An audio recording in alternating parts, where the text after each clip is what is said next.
So we're live streaming. I'm working off a single computer now as opposed to two, and the quality of everything should be much better, and everything should be much All easier. right. I'll Um, get the link up as soon as just give me a minute. There we go. Right there. And I copy, paste. Yeah, I really don't have to say these things out, but it's just that I it's one prefer of that you those do, actually. Thank you. idiosyncrasies I have. All right, there we go, Thank sir. you. I actually prefer that you do speak while you do that. It helps to anchor us all, as far as I'm concerned. Everybody, put your upvotes into the stream, and we seem to have a live stream, so that's great. Now let me check the sound. Oh my god, thank you. Okay, Idiosyncrasies I have. All right. excellent, that came out great. Okay, so let's use this All link, right. see if this link works, and I will shut this window, open this other window, and let's cut and paste that, see if this works. Okay, and unmute that. Nice series of coughs there. Let's use this link. I See if this link works. yeah. And there we are. Good. It's all working. Now I can work on changing the. Now our man Sammy Romero has just commented on the. He says, "Sounding loud and clear." God bless you, Sammy. Thank you so very much. Deeply appreciate it. And I'm gonna give him hugs. Now that's interesting. Those chimes are incredible. They are. Yeah. Uh, It sounds like an ice cream truck. uh, Oh Huh. God, no, it doesn't sound like an ice cream truck. Ice cream trucks are so abrasive, man. And the racist fucking songs that they play. yes. Oh my Yes. God. I I remember. I I hate ice cream trucks, folks. I freaking loathe them. Oh my fucking god. That is. I'm sorry. That is hideously funny. Uh, It's beyond funny. The fact that, they pass through the hood and all the kids are like running up to them, and meanwhile they're playing songs that are fucking racist as shit. yeah. Nobody What was the knows. song again? Derek knew the I, lyrics. I think. What was? something about watermelons and fucking Ah, the N word, and yeah. It it's was. just Yeah. Yeah, Something just yeah. horrible. I posted a video of this is a long time ago. This is probably it's like I posted this back like in 2018 or so, but a video of a guy confronting the ice cream man, and it was a Mexican guy, so he doesn't know the songs, so he's just playing the songs that came with the truck when he bought the truck. But he was telling him the lyrics of the song. He said, "You can't come back in this neighborhood playing that song." Right. Right. By the way, for some reason, Derek, you're being overwhelmed by the sound of Daniel Arola's chimes. I don't know why the acoustics are such that it's doing that. It's bizarre to me. But shout real loud like you're screaming at us, and that might help. At least Daniel went on mute, I believe. I think, and so if that's the case, that helps until he speaks. Yes. And I think you can say it again, Derek. It was very funny. I would like more people to hear it. Relate the story. There was a Latin American man who came into a black neighborhood, and they basically told him, "You can't come here playing that song again." But the way you described it was pretty. Right, right. Yeah. So the guy he didn't know is like the Mexican guy. He could barely. It seemed like he could barely speak English, but they were telling him the lyrics to the song, and they said you can't come back in this neighborhood playing that song on your ice cream machine. And he's all okay, okay. Right. So and so okay. So what are the lyrics that? all right. The lyrics. This is based on NPR.org. Nigger love a watermelon. Ha ha ha. Oh shit! I mean, they couldn't be more. How do we say it?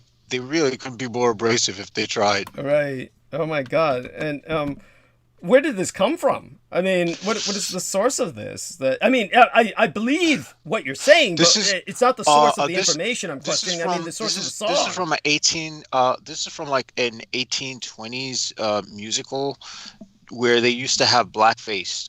They used to have white people dressing in blackface and to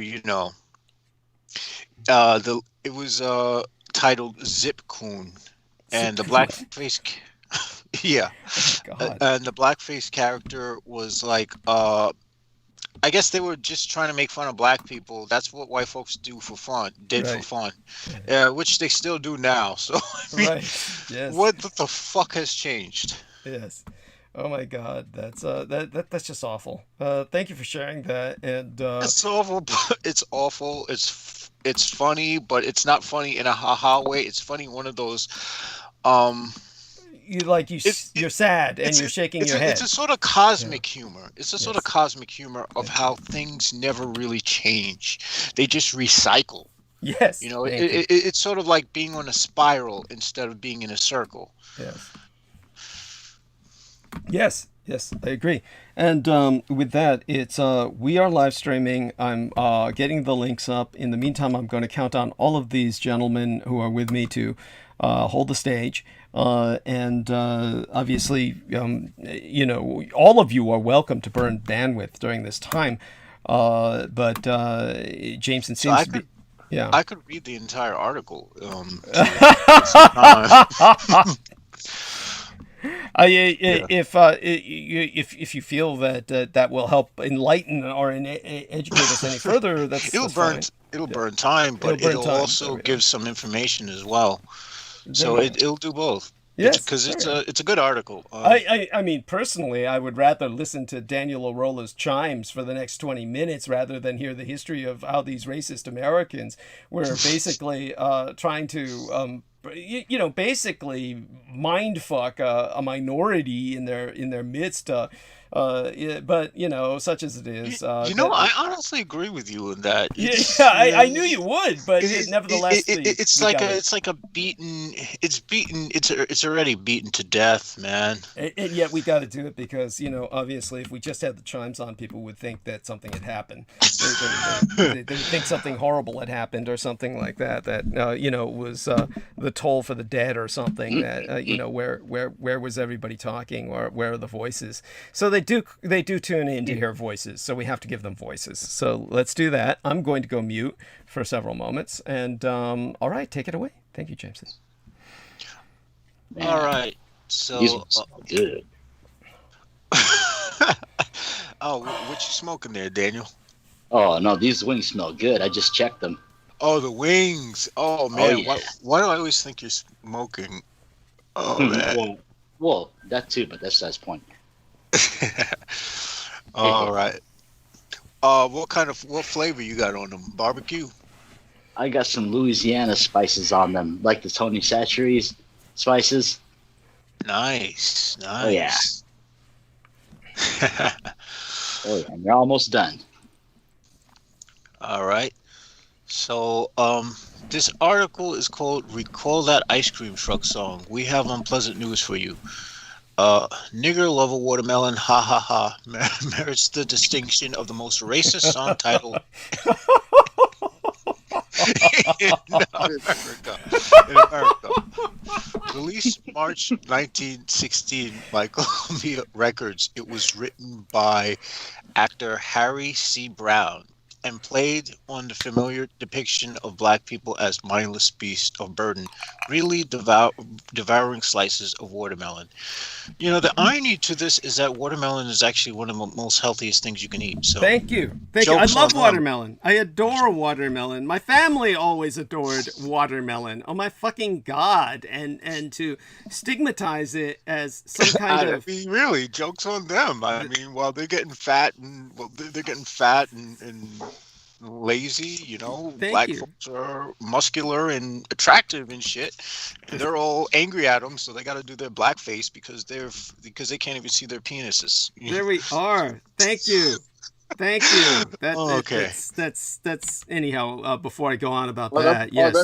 They're paying $30 a pound for organic tofu. Yes, there's that. And of course, the white supremacists are all under this bullshit idea that the tofu is going to emasculate them. That's where they get the term soy boy. Yeah. They have this soy boy urban legend that it's going to take their masculinity away. I mean, good God, they're so fucking stupid. Anyhow, Well, you know what? It actually If I doesn't ever do go to that. jail like Well, that QAnon shaman guy, I hope somebody tells the guards to feed me some organic shit Old Nasty Nate's giving him some organic. Yes, his cellmates. Yes, you had the well, I'll meme up. tell you.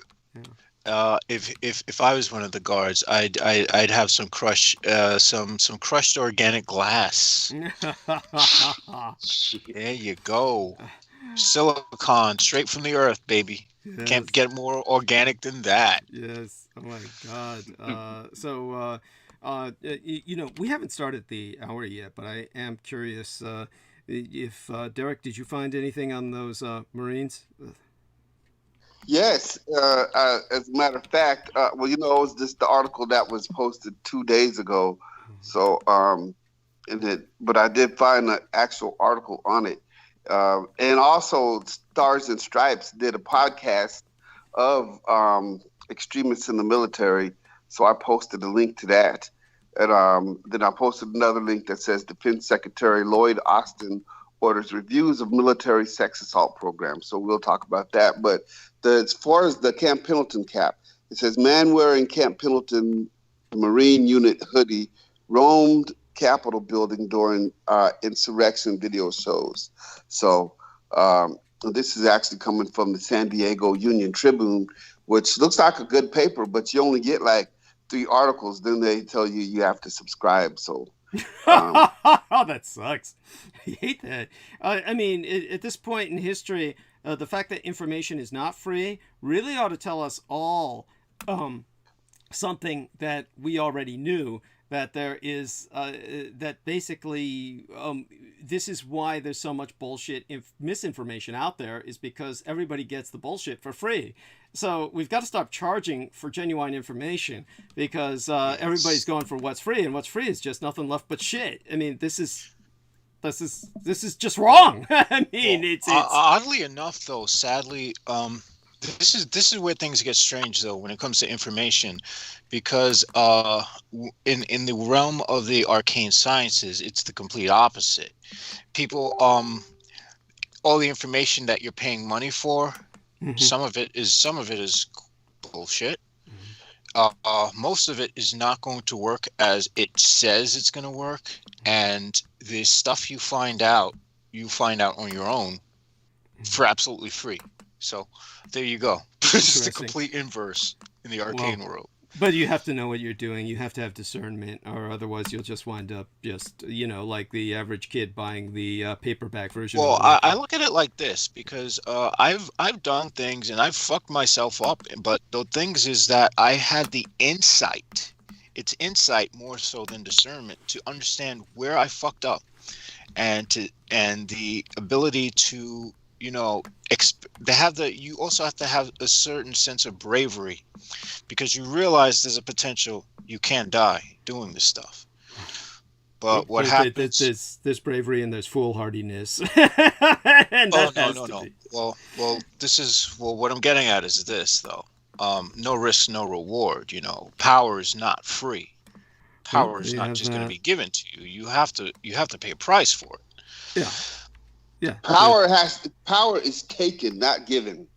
There is that. No, it's not. No, well, it depends. I mean, we don't need to get into a debate about that right now. I'm not debating. But in the arcane sciences, it's not a question of taking power. In the arcane sciences, you discover power. Okay, that's I'll settle with that. I need to bring up the fact that Brendan Zoget will be coming on break soon, and I will bring him on. He will be taking us through the top of the hour, after which we're going to bring on Daniel Arola, and who might be finished with his barbecue at that point. And I'm so tempted to bring up certain things about Daniel, but I'm not quite sure. I should have discussed this with him personally before I brought him on. But I guess it's safe to say, hope he forgives me for this, that he's just moved down to a new piece of property, and so along with his loved one, so he's doing fine. And he might. It's just interesting how well he's adapted. I feel like he's almost in the same property he used to be on. He's still in the same city essentially, but Daniel Rolla is definitely. Is there any details you feel free to give us about that, Daniel? Just what it's like in the new place, whether the dogs are adapting. It feels great because I actually have a yard to play in, where I can practice in, and where nobody sees me, things like that. And there's a lot of things to this house that I apply a lot of creative output in. I have one separate room for a music studio as well, where I have my guitars and stuff. Yeah, there's enough in this house to keep me busy for a good while. That's incredible. So this is a larger piece of property. Yes. Incredible. So what you were in before was more like a condominium? A townhouse. It's a townhouse. A townhouse. Okay, now forgive my ignorance. A townhouse is kind of like what's the difference between that and a condominium? It's just like in other words, it'd be like on a tract with other houses that look kind of like it, right? Is that what that would be? Yeah, pretty much. And it's also gated as well. Okay. So there was more of a seniors crowd there that lived in that community. Oh my! And it was peaceful for the most part. Okay. But there was less privacy. Yeah. And and so when you went out to work out, you say people could see you in the old place? Well, there's a patch of grass that I usually train in if I'm not training in the back patio. Uh-huh. So yeah, people can see me when passing by, but they don't make any big deal about it. Oh, of course not. No, they wouldn't. I mean, nobody would bother you about that. But indeed, they'd probably be afraid to. But aside from that, I left a message with Brendan telling him to just let us know when to bring him on. In the meantime,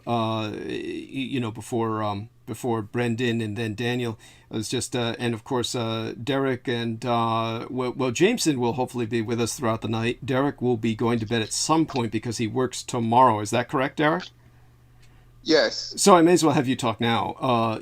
Bring us to the top of the hour. We got 5 minutes left. What can you summarize about? Were there any other Marines you found out about? There were quite a few of them in the storming of the Capitol, but plenty of military. You could just give us a summary to take us to the top of the hour about what you feel is going on with the active and retired military in this regard. How many of them are being suckered into the conspiracy movement? That's because they bring their, they bring their ideology with them. And when you're in boot camp and you're training, they take your identity away and they strip you all the way down to nothing and they build you up. But see, in that process of building you up, if you've got somebody who's infiltrated that's got their own ideology that they want to inject and to those around them, it's easier in that type of environment to create extremists. So I want to listen to that podcast about extremists in the military that the Stars and Stripes had just done. I didn't even know they had a podcast because the last I heard, President Trump was actually going to defund them.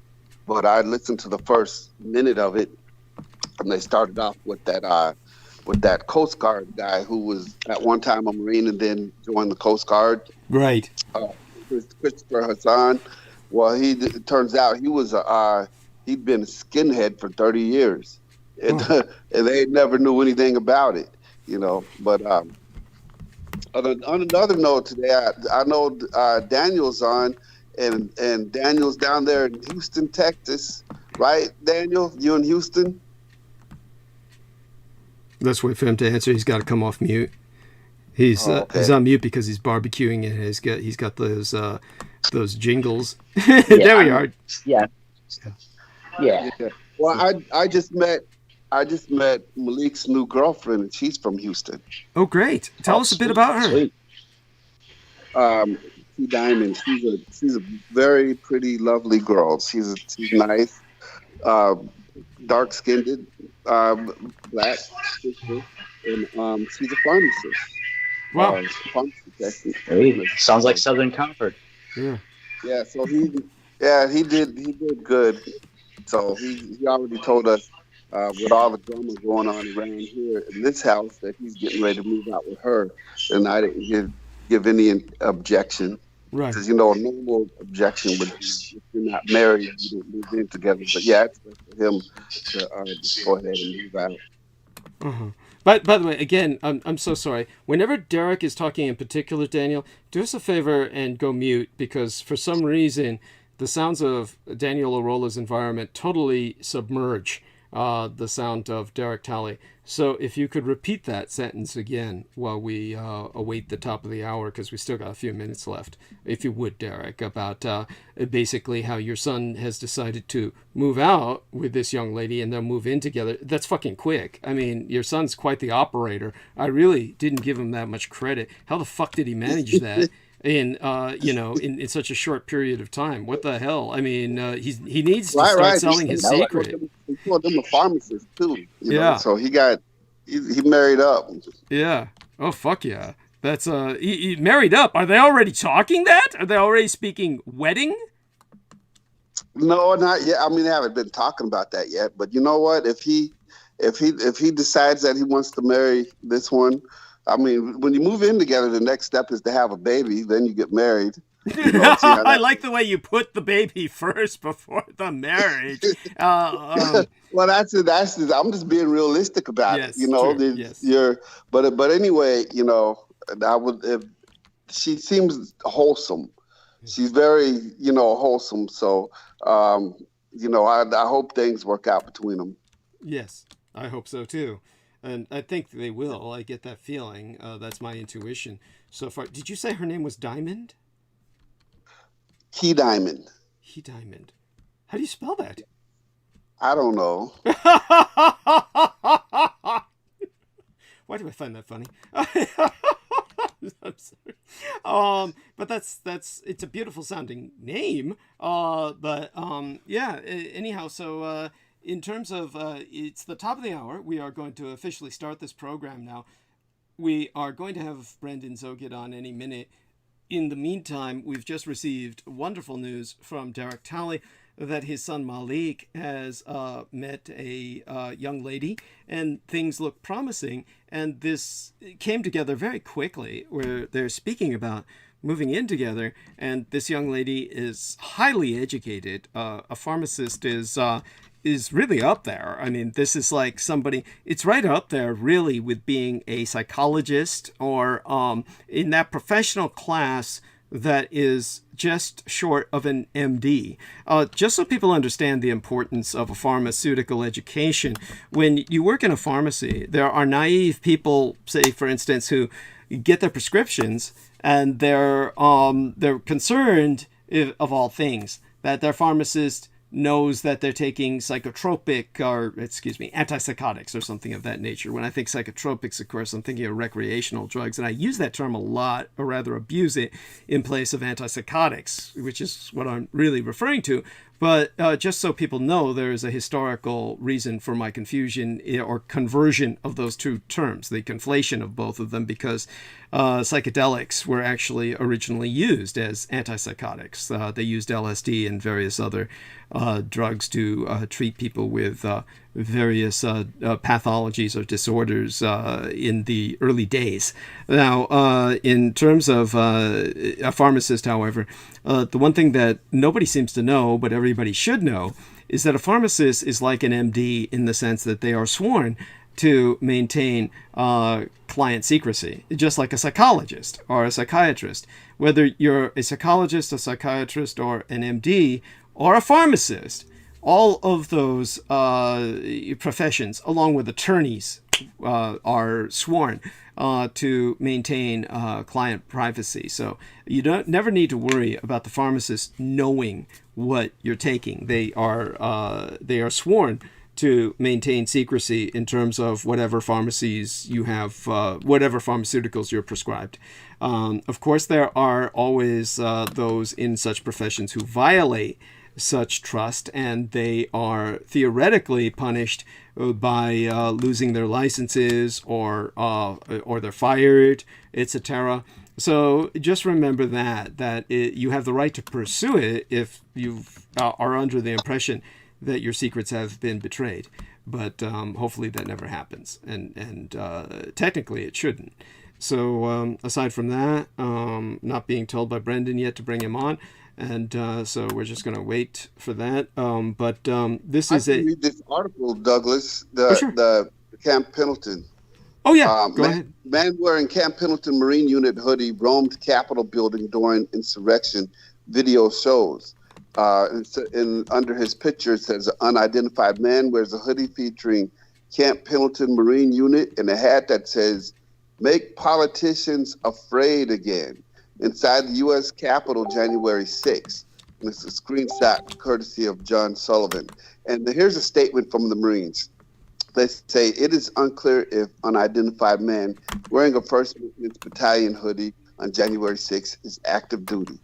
So the article says, coming from San Diego, the man wearing a Camp Pendleton Marine Unit sweatshirt was among droves of pro-Trump demonstrators who broke into the Capitol building on January 6th, according to at least 2 videos of the breach.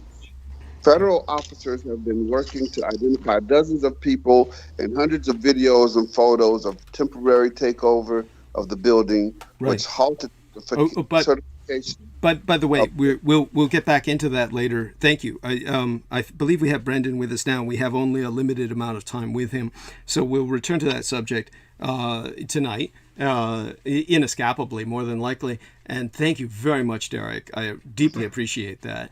And the more information we get on this kind of insurrection, the better. So I hear Brendan. So Brendan, take over. Yes, I'm here. Yeah, read us a little bit. The sound quality is higher, so I got to be careful chewing food. It'll sound grosser. Yes. Oh my God. I just looked on the YouTube. The sound quality is phenomenal now. Oh, bless you. So they can hear you scrunching your snacks and stuff probably more. Yeah, and also that means the enemy did us a great favor in the end by doing what they did. Yes. So the latest sabotage resulted in a far better program, far better quality of program. So, dear Brendan, feel free to read your haiku and bring us into a sense of peace before you can, go into other areas. Yeah. Yes, of course. And unless you want to finish chewing, we could always cover for you if you need to do that. No, I'm good. I'm good right now. Okay, yes. And feel free to rave about work. Is it okay or better or is just as always? Well, there's a football game today, so of course we got fucked. Oh, shit. Sorry to hear that. But, and there's nothing interesting to report unless you want to hear about me deep cleaning trash cans or something. Oh shit! No, let's not go there. Yeah. It's kind of like listening to a proctologist tell us about that new, the new fad for bleaching assholes, anal bleaching. Right. And oh my God, that's of course. No one wants to deal with that. Thank you. Someone like Michael Jackson had that done, and that's why his whole body went white. He was just an asshole. So aside from all of that, go on if you will. And, yes. Yeah, thank you for having me. And then, so I'm going to go back into my haikus. I wrote a few more. And like I said before, my haikus, when I write them, they're, as per the Zen tradition, you do them spontaneously, as you see it, or as you see this, the setting or whatever situation you're in, you're supposed to do them as quickly, and spontaneously as possible. So, but the first one I'm going to read, I actually had to finish because I was hiking in the redwoods and I wasn't able to finish it. So I'm going to start with that one. Yeah, that was when this big shaggy bipedal anthropoid came after him and he realized he had to get out of the area. That's pretty I much. hate that. Yes, but hey, it happens. Yeah. Yes. And pretty much, that's what half the people that work there look like. Ha! Ha! But they had a pretty good job. I'd take their job. They were just walking around the woods, fixing trails. How do you get that job? You know? It's a federal job, so holy shit. They must got it good. Yes. Oh my fucking God. Right. And then so I'll start with this one. Pillars of the sky, redwood trees, ancient, divine, heaven and earth. Ha. Yeah, so that was Thank that you. Thank you.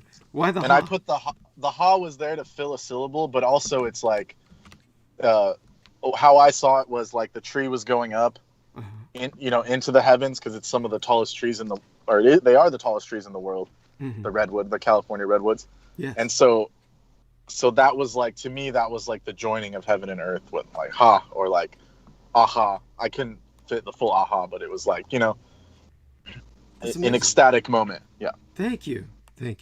Yes. And so I have and this next one I really like. It's very dear to me because when I was out at the park the other day, I saw 2 hawks flying above me, and they were calling to each other. And that like classic movie like eagle sound, like screech, the eagle screech, like these hawks were doing that to each other, and it was so beautiful. And like I just had I had like an experience with it, or like a moment to enjoy that. And a lot of the people in the park, like around me, they thought I was crazy or something. Like I was like, oh my god, like these hawks, like they're so beautiful, and like they were like looking at me like, what the fuck are you talking about? but like they just weren't in tune, I guess, or something. They're oblivious to nature. Because it's not something that the hawks don't happen every day. Like they don't come out very often. Like they're very, they're not very social. They won't come out normally. So it was interesting to see them together. Yeah. That's such a tragedy that other people don't appreciate that. They're blind to the world around them, blind to their environment. Right. Yes. It's unfortunate. Yeah. It's like super, super unfortunate. Yeah. Just pathetic. Yeah. You're too busy looking for UFOs. Yes. Thank you. Thank you. Hey, Daniel.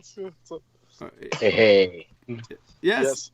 Daniel's with us. That's right. If I said like check the UFO, everyone would drop everything and throw their kids to the side and be like, where? Yes. Yes. Yes. That's right. Disgusting. So go right. On. Anyways, so this is how it goes. Call of the hawk rings. Above with the cloud she sings. Higher perspective. So that I really like that one. Okay. Because they do, like, the birds have, like, that's why birds are considered sacred in almost every, like, anthropologically speaking, like, they're sacred in almost every culture. Like, the Native Americans use the feathers, and every culture, like, holds birds sacred because they actually have the perspective of divine. Like, they have the higher perspective. They have perfect vision. Like, a hawk can see from, like, miles above. Like, miles above, and see, like, a small rat or a mouse, and then dive and grab it. Same with an eagle. So, the term, like, eagle eye and all that stuff. Like, so the thing with birds, and that's why in the Vedic tradition you have, like, Garud, like Vishnu's, his mount, or his creature that is always with Vishnu is called Garuda, and it's like an eagle type being. And the reason why he's there and the symbolism of the bird is there is because Garuda is the highest bird, so he has like the highest perspective. Like him and Vishnu have like the highest perspective of the entire multiverse. So that's why birds to me are very special, and they have that thing. Like not only are they connected to like the heavens because they can fly, but they have higher perspective. Like they can see. And like even in like daily life, if you have a wider perspective of things, you can handle things better, if you have more perspective. So it's very essential, like the whole, it's called like, PT calls it like the bird tribe. So it's like, that whole mentality. Yeah. And then my second, or my final haiku that I've written here is about like this, I call it the Goddess Grove. It's like a log that I go to and meditate, sometimes look at the stars because it's a more darker spot, but it's inside these vernal pools. And the vernal pools, what makes them interesting is that they have, basically, they're some of the oldest terrain in California and in the world, actually.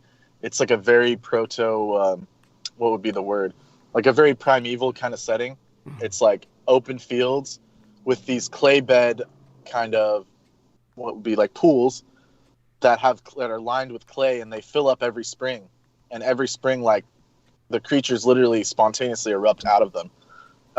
Like, frogs, like, all kinds of creatures like come out. And what's interesting about those spots is they can stay dormant for 50, hundreds of years, and then like once the rain comes, they reactivate. So this area near my house is like someone had the foresight, or the state parks had the foresight to actually, you know, keep it as like a nice trail for people. So I go in there, and in that spot actually I have seen, and it sounds crazy, like obviously to most people, but to anyone who has like some spiritual kind of vibes, that spot actually is so active as far as like it's a ley line or whatever you want to call it. It's some kind of energy vortex. I've encountered like, you know, elven type beings and like creatures. I don't know how to explain them, that are almost not physical. Like I've been out there at night with people and like other people that aren't really like into this kind of stuff, and they've seen things out there that were, you know, the best way to describe it is like some elven realm or some like fairy type realm. Yes. Like you know, like disembodied whistling. And this one time something was actually following me, and like it wasn't a person, it wasn't a human, but it was definitely a creature, you know, intelligent, like hyper intelligent creature. So to me, as far as I'm concerned, it could be like an entrance to like what's called like a Gartha, or like the inner earth, or like who knows, like it has that kind of vibe to it, like a higher energy vibration. And so I go to this, I call it the goddess log. There's like a burnt out log there, and it's just like that area. Like I've gotten tons of meditations, good insights from there, you know? And so I wrote a haiku about it. Yes. So here it goes. Goddess Grove, log spot, preservation and nature, eternal presence. And so like the eternal presence is like, of course, like Divine Mother. And like, you know, she's always there, yes. Especially in nature, like Prakriti. Like, you know, you have that thing, like no matter what, like you have that vibration, you know. And even space itself, like if you want to go scientific, like the space itself is actually material, or it is its own element. If you want to go by the elements, like from the Vedic perspective, it's like the 5 elements are, of course, you know, earth, fire, air, water, and then the 5th would be Akash, like, which is space, or some call it sky element. But so to me, that's what that is, you know. Like even space is actually containing the universe, so it is itself a being, or a, you know, an element itself, you know. Yes. It's not just nothingness, you know, as they tell you. Yes. So that's why I was saying eternal presence, you know, that's like the Divine Mother. And I call it I also have another name for it, the time goddess log. I call it the time goddess because just like the things I've lost in my life, like the more I've done this like spiritual work and gotten more grounding and the more I've cared about nature, I actually ended up like as if it was some kind of weird, I don't know what to call it, like synchronicity or teleportation through time, but like I ended up getting like the BMW and stuff that I'd like squandered away years ago, like being an idiot. Like somehow I ended up getting them again, you know, through the grace of Divine Mother. And so that's why I call it the time goddess log, because, you know, in that sense, like time is eternal, you know, so you can always get back what you've lost, especially these material trifles. So for me, it's a very, very high vibration spot. So, yeah. Yes. Thank you. That's amazing. And so go on. Was there anything else? Because I had a question that only you could really answer, but I'd like for everyone to do a little research on this who's with us tonight. Yes. Basically, I understand that honey is the most adulterated substance in the world, and I've found out recently, that it turns out that it's no secret anymore. The honey industry apparently is in a crisis. There's something rotten going down where apparently more than 3/4 of the honey sold in U.S. grocery stores isn't exactly what you think it is. Basically, it's the Chinese. Comes from China. Yes, and it's not. And fake it's not Chinese honey. honey. Fake Chinese honey that is mixed with sugar syrup and bereft of the medicinal properties of organic honey. This is. So that I'm sorry. Right. Yeah. So what can you gentlemen tell me about this, or you can go on with other subjects? I saw a documentary about it, but they're basically Most of the honey like that you get has some mixture of some of that stuff in there. Right. By the way, I want you to talk about this because it later seems- because we only have a few minutes with Brendan. So I'm going to have Brendan, Okay. give us this. The one thing that I want people to understand is that honey is traditionally used for its anti-aging properties, enhancing, of course, the conceit of people like myself. So this is why it's important. And so, Brendan, Truly alarming. yeah, Yes. and like you can return to this at a later time, Brendan, but you can tell people that you'll come back to the subject. But if you want to cover some of it now and give us a synopsis, that would be. Oh yeah, I could.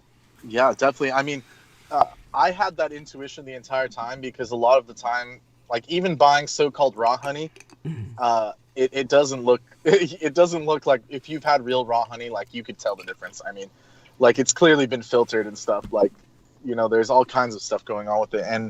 And have you heard of like Manuka honey, Douglas? It's like the New I've heard Zealand of type honey. it, but just to make certain people understand the crisis is that Yes. Chinese counterfeiters have developed methods for over the last 30 years, 3 decades, that have permeated the entire industry with fake Yes. Chinese honey. And in the 1990s, they had more than 7 million hives that they began to use towards this purpose specifically. So Manuka is different in the sense that its bees are... Oh yeah, completely different. Yeah. Tell us what's up with Manuka. Manuka is a plant in New Zealand that the honey can only come from New Zealand, and it's so prized in New Zealand that they have actually government mandated grades of it, and so when I was researching it, I think it's like 35 and it's like an MK rating or something or whatever their rating is, like 35 or above is like genuine. It basically has to be genuine. And that stuff goes for $40-$50 for like a little tiny like 5-ounce jar. And so recently I've been seeing like ones that say like 5 and 10 and 15 units of whatever Manuka grade. And so those to me like instantly like, oh, like those are trash. Like they're just trying to scalp people. Like, if there's even any real honey, Manuka honey in it, it's like one drop and then they sell it for $30. So it's like, the way the market is now is crazy, and I don't doubt that honey is like that either. And people don't realize that even the organic stuff, like you have to basically know the person that's producing it. That's why I don't purchase honey actually. Okay. Shit, I remember what real honey tasted like.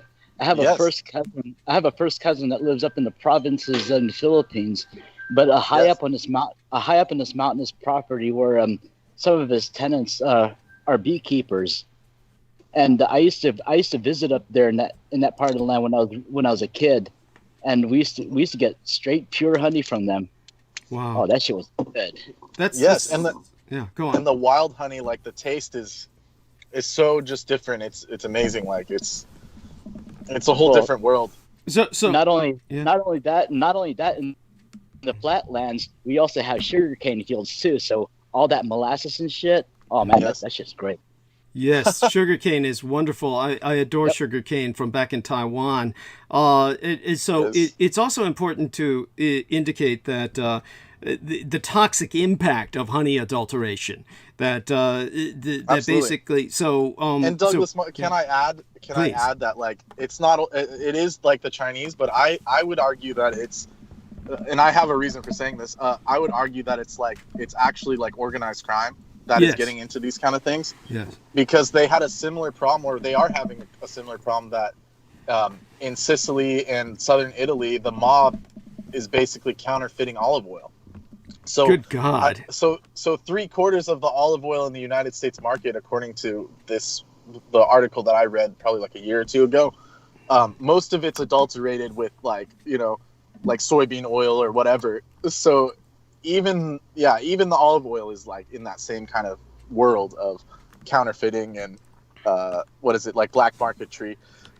So that's what's funding a lot of these criminal organizations. So I don't doubt that the honey is the same. Oh my God. This is incredible. So what else were you thinking of speaking about tonight? Obviously, you did a wonderful thing this morning where you traced my astrological sign in the Vedic tradition. I don't know if that bears going into, but anything astrological you'd like to bring to our attention? Something in the sky we need to watch for, etc.? The way that planets are now is like there are not very many visible planets. They're all near the sun, but they're basically preparing for this. The planets are moving into position for this another great conjunction, but it's going to be in the sign of Capricorn. Okay. So if you look at a star map, like during the day, you'll see the sun is right on top of Jupiter-Saturn conjunction, and then on the eastern side, there's of course Venus. On the western side, coming from the sun, you have Mercury, and then Mars and Uranus are in Aries further down. And so at the end of this month, like the planets that are close to the sun will actually pretty much become conjuncting, like come closer and close enough to the point where, we could see some more effects from it. And it's going to happen in an important spot in the sky. It's like a Capricorn. So it's of course increasing the Earth sign. I mean, that's, I can bring up more when it comes closer to the date, bring more information into it. Okay, great. Yeah, and as far as your asterism, it's like the asterism you were born under is basically a nakshatra is the one you take. The main one that is taken is the moon. The moon's position on the time you were born at parturition, and so that is. Yours was in the sign of Sagittarius, and it's called Purva Ashada. And Purva Ashada is the height of Venusian energy. So it's like, it's ruled by the sign of Venus, Shukracharya, it's called in like the Vedic. And what's interesting about Venus in the Vedic system, it's basically called Guru Shukracharya. So Shukracharya is Venus, and it's this being that there's like a whole mythology attached. But what's interesting about Shukracharya is he was the preceptor or the guru of the Asuras. So you have Jupiter, Brihaspati is the guru of the gods or the devas, the angels, and Shukracharya or Venus is the preceptor of basically the daemons. I don't really like that word because they're not really demons. Like the Asuras are just they're beings that do other things, but they're considered like demons, like the Asuras. And Shukracharya was their leader or their guru. And what's interesting about that is in the West, when Venus is a morning star, it's known as Lucifer, who is the head of the fallen angels. So it's the same story, if you really like get into it, like, Lucifer being the son of the morning light or the light bringer. And then Shukracharya is, they're almost the same character in a sense. And the special power of Shukracharya or Venus is that he has the ability to bring the dead back to life. Oh. And yeah, so that's very interesting to add. But in relation to your sign, it's the Venusian aspect as the more feminine, the more Aphrodite kind of aspect. And it's related to the world ocean, the ocean of creation, like the ocean of existence. Yes. And what's really interesting is the actual asterism, according to the Vedic system, is it's a fan. It's in the shape of like a fan that you use to cool yourself. Yes. And so, or fan flames. Yes. Or fan. Yes, exactly. And it was interesting. The first thing that it basically said about your asterism was it was associated. It breaks down all the associations of the fan in all cultures. And he was saying, the Japanese actually use the fan as like a decoration, or it has its own meaning there. It can be used to fan flames. It can cool you. So that asterism has very many facets to it. But what's really interesting is it has to do with like the depths of the ocean. And it did, and I haven't finished like breaking it down fully, but it basically said that like a person under that asterism would have high level occult knowledge and have the ability to become an occult adept and penetrate all depths of knowledge, because it is the world ocean. So I mean, I'd see that fits you pretty well, including the Venusian aspect, where you have that the appreciation of like the Aphrodite kind of aspect in life, and the goddess and all of this. So yeah. Thank you. That was beautiful. That was incredible. Is your lunch break over, or you still got a few minutes? Or yeah, I have to go back in now, but that was, that's what I had. Yeah. Oh, God bless you. Well, we love you dearly, and take care of yourself. Oh my God, guard your health. We don't want anything to happen to you. And if it weren't for you, I would not be on tonight. You helped me so that I could produce. So I just want everyone to know that we owe tonight's transmission and all future transmissions to yourself, through the new system. Thank you, Douglas. Everything seems to be working like pristine, beautiful. So yes, good to go. Thanks to you. Love you dearly. Blessed be. And, yes, and we'll optimize more. When I have time, we'll optimize further. Yes, we'll do that. We'll do just that. And make it more secure. Okay. All right. You guys have a good night. Thank you. Nice talking to you, Daniel, JMO. Dick. Thank you so much. And so with everyone. Yes. Good night. Great. That's great. And so. Good night, Brendan. Yes. So we will get back to some of these subjects. Right now I'm going to bring on Daniel Arola. Daniel Arola is going to talk a little bit about Eminem and Mr. McGregor. If I got the name correctly, I might have done it wrong again. Conor McGregor, is that the guy's name? And Eminem is the rapper who his fans thought he was going into the career of MMA or mixed martial arts work. Catch us up a little bit on the mixed martial arts world. And first you can start off with how yourself are keeping yourself in training along with the people who are your students in this time of social distancing and basically the fear of contraction of COVID-19. How do you contend with that? Have you even been holding training? I see some videos that you've published, so there must be something going on. So tell us a bit about what's going on with your dojo. Well, since the first quarantine, I have not had any group classes. Mm-hmm. Now, on occasion, there has been one or two that would come, as a training partner, but that's very rare. So I've been taking the advantage of the quarantine thing to, I guess to keep more to myself while I can still keep practicing. I don't feel I really have lost anything from not sparring for so long. I mean, because there's a stick fighting gathering that I attend every 3 months, and I've gone a couple of months without sparring at all, and I still did fine at the gatherings. So I mean, I've been doing it pretty much my whole life. So, but yeah, other than that, I mean, I still practice. It hasn't. I mean, there's always something that I keep busy with. Yeah, you're with us, right? Yeah, yes. You ended that sentence so suddenly. So definitely, I want you to continue.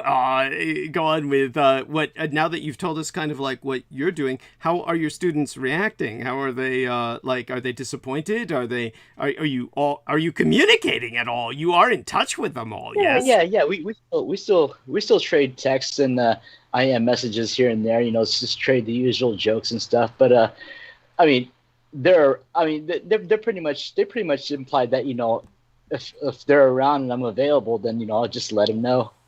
But yeah, they're pretty patient. I mean, they keep themselves busy as well. Thank you. Yep. Yeah, and you can tell people a bit about how selective you are with your students, how some of them asked you for years before you took them on as students, and exactly what it takes to become a student of yours if you're ever willing to take anyone in the future. Well, I'm friends with a lot of martial arts instructors. They have their own established businesses, and so instead of being their competition, I just I'm still teaching. But I take advantage of still being able to participate in their schools on occasion, like as a guest teacher. Wonderful. Now, if I had a school that I ran myself, it would be really difficult to stay more in touch with them because they become competition. Right. So, and there's a lot of these guys that I know that I've known for decades throughout the city that I stay in touch with. Right. But as far as my selectiveness for students, yes, I am very selective of a certain types of students that have the perception to be able to get what I'm sharing with them right away. Mm-hmm. So it's not for just anyone. That's wonderful. And you've also done volunteer work with children who are developmentally different in terms of their processing, autistic children and other children at various ends of the developmental spectrum or the processing spectrum, and they really respond to your music. Could you tell us a little bit about why that is? Oh well, those children, they're very dear. Plus, being around them, it keeps me human a bit, you know, and a little less destructive. I mean, I'm aware that that it does keep them feeling grounded for the half hour that I'm performing for them. I mean, they stay in their seats, they don't interrupt me. I mean, they're actually sitting there and they're listening, which is a very hard thing to get kids to do. And which is also another thing that fascinates the teachers, because they can't get them to do it for themselves in their classes. But yeah, but somehow I was able to get them to sit and pay attention. And so that I you know, through the months of performing for them, I gradually grew a sense of a stronger connection with these kids. I got to know them more, you know, by performing for them. And then I was able to tell that they were comfortable with me asking any questions to them, you know, if they had any requests, or if there's something that they would like to hear me play sometime, so I could practice it for them. And then I showed them that I did, you know, things like that. And that makes them feel good. And, you know, it makes everyone feel good, especially the teachers, Right. because they also get a break. Yeah. Now this is going to be a stupid question on my part. How much is their memory retention? Like, if you ask them, is there some type of song you would like, they actually have enough memory capacity to remember a specific title? I did, you know, I'm not quite sure what their level of processing is. Their minds are like that computer that beat Gary Kasparov. Okay. Interesting. These kids are amazing, you know, especially when it comes to memory, especially when it comes to them calling you out on your shit, you know, maybe something you forgot, or, you know, but yeah, it's yeah, they're really something else. Especially when you're actually listening to them. Yeah. Yeah, they show an interesting world. Okay. Thank you. I really appreciate that. And so aside from all of that, of course, you're a person who can do a lot to dissect what's going on with a lot of the celebrities in the martial arts world. Now, of course, one of the people that I find a little less offensive than that Steven Seagal character is Jean-Claude Van Damme. And I noticed that they both have just gone into kind of like low-grade production of these, what we used to call STVs, or straight-to-video. These days, the industry is even more different. We don't even have straight to video. I would guess it would just go on like some bootleg internet streaming or something like that. But altogether, it's really depressing to think about these older men kind of living off their past glory and just, you know, turning out a bunch of CGI crap where everything is not very sensible or even entertaining.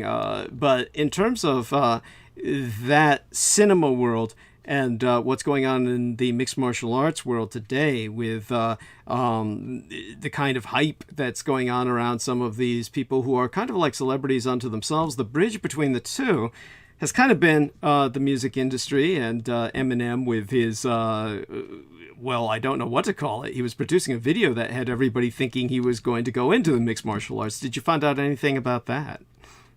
Oh, yeah. That little argument that he had with Dana White on ESPN, that was actually a skit set up to add to that video that he had produced to promote the song with. Okay, and so this was like something then, if that fooled people and they thought that he was going to actually do some mixed martial arts and, you know, get into the game, so to speak. But you found out that wasn't that wasn't the case at all. Yeah, because I was doing searches, you know, like to see if I could find any videos of Eminem actually training in MMA. Yeah. But of course I found nothing, and of course my martial arts friends said, no, I didn't know. Yeah. So yes, well, I figured, yeah, show. Yeah. Go on. I'm sorry. What did you say? No, I was saying that I was agreeing with them that must have been for show. Yes, yes. And what about what happened with Conor McGregor? If you can tell us a bit about that. Okay, I watched that pay-per-view event last night. The fight between Conor McGregor and Dustin Poirier, who is from Louisiana. Now, this fight was a rematch between the two of them. Conor McGregor knocked Poirier out in the first meet, and Dustin Poirier, he returned the favor by knocking Conor McGregor out in the second round. And when I watched the fight, it was a very fine fight. It was technically excellent. I mean, these guys are taking hits, giving them back. You know, they didn't get shocked and freaked out. You know, when they got hit in the face, they just kept going. It's like, oh damn, these guys are really moving. And you know, I mean, these guys, I mean, they definitely trained. You know, from their diet to the weights they lifted. Conor McGregor hired like a professional team of dietitians and anything else that had to do with him being physically sound as an athlete. You know, but Dustin ended up being better last night, and deservedly so. I mean, Conor McGregor at the end of the match, his right leg, which is his lead leg because he fights southpaw, it was pretty much like dead because Dustin kept kicking him. He kept kicking him out like in a calf area of his leg, which Conor McGregor was never really used to being hit there before. Actually, he said he's never really been hit there before, so that was an advantage that Dustin Poirier had on him. Every chance he got, Dustin Poirier just kept smacking his shin into his calf, and at the end of the night, Conor McGregor was seen walking around with a single cane. You know, the cane with the brace on the forearm. Yeah. To help him walk with. Mm. Yeah. Okay. And now the thing about Conor's attitude this time in this fight, there was hardly really any drama, and when there was any drama, they were just kind of jabbing at each other. They actually gave absolute respect to each other, and they even traded bottles. See, Conor McGregor owns a whiskey line called Proper 12 whiskey, and Dustin Poirier he just started a hot sauce line, Louisiana style hot sauce, and so they traded bottles there. Wow, that's, you know, just to be cordial. Yep. Yeah, so that's amazing. Go on. Well, you know, considering Conor McGregor's behavior this time, see, this fight was held in Abu Dhabi on Fight Island there, and months before, I heard that they weren't going to allow him to fight there because of the disrespect that he had given them, talking about Muslims and talking shit about them, making fun of them when he was about to fight Khabib Nurmagomedov, and I didn't know how that ended up, but it's somehow apparently ended up with Conor, you know, fighting there at Abu Dhabi, which, okay, cool. I haven't really found anything else out about that on those details. So, I mean, I'm sure something was exchanged or something, or maybe Dana White, you know, had some kind of influence. Right. You know, Dana White being the president of the UFC. Yeah. Right. No, definitely appreciate that. She must have had some real diplomacy going on. Well, and yeah, he was on his best behavior because Conor McGregor, he faced all kinds of charges. He's been arrested for all kinds of weird reasons, from sexual assault to assault on an old man, which has been caught in camera. Oh my things God. like that. Yeah. So he still has the history, even though he did still play as a good boy last night. Uh-huh. Yeah. Yes. And so what about this? Of course, I think probably does away with any potential for a rematch with the Russian Khabib Nurmagomedov. Nurmagomedov. Yes, and was he somehow Muslim? Is he from Chechnya or something like that? A practicing Muslim? Well, is that what? He's Dagestani, and he's a practicing Muslim. Okay, and so then, so people understand this who are our listeners. That's the unbeaten UFC lightweight champion who's now retired. Now, the UFC is an acronym for what exactly? Ultimate Fighting Championship. Thank you. So that's now in terms of for some reason this name even escapes my ability to pronounce. I'm usually very good with the Slavic names, but this man is, after all, Dagestani, and so it's Nurmagomedov.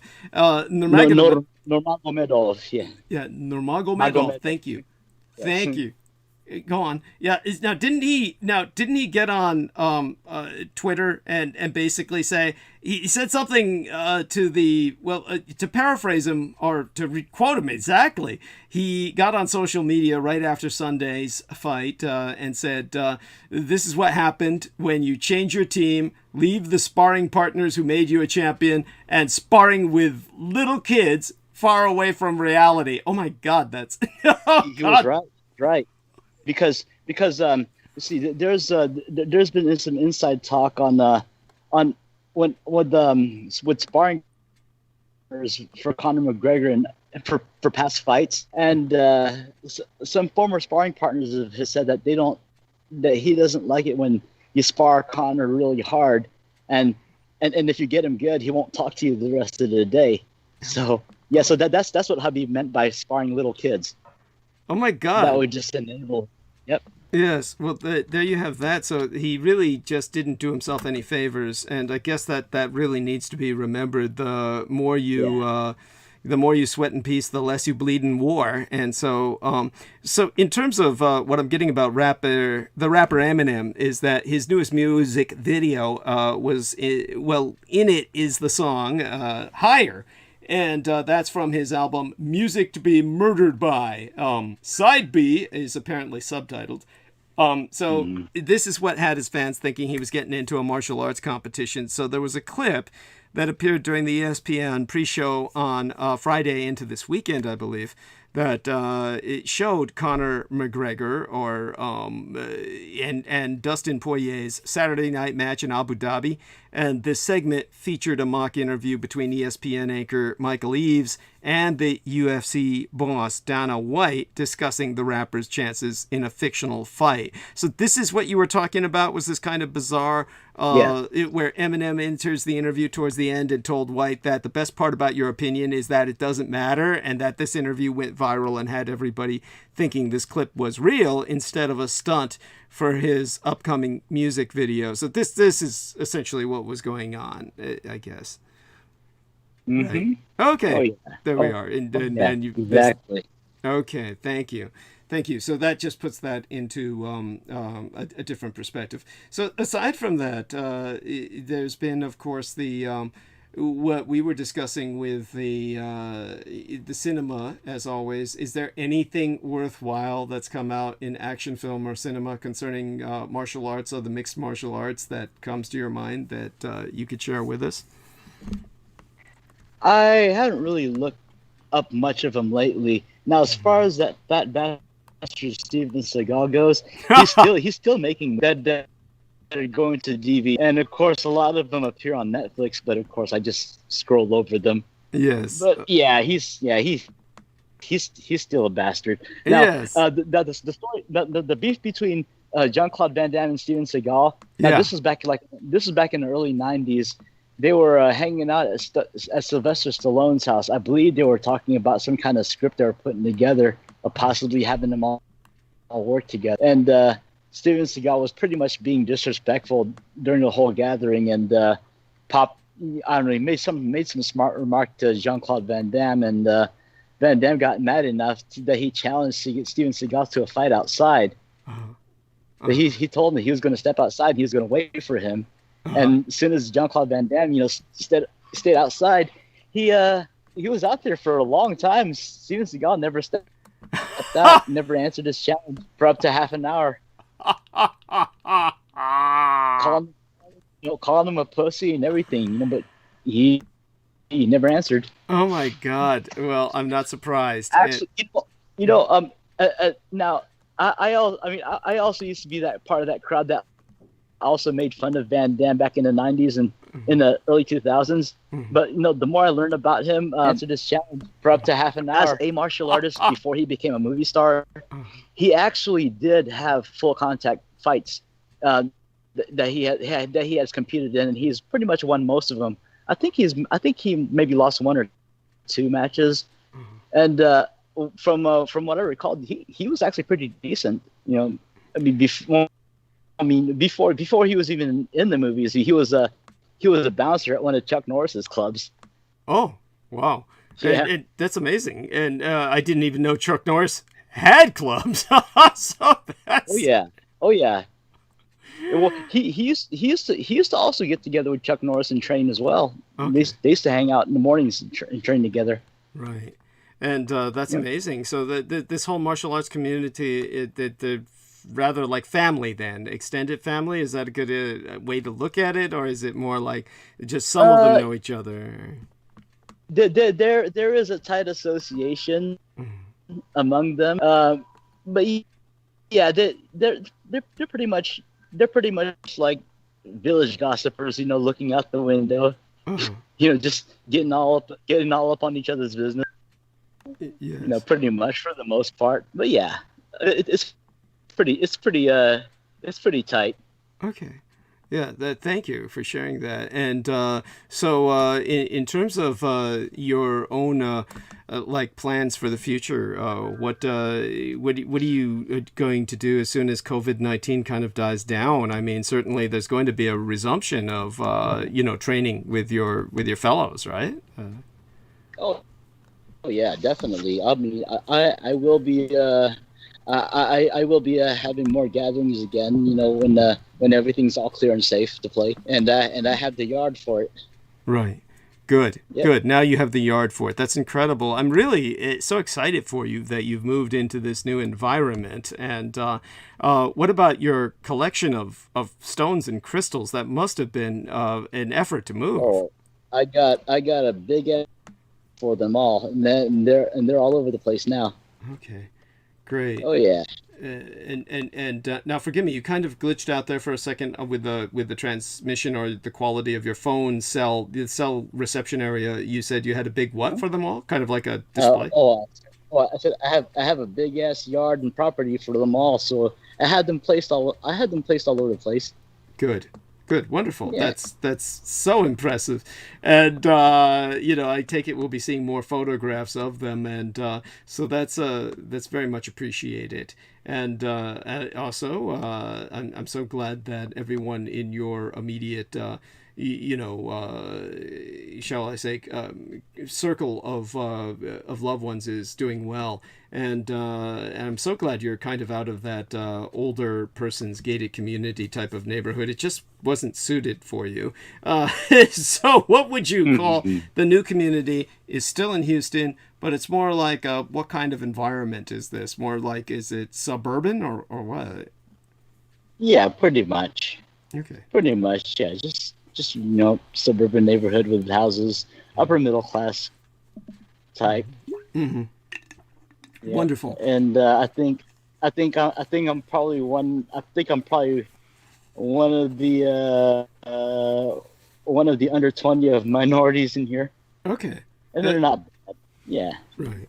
So definitely a peaceful neighborhood, and that's wonderful. And so what other things come to mind when we've got about 10 minutes to the top of the hour when we'll be bringing Peter Moon on, and he says he's just about finished with the book, and then I'll have to go over it with him. And but in your case, of course, you've it's been such a year that I'm sure that there must have been too much to recount, and I'm going to speak a little bit about the holiday season as I see it and how this transition does from 2020 to 2021. I'm just going to try and put together some arc of narrative tonight, look around the internet for what to analyze or put into perspective while Peter talks. And but I was hoping that you could give us a little in-depth insight into what your world was like, because I haven't had you on in a long time.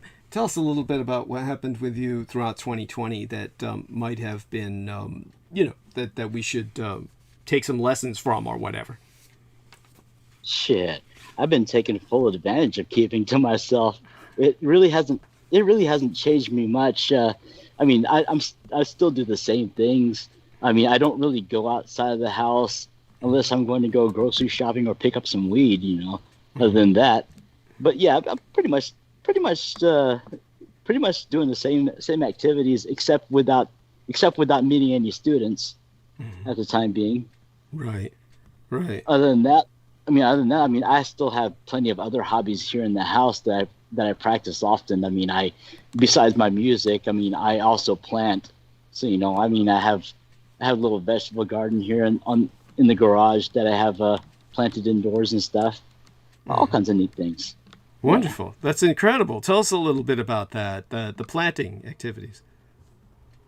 Oh, well, it's I just started doing it since I had the space for it, and it was more or less like a hobby just to keep in practice since I grew up being familiar with it growing up in the Philippine provinces.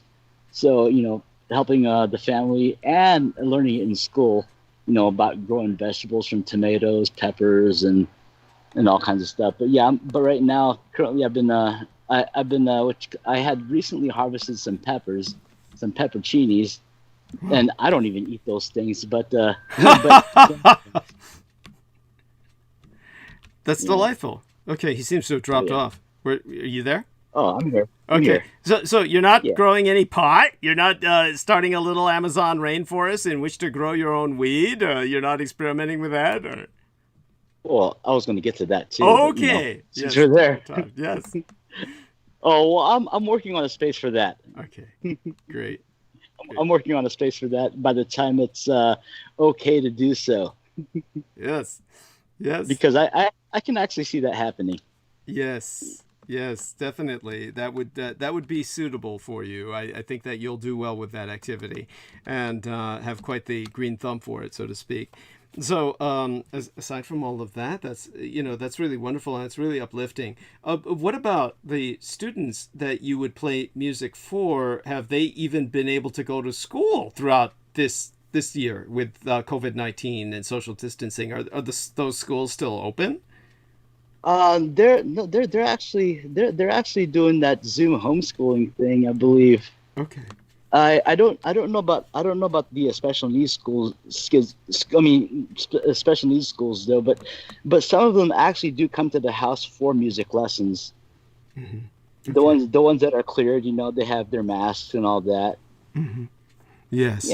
Yeah. Okay, that's amazing. And well, we've got a few minutes left. What would you like to emphasize before we bring Peter Moon on at the top of the hour? What is it you'd like people to take with them concerning everything, the end of the holiday seasons, the end of this inaugural day, which was kind of like an extension of the holiday seasons in and of itself, because I'm integrating the Martin Luther King Day as kind of a civil religious day, really. And I'm going to tell people a little bit more about that concept. But, you know, as we transition from 2020 into 21 and we're finally settling into 2021, what do you think we should do to maintain a proper attitude or the like? Give us some hints in that regard. Oh, well, I think, from a lot of what we've learned on the functions of misinformation and disinformation on the internet, a lot of that works because people are in balance when it comes to a sense of discernment. You know, being able to see information for what it is, other than what you want it to be or what you don't want it to be. You know, know that there's other levels of reality to the self. You know, where once they can all be integrated, a person becomes more fully functional and more fully functioning. Yes. Yeah. Thank you. That's beautiful. And go ahead. At the same time, you know, it's important to be grounded, to be able to prevent a very bad habit called overthinking, because I consider overthinking a type of misuse of magic that manifests problems that never existed in the first place. Yes. Yeah. Very true. Thank you. And so that was delightful. And in terms of What else comes to mind? I mean, obviously you've been doing quite a bit, and you've been observing quite a bit, and you've had this life-changing move in that's taken place this year. I guess give us a little hint as to how to kick back and enjoy life. What is it that we can do to, aside from, I guess one hint towards that is to stop overthinking, and so aside from that, add on to that, kind of give us some more perspective. Well, when it comes to the value of life, I forgot what Anne Frank exactly said when it comes to flowers, but she says something to the extent that dead people receive more flowers than the living. Okay. And if one were to work to be able to give more flowers to the living, it adds more value to one's perspective on life and one's experience in life. Thank you. That was beautiful. That was wonderful. Yeah. Well then, I've yeah, go on. seen about a handful of funerals just this past year, so it's kept me alert. Wow. And I take it this is going to sound strange.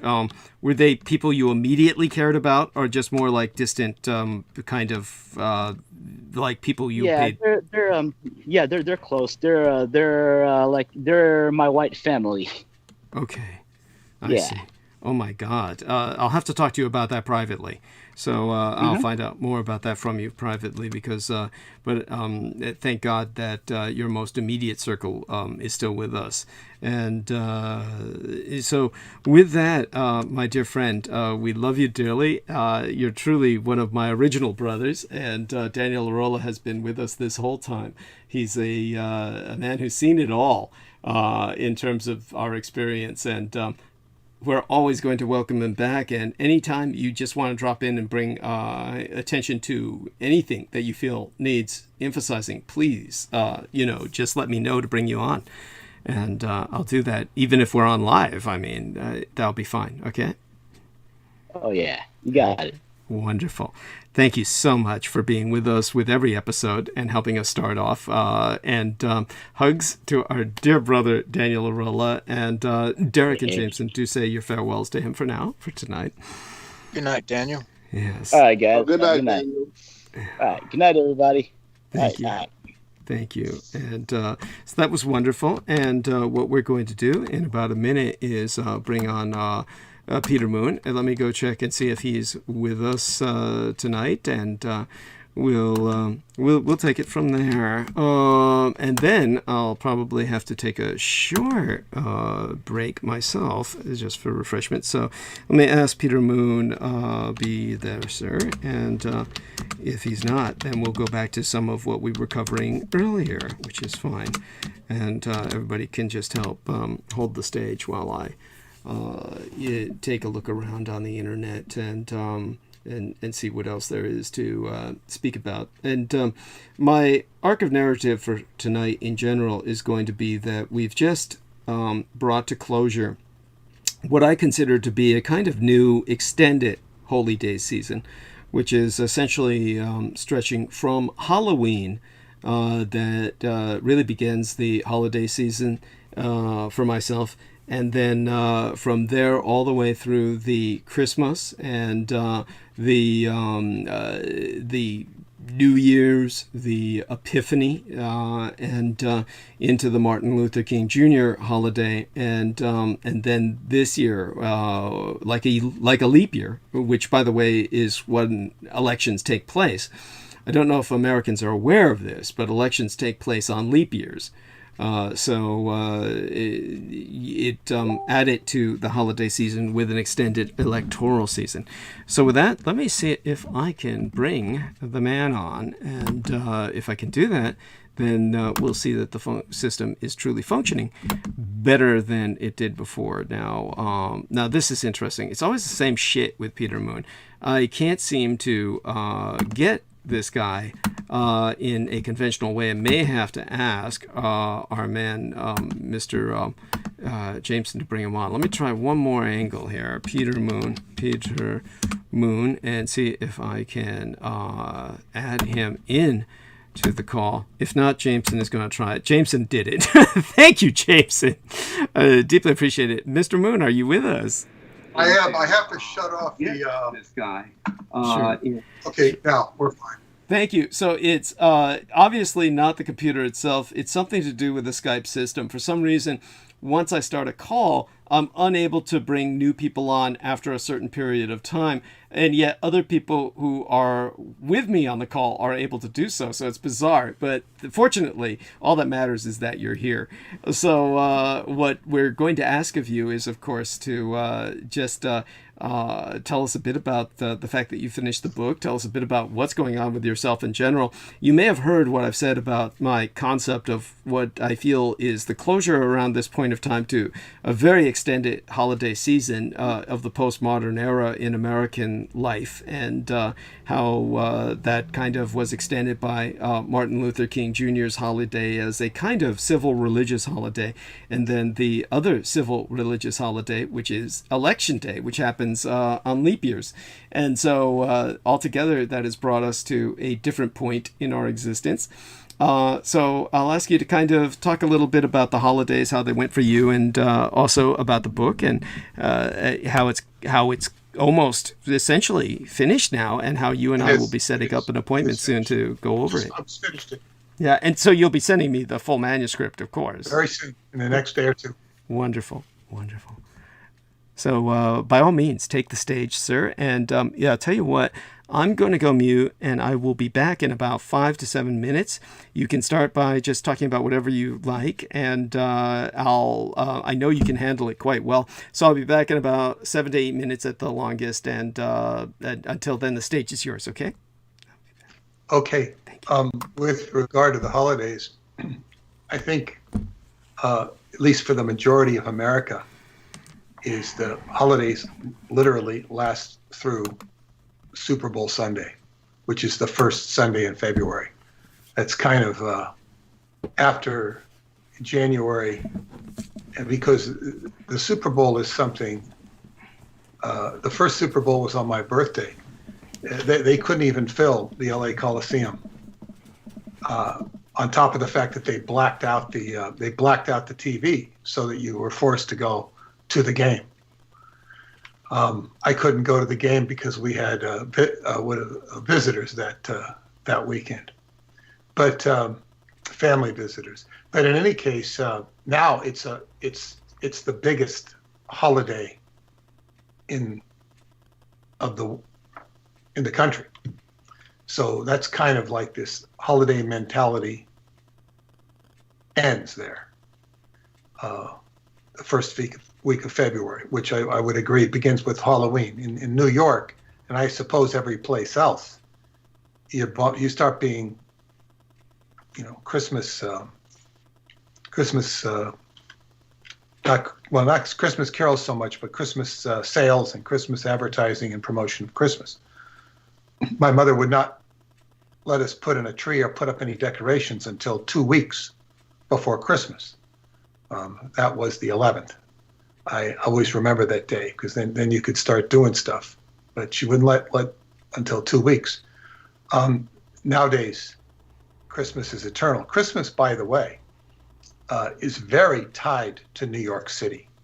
The patron saint of New York City is Saint Nicholas, and Saint Nicholas was the figure on the masthead of Henry Hudson, who was Dutch. Saint Nicholas being a saint that was very much identified with the Dutch, and he was on the masthead, or the bow, not the masthead, the bow of the ship of Henry Hudson, who was the one who first discovered, at least for Europeans, New York, which was then called New Amsterdam. It was a Dutch city. It was settled by the Dutch. And so it has a very strong identification with St. Nicholas and Santa Claus. Santa Claus, as Christmas as we know it, was exported in many ways from New York City. Of course, everybody across the country celebrated Santa Claus. They also celebrate Christmas in India. I was told this by the Indian people I know, and they have lights all over the place. They don't necessarily celebrate the holiday, but they celebrate Christmas in quotes with massive lighting in non-Christian India. Most of the people in India are not Christian, but they still celebrate the holiday. So the holiday is it's just taken over everything. So that's filling some airtime on the holiday. But to get to, I had, for all practical purposes, I have finished the book, which is called The Roswell Deception and Demystification of World War II. And I just finished the last chapter, which is about Douglas. Well, it's not only about that, but it's about him sending the pieces of the Roswell debris to the people, to the Japanese museum, the UFO museum in Japan, and all of the international problems that created. But so now I need to write a conclusion chapter and an epilogue. The epilogue will, of course, whet the appetite for the next book, which will be about Michael Aquino and Satan's Crusaders and Douglas's role in exposing Gary Hambright and literally dismantling the Presidio,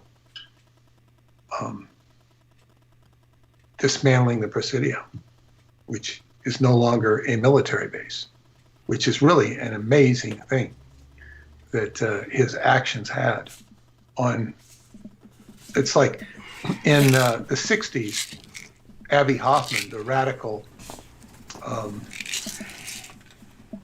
whatever he was, he tried to get a bunch of people around the Pentagon to levitate the Pentagon.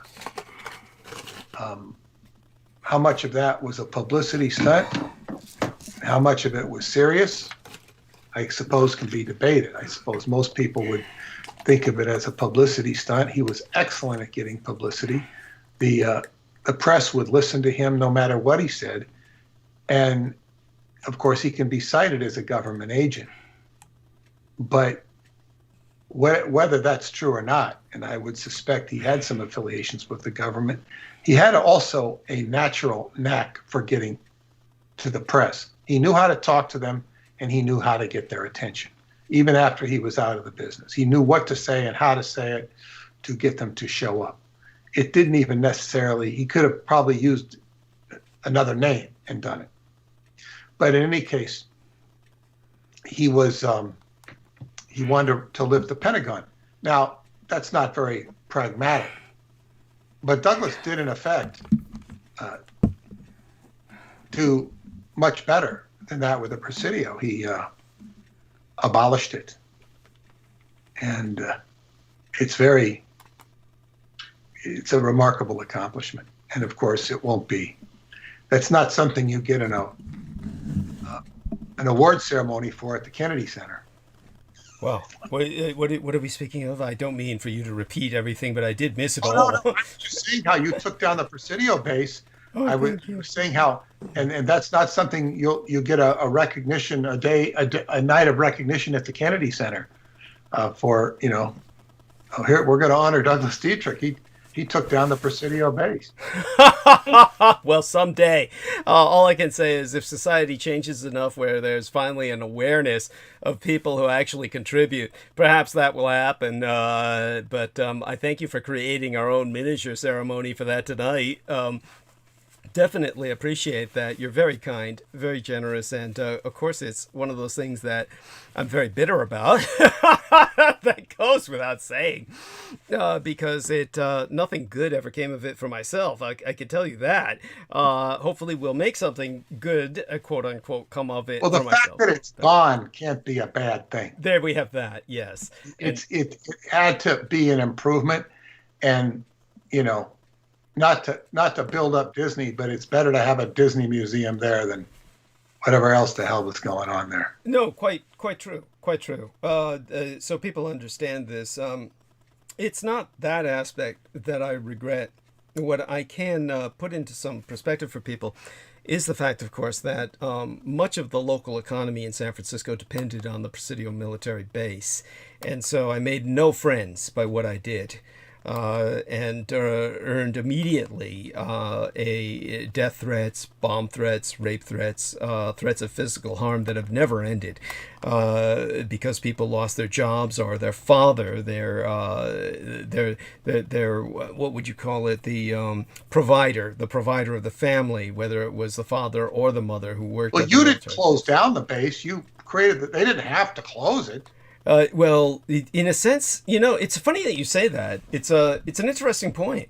Did they have to close the Presidio military base to contend with the problems that were there? In a sense, they had to, because the Presidio military base was so inextricably linked with those child exploitation operations that, in a sense, the only way to shut it down was to close it. That combined with the other scandals that took place there, like the abortive assassination attempt against the future president, William Jefferson Clinton, who at that time was simply the governor of Arkansas and a presidential candidate. The fact that these things were being outed and brought to the general public, made it impossible to just tolerate the operation of the base anymore. It was simply the reason that they couldn't have it operating at all was simply the fact that the public would simply continue to ask to be brought on base, and they could no longer just keep hiding everything from the public effectively. And the only way to hide it was to close it down and thereby seal off all of the real toxic areas. And I don't mean that in terms of waste disposal, but in a sense it is, in the most ugly sense, human waste disposal. We don't know what they did underground. I mean, you might know. I don't know if you've talked about that much, but to a degree, and certainly I've spoken of it to a degree, but believe me, there are literal bodies buried beneath the Presidio, and they number in the hundreds, and the overwhelming majority of them are children, and the access to that evidence has been just blasted shut and sealed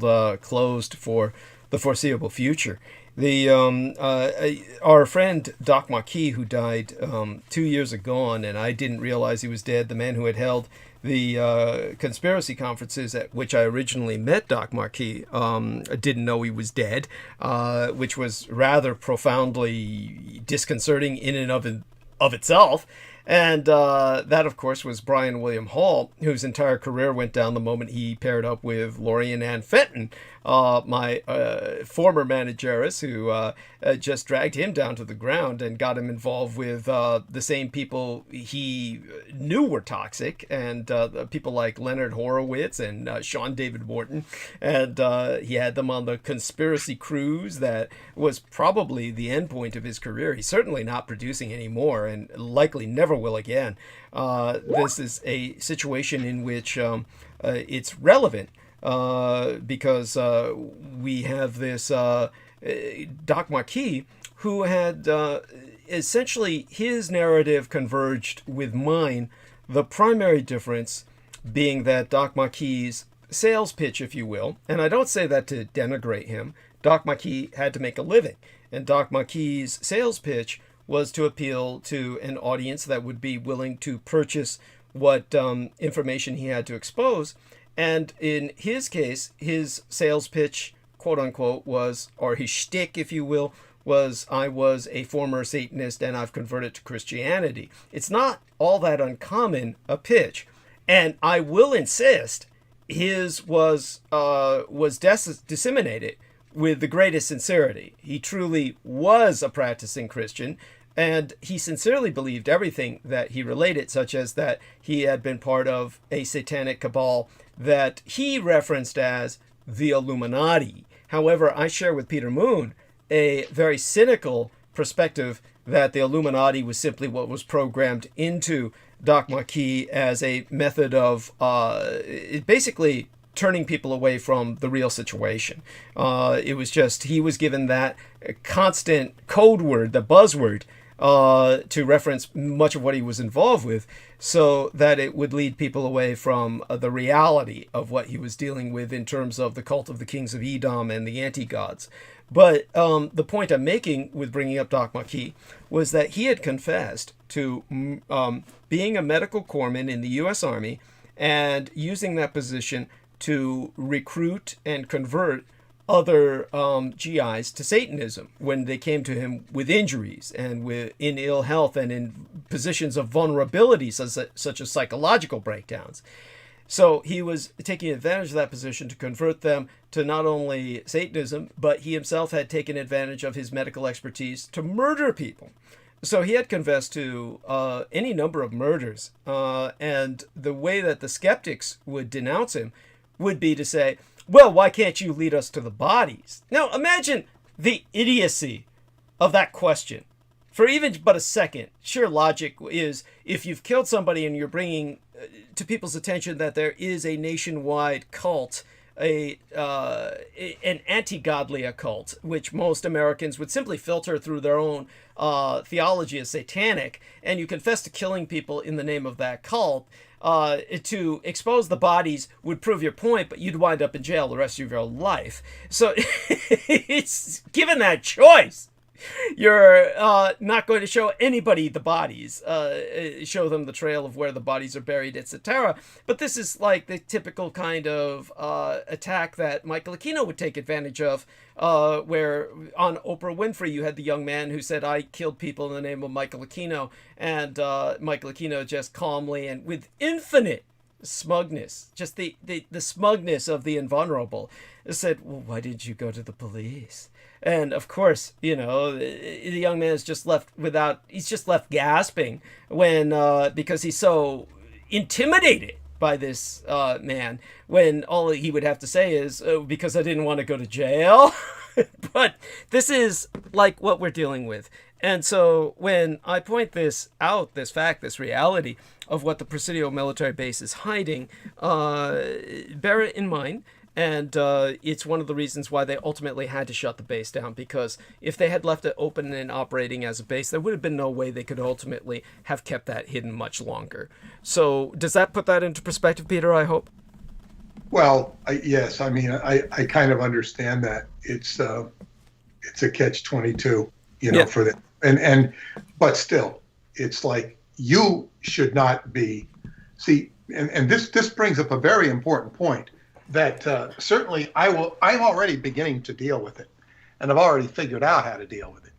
But when you start exposing Satan, and I don't even like this game of exposing Satan because thank you, and it's also the very term I don't like either. But go on. But whatever it is, we can call it that. Evil. It's exposing the adversary, basically. That's what Satan means. When we say Satan, it puts in connotations of a man with horns and all this sort of thing. But Satan means adversary. So when we talk about the adversary, we could also call it the cold-hearted orb that rules the night. We could call it the demiurge. We could call it a lot of things. It's been called Ahriman. It's been called a lot of things. But we're talking with the collective legacy of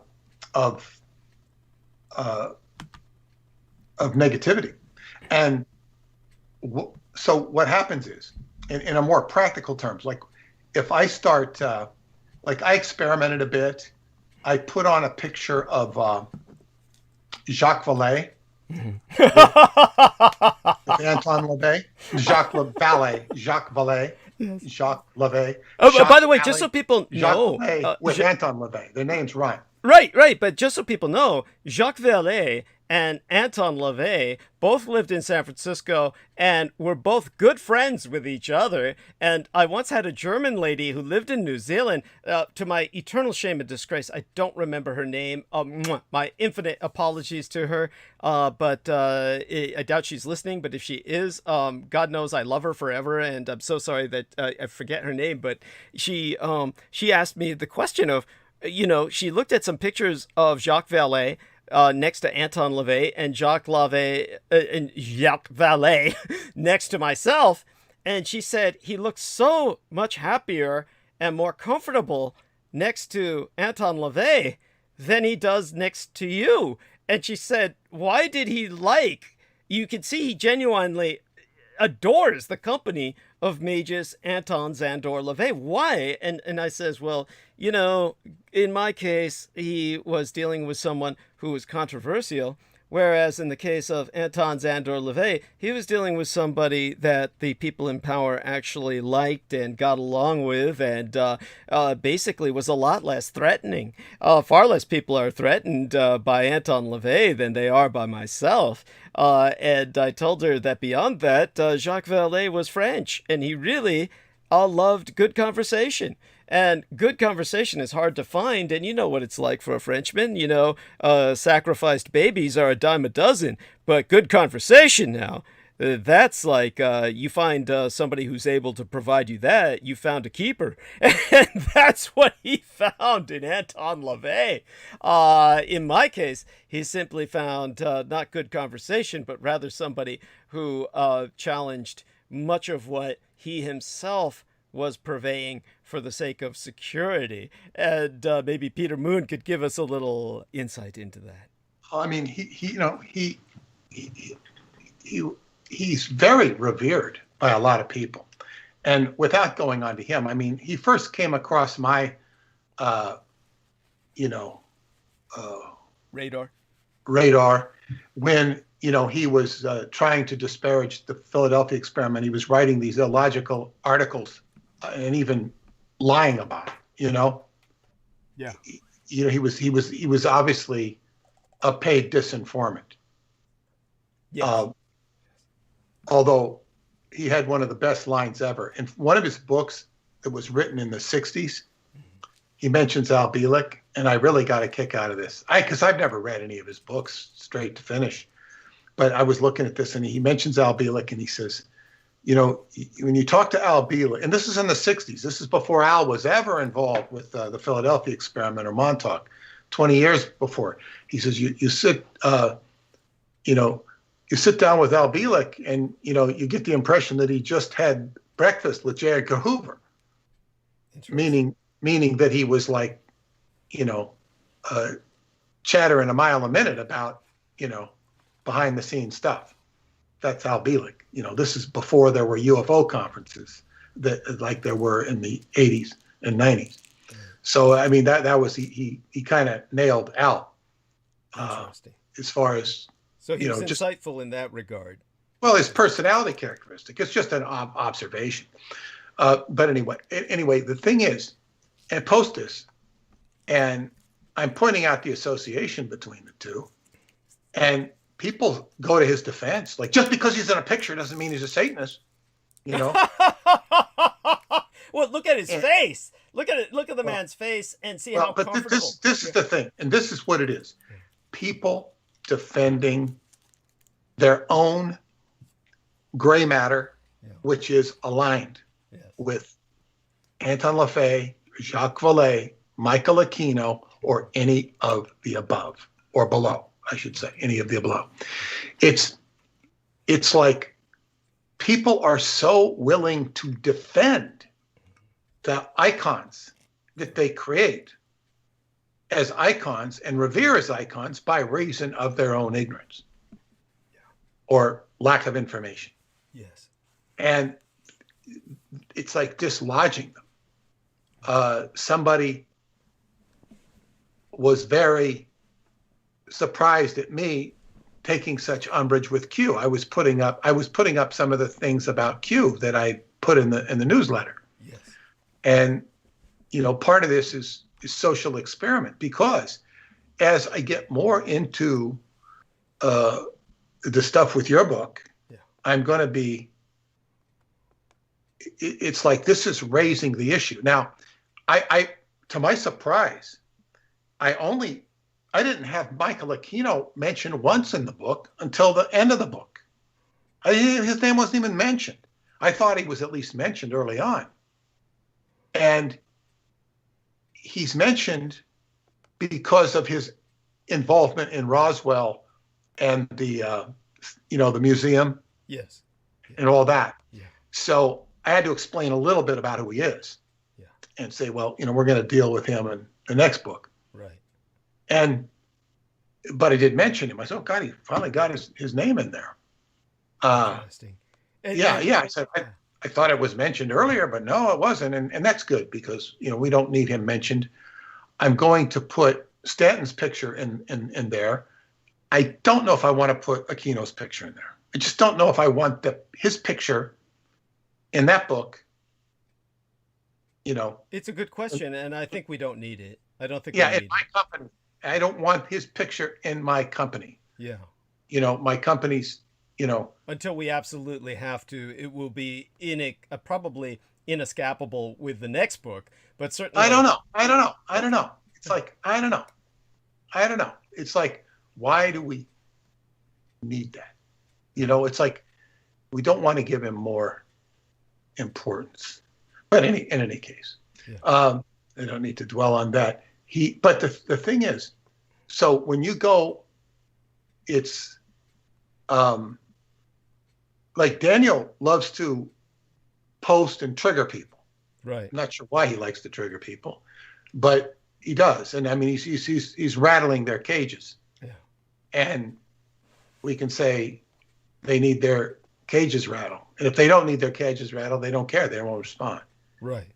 But the thing is when I bring up this stuff, when I even bring up you, it's and I have to write in the epilogue about how it took me, 5 or 6 years to whatever it was to build a relationship and to get through all the dross that was in between you and having a normal relationship because of all the,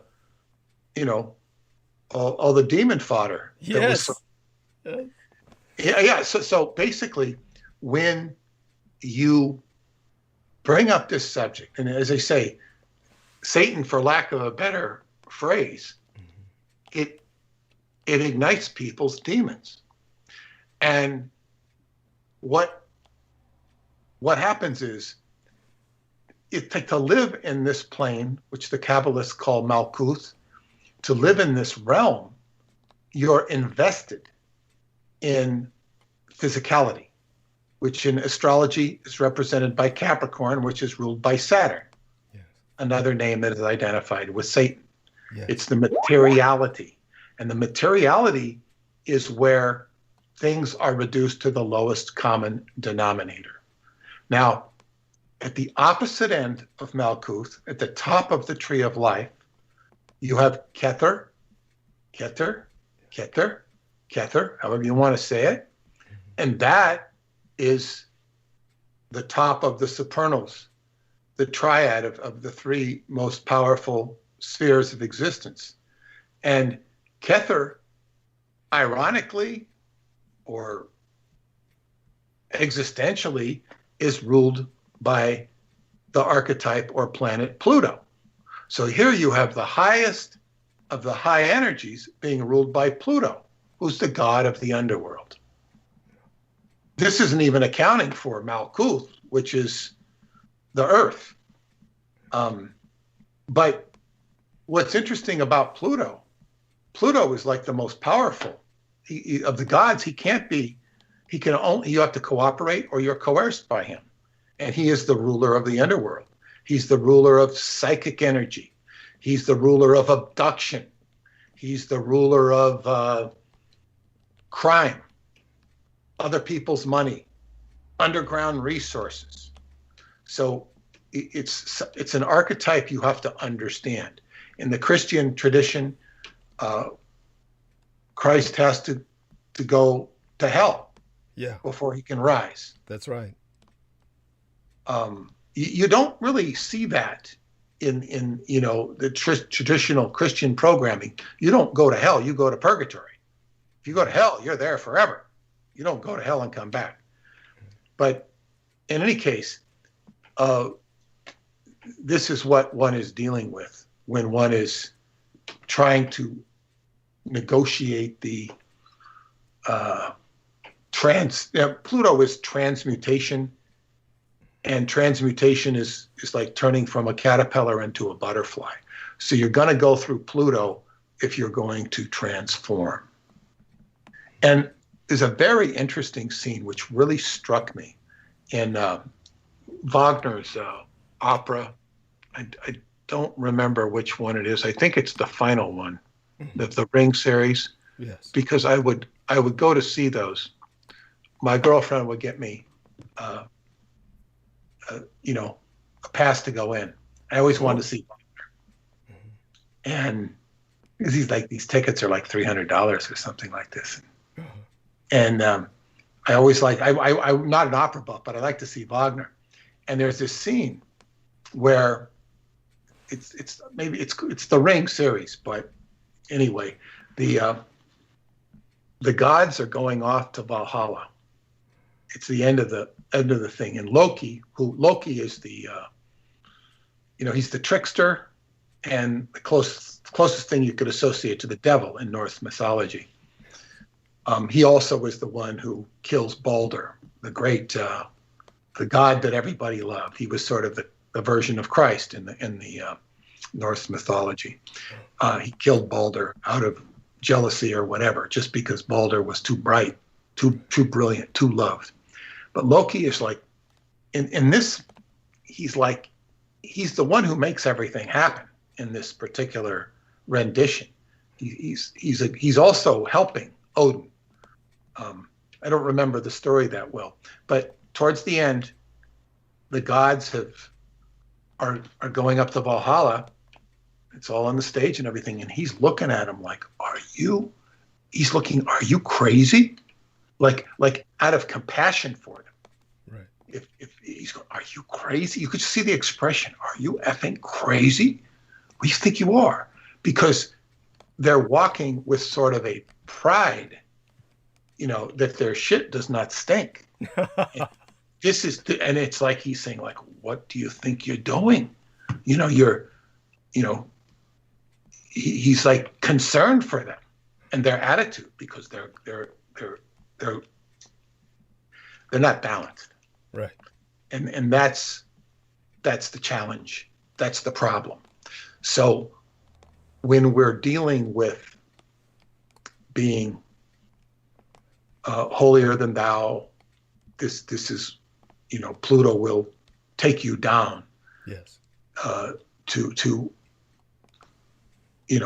sober you. So, you can't, not have one foot in this world is a risky proposition, unless you're fully able, willing, and ready to leave it. There's also the proposition of being able to enter this world and exit it at will. And I'm talking about more than just psychologically. It's great to be able to do it psychologically, but to really be able to do it is a real mastership, if one can do it. So in the course of bringing up so many of these issues, and what we're facing right now as a body politic of human beings, with all of this division and insanity that's manifesting and is reaching, it hasn't reached its peak yet, although it's getting there. It's, in some ways, it looks like it's reached its peak. It looks like there's more acceptance of the new administration, but there's so much more going on than just the administration itself and what it's doing. There's so many other issues, and the administration is more like, like a whaleboat at sea with choppy waters. It's just a whaleboat out there that's trying to get by and trying to do whatever it's trying to do. It's only one player on the stage, Yes. for better, for worse. So when we bring up these issues, it brings out people's netherworld aspects. We could also, and many people are like really preoccupied with aliens. Yes. Oh my God. It's just I could go on about that for hours, but please go on. I think we might need to address that more formally, not tonight. Yeah, not but tonight. So much, and I've now my solution for dealing with demons is I wrote a whole book dedicated to it, The Synchronicity and the Seventh Seal, which is 450 plus pages that is very metaphorical and goes into the formula for banishing demons. The sacred name, Pentagrammaton, the pentagram, Yod He Shin Vav He, the name of Jesus, which is much more of a concept. It was a concept before there was ever a character. That was around the year zero. This is a formula, and it was an ancient feminine formula, and it's tied to the orbit of Venus. One of the reasons the Muslims recognize Venus, Friday is their holy day, the day of Venus, and the star of Venus. That's why they have what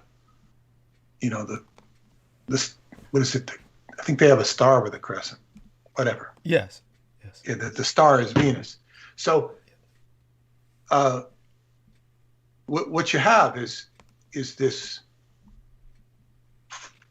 way of, and I wrote that book to basically exercise all the stuff that I had accrued from investigating Montauk, which was Aleister Crowley, the Jack Parsons stuff, all of that stuff. It was like, wow. And it opened the world of the Moors to me, the Moorish science, right, which opened further doors. And this idea of exercising stuff or debris is something that it's a part of life. So we have all of these characters coming up with their factionalized thinking, and people are very passionate about it. Doesn't surprise me that people are passionate about Trump, the Trumpsters, the QAnons, whatever. Right. What surprises me that people are passionate about Biden. They're passionate about him as if he's really, this great guy, because he's not Trump. And, it's like, you just, are you mad? Are you mad? But this is stuff that people are going to, manifest. And I'm going to have to put up with this. I put up with it years ago with Montauk, where people are like, that whole book sent the willies up people's spines. Yes. And you talk about the reaction you're getting, the death threats. I had maybe one death threat, which I could have had the guy arrested. Mm-hmm. How come you didn't? Was it just not worth your time?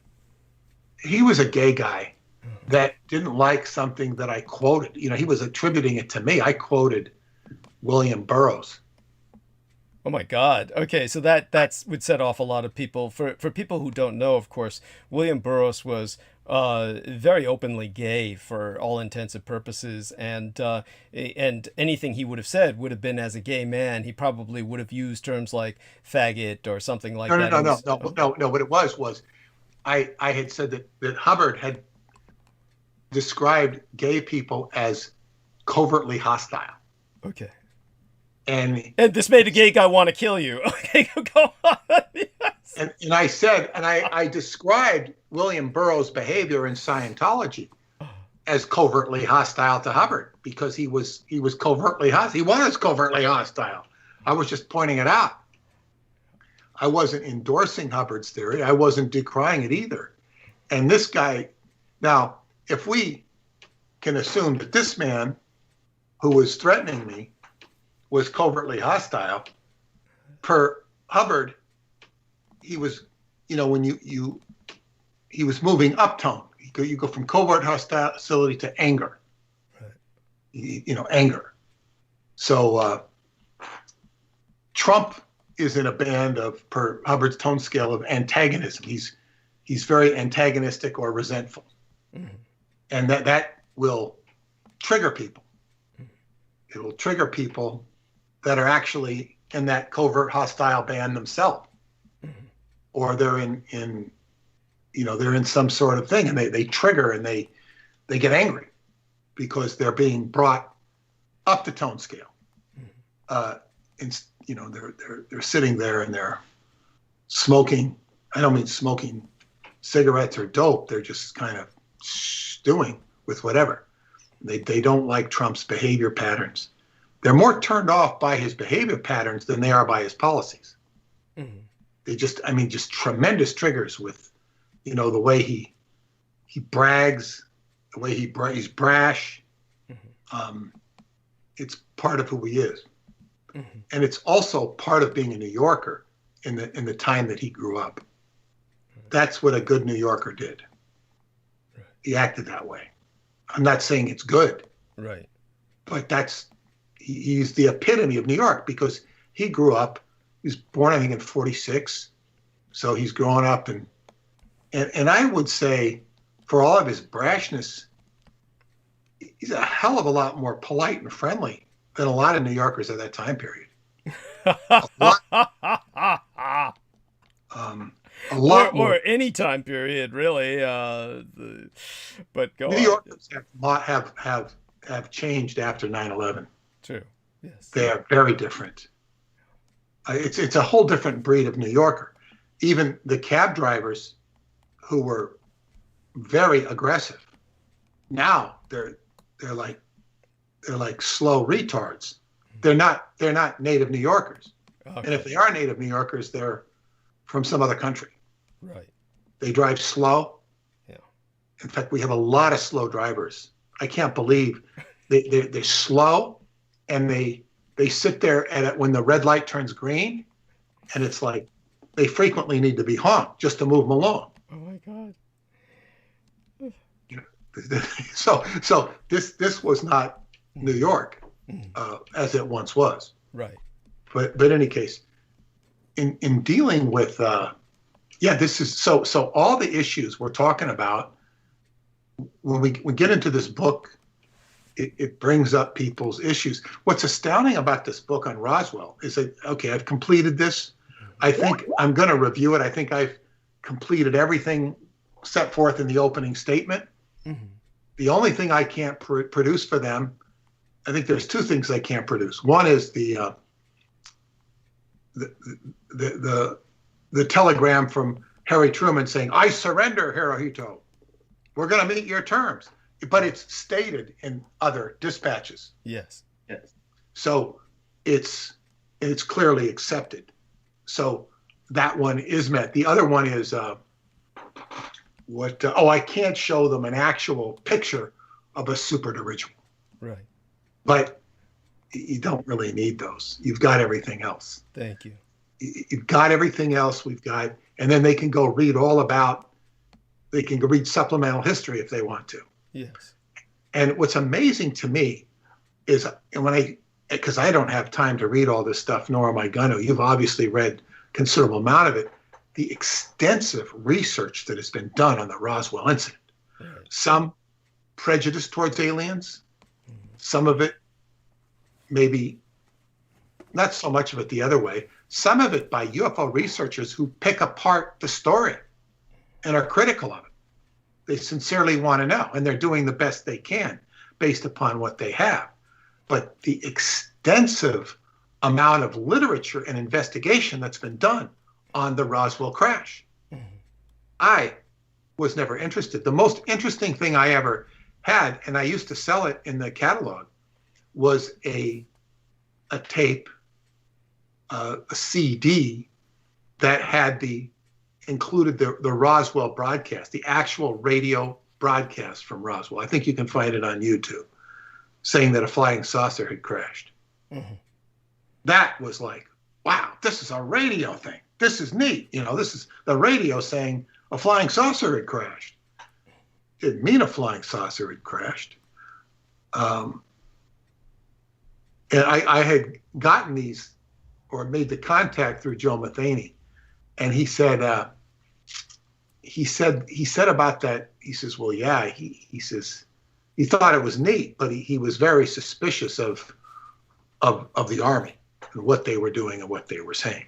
Very suspicious. Like, why are they saying this? He didn't trust them one iota. But you look at all this stuff, and it's the only reason it's delusional, they're delusional on it, is because they didn't have the information that you're providing in this book. Thank you. And what makes the situation that I'm dealing with so incredibly offensive is, and I'll bring this up on a personal level, it's morbidly entertaining, and at the same time, it's just, how would I say that? It's just infuriating. Now, what's interesting is that we've got this idiot named Nick Redfern. And Nick Redfern, of course, wrote a book called Body Snatchers in the Desert. And he wrote a sequel to the book. Now, the interesting thing is, I just rediscovered this. What happened was, I have piles of books, as people know, as our man Peter Moon can attest. Photographic evidence is out there on the internet where my room, the back room in particular, has become a meme of my book hoarding. And so my book hoarding is, at this point, universally recognized without a name attached, like so much else about me. It's you should hire a librarian to file it. Oh, God. What would be... I'm joking. Yeah, of course. And so what we have is a situation that amidst all these books, people send me books. And then when I get sent books, a lot of times I can't even get the time to open the package until, like, something happens. And so what happens is that I had one of those incidents where I was cleaning up, believe it or not, and this happens in my home, basically some ectoplasmic slime. And this is something that my house is, how would I say it, terminally haunted, the home that I live in.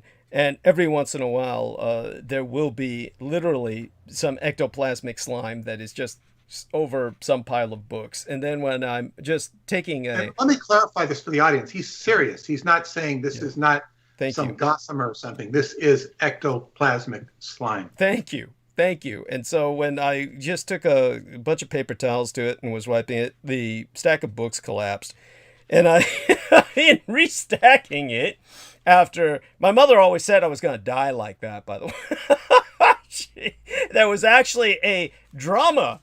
She had actually been watching a television drama where a huge wall of shelved books collapsed upon a young boy and killed him. This was in a drama. It was a fictitious enactment of this scenario. But the only thing showing of this poor young boy who was buried in these books, because he was young enough, he was fragile enough physically where this kills him, is his hand is appearing out of this stack of books that is gesticulating wildly as the life goes out of it, and he dies. This is a horrible thing to laugh about, but it's funny in the sense that my mother would tell me that I was going to die like that. And so in terms of every time something like this happens, I always find myself wondering if this is it. This is the moment where that'll happen. But anyhow, while I was piling the books back up and digging myself out, fortunately, I'm not that small a person where that's actually a threat. I dug myself out of the pile of books that had collapsed upon myself and was restacking them, and I discovered a manila envelope containing a book that had been mailed to me. There was no recognizable return address. Somebody had ordered it from Amazon for me. So whoever ordered it from Amazon for me, there was nothing in there that said, say a thank you to or a gift from. It was just somebody had ordered it and had it delivered to me because I did not even know this book existed. I vaguely remembered it. As a matter of fact, I was warned of it from somebody who I do not remember, So if anybody remembers that they warned me about this or wants to take credit for it, you're welcome to contact me and say, oh, I warned you about that. You know, in a sense, it doesn't matter. But I distinctly remember somebody forewarning me that Nick Redfern had known about myself and he was plagiarizing all my work. And that he was plagiarizing everything I said, and he was publishing a book that was, quote unquote, here's what it says on the cover, sequel to Body Snatchers in the Desert, The Roswell UFO Conspiracy. And the subtitle is Exposing a Shocking and Sinister Secret. So here's Nick Redfern, who, by the way, was confronted very adroitly, very diplomatically by Keith Call. Now, I recently contacted Keith Call, and I'm happy to confirm he's still alive, which I was genuinely worried about because, of course, I had a number of people die that I was close to, and my parents had always told me, you know, when people you care about die, they die in threes. And this is not superstition. My parents told me this, and it's always borne out. So when people around me started dying, and I started checking around to make certain that people I cared about were still alive, Keith Call was one of them. 3 people I know did die, and God bless them. May they rest in peace, eternal. But when it comes to Keith Call, he told me that he had met Nick Redfern personally, and when he approached him, and Keith Call, by the way, has done things on my behalf that he's gone above and beyond the call of duty. He's actually like gone to MUFON meetings, and he brought Douglas Dietrich with a little DVD, the Roswell and the Rising Sun, and he put it in the DVD player, and he was physically ejected from the room. This is what happened to him at various MUFON meetings, Mutual UFO Network meetings. Now, interestingly, whenever I delivered speeches or presentations at MUFON in California, people were very receptive and very impressed for the most part. Very few people had anything negative to say, and those who were religiously believers in aliens would say something, and I would usually send them crashing down like an idiot, but everybody else in the room was very positive with what I had to say in general. So it was interesting that if it's not me, that someone else presenting what I have to say, they respond so violently. So it's really a matter of kind of like projection of the sense of personal force. And so with Nick Redfern, when our man Keith Call confronted him about this book, he said, I hear you wrote a book in which you took all of Douglas Dietrich's work and published it. And what did he take on what subject? He basically the ghouls? The ghouls? No. On Roswell and the Japanese. Of course, he doesn't put it in any historical context. What he does he say it was balloons? He basically, Nick Redfern being what he is, he basically says, oh, this person says it might be this person says it might be that. I'll give you an example of it, but basically he's just saying it's Japanese prisoners of war without his committing himself to it. So does he talk about the dirigibles? No, of course not. What he does do is he'll bring up the Fugo balloons. He'll say Japanese balloons, Roswell, and the FBI. And then he'll bring up like Japanese plans to send disease germs into America by balloon. He'll go into it to an extent, but he doesn't go. It's not coherent. No, it's not coherent. It's not coherent. So he'll go into historical aspects of it, and he'll intentionally evade historical context. So basically what he does is he does nothing to present a coherent picture. He's chattering. He's basically stealing everything I said, and he's like basically taking everything I said into transcription and then publishing it in a book out of context so that it doesn't make any sense. So he doesn't credit me, of course, never mentions my name. And when Keith Call just very tacitly and diplomatically confronted him about that and said, I understand you've taken everything Douglas Dietrich said in transcript and you've published it in book format, then he basically copped to it and said, yeah. And Keith Call asked, well, why don't you ever bring up Douglas Dietrich in your book? And Nick Redfern said, oh, because he's anti-American. And that this is, and when I asked Keith Call, well, since in Body Snatchers in the Desert, based on what little information he had as an outsider looking in, Nick Redford, before he ever heard of me, basically said that he thought it was all a bunch of deformed Japanese kids with progeria that were brought to the United States and experimented on in atmospheric testing to see how far they could send them up before their lungs burst from lack of atmospheric pressure, etc. How could he say that the United States did something so inhumanly atrocious as to take developmentally disabled and deformed and disabled children and use them by the hundreds? Well, see, this is indicative of what's the problem with so many people. They're not playing with a full deck. Thank you. So it's like, it's kind of like going into somebody's house, into their kitchen, into their pantry, and they've got a bunch of cat food and dog food and maybe some bird food, but they don't have any pets. Yeah. In other words, what do you got the cat food there for? Well, they had a special on it. Thank They had you. a sale on it. Thank you. Yes, that's like that. Yes. It's like it makes no sense. It's and because they're just like they're whoring information. Yes, and this is like basically was a preemptive strike to basically confuse the issue before we came out with it. Now, is for the year it was published, because it was mailed to me and then it got stacked and then I forgot all about it. It was published, copyrighted in 2017, published by Lisa Hagen Books. Very strange. Lisa Hagen Books. What the fuck is that? Powered by Shadow Teams, which is whatever the fuck that is. And so it's copyright by Nick Redfern in the year 2017. So this was, a while back. He actually came up with this shit. And that was, and obviously it hasn't made any stir in the world around us because it's basically something that has no coherency.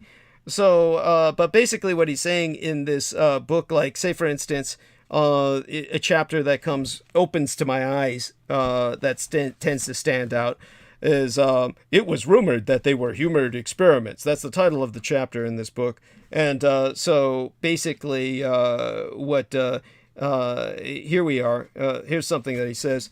Tim Cooper claimed to Stringfield in 1990 that he had numerous sources of the old-timer kind, some of who assured Cooper that, yes, aliens really did crash outside of Roswell in the summer of 1947. Others, however, quietly hinted to Cooper that the truth was far more controversial. A scenario involving human guinea pigs, Japanese and handicapped individuals, and the creation of a... I like the handicapped. Yeah. And the creation of UFO-themed disinformation programs and faked pro-UFO documents to hide the down-to-earth truth of the Roswell Enigma. Also in 1990, Cooper supplied Stringfield one story which Stringfield decided to firmly keep under wraps until the following year, 1991, when he published it in a lengthy report on tales of crashed and secretly retrieved alien spacecraft. The story concerned a woman who Cooper first crossed paths with in 1989. He described her only as a nurse and gave her the pseudonym of Mary. And by the way, this guy actually mentioned this in his first book, Body Snatchers in the Desert. She thought they may have come from Japan after the war. So in Cooper's own words of 1990, and which Stringfield published, she casually mentioned to me over coffee that bodies were flown, and it just goes into this, You should put some zombies in there, too, to mix it up, There we are. So he basically, he's just confusing the issue. And so this is something that it doesn't do anything of negative to us, but it's something to just look into and see if you can get a copy of your own that you can just go over so that you can see what the complete difference is between what we're publishing and what this idiot put out. Now, he filled up about 200 and, well, altogether the book is 260 pages. So it's 260 pages. And so this guy, like, is just, again, just confusing the issue. So there's, in terms of what he has to say is that he basically, it's just not, how do I say it? It just goes from kind of like subject to subject. And so it's... Well, yeah, he's just churning out a book, it sounds like. Yeah, he's just filling in pages. And this is sometimes what, I think Joseph Farrell churns out a lot of books. I think his have a lot more coherency, though. Yeah, well, it depends on what you deem as coherent, of course. in other words, they follow a theme. Yeah, and so with both of these individuals, they are what they are. But with Nick Redfern, what is so offensive about him is he's obviously plagiarizing without giving credit. He admitted to Keith Call to knowing of me and then saying that I'm anti-American, which, considering what he's saying about taking developmentally disabled children and using them for experiments, and that the U.S. Army was doing this, suggesting that in Body Snatchers in the Desert, and then following that up with his second book about it, how is that pro-American? How is that in this culture, for him to say that to accuse somebody of being anti-American is enough to get him killed? Yes, that's an excellent point. By people who don't like America. So he should be careful. Well, he's saying I'm anti-American. I know. Yeah. But he's accusing somebody of being anti-American. That's politically incorrect in this culture. Yeah, thank you. So yeah, it is offensive, and it is one of these things that I'm not saying it should be politically correct, but I don't think you're anti-American. Well, thank you. I don't think you're anti-American. The people you're talking about that did these crimes in America, like FDR, yes, Henry Wallace, yes, and an assortment of other Michael Aquino, they're anti-American. They're the ones that are guilty of treason and treachery. Thank you. Compromising the ideals of America. Unfortunately, the ones that had much more integrity were the isolationists. Yes. But they're isolationists. That's what Japan wanted to be, isolationists. So America took them out of isolationism. Yes. So the isolationists were they didn't want to be involved in the war. Yes. They didn't understand the war. Yes. So it's all a big mess. But well, definitely appreciate what you're saying, and what I'll do to kind of contextualize that further is to bring up the fact that Nick Redfern himself is British. And so the motherfucker married a United States citizen. And when he married her, he's trying to show that he's pro-American, that he's a good American, but he's still trying to churn out a bunch of shit.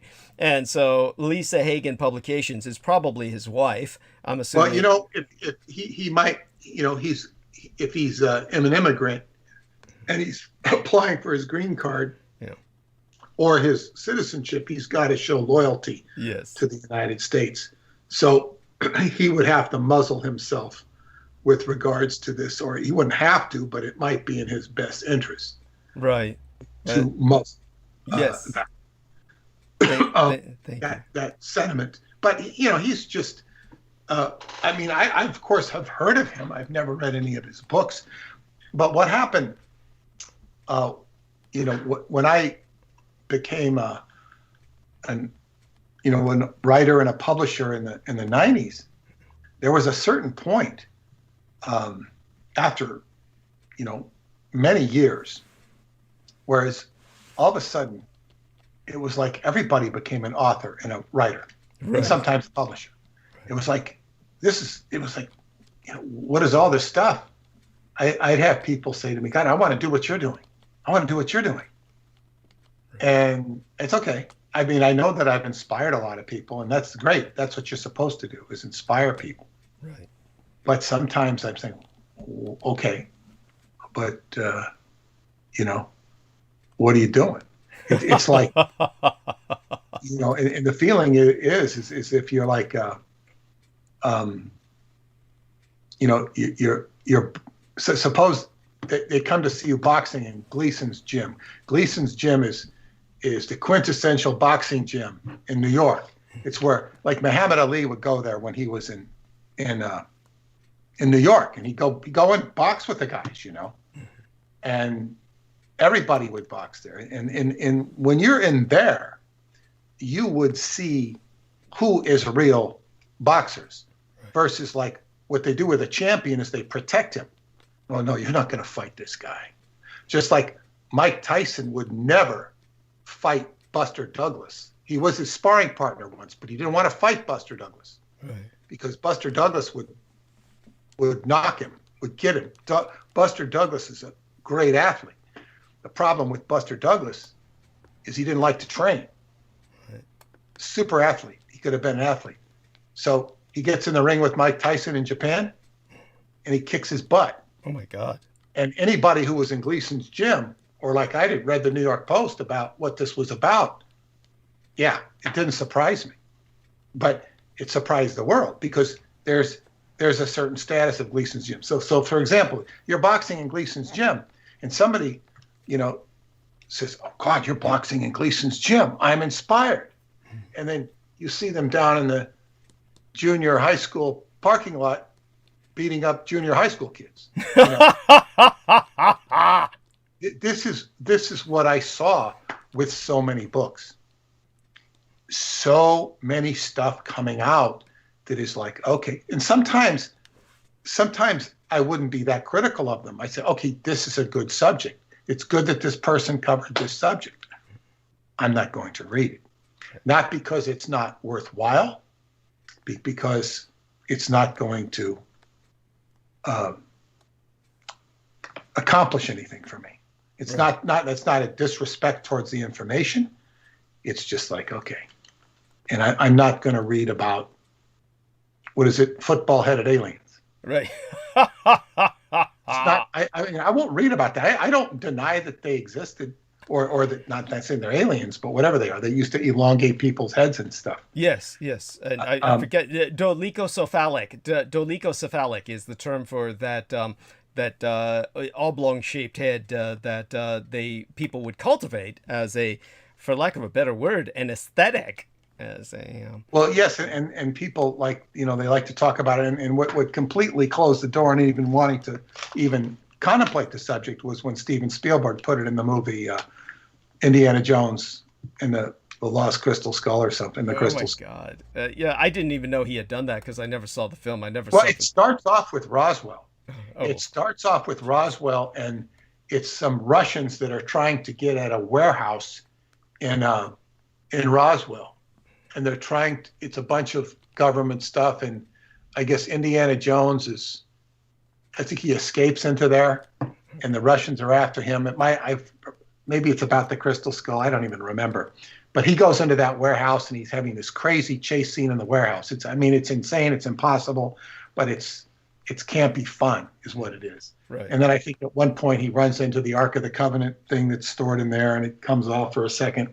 But, yeah, it's kind of like it starts off in Roswell and ends up in Peru, and it was too much. It was just, it took the fun elements from the original Raiders movie, and then overused them and made them trite. Well, it lampooned itself, basically. It wasn't trying to.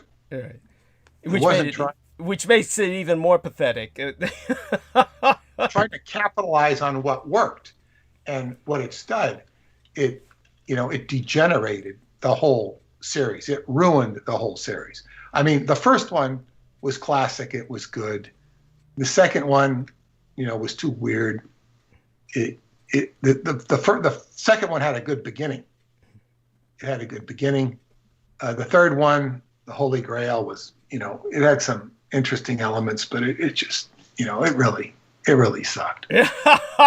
Well, you might remember, or you might have purged it from your mind, that the end of the Indiana Jones and the Crystal Skull was the giant UFO alien ship basically taking off into another dimension, and the person who was continually promoted by the Coast to Coast AM was some ghoul, some fucking white trash piece of shit old guy who wrote 3 books about the Nazis were cooperating with the aliens who were reptilian, who were really demons, and that it was all the Nazis and the demon aliens. And he wrote these as fiction, but he wanted people to accept this as his theology. This was his truth. His truth was being fictionalized for the sake of communicating his paradigm, but he actually believed this shit, and he helped to perpetuate that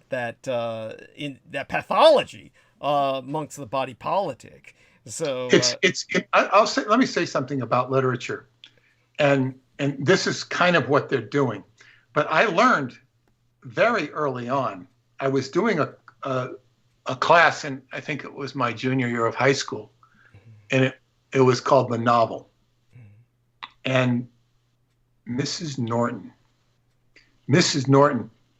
basically what you do is you'd be given a reading assignment and then write an essay. And it was not just a short essay on the book. And I think the basic thing we had to do was read 3 major books.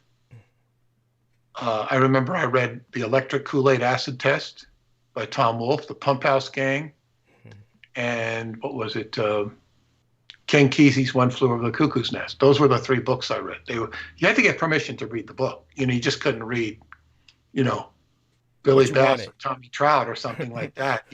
You had to read a book that had some meat to it, and those were popular books at the time.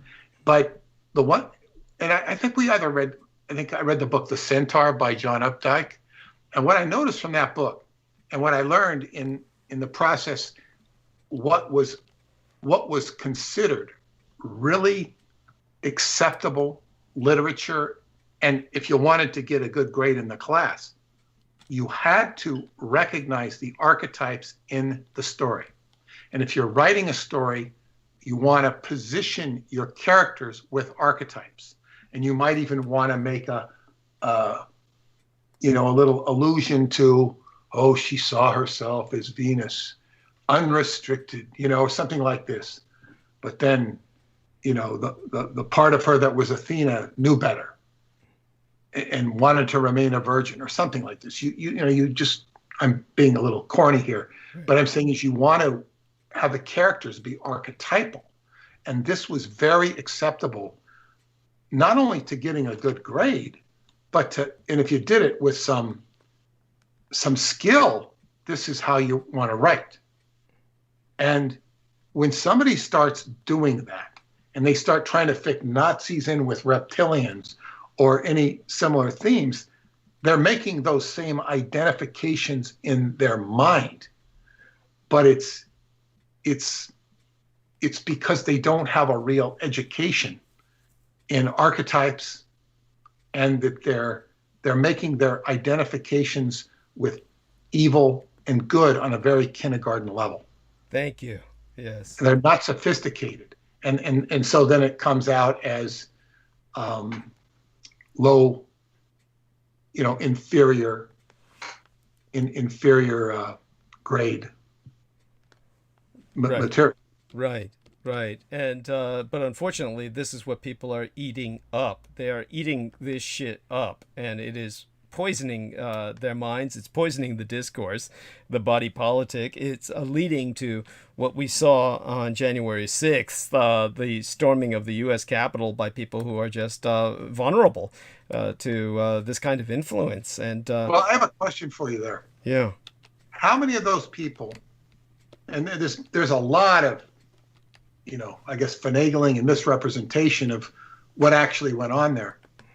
But out of those people, and this is just your guesstimate, how many of them would you say were QAnon inspired people. I mean, a lot of people were just there because they believed in Trump. Some of them were the Proud Boys, which I don't think they were QAnon. I don't think they're QAnon at all. I don't know. But some of them were QAnon, and I think some people were just, wanted to support Trump. But what's your take on the percentage of people that were QAnon people, that really were hardcore QAnon people? Well, I'll go into that later tonight in Arc of Narrative, where I'll just cover what I feel is the analysis of it. If I get started on that now, but just give me a number: 20%, 50%, 60%. What do you think? I think it's that's going to be challenging to quantify it. To quantify it is almost going to it's impossible. I wouldn't say it's impossible, because all one has to do is question them. There's enough of them being arrested where it's actually going to be possible to probably come up with some numbers. So it's not something that cannot be done.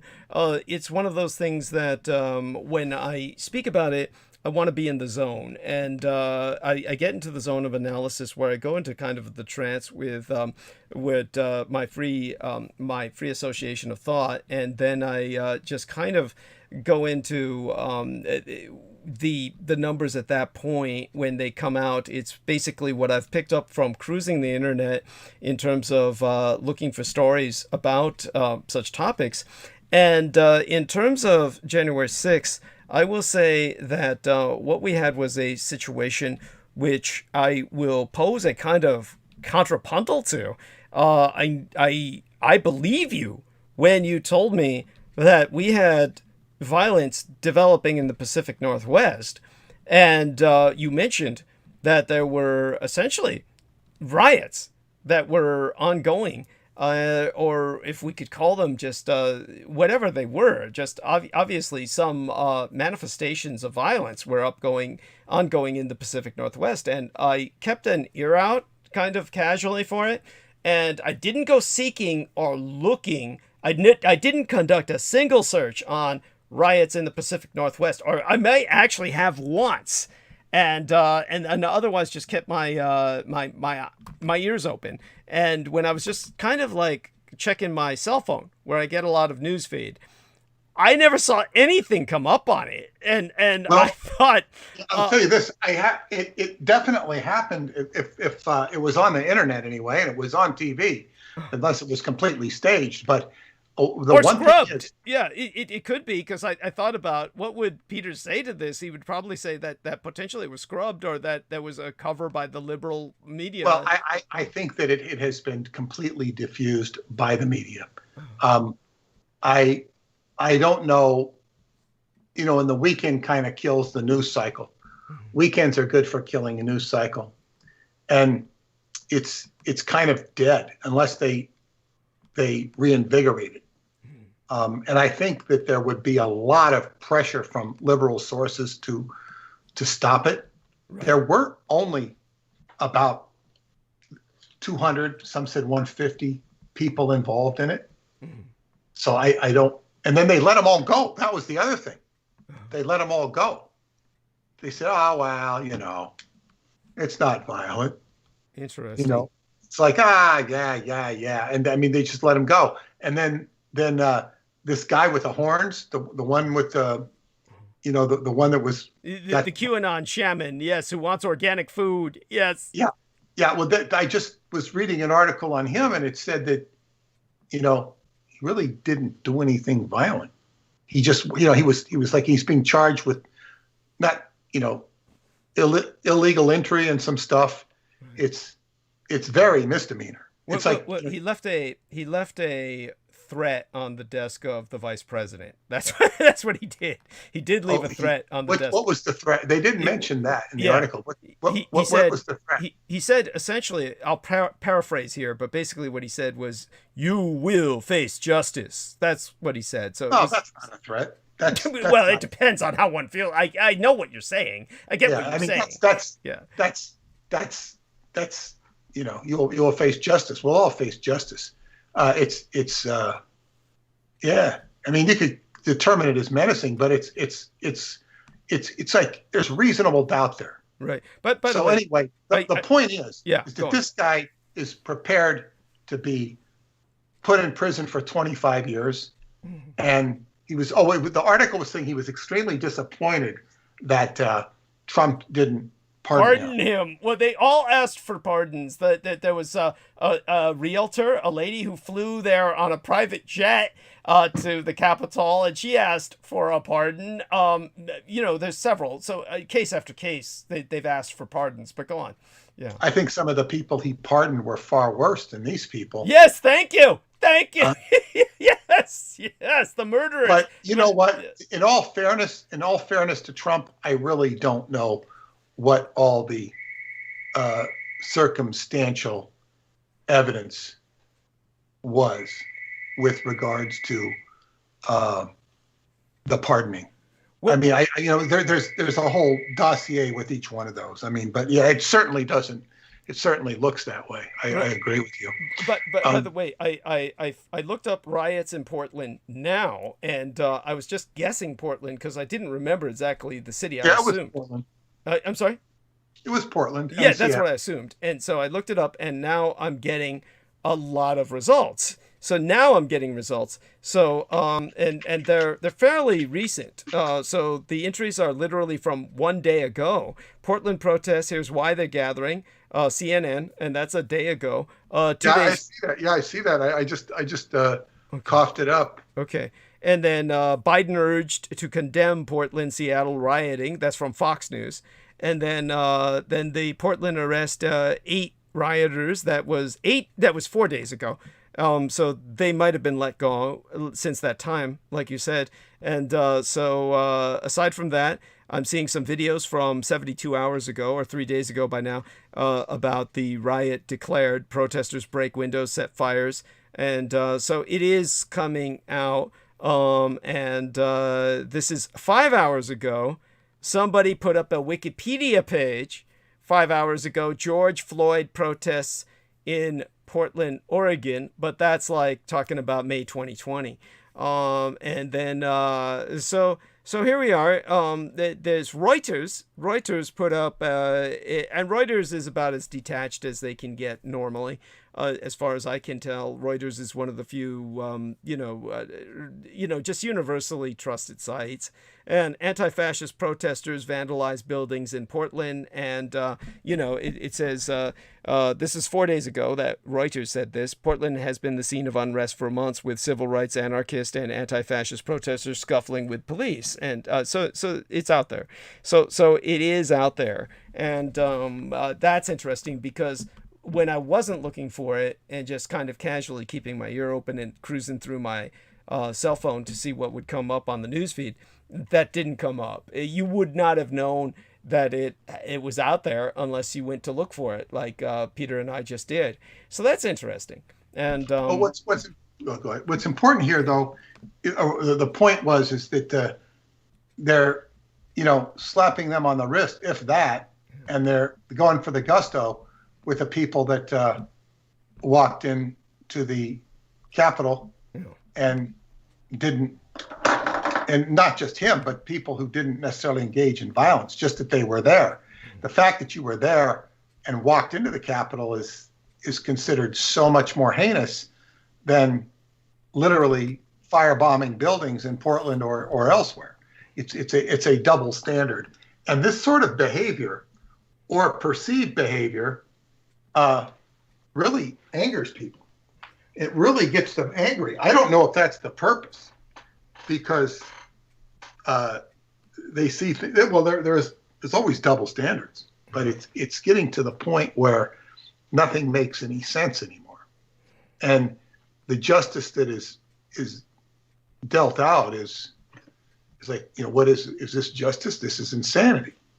And unfortunately, punishment is not what you would call fair, and not that it ever has been, but when it becomes flagrant and so much, you're best. This is why you're best to stay out of a fight. You're best to stay out of a conflict, and not to make other people's conflict your own. going to places like Portland, Seattle, and Washington, D.C. Is not, it's like walking into a bar fight. What do you want to go in the bar for? Or going into a bar where they're known to have fights. Thank you. It's not smart. Yeah, no, definitely, I agree with you on that.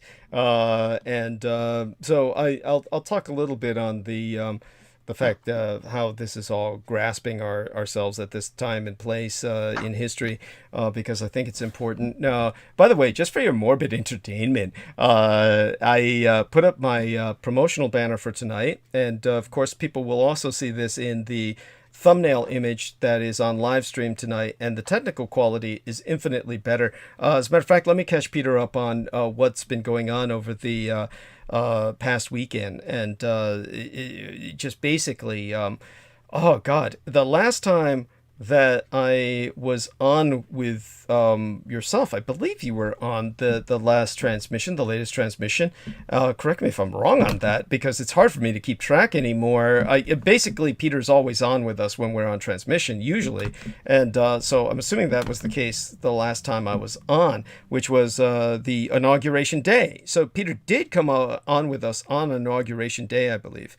And then what happened was that we... let me see now. When did I get knocked off bandwidth? Was the transmission before that, and it was right after you had left.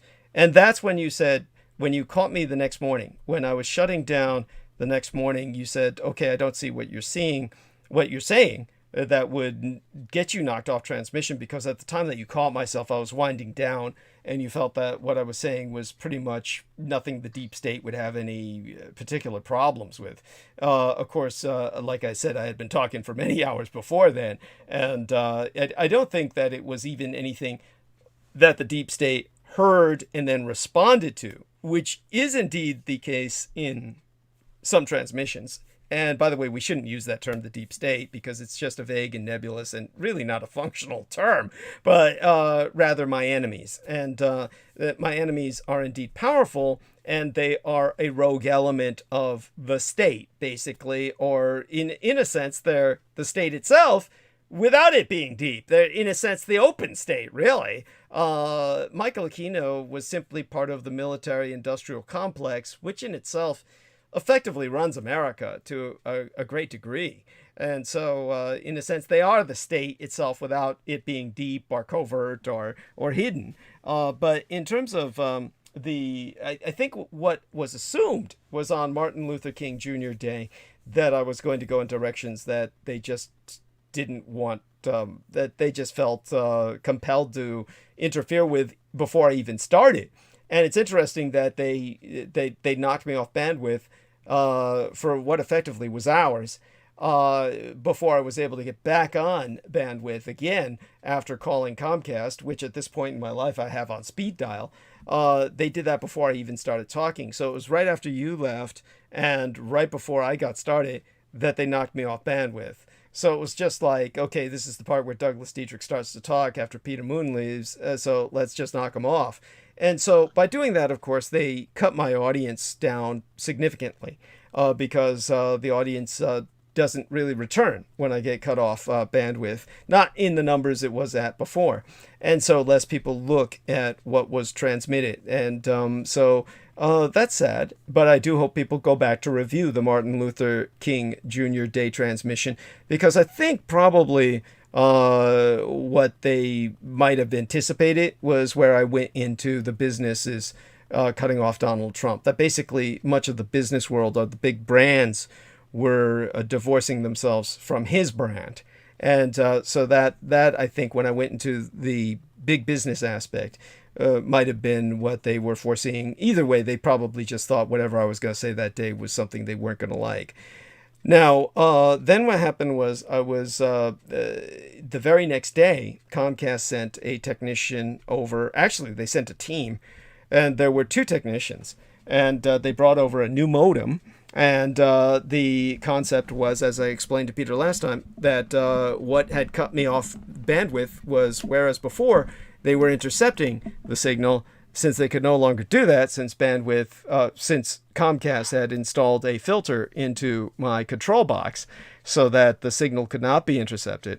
Then what happened was they instead just overloaded the modem with a signal that could not be stopped. Since they couldn't intercept the signal, they sent a signal, and they sent many of them. They overloaded the modem with an overload of information that caused it to burn out and go off bandwidth.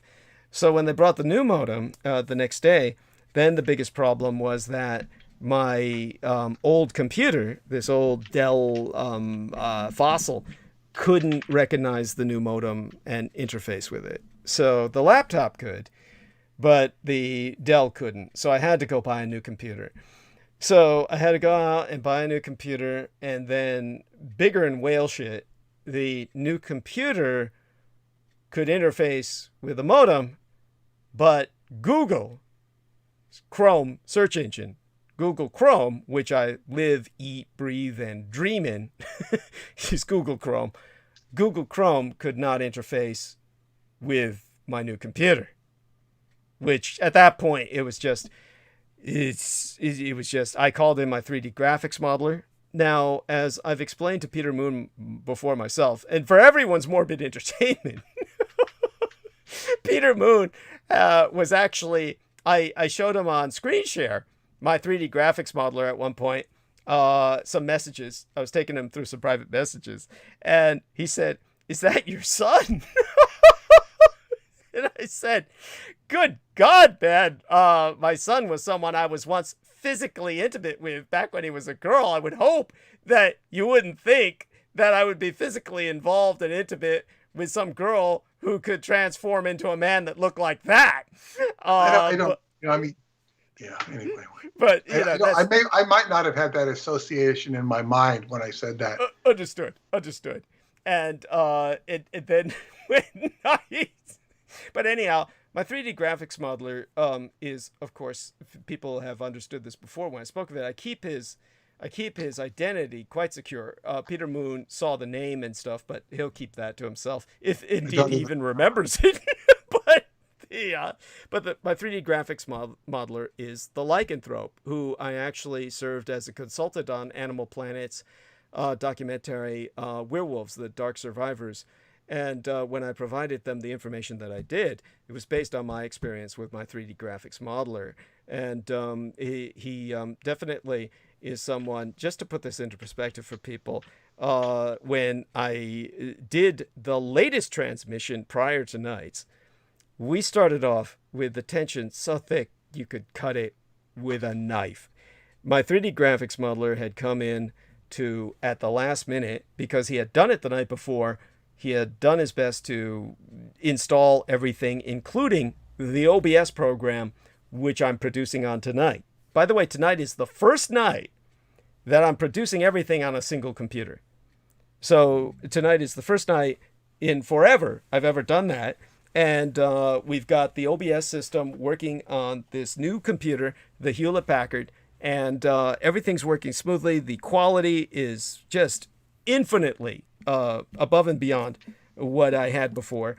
So I'm eternally grateful to my 3D graphics modeler, without whom this could not have happened, and to, of course, Brendan Zogit for polishing and refining the diamond in the rough that my 3D graphics modeler provided. He downloaded the OBS, but it was Brendan Zogit who made it operable.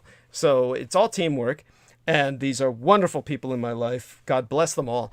And so with my 3D graphics modeler, however, he has PTSD. And this is something that is, how do I say this? You're talking about somebody who could tear me apart.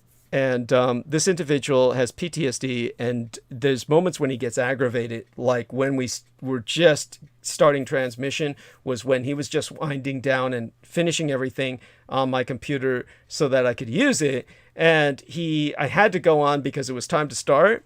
And so at that same time, he was just finalizing what I could use, which is Mozilla Firefox. So I work with Google now through the Mozilla Firefox, and we're able to interface. So everything's working good now. And Brendan helped to polish it so it's working like a Swiss watch. Or we'll get closer to that point as time goes on. But basically, everything is filtered through Mozilla Firefox. Now, according to Our lady Selena Khan, what was interesting was she said, oh, well, it's general knowledge that Google and Microsoft are not compatible because they're really big companies that hate each other and the rivals, and that for some reason, since your computer runs on Microsoft, then that's why the Google Chrome's not interfacing with it. And she felt that this was common knowledge. Now, my 3D graphics modeler worked with Google for years, and he certainly had no impression of that. It makes sense kind of based on the experience we had, but at the same time, that strikes me as really counterintuitive because since Microsoft is everything other than Apple, then how could it not interface with Google when Google owns everything else? Pretty much, it just strikes me as just counterintuitive because I don't think that our world could function if that were really the case. But anyhow, my 3D graphics modeler was on the point of exploding. And this was just one of those things where anything that Bill Bixby said when he was starring in the Hulk series, and it was just cheesy and it was fun, and Bill Bixby would say, "You're making me angry. You don't want to see me when I'm angry." Okay, take that and turn that into a real life situation where you don't get the Jolly Green Giant, but instead you get somebody who's manifesting berserker tendencies. And you'll see what I was dealing with, or you can imagine what I was dealing with the last transmission that we had before tonight's. It was just nightmarish. I do not know what the source is for my 3D graphics modeler's PTSD. He's very symptomatic. I am trying to convince him to seek some counseling, and like I have. And because I encourage that for people to never be afraid to ask for help. But the interesting thing is that I've known him for years, and I've never been able to get out of him. And I know his life pretty well. And so he doesn't seem to be hiding anything from me. And I cannot ascertain whatever primal trauma there was that might have led to him being so post-traumatically stress disordered. But he is definitively and undeniably such. Whatever caused it, I don't know, but he's definitely got that. And you combine that with lycanthropy, and it's just a very tense situation. There's nothing comparable to it, really. The most lycanthropes, by the way, are phlegmatic. They usually, as a matter of fact, they would have to be, because otherwise they just simply would be feral. They would just be, not part of society at all. So it's kind of just an extraordinary situation altogether. And of course, people like us would only meet in San Francisco. So that's something to bring up. So that was part of all the challenges I was dealing with. And it was not easy. There was no, real sleep until basically, or sleep that I would consider truly refreshing until maybe about, last night or so. And so definitely appreciate Peter coming on tonight to help me hold the stage and kind of get my act together, because really everything until practically before I got on tonight was just technical stuff. If it hadn't been for Brendan working with me before the show, I couldn't have gotten the production together as smoothly as I have. And I'm really grateful for the people who are saying it's a great show. They're really enjoying what Peter Moon has had to say. They were enjoying Brendan coming on to read his haiku earlier. And so definitely, aside from all of that, hopefully that gives Peter a little bit of context for what I was dealing with until now. And aside from all of that, Peter, definitely you always have wonderful experience and stories to share. Now, in terms of the book, I don't know if you did this. I don't think you had time to do this during the few minutes that I was gone earlier when you kind of took the stage as I asked. I don't think you gave people any particular outline, but I think it's something that we could do now is just kind of give them we started in our book with the history, and then we kind of moved on to the Roswell incident, and that's when Peter said that we really have to, even though neither of us wanted to, we had to dedicate a chapter to Stanton Friedman. And I think that's pretty much before the end of the book. I mean, that's like the next. You didn't get a chapter. I didn't need to give him a chapter. Oh, thank God. Okay. Okay. But let me see here. I'm going through. I have the Roswell incident, which basically describes the Roswell incident from what actually happened from your perspective. Right. Then I have 29, the cover-up, which is essentially the newspaper reports. Right. With a few comments. Then a chapter on 1947. That's the year the National Security Agency was formed. The National Security Act, which set into motion the U.S. Air Force, created the U.S. Air Force, the National Security Council, and the CIA, and the National Security Agency. And it also created what became the Department of Defense. It was called something else, but the Department of War beforehand, of course. No, it wasn't called. They changed the name from Department of War to the National Security something. It had another name. Oh wow! Shit, you're bringing up stuff now that I didn't even remember. Fuck, I didn't even consciously remember that. Well, it didn't last. I mean, right. I think they changed it in 49. Right. Right. In fact, let me see here if I can even dig up the name, because I go and look up what I can to make it is thank you. Is good. No, it's definitely appreciated. National Military Establishment. Yeah. The War Department. The Act merged the Department of War, the Department of the Navy, and also the U.S. Air Force into the National Military Establishment, and which would be headed by the new post of Secretary of Defense. An amendment in 1949 turned the National Military Establishment into the Department of Defense, a term people are more familiar with. I mean, so that's 1947. And then they were merging the German rocket scientists were going to New Mexico under Project Paperclip, which had a previous name to it. I don't remember that. It's not so important. The MK Ultra was taken on with the CIA, and then Operation Mockingbird, which was the Goebbels technology, which was basically taking over Hollywood. Not that Hollywood was already taking over, but it's using Hollywood. And so after 1947, we go to chapter 31, which the title I have for it, I think it's a good title. I can change it, I can improve it, Bargain with the Devil. Right. And that starts with Melvin Brown, who is watching the moon landing and gets all excited and starts talking about what he saw at Roswell.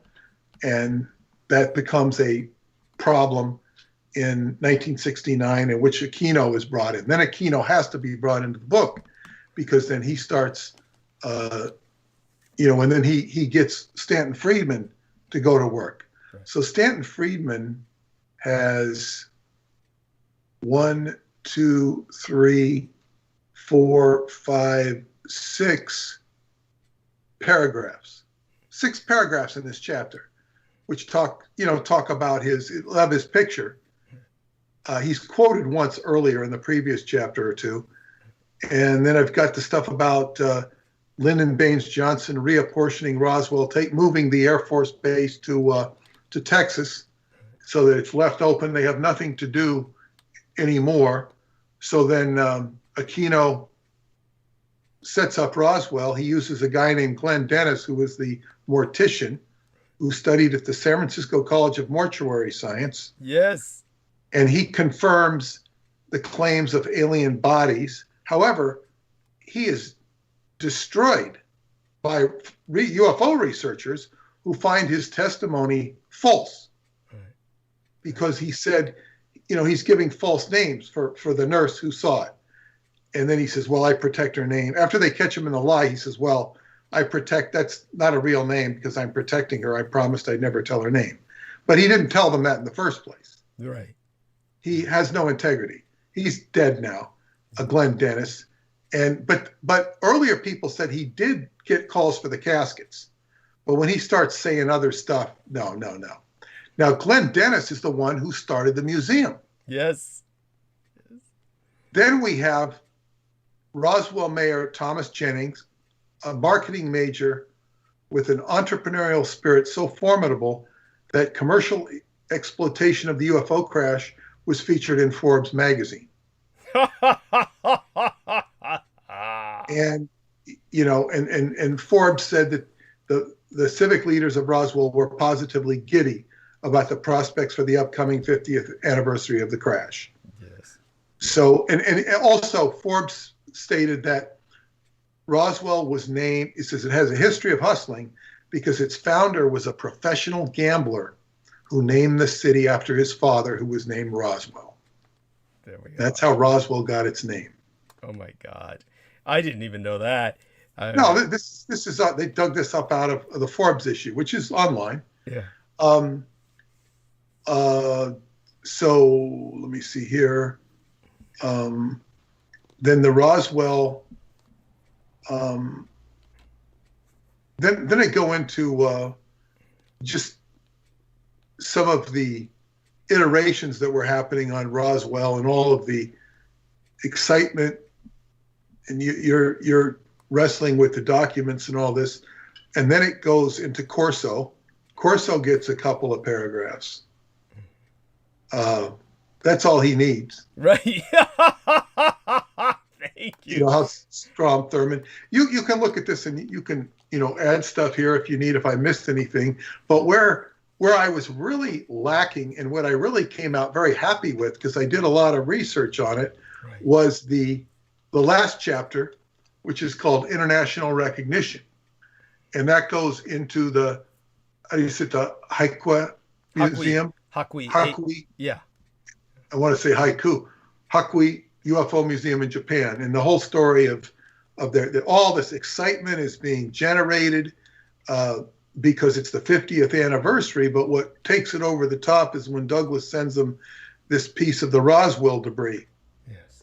And simultaneously, and I have to ask you about this, Art Bell receives a piece of Roswell stuff.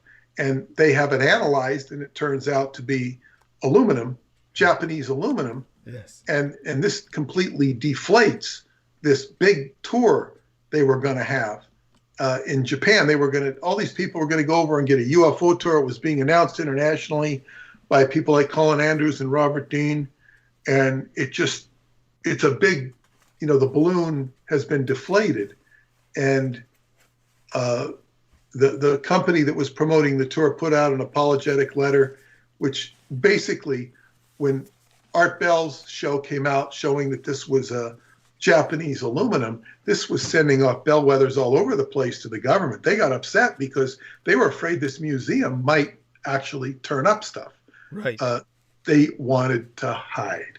And I go into the mentioning of your mother and all, and then it ends with Annie Jacobson. Yes. And that story. That's kind of where it all ends.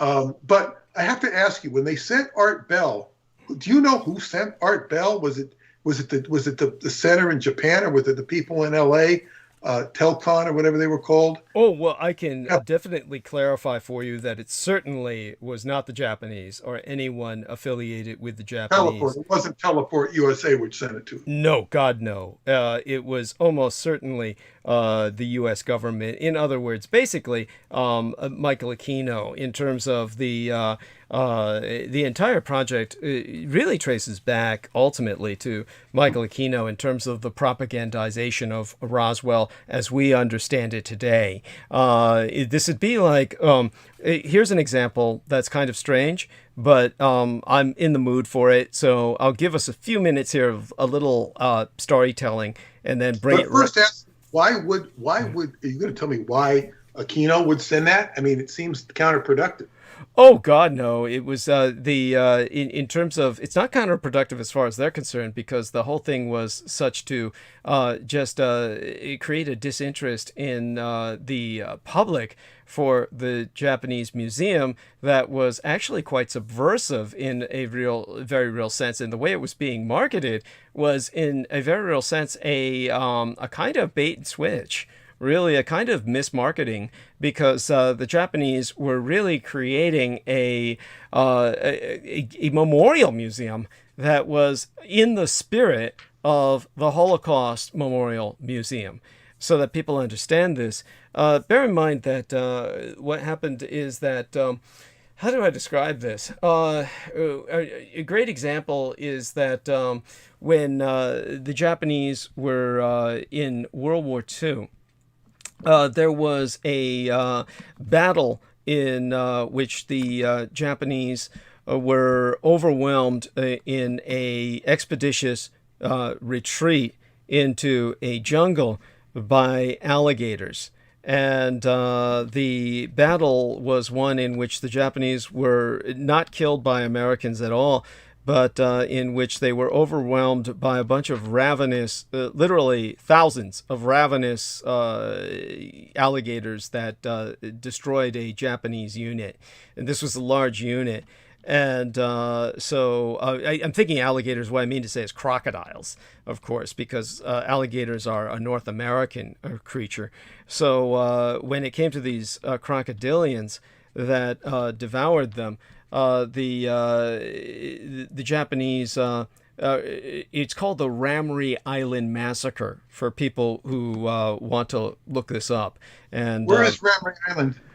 Ramree Island is, if I remember correctly, in Indonesia. It was a mangrove swamp in Indonesia, I believe.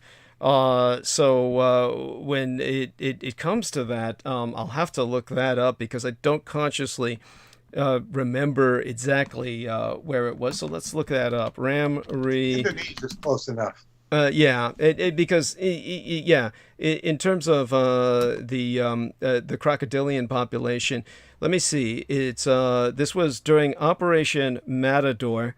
Ramree Island is an island off the coast of Rakhine State, Myanmar, off of Burma. Okay, so this was in Burma.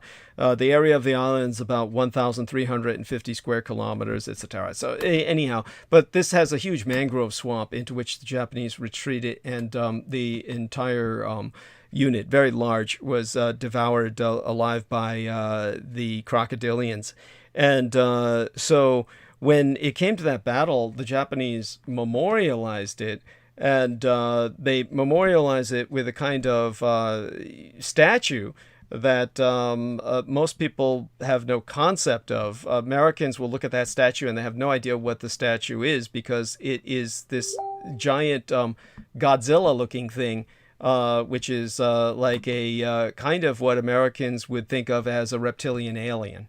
And so most Americans who have looked at that statue in Japan, they say, the Japanese know that there's reptilian aliens. But it's really an example of the crocodilian as the enemy. And so when the crocodilian is shown as the enemy with this kind of bipedal reptilian-looking entity, it represents the kami, or the spirit of the crocodilian that the army sacrificed itself to in their retreat, just in terms of the situational battle that developed. So in that sense, the Japanese memorialize it in a manner that Americans cannot comprehend. So there's no American alive who looks at that statue and makes any connection between that and World War II. They think it's some crazy science fiction statue, as opposed to a Japanese spiritual way of interpreting a World War II battle. So when it comes to the Roswell Memorial Museum, the Japanese called this a space museum, in the sense that the Americans kept claiming that this was a space incident. And the Japanese were really presenting a memorial to Japanese prisoners of war, and the Japanese prisoners of war who had died in America. So at that time, what Michael Aquino needed to do was confuse the issue. Just to kind of put this into perspective for people, this is where I myself had a profound influence on Japanese culture that is not acknowledged, but that's fine. It's something that really could never be acknowledged. What I did at the time that I was working with Teleport USA, which was, by the way, it still has an office in the United States, but we're talking about 1995. And at that time, they were going full gangbusters based on the 1980s boom, and they were still closing in on a lot of a lot of business deals, and just kind of it was organizing the retreat of Japanese banks from the United States. The banks had served as kind of an investment extension that then basically the Japanese were withdrawing from. They were withdrawing from the United States because President Bill Clinton put up the toughest trade agreements against Japan that had ever been enforced since the Americans lost World War II. And the Clintons were trying to prove that they were patriotic, that they were going to beat the Japanese back. So they basically ratified a trade agreement that was very disadvantageous to the Japanese, and it put an end to Japan's import quotas against American goods, or the majority of them. And for that reason, the Japanese were divesting. And while the Japanese were divesting was when I approached them with parts from the Roswell incident. And Teleport USA, that was the place to go. That was the kind of clearinghouse for Japan's retreat from the United States, its divestment from the United States, as it revested instead in communist China and created the Made in China boom that we all see today. And just to put this into some perspective for people, if you went to like trade conventions or international trade conventions or conferences back in the 1990s and you saw Chinese displays, it was all just tchotchkes. It was all just tchotchkes. It was just like, the one security guard, an older asshole that I worked with, named Sergeant Hackett, who had been an actual sergeant in the American Vietnam War, total white trash, human piece of shit. This motherfucker said something that was still a valid observation. He said, when the Soviets had their trade shows, everything they had was 10 or 20 years behind us. He said the Chinese trade shows are nothing but hammers and anvils. And that was pretty much all you saw, was just everything that they were producing was like pottery, little Buddhas and shit for people to purchase as like souvenirs. And that was it. And the Japanese turned them into the industrial powerhouse that manufactured everything that Americans buy from China, because the Japanese created the industrial systems, the manufacturing machines with which the Chinese did that. So while this was going on at the beginning of it, I shared a lot of my personal stories with many of the Japanese, and because all the business was coming through while they were closing down shop in America, and they left this tiny little front company, that's all that's left there now, is like an office with nobody in it, that's still in LA. But at the time, when they were going full gangbusters and fully staffed, they brought in many people who were working with anime and manga, comic books and animation, to speak to me. And there were several manga, comic books that were launched, and cartoons that were launched based on my experiences, but warping them or mutating them towards a more dramatic effect, far more dramatic than they were in my personal experience. But so in that sense, many of these cartoons were born of what I related to many of the authors and writers who were visiting the United States, or people who worked with them. So I had a profound impact on Japanese culture at that time, and you can see the change. You can see the total change in Japanese anime and manga from before till after that period of time, the mid-1990s. And that's when you see much of what becomes recognizable as distinctively detraconic in Japanese culture. But in terms of the Japanese themselves, so people understand this, comic books in Japan are nothing like in the United States. They're called graphic novels, and they're treated as serious literature. And there's nothing childish about them. They're intended for adults. And Americans instead don't understand this at all. And they think of this as just like some childish thing. And Americans who get into Japanese anime, the other Americans who can't get into it make fun of them and call them weebos, which is a term that is derived from the Chinese internet, and that's Weibo, and Weibo is China's version of Twitter, essentially. So, but all of that aside, then what happened was that in 1995, was around November 17th, was when Robert Dean and in the United States and Colin Andrews in the United Kingdom, they began to talk about this new Roswell Museum.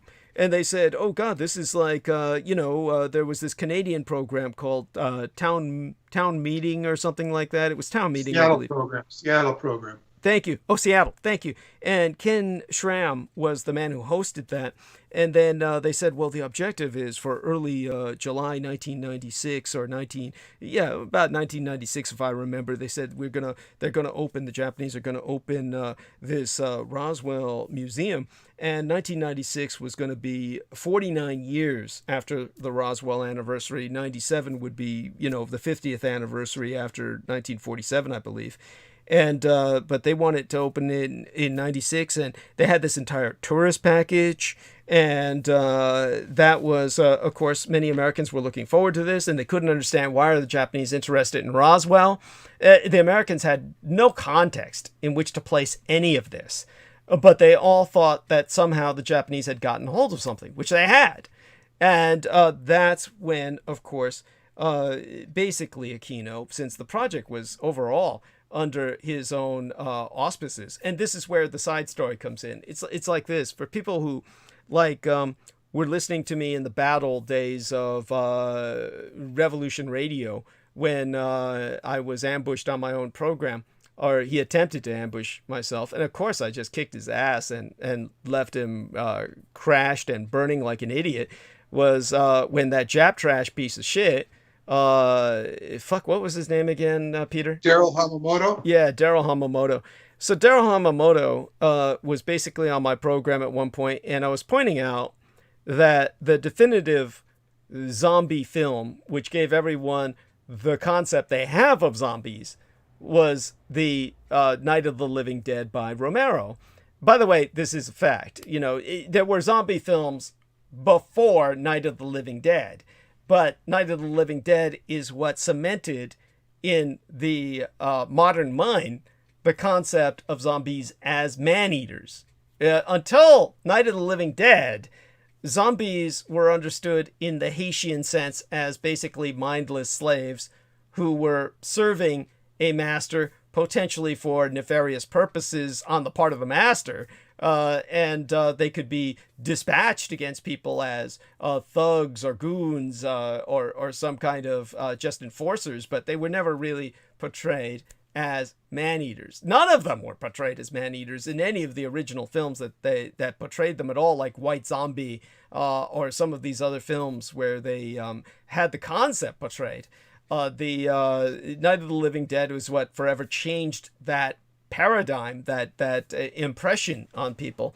And when I brought this up just in context of something I was going to talk about on another narrative, then Daryl Hamamoto, of course, who's just pathologically demented, just took that upon himself to say as some kind of one-upmanship. And so he had to one-up that and started talking about all these trivial zombie films that he knew about, like, oh, what about White Zombie? Oh, what about this other film produced in whatever?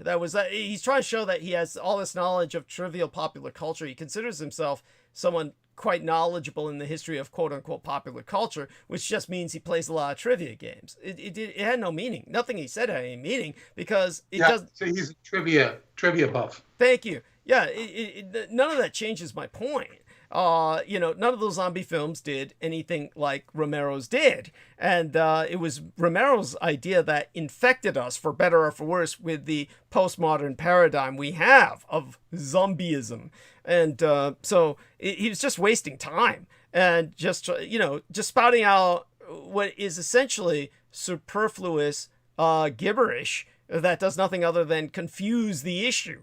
And that was ultimately the reason for his ambush in episode after that. And it was an episode shortly after that in which I had brought up, again, this being part of the side story here, I had brought up, it wasn't even something I brought up. He was attacking me by saying, oh, he wanted people to listen to Michael Savage.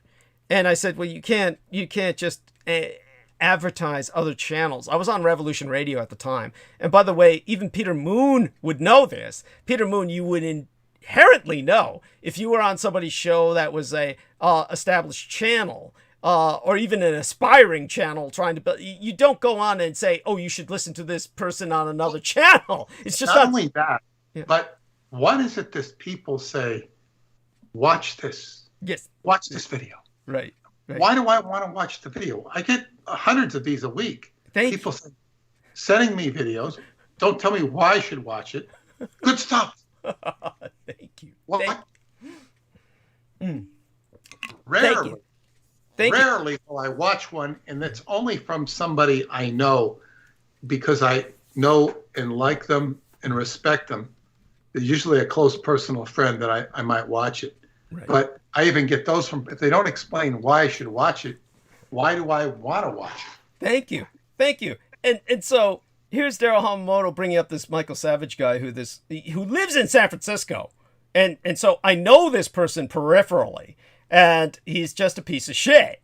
And as he starts bringing him up saying, oh, you have to listen to this guy, telling my listeners to listen to this guy. And that's when I said no. And that's when he went apeshit and started like trying to promote other people who I had discredited, such as David Irving, who was, I had David Irving cultists had been trying to push him on me before, and I had to slam them down. And that's when they tried to get me knocked off air by telling Mike Ringley, who owned Revolution Radio, I was going to be sued by David Irving, which it was a laugh riot. But Mike Ringley was so chicken shit, he like took down my episode in which I basically deconstructed David Irving, and I told him to put it back up, that there was no lawsuit was going to come from David Irving because he's lost every lawsuit he's ever launched. And even if he did launch a lawsuit, all it would do was provide, basically publicity. So he put it back up, but he was so fucking chicken shit. It's just another factor against him and another reason to hold him in contempt. But then, here's where Daryl Hamamoto started trying to promote David Irving. And then what he said was that David Irving had won a lawsuit against a Jewish woman in the United States. And that's when I pointed out to him, dude, you're totally fucked up and ass backwards and you got it upside down. He sued this Jewish woman in the United States and she won the lawsuit against him. After he sued her, she won the lawsuit by going to Britain where he lived, and they brought it to court and he lost. And so I pointed out the fact that Daryl Hamamoto wasn't even in reality. He was like in a total fantasy where the opposite of reality had taken place. And but why do you even want to push somebody's show anyway? It's or say, why should you listen to this? I mean, I could theoretically have a motivation for promoting you, right? Because I'm publishing your work. Right. But even then, I'd be wary of people listening to you because it might not hit their sensibilities right. Right. That's right. Out of context. So it's like, I don't, I will, yeah. And it's like, so it's like, yeah, this is like somebody that doesn't have enough to do. And, this is really sad when you see professors referring to media. I once saw a MIT professor who called himself the quantum mechanic talking about time travel when I was doing the videos, and all he was doing was talking about time travel movies. It was embarrassing. That's pathetic. That's pathetic. Yeah, it was like he's an MIT professor. Yeah. He said one thing in the lecture that told me that he either understood something, a very key component, which I won't even try to describe, or that he had read it and memorized it so well that he recognized it as true, whether he understood it or not. But he's just, talking about movies, and he calls himself the quantum mechanic, and this is MIT. Right. Yeah. God. Yeah. And I've also seen PhD research papers that are embarrassing, whereby it looks like a high school person writing a PhD paper, and it's not real good. Yeah. It might be worth a C because they put a lot of effort in. Right. Right. And this is what we have. Go ahead. Oh no, I hear you completely. And now that I remember distinctively, and just to close this off, because we're Peter made his point, which I think is quite relevant. Judith Ager remembered exactly what the point was. She said the point of meltdown with Daryl Hamamoto was when I was relating an experience in the Balkans where I had been shot, and that triggered him because what he was in this mode of competition that he always shot. He hasn't been shot. Yeah, he hasn't been shot, and so he felt like he had to do something to put me in my place by coming up with something, and that was why he was attacking me. That's what it was, because he couldn't compete with the level of intensity of my life experiences. Then he tried to come up with a different plan of attack. It was just his way of competition to try and keep himself on some kind of equal footing with myself. And I believe she was completely right in her analysis.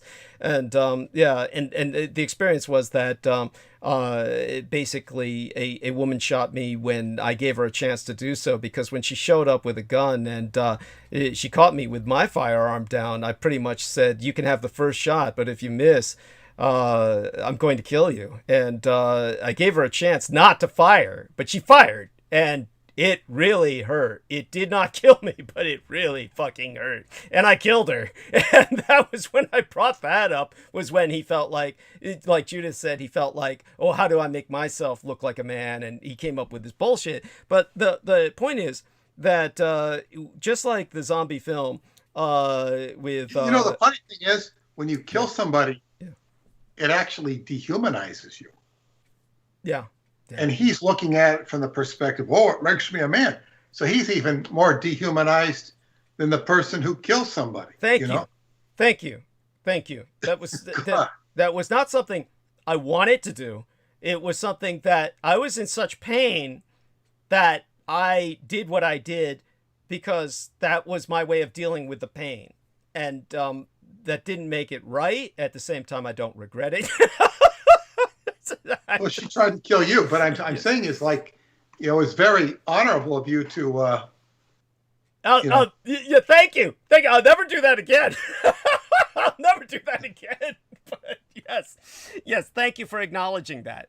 I appreciate that profoundly. For the rest of you out there, don't ever do something like that. And that comes from watching too many movies. But yes, there and the sense of honor that that my mother instilled in me. But still, she spoke English. I spoke to her in Serbsky. She understood. At that point, everybody in area spoke it was all the same language. Is Serbsky, Hrvatski, Bosanski, which means Serbian, Croatian, Bosnian. It was all the same language. She understood what I was saying, and I knew what I said was understood. But in terms of the point I was making about the zombie flick, Roswell obviously took place in 1947. What happened in 1947 caused a media outburst of this short, little flash in the pan that was quickly subsumed with the military. How would I say that? Taking the stance that they did in such a way to make it appear as if they were doing damage control, because this was the entire psyop at that time that had nothing to do with Michael Aquino. Michael Aquino, of course, had just been fucking born. This was what the military was doing with the staff that they had at that time as a psyop to take people's minds off the war. Bear in mind, of course, the war was still on, and the Japanese prisoners of war would have been a tremendous controversy that would have led to the reality of the Americans understanding the war was still on and ongoing under conditions of ceasefire, which was how the Americans were rationalizing maintaining Japanese prisoners of war in the first place. And so when it came to that pretty much ended there. And it wasn't until the 1970s, 68, 69, that Aquino was brought in, recalled from Vietnam. And that was, of course, right after he had channeled and wrote the Diabolicon. That was when he had been brought back to the United States to do what he did with Roswell. So what I'm trying to say is that it's very similar to the George Romero zombie film in the fact that zombies are a historical reality. Zombies were used by Haitian witch doctors for slave labor, and then movies were made on them like White Zombie, etc. And then we got to George Romero producing his film that forever mutated the concept of zombie in the postmodern mind. The Roswell of the postmodern mind is a birth of Michael Aquino. It has nothing to do with what happened in 1947. So that's the point to make out of what I was saying. Now, the question that Peter Moon presented, which we're getting back to now, was why was it then, when I turned in parts to the Japanese, that some of those same parts were sent to Art Bell? And why would that serve Michael Aquino in the propagandization? Well, because when he sent him Art's parts, as they became known, which was in April 18th of 1996, then Art Bell received these Art's parts. And so when he basically started making a big deal about them and saying, oh, yeah, I got these parts and they were sent to me by a military man, and they had an intro letter that was a mile long and just bullshit explaining, oh, this I came across this and via Roswell and etc. And I'm sure that can be found online, that stupid intro letter, but it was just all, just bullshit. And then what happened was Art Bell just kept promoting that and hyping it. Then he gave it over to Linda Moulton Howe, who took it for a spectroscopic analysis. And it basically, she did that on May 19th of 1996. And bigger than whale shit, it's Japanese aluminum. I mean, it's just basically aluminum that has paint on it that could be traced back to Japan, World War II era. It's the same kind of parts that I sent to the Japanese that Aquino had from this supermassive wreck. And so what made it official was that what he got the official letter from a military man.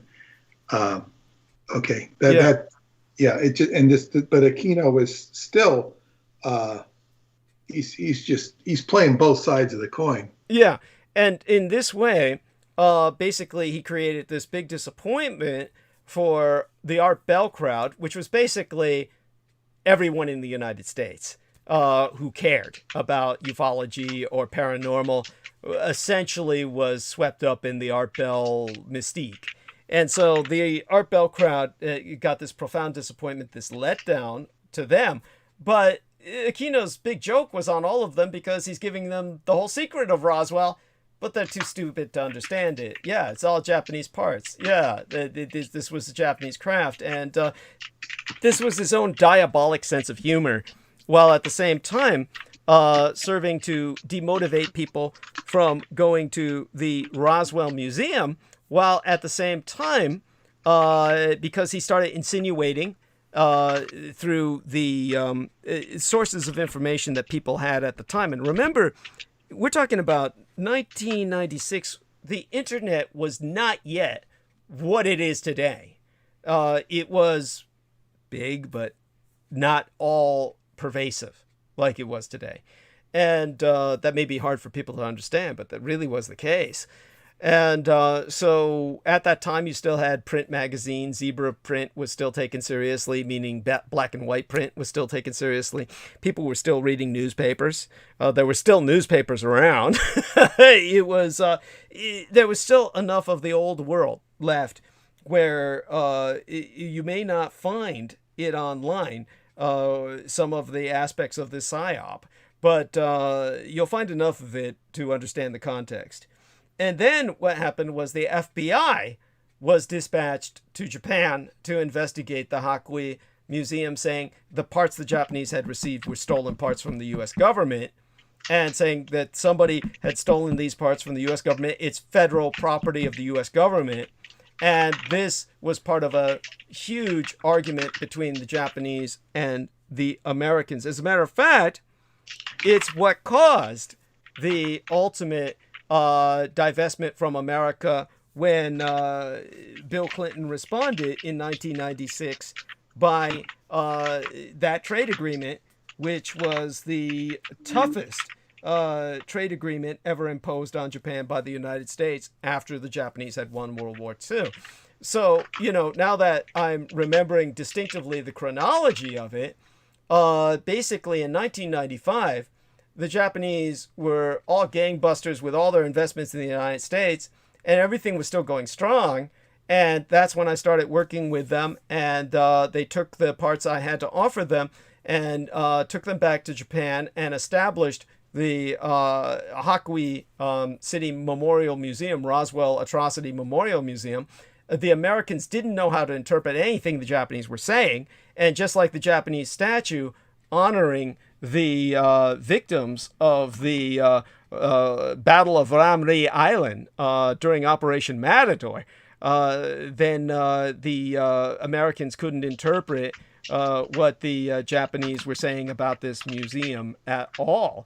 It's like, just the way the Americans misinterpret Godzilla as some indication that the Japanese are afraid of the atomic bomb when he's their fucking national mascot. I mean, and they got nuclear fucking power plants all over the fucking island chain. Obviously they don't fear nuclear power. By the way, for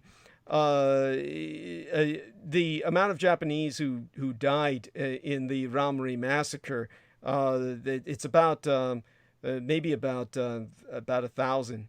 Maybe about 1,000 combatants died, eaten by the crocodiles, so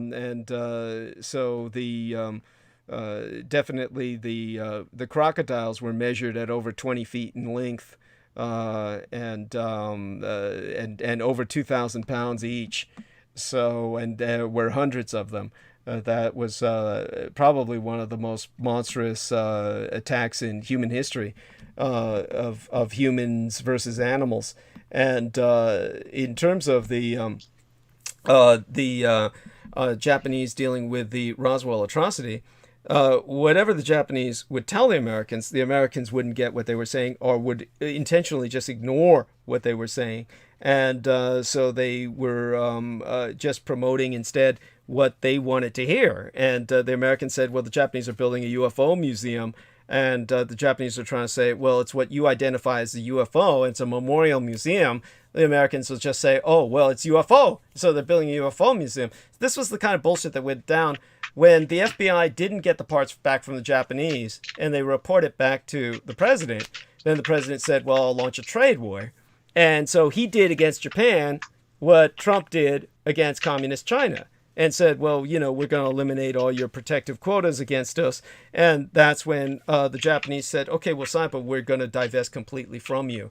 And that's when they divested from the U.S. and revested in communist China and created the Made in China boom. So that's how all of that went down. So in that sense, I impacted all of human history. And so on June 12th of 1996 is when the Japanese canceled all of their tour packages and said, fuck you, Americans. And what's left of Hakui Museum now is this bizarre little quote-unquote space museum, since the Japanese simply returned all of those parts to the relations of the Yakuza for like their own memorial. What? I'm sorry? Oh, shit. Did we get knocked off air? Oh, God. So let's see what's going on here. So now you're back. I'm back? Holy shit. Okay, that's... You went dead as soon as you said the Japanese were giving these all back to relations or something. Yes. So it's important to remember that the relations that the Japanese are returning these parts to are primarily Yakuza, which is, of course, a distinctive part of Japanese culture, but is also an illegal underworld part of Japanese culture. So it's definitely something that Americans are not going to have access to. By the way, Maria Michaela Grigorich says, I hear you. So we're back on. So thank you, Peter. Definitely, appreciate you for informing me of what's going on. And, it's like you said. By the way, so what Maria is confirming is that actually you went dead to the listener, but not me. So it was like you went dead and then I was still on. So she confirms that, and then But I wasn't saying anything. you weren't saying anything. That's right. You weren't saying anything. That's right. So I guess, oh my God. Well, the important thing is that we're all back. Oh my God. So definitely glad that you brought that to our attention. Something happened. I could hear something happen. I could feel something happen. And it's definitely, well, we're back now, and hopefully people get the point. The Yakuza is an underworld part of Japanese society, so what was returned to them stays with them. It's not something that's going to be easy for anyone to pursue. And I think people get the full story now in general. Does that make sense? Was it coherent? Was my narrative coherent? Did that help? Yes, and it was very coherent to me, because I was going to ask you about the sequence of Clinton doing the trade agreement, and I already had it. I had it right, because I was kind of looking at the sequence of things in the notes I had from you, and then what I studied historically. So it all made sense. Thank you. Thank you. But yeah, it's all very clear in my mind what happened. The only thing I don't know is you gave it to them anonymously, but they gave it back to you. No, they didn't give anything back to me. I had 1 or 2 parts left. They're in my house somewhere, literally somewhere in the hoarder's crypt. Because in some talk somewhere you said that they sent it back to you. They may have sent something back, but it wasn't necessarily parts in particular. There was something that was returned to me that's probably the parts that are lost in my home. The parts I've got somewhere in the hoarder's crypt. So, what did they send? Do you remember what they sent back to you? It was, I know that I had a few of the fragments left, and I brought them down to the time that I went to present it at the Denny's, which was the only place we could hold it, that it was down there with Cynthia Siegel. Helped me do that presentation that became Roswell and the Rising Sun, so people can see the part on the video that was returned to me. So that was the part that was returned, but that was like such a small fragment compared to the large fragments that I gave them. So when I say that they didn't return the parts to me, I'm thinking in terms of very large parts, comparatively speaking, whereas the smaller fragment was returned to me. It was almost like, keep this. And it was, and that was fine. I certainly took that back. That must be what I'm referring to. Well, what I don't understand is if you sent it anonymously, how did they know to send it back to you? Oh, God. When we use the term anonymous, I'm using that term in the same sense that I acted as an uncredited consultant for films like Dead Mine or films which was HBO. And okay, so in other words, they knew who gave it to them, but you didn't want any visible credit for it. That's right. Yes. So okay, I got it. Yeah. In other words, it was my request for not being credited that I used the term anonymous in. It's simply I'm using it in that sense. Not being targeted. Right. Right. Now, in terms of the person that I dealt with a lot at the time, who organized my meeting with many other writers and illustrators of manga and anime, for instance, and just dealt with things in general with the United States, the spokesman for Teleport USA was Mr. Tetsu Matsuo. And he, of course, was taking a lot of the questions he had to field when people were asking what happened to the museum. And by the way, the full name for the museum was something that translates bizarrely in the English to Cosmo Isle Hakui Museum. So they called it like Space Isle or Cosmo Isle, similar to the way the Russians use the term cosmonaut. That's simply a translation. So the Cosmo Isle Hakui Museum, when it came to around that time on June 12th, it was Tetsu Matsui who sent out a letter to various people who had purchased thousands of dollars they had spent on the UFO tour package. And the letter they got was basically saying, we regret to inform you that the Cosmo Isle Hakui Museum Symposium scheduled for July 19th through the 21st, and the tour that was set for July 16th through the 23rd has been canceled. And they returned people's money, of course. Now, bear in mind, this museum had been funded with over 50 million United States dollars at the time, which would be even more by today's worth or value from decades ago.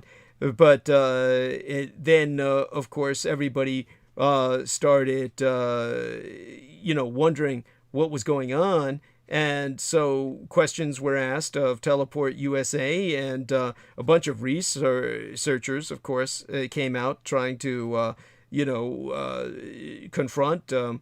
Tetsu Matsuo. And it was in August of 1995 that Japan's foremost and senior UFO researcher, Mr. Junichi Takanashi, if I remember, he was the chairman of Japan UFO Science, the organization JUFOS, JUFOS, and if you take the English acronym.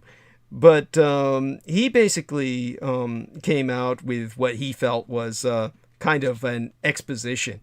And he said that, the UFO Museum in Hakui City, Japan, opened on July 1st of 1996 as scheduled, but it just turns out to be an ordinary space museum. By the way, I have no idea what an ordinary space museum is, but I would assume... What it means by ordinary space museum is that it's a space museum about outer space and NASA type stuff. Thank you. That's what I thought. But basically, he was pointing out his disappointment with it, but that was not its original intention. The Japanese basically followed the American request or demand that what I had presented be maintained as secret on the basis of international security. Very similar to the situations Aquino always dealt with. Very important to remember that Aquino not only had national security clearances, but international security clearances, meaning security clearances that were considered relevant to North Atlantic Treaty Organization or the World Affairs Council. In Japan's case, it would be something dealing with like RIMPAC or the Pacific Rim mandate, the alliance between the South Korean Republic, the Japanese Empire, and the United States, in which they all perform joint military exercises. And so it would be along those lines that they would say this is an international security issue. So the Americans were basically saying, we don't want this evidence presented, and the Japanese acquiesced. Because of the trade importance of America, but that's when they also divested and revested in communist China. So there were just, shall we say, world-shattering implications and repercussions around all of this, basically because I took these parts to the Japanese and they were going to pay respect to the victims of Roswell. Because of what the Americans demanded, they acquiesced and did not do so, but the Americans paid the price with a collapse of their economy. When the Japanese withdrew all of their investments at that time, and it was decades before they revested in America in any sense, and they never did again with the aggression that they had at the time of the 90s, the American economy has never fucking recovered. And, of course, the Americans will propagandize this the same way they propagandized World War II. The Americans will always talk laughably. It's just laughably. They'll talk about, Japan in a recession. They'll say, Japan's in a recession. I mean, it's the biggest joke in the world. Anybody who goes to Japan would say, if this is recession, let me have it, in spades. Because you go to Japan and you just get out at the airport and you can see that you're in a different world from where you got on at an American airport. And when you return back to that American airport, you'll say, man, I just landed in a third world shithole. And because, of course, Japan's just a different level of quality of life. There's no fucking recession. There's never been a fucking recession in Japan. And if there is, that simply means their growth is not phenomenal the way it was, say, in the 80s or something. That simply means that the growth is not at an exponential level like communist China's, with their constant fabrication of their statistics at this point. So with the Japanese situation, they are the ones with the money power. They're the ones who pulled out of America and let America crash and burn. And America, after Clinton, was left holding the bag. And Clinton, of course, was acting on the behest of the FBI, saying this was an international security problem. But the FBI was provoked by the military industrial complex. It was the military Department of Defense that basically were in the shithole if this got exposed, because once it got exposed by the Japanese and people go over there and they see a bunch of parts from Roswell and the Japanese are all saying, oh, these are all prisoners of war, then the Americans come home with the real story. Then if the Americans come home with the real story, then the realization is in effect, hey, America lost the war. Then the U.S. military asking for endless and infinite amounts of money, all based on the myth that they won World War II, loses their cash cow of never-ending supply based on a quintessential myth. And for that reason, the military said, oh, well, we've got to go after this, and we can't use the military to go after it because we lost the war. Now, put this into your pipe and smoke it, people. Think about the military. If they won World War II, they would have sent military men over to Hakui and taken that property back, saying this is government property. They couldn't do that because they lost the war. So they had to send the FBI saying this is an internal security issue and this is stolen American government property. And Douglas Dietrich is the equivalent of a spy. Now, then, of course, you might ask, well, why didn't you get, busted like, the Falcon and the Snowman? Now, by the way, for those of you who don't know what I'm talking about, the Falcon and the Snowman, and I'll have to look that book up to find out the real names, those were the code names for two American spies who basically sold a bunch of secrets to Russia. So if you ever see the film The Falcon and the Snowman, then you'll find out this true story of friendship and espionage that was written by Robert Lindsay, talking about the true story of two young American men, Christopher Boyce and Andrew Dalton Lee. Now, those are the real historical figures who stole U.S. security secrets and sold them to the Soviet Union. They're played by Timothy Hutton and Sean Penn, who were a gay couple ever since the days of, Taps, the film in which they played that they were in a military academy together. And that was released in 1985. But basically, the Japanese were told that I was a spy on that level. So people might ask, well, if you're an international spy on that level, why aren't you in jail like those poor saps? Well, the reason why is if the Americans put me in jail for stealing federal property that had to do with America losing the war, how are they going to explain that? Hey, this Douglas Dietrich's got to go to jail because he returned to the Japs all this property that has to do with, Japanese prisoners of war that we all murdered here. And they were all here because it was wartime, because the war wasn't really over. Oh, and by the way, we actually lost. That's what protected me with total immunity. That's why I acted with such impunity.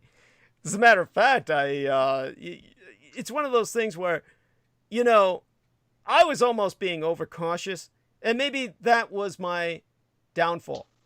Maybe America would still have Japanese investment, and we would still have that booming economy we had in the 80s through the mid-90s. Peter Moon could tell you it was a different fucking world. Everybody will say it was Ronald Reagan and shit, but it's all bullshit. It was Japanese investment. I mean, back in the 80s up to 1995, Peter Moon can attest, life in America was like the roaring 20s. It was like we were drowning in a tsunami of cocaine, which is a working man's drug, expensive as hell, and used by doctors and attorneys. Coke was everywhere, and it was in all the parties, and you had this situation where everybody was partying. It was, in general, overall, a far better world. By orders of magnitude, life was easy. You could quit a job and get another one. You could, just walk out the door and, just kind of take life so much easier. It was not the tense world of constant worry about homelessness and starvation that we have today in America.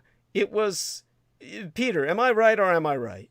Tell me about it. Well, the 80s were a very strong, they called it like, as soon as Reagan went into office, the stock market began to go on a bull market trend.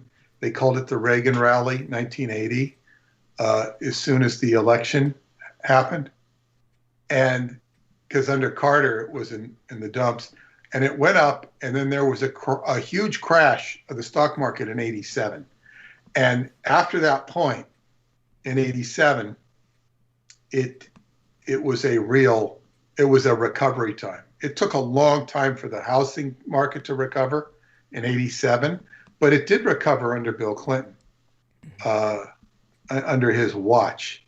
So the 90s became a boom time up until the dot-com crash of 99 or whenever it was, 2000. But and anyone can also attest to the difference from 1995 on, when Clinton declared a trade war to the point where they wouldn't even put the Christmas tree lights on the White House Christmas tree because they were manufactured in Japan. So they had to use other options for lighting up the White House Christmas tree. I remember that distinctly. It seems so petty over this metal that wasn't going to do any. Well, I mean, it meant so much to them. It was just this crummy little metal, and nobody, even at the time, nobody was daring to prove. I mean, how could you even prove? So Douglas Dietrich sends it to the Japanese company, says it's from Roswell. Michael Aquino sends it from, to Art Bell, says it's from Roswell. Who the hell knows if it's from Roswell? You know what I'm saying? Yeah. How do they know? And even if they can prove it was, you can say it wasn't. What's the big deal about it? It's like, why is it seems so insignificant that they went to this length. Why would they? Because that's who they are. But well, let's look at it this way.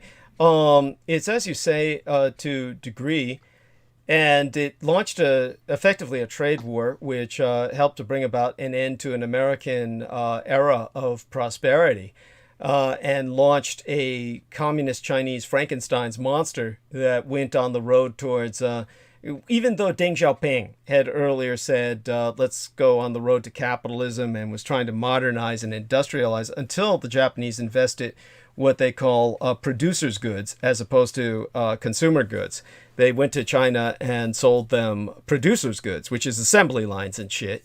Then the Chinese were able to produce the producers' goods that made China the clearinghouse for the world's industrial products, and ultimately the production source for everybody. Everybody's supply lines was tied to communist China eventually after that, to the point where it took Donald Trump to start a trade war to bring it down. Then we had a situation that never would have happened had the Americans not pursued the Japanese about the Hakui Memorial Museum. So when the Americans went after that, it is because it's the same reason they went after Pellegrino, the author of the book The Last Train from Hiroshima. So when you have that situation where here you had, I believe his name was Tom Pellegrino, but I'm going to look it up, Hiroshima, and Pellegrino, and there we are, Charles Pellegrino. So when it came to Charles Pellegrino, here he was, he wrote this book on Hiroshima, which is impossible to find, and what you'll find are revisions. And this is a To Hell and Back is the title of one of his revisions.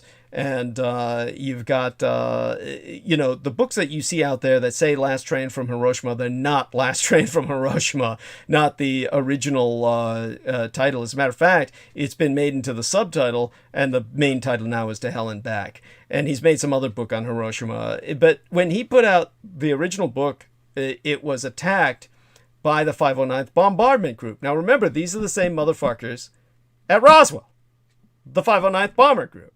These are the guys who claim they won you World War II. So the 509th Bomber Group went after Charles Pellegrino. And bear in mind, Charles Pellegrino was the science advisor for James Cameron. He was his advisor for the Titanic. He was his advisor for the movie Avatar, which he provided like scientific advice on what a world like Avatar would be like. He provided him the scientific advice on these so-called avatars, these use of a separate body to embody a consciousness, download it from a computer. So he was like basically providing all of the science that added credibility to all the James Cameron multi-million-dollar blockbuster films that have ultimately over the years made James Cameron a billionaire. And so James Cameron had endless respect for this individual, always turned towards him. All that ended with this man's character assassination by the 509th Bombardment Group. And as I said, the man that they hired was somebody I spoke to personally. I never had on my program, but he had reached out to contact me after I was on Coast to Coast AM. And his name was what was his name? James Costermullen. And James Costermullen was this truck driver who had built a working model of the Fat Man and Little Boy bombs that had been deployed against Hiroshima and Nagasaki for museums that were exact working models to the point where all they needed was the fissile material, the missing uranium or the plutonium, and he could have destroyed or wreaked havoc, caused destruction to the level of what happened at Hiroshima or Nagasaki. As a matter of fact, much, much worse, because Nagasaki was all fucked up. It was a bomb dropped in total panicked retreat where all of the valley of Nagasaki dispelled 90% of the bomb's energy. So the bomb really didn't do half the damage that the much smaller Hiroshima bomb did on Hiroshima. So, and of course it did no damage to the factories that were underground and still producing weapons that would ultimately take out the United States. Another reason the Americans knew they lost the war. So when it came to John Costermullen, he acted as the hitman for the 509th Bomber Group and wrote a essay called The Perils of Pellegrino, which was published and circulated everywhere, and totally destroyed this man's life. And basically, quote unquote, exposed him as a phony because Pellegrino had nearly graduated from the University of Auckland in New Zealand and didn't graduate. It was basically like me. I always say I have the credit equivalent of a master's degree in library science, which, I never bothered to turn in a master's thesis for, and therefore I don't have the degree, but I have the credit equivalent thereof in library science from the University of San Jose. Of course, you'll see some scumbag like Steve Outram just says, Douglas Dietrich says he got it from the University of San Francisco. They only give the degree at the University of San Jose in California, which is exactly what I've said. But he just goes on and does this straw man attack. This is how these people are. And this is exactly what John Costermullen did to Charles Pellegrino. And he basically just said a bunch of shit Charles Pellegrino never said. And then says, and by the way, he never graduated from the University of Auckland in New Zealand. That was Charles Pellegrino's only mistake, was in saying that he did so. He could have said what I said. Just say, I got the credit, equivalent of a master's degree or whatever. In his case, the credit equivalent of a doctorate. So he didn't get his fucking doctorate. Who fucking cares? Yeah, and, but at any rate, this destroyed Charles Pellegrino, and James Cameron severed all contracts with him. And Charles Pellegrino, because of his destruction, because of his character assassination, and the withdrawal of his book, Last Train from Hiroshima, because of that, then James Costermullen was made an honorary member of the 509th Bomber Group. And you can look that up yourself, and that's verifiable. He even delivered speeches at the reunions for the 509th Bomber Group. They flew him to Tainan Island so he could pick up human bones of Japanese and American servicemen and say he was there at the place where the bombs were, basically deployed from, Tainan Island. And so here's this son of a bitch to give you an idea of just how sick that this John Costermullen guy is. And by the way, just to top it all off, his son's a military intelligence officer who, of course, worked with Michael Aquino. So you've got this guy directly connected to Aquino conducting character assassinations and made an honorary member of the 509th Bomber Group. His son's a military intelligence officer. Motherfucker's probably been through a mind control program himself, if he had a mind. But he's someone who can build working models of atomic bombs, so you got to give him some credit, I suppose. But this motherfucker goes to Japan, and he's been back and forth from Japan more than once. So he's met Japanese people, talked with Japanese people, has fantasized about sex with young Japanese girls, and basically, like, stood right at the epicenter of where the atomic bombs were dropped in both Hiroshima and Nagasaki, and talked with the people who rebuilt those cities into thriving communities. By the way, there's no fucking radiation in any of those cities for people who are ignorant about radiation. Those atomic bombs were basically clean bombs. The radiation disappeared in time and dissipated to the point where there's more background radiation from Fukushima Daiichi than there is from those atomic bombs today. But here I asked James Costermullen, so what do you think of the Japanese people? Because he says, oh yeah, you know, I've never met the nicest people in the world. They like, it's the only place I've ever been to where I can sleep with the door wide open and unlocked, and nobody will ever walk in to harm me. I can leave my wallet on a bar in a restaurant, and nobody will steal it. They'll just consider it a bookmark from where I'm sitting. So when I go to the bathroom, I just take my wallet out and put it on the bar in the restaurant, and people won't take my stool. And I come back and the wallet's there and it's totally full. Nobody steals anything, and I could drink myself blind and fall asleep on the on the subway, and people will wake me up, tell me where my stop is. You know, it's I'll just leave a sign on myself saying, tell me when my stop comes, and I'll leave the sign where my stop is, basically written in the Japanese characters, this is the stop I'm seeking. You just have the Japanese characters on his chest, you know, hanging around his neck, basically, like a name tag from a convention. Then he'll fall asleep blind drunk, and then they'll wake him up and help him off the bus to get home and shit. And he said, yeah, there's no place on earth like it. And I said, so what do you feel about the bombs being dropped? Oh, well, they fucking deserve it because they're the devil's children. This is the insanity that we're dealing with of your average white trash piece of shit. This is like this is the kind of shit I've dealt with all my life. There we have that. It's the madness of the Americans. But far worse than that, I mean, that's nothing, is the fact that this guy was made an honorary member of the 509th for a character assassination campaign. And the only reason that they can't succeed with something like that against myself is I don't have the reputation that Charles Pellegrino had. There's nothing to deconstruct. I don't have a career based on Charles Pellegrino's esteem that he had, based on his saying, oh, I graduated from the University of Auckland in New Zealand, and he didn't really graduate. And it's like, you know, personally, I hear something like that, and I would say, well, how does that lessen the impact of the films he helped produce, like the Titanic or Avatar? It doesn't make them any less watchable or any less entertaining. So why does that matter? Why would Cameron withdraw his support? Well, Cameron was going to make the film Last Train from Hiroshima. So it turned out that James Cameron was going to direct The Last Train from Hiroshima as a film, and if he had done that, he would have exposed much of what we're exposing through this book, because that's what Pellegrino was hinting at in Last Train from Hiroshima, that the atomic bombs really had no impact on the Japanese war effort.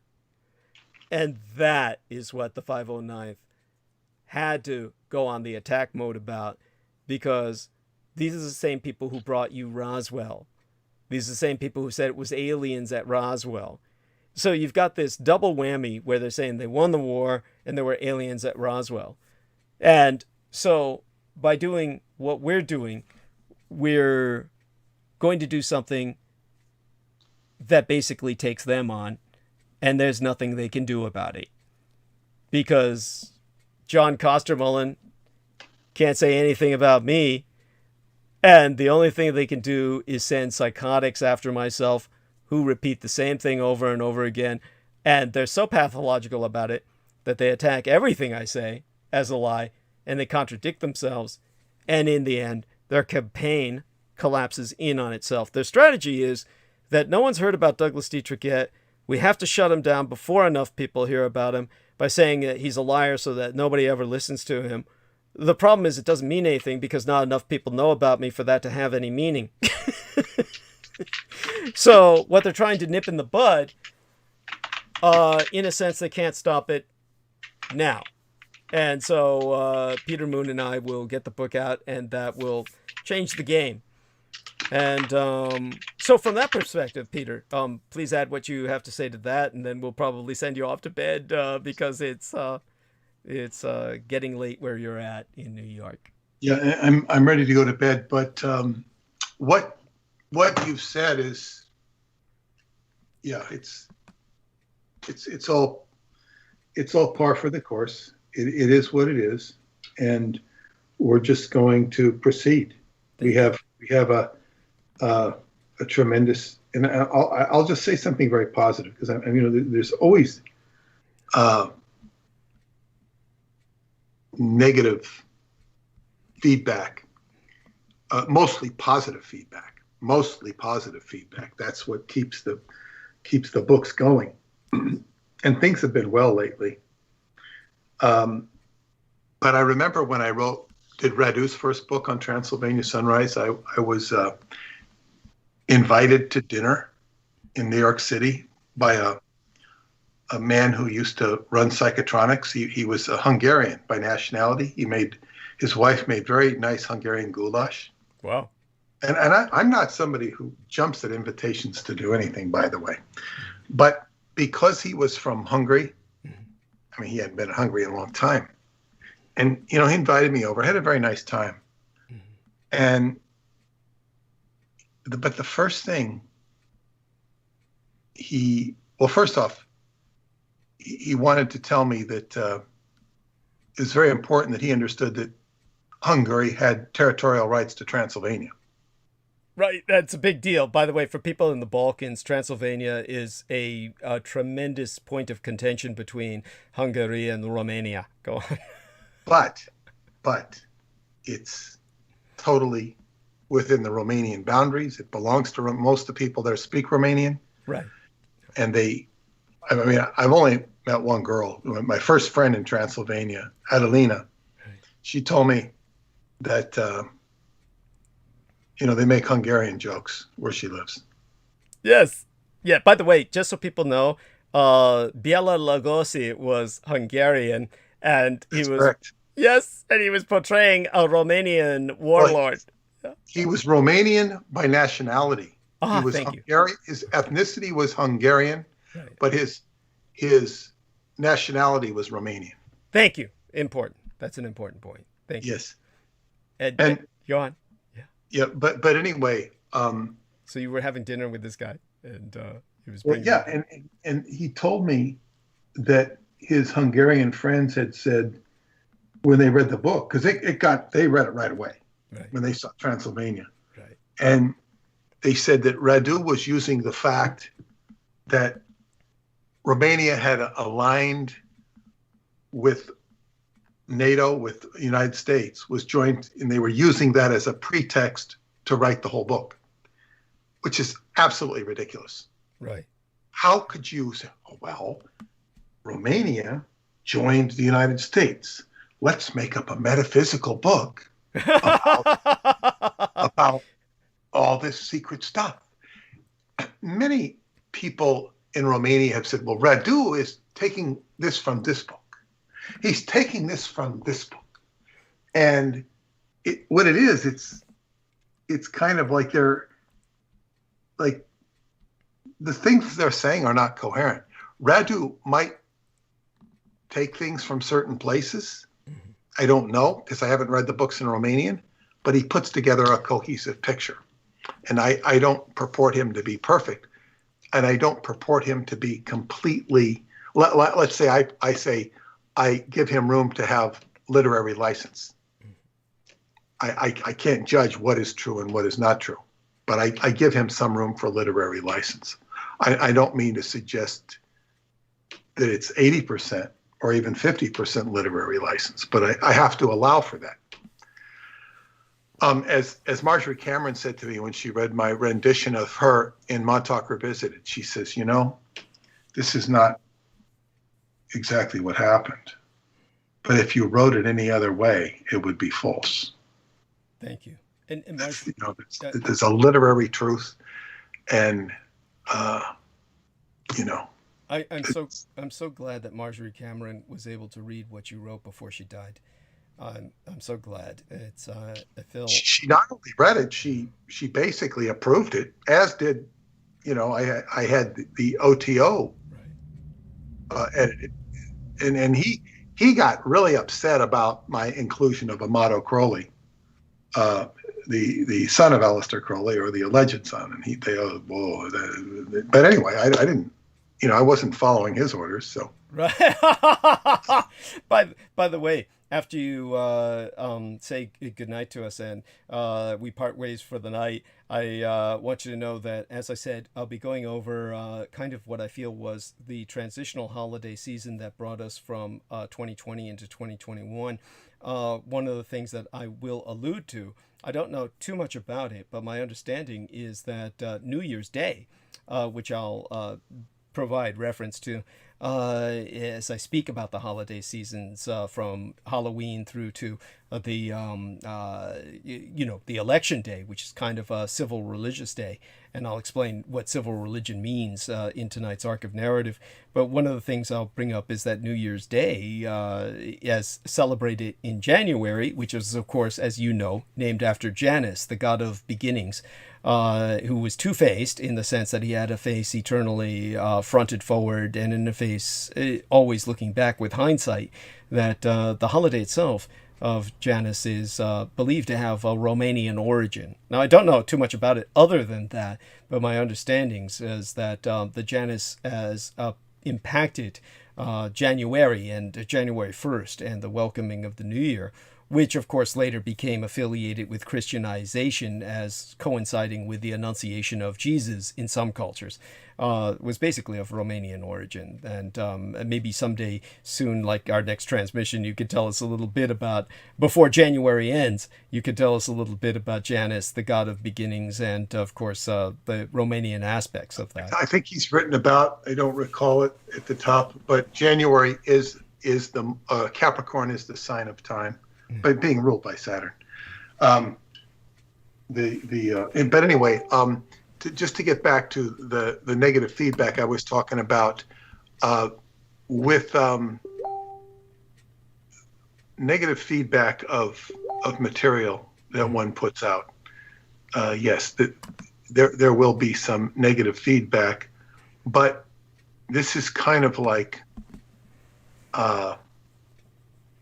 it's like if you're a ball player walking out into Yankee Stadium for the first time, the crowd is going to watch you, they're going to know you, and they're going to be waiting for you to do something good, or they're going to wait for your vulnerabilities to be exposed, and they're going to stomp all over you. Yeah. And they will stomp all over you.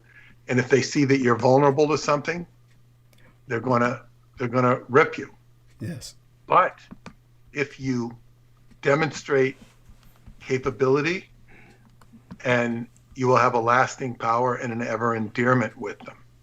And so what I'm saying is, when there will be jeers from the crowd, but there will be far more cheers. And then you become a staple of acceptance by the fact that the book is there and it speaks a certain truth.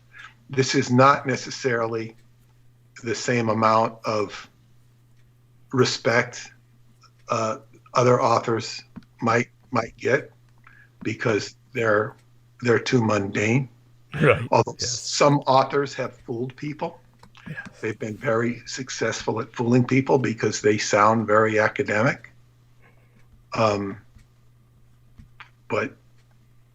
you know, as they say, and people will digest all sorts of stuff. What is it? I think a pig and a dog are not selective about what they'll eat, particularly a pig. And a cat is very selective. So, yeah, and people will digest anything that's put out there, flat earth theory included. And Radu wrote a whole chapter in one of his books just to explain what's so wrong with people in the flat earth theory. Not he wasn't trying to explain the theory. He said, why are they're rooting for 2 dimensions instead of 4? Right. You know, they're being reduced to a second dimension. Thank you.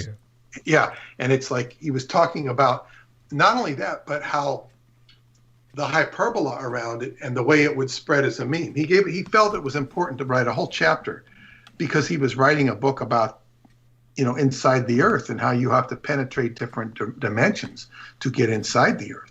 It's not like, you know, it's not like you're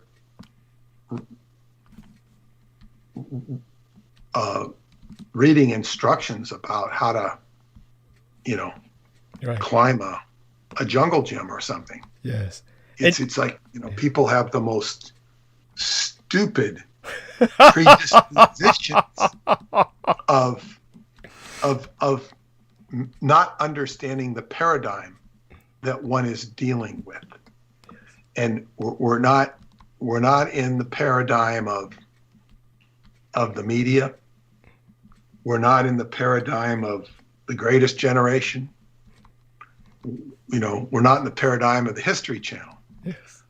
And we're not in the paradigm of all the alternative, everybody knows. Everybody knows Q is this. Right.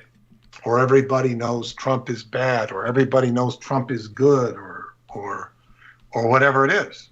It's like this is its own paradigm. And the Satan Aquino theme is disturbing to people's gray matter. It stirs them up. It stirs up what is known as their Goetia, the 72 pathways of the human brain that were made into a pattern that correspond to the 72 jinn of Solomon. So these are all like in latent. There was an attempt to pattern the gray matter and corresponded to spirits. They correspond to the name of God, the 72 names of God. And the word I can't pronounce, the Shempamorish or whatever it's called. I can't never memorize that. If I spent 20 minutes, I could probably memorize it. Yes. But that is part of what's inside of people's minds, and it's frozen, it's jammed, it's messed up. That's because you're not oxygenated in your brain. You're not operating with a full mind capacity, no matter who you are. So when you oxygenate your brain, it begins to activate all of the centers of the brain. And so what happens is when you start bringing up some of this stuff, all of that stuff has to be jammed by either a frequency or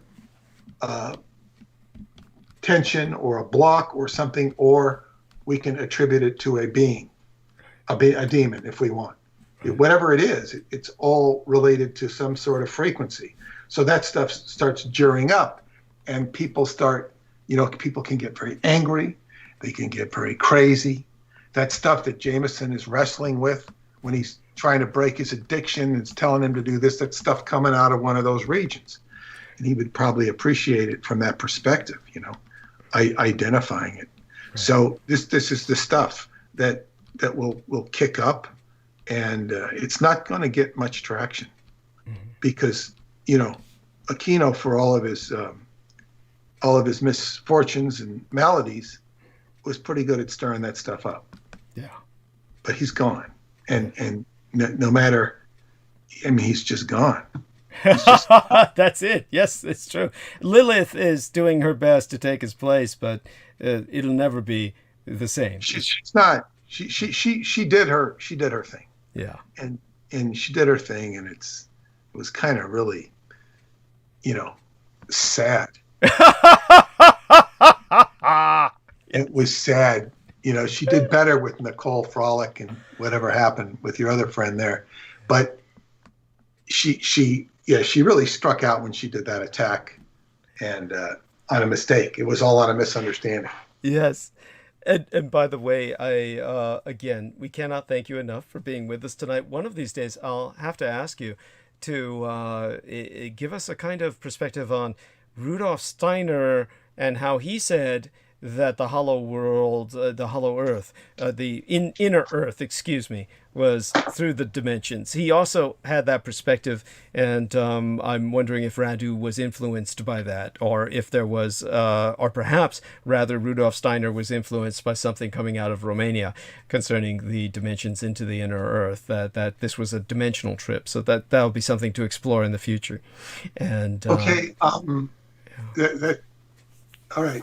That's all good, and you will get a manuscript from me very soon, because what I have to do now, I probably have to spend the next day finishing off, the conclusion and the and the epilogue, but which is just kind of iterations. But in the next few days, what I'm going to do is I'm going to go over in the next couple of days and reread the manuscripts, and especially towards the last few chapters, put in appropriate photographs, right. And it will be put in as and as soon as you approve it, this can go right into an ebook. Wonderful. I won't be ready. I still have to get the cover to be and to put it into a hard book, but it'll be able to go into an ebook, and I should be able to pay you very soon for November. Oh, wonderful. Which was a good month. Right. December wasn't anywhere near as good as November, but anyway, it's a bit of private business, but yeah. So anyway, that's it. Have a good arc of narrative. Maybe I'll hear you in the morning. I'm going to try and get some sleep beyond that. Yes. But anyway, good night to you, and good night to everybody else. Yes. All our love, and share our love with Paula. Take care. Okay. Bye-bye. Bye-bye for now. And so now I'm going to bring on Derek, if he's still with us, because obviously he has to go to work tomorrow, and it should be about, I guess it'd be about 11 p.m. where he's at. So let's ask if Derek's on, and then we'll bring on Jameson, and I'll have these two gentlemen hold the stage for me while I still get myself together.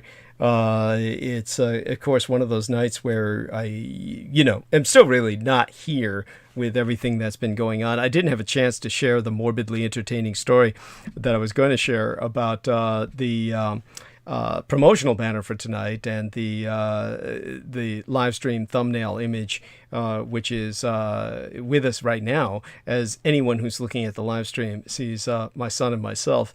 And I had a similar picture up with the promotional banner for tonight. It just triggered all kinds, for some reason, just inflamed the lust of all kinds of the normal men out of the Muslim world who are consistently making passes at me. And this is like one of the more humorous stories I'll bring up once I have both of these gentlemen with me, if indeed they're both here. Derek, are you with us? I hope that didn't sound too harsh. I didn't mean that. I didn't mean that to sound like an admonishment. Derek? Derek Talley. Derek? He might He be asleep. He fell asleep. Yeah. Oh, that's fine. Oh my God. I'm here. Oh, you're there, Derek? Hey, Derek? Yes. Oh, wonderful. Oh, well, Yes. we know you have to go to work tomorrow. And we know it must be about a quarter after 11 p.m. where you're at, right? Right? Yes. Oh, but I definitely wanted to get you on for a little bit before Jameson and I totally take over the show. And I will, of course, do the arc of narrative as a monologue. later tonight, but I'm still not ready to do that yet. So I was hoping both of you gentlemen could hold the stage for me for a while and buy me about another hour at the least. You don't have to stay up for an entire hour, but I just want you to be able to say some things that you wanted to get out tonight and then go to sleep in good conscience. And dear Derek, if you'll share with us some of those articles that you were starting before we brought on Brendan Zogit. We were talking about, of course, the Marines over at the storming of the Capitol, and so whatever else you wanted to bring up that you feel is important to emphasize tonight, please do so. And the stage is yours, and we're here to back you up if you need us to buy some time for yourself. Okay. Well, let's see. One story that I have here that's kind of interesting. The Defense Secretary Lloyd Austin. I guess Lloyd Austin is our new Defense Secretary, the first black Defense Secretary. He orders a review of the military sex assault programs. Oh, so he's cool. He's jumping in right away to see the problems that we're having over, at Fort Hood, Fort Bragg, and all these different places where. Well, you see this. It takes that no white man would dare to even fucking touch this because they're part of the fucking problem. It takes a black man being put in charge. And by the way, I don't mean to brag, but Derek and Jameson, you can back me up on this. I was talking about how people were protesting the selection of a general for this position, and how I was defending that this general needed to be in charge because we're in a wartime situation with COVID-19. And I said the military needs to be recruited to basically distribute vaccines. Do either of you gentlemen remember this? I'm sure both of you do. Yes, I do. Thank you. Yes. Thank you. So please go on, Derek. Defense Secretary Lloyd Austin, in his first directive since taking office, has given his senior leaders 2 weeks to send him reports on sexual assault prevention programs in the military and an assessment of what has worked and what hasn't. Austin's memo, which went out Saturday, fulfills a commitment he made to senators last week during confirmation hearings that he vowed to immediately address the problems of sexual assault and harassment in the ranks. Right. This is by the way, while you're covering that, I'm going to go mute. I'll be gone from the room for about 10 minutes. I'll be back in about 10 minutes, so just hold the stage and continue where you're going, okay? All right, got it. Thank you. Yeah. This is a leadership issue, Austin said in his Senator after senator demanded to know what Austin planned to do about the problem, which defense and military leaders have grasped with for years. Reports of sexual assaults have steadily gone up since 2006, according to the department reports, including a 13% jump in 2018, 3% increase in 2019, and the 2020 data is not available yet.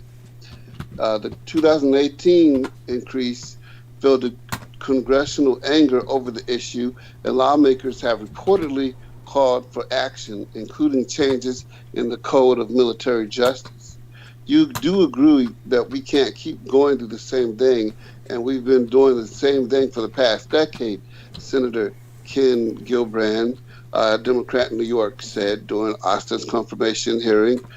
Do I have your commitment to the relentlessness of this issue until we can scourge it of the sexual violence in the military? Austin agreed, telling senators, this starts with me, and you can count on me getting after this on day one. Technically, the directive came on day two.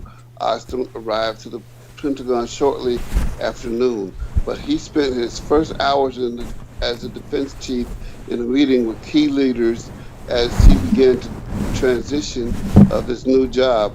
He was in the Pentagon, said Saturday, marking calls to defense counterparts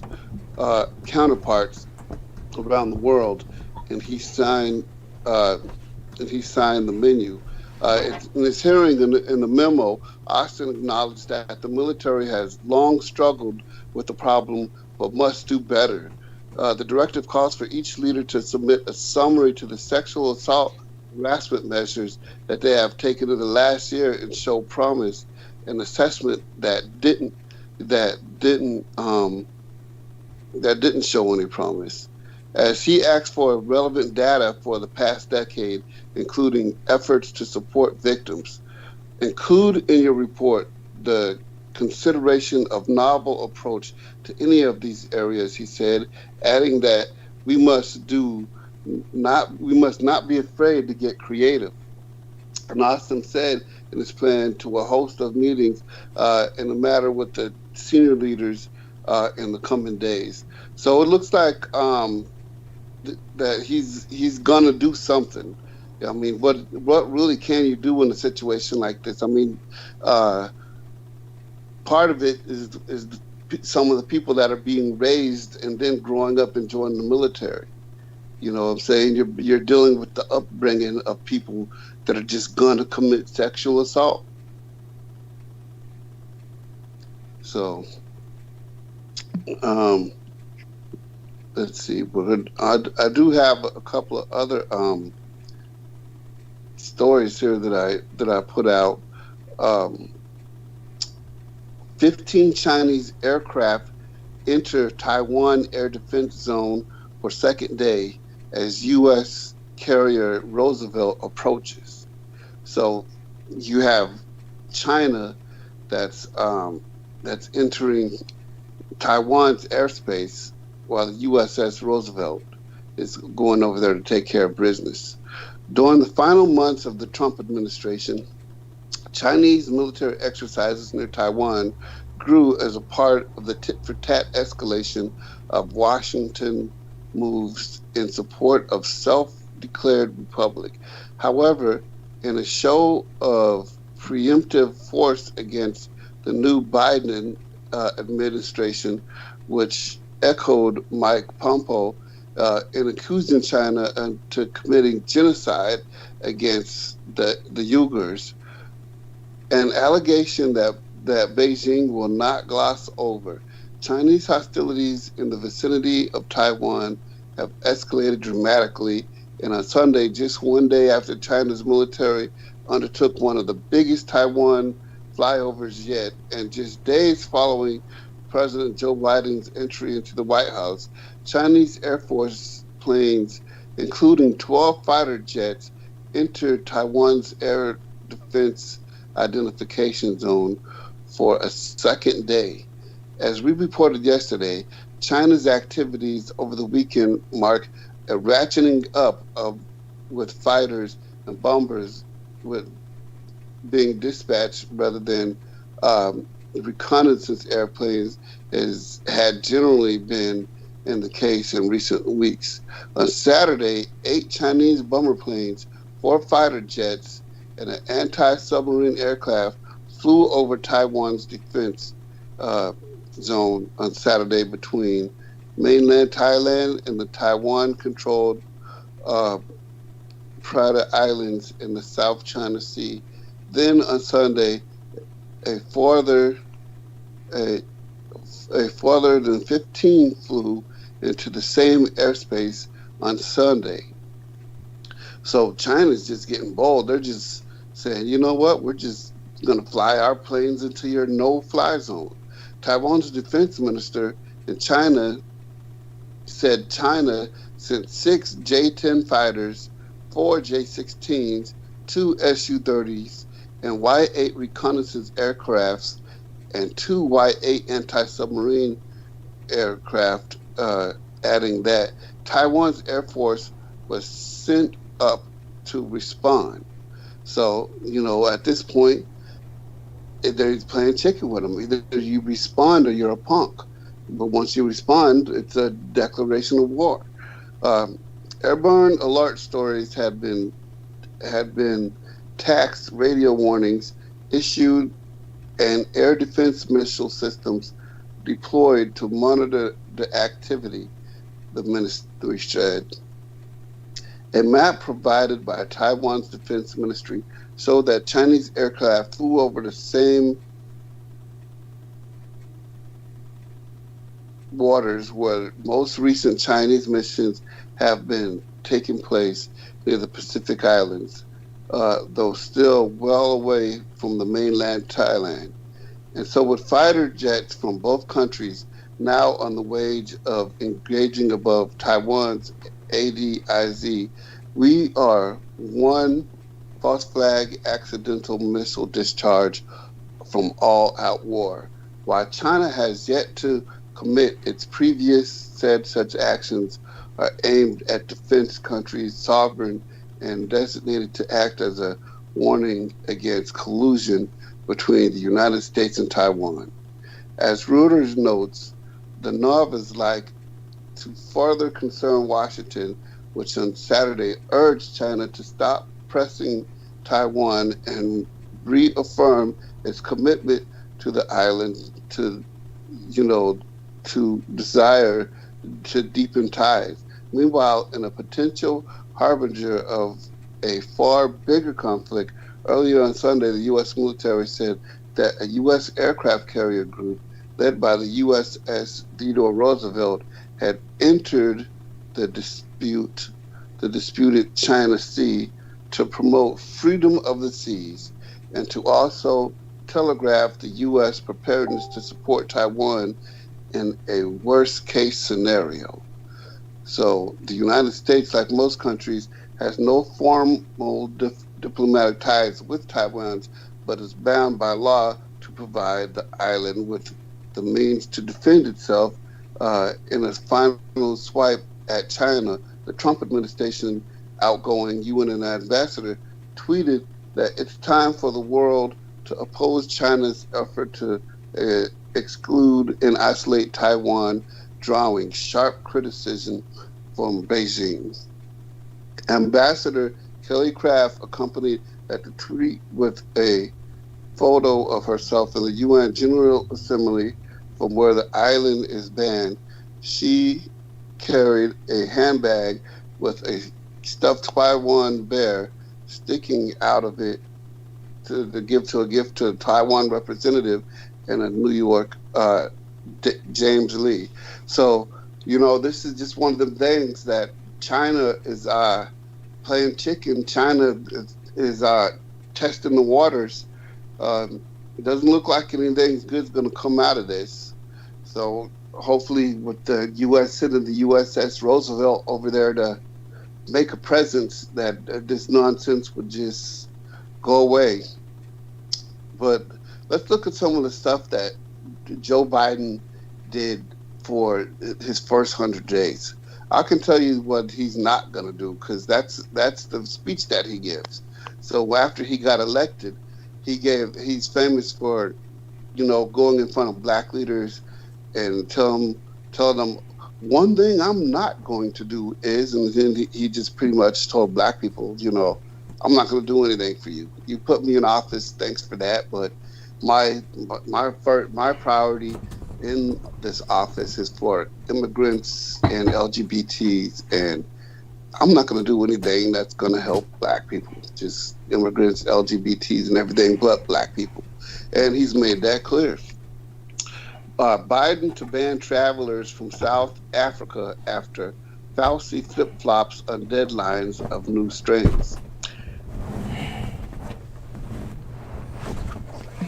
So, yeah, because I was thinking I was going to another story, but yeah, this one's irrelevant too. Biden to ban travelers from South Africa after Fauci flip-flops on deadlines of new strains. Just 2 days after unleashing his latest immigration executive order, easing border restrictions and removing President Trump's travel ban from so-called majority Muslim countries, President Biden will impose a ban on most non-U.S. citizens entering the country who have recently been in South Africa, starting Saturday in a bid to spread the new variant of the COVID-19, U.S. public health officials said. And this is a Biden tweet. They have a photo here of a Biden tweet where Joe Biden says, "We are in the midst of a crisis with the coronavirus. We need to lead the way to science, not Donald Trump's record of hysteria, xenophobia, and fear-mongering. He is the worst possible person emergency." And of course, Donald Trump can't respond because Donald Trump doesn't have Twitter, so it's a free for all for Joe Biden. He can get on there, he can get on Twitter and say whatever the fuck he wants, you know what I'm saying? And Donald Trump can't respond, so he's got to find a new. So, or was Trump's travel ban just good science? That's the question that the newspapers ask.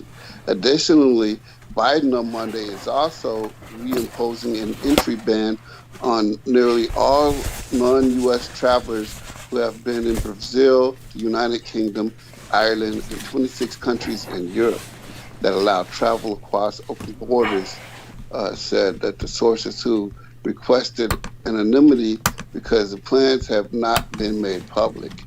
Notably, Reuters points out that South African variant, also known as the 501Y.V2 variant, is 50% more infectious and has been detected in at least 20 countries. CDC officials said that it would be open to adding additional countries to the list if needed. The South African variant has not yet been found in the United States, but at least 20 U.S. states have detected a UK variant known as B.1.1.7. Current vaccines appeared effective against the UK mutations. And Dr. Fauci has once again flip-flopped on that variant, now claiming that the new, more variant strain of the coronavirus is more deadly. As The Hill reports, asked by CBS Margaret Brennan about earlier claims that the strain, while more infectious, was apparently no deadlier, Fauci said, "The data that came out was after they had been saying all that it did not appear to be more deadly. So that's where we got our information."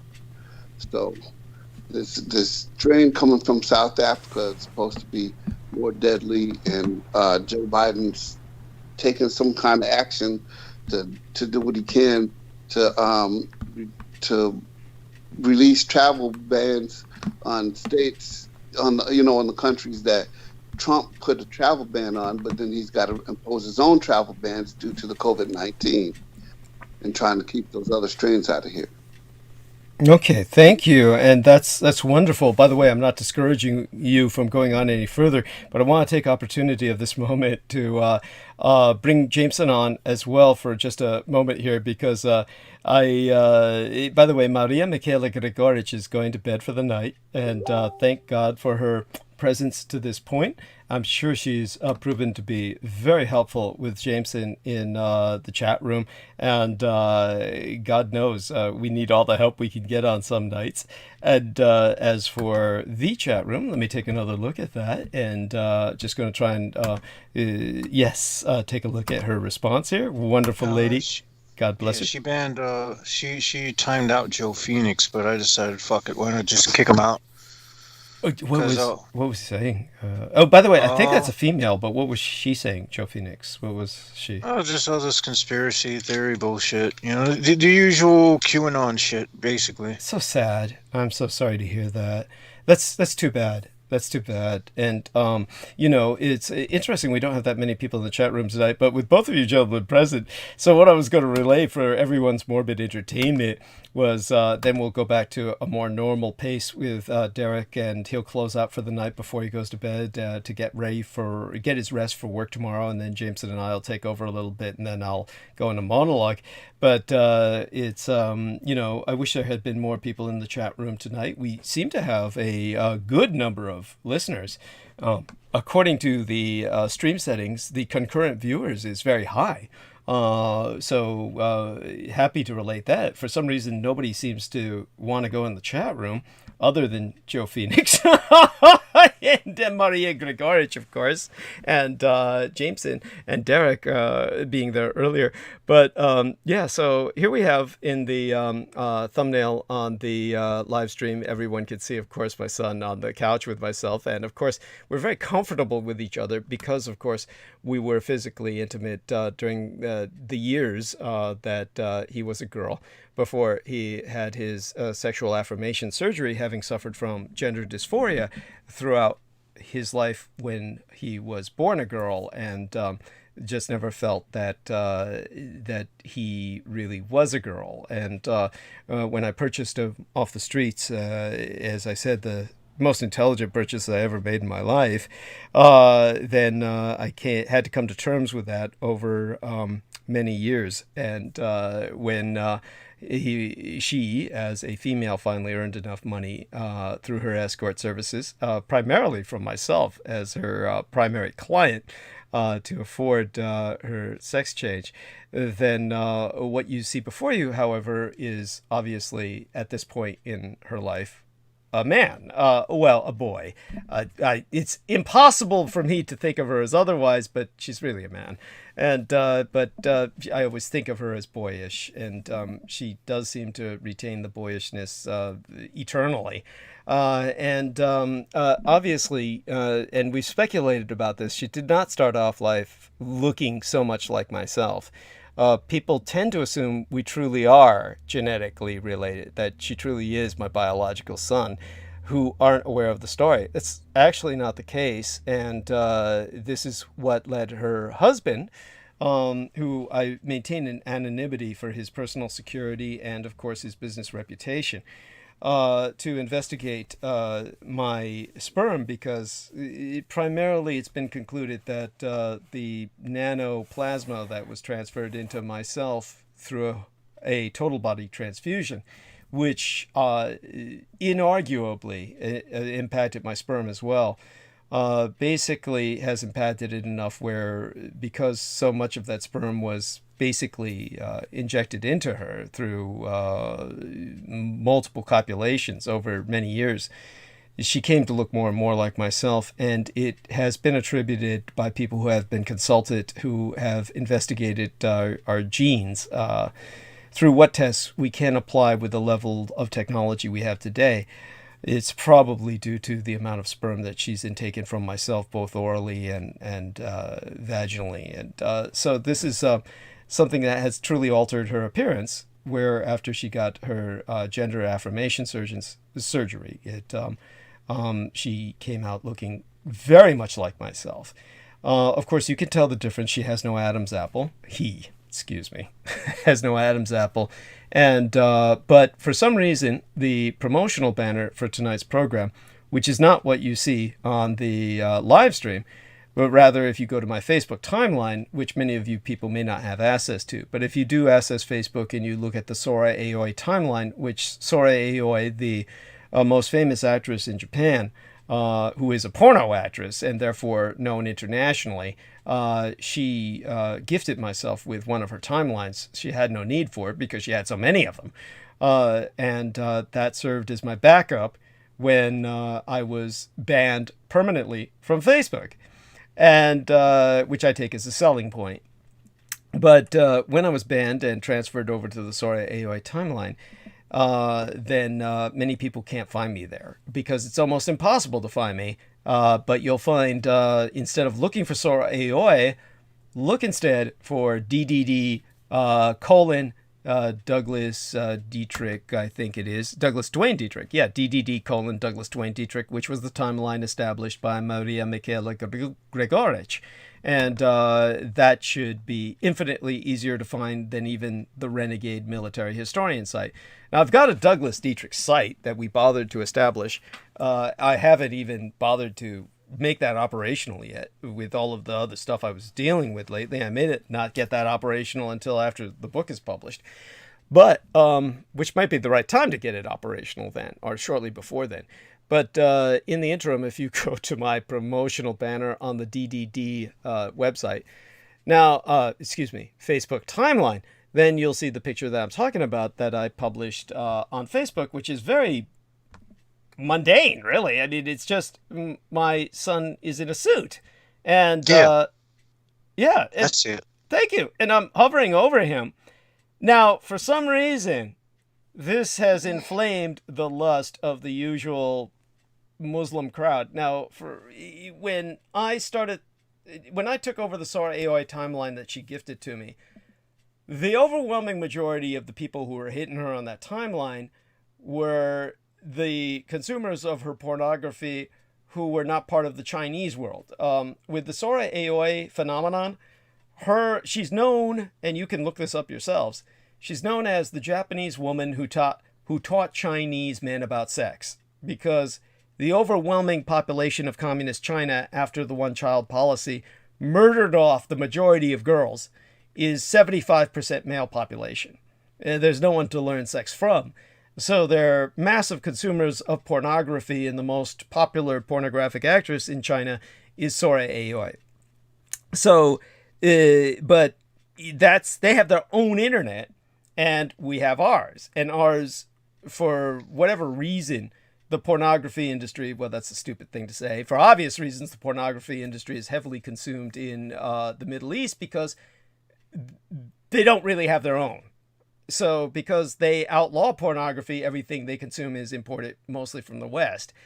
So that's how Sora Aoi wound up with so many Pakistanis and in particular consuming her original Facebook timeline. So on the Sora Aoi timeline, the overwhelming majority of my friends, quote unquote, my Facebook friends, are Pakistani and Southwest Asian, some other Arabs, and it always works out like this, that sometime during the day before I start transmitting, a bunch of them start making passes at me because of the latest promotional banner. What I can't understand is this. So maybe you two gentlemen might have an insight, because it doesn't make any sense to me. Obviously, the photograph I put up, we're both boys.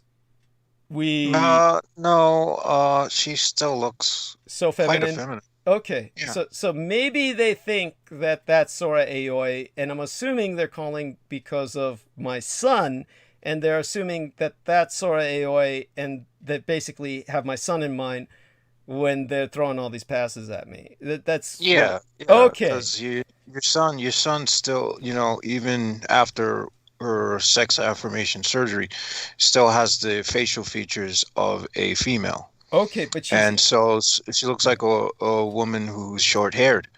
I mean, he Okay. looks like a woman with short hair. Okay, so it's but she's obviously at this point, because she's had the removal of her breasts, she's flat-chested enough to light a glider on her chest. Okay, so it's like you would think that most guys would not be turned on by that, but I guess Some guys can groove with it as long as there's a nice ass and maybe a nice pair of legs. I'm just saying. Yeah, 'cause personally, I like women with like those long legs, those pinup girl legs. So yeah, different. And some guys are just like into boobs. So I mean. Right. Okay. So that's probably what's going on then. Okay, that makes more sense, because I never had the amount of passes hurled at me as I did throughout the day-to-day, just setting up production, and then when I was transmitting, still had a bunch of guys sending me all the fucking normal-ass bullshit. By the way, I don't know what guys are thinking. Probably they think it's a sex site. Obviously, Sora Aoi would give that impression, but they keep sending me obscene pictures of porn, which is like, okay, how is that supposed to turn any lady on? It's like your average woman finds that repulsive. Maybe those are bots. They might be bots. These guys. If they're sending you porn in messages and they're not sending you like their dick pics or anything, they're probably bots. They send that to, no, believe me, I can tell the bots. The Oh, bots are totally gross. different. But believe me, these guys are like these guys. There's a certain you can tell who the bots are and who are not. It's very seldom I actually get bots on the Sorry AI timeline. It's most of these guys from Pakistan in particular, which, by the way, please do not take this as a generalization of Pakistani males. There's a wonderful Pakistani male who's one of my sponsors, Salman Sheikh. Peace be upon the Prophet Muhammad and all of the followers of Islam who are sincere in their faith. It's not that these men necessarily aren't, but it's like, believe me, these are real dudes. And you can tell it by the shit they're writing, even though I have to translate it from the Urdu or the Arabic. And they just are, it's just part of the disconnect between the male and female species. These guys just don't know. They're thinking, obviously, that this is like a sex site where I'm just going to like respond with some kind of camera sex, mini cam sex or something. And so they're trying to just show, hey, this is what I'm in the mood for. And so they send pictures of what they're in the mood for. All right, but to show you how stupid some of these guys are, because they think that what turns them on turns a woman on. They send me pictures of women with big boobs, or pictures of women who are in pornographic positions, and it's like, how stupid is that when your average guy can get excited over that? Send that to a woman. Thank you. That doesn't make any sense. Thank you. Bots would never be that stupid. Yes, men are that stupid. I figured if a guy was going to send a woman a pic, he'd Photoshop his head on a pic of chiseled abs and shit. Thank you. Be like, Thank you. Yeah, this is me. Thank you. I never I mean, if you send a woman a picture of a woman with big boobs, and the woman that you're showing, your son who you're with doesn't have big boobs, it's like, hello, yeah, what is she gonna do? Put balloons on her chest? Thank you. Yes. I don't get it. It's just part of the morbidly entertaining aspect of what I deal with, and it's all based on a set of one circumstance on top of another, and if you don't believe that the Y chromosome is broken, there's your evidence. Yes, thank you so much. There you go. Your average dude does stupid shit like this. It's not just guys from the culture that I'm speaking of, the Islamic culture, which is the predominant type of male that approaches me on this timeline. All men, generally, most men are that stupid, and they'll think, my father watches a show, The World's Dumbest, and most of the people doing stupid shit are men.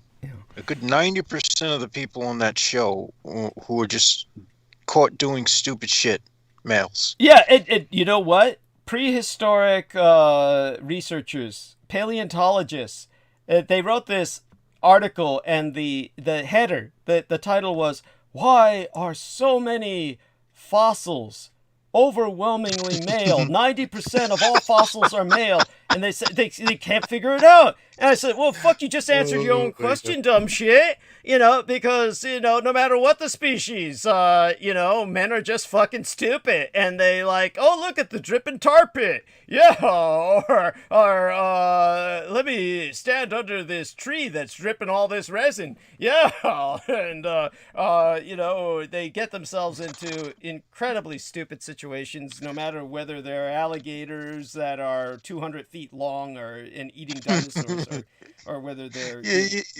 Yeah. Look at the Tyrannosaurus's teeth, dude. I bet I could pull one out. Yes. Stupid shit. Yes, something like that. Yes. And that is male. Yeah, that's really male. Thank you. I've shut that aspect of myself off. Yes. For good reason. Yes, but I don't think you understood did you get what I was saying? Is that what they're saying is that they're going back in time to like Tyrannosaurs, to like Mosasaurus. Yeah. They're saying all of these fossils are overwhelmingly male. So it just not just the human ones, yes, but the ones that were of all species. Yes. Yes. Have managed to do something so stupid as to get themselves preserved for eternity It's America's Most Dumbest or Planet Earth's Most Dumbest. You know, the never-ending show of which just goes to show that obviously. Hazard to guess that women are more connected to common sense since they have to raise the young. Yes. Yes. And nature's like, yeah, man, we could just cloning these motherfuckers. Fuck them. Yes. It's pretty much their expendable. But kids need mothers, so at least, or you're not getting any birth. You're not getting any birth anywhere else. Another way. So I mean, shit. That's right. Yeah. But by the way, oh God, I'll have to ask Brendan Zoget to send me that link. There was some kid who was like 14 years old or maybe even younger when he got he impregnated his babysitter who was like above legal age, who was like 20 or something like that. And he was 11. Yeah, I posted that story. Yeah, the kid was 11 years old. Oh, could you send me that link in the private message? What I can't believe is that the boy is raising the child. I can't. That kid's a better man than I am. I mean, he's raising the fucking kid. I would have like held it out for adoption. I would say, oh fuck, I'm only 11. You know, who gives a shit, right? I mean, hey, I'm not responsible for my actions. Well, the babysitter had the baby, and the babysitter just said, she was pregnant by a boyfriend, and she brought the kid by for him to play with and everything, and finally the kid just came clean to his parents and told his mother, that's my son. And the mom was thinking, that why the hell would he do that? Yeah, well, well, he was 11 years old and it was on his conscience, and so the mother at first thought he was just joking or didn't, and he had to tell her, no, Mom, that's my child. Well, there you go. There really is something wrong with the Y chromosome, because in a world where men are smart, the boy would have said, "Oh hell no, that ain't my son." Well, he would have said, "I'm only 11. I can't make no baby." Well, apparently he's admirable in the sense that he's participating in raising the child now. Like I said, he's admirable in a sense. I mean, I wouldn't do it. I wouldn't do it, but. Dude. He's got no life left. He doesn't even get to enjoy being a teenager. Yeah. He's canned. I hear you. I hear you. I wouldn't do it, but at least he's responsible. He's gonna have a beard and a beer belly, but he gets like 15. He's gonna have the dad. He's gonna have like the dad bod and everything, man. Fuck, dude. The Y chromosome is just that stupid. Oh my God!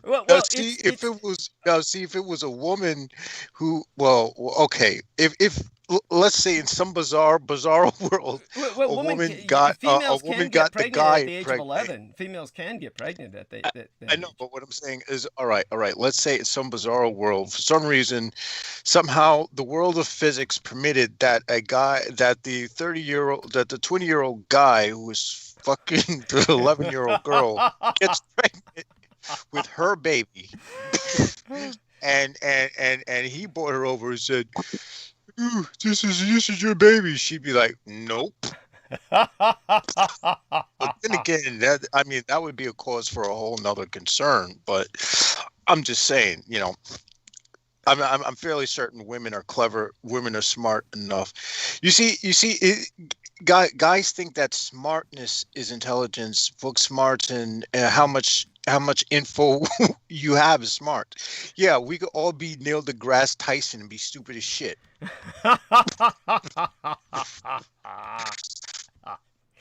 Oh my God! But Derek, try and put a counter perspective on this. Socially speaking, what the lad is doing is admirable in the sense that he's taking responsibility. I mean, granted, I wouldn't do it, but it's like he's. How do his parents feel about this? I mean, like, so what's? Well, the parents is bringing up, charges. They're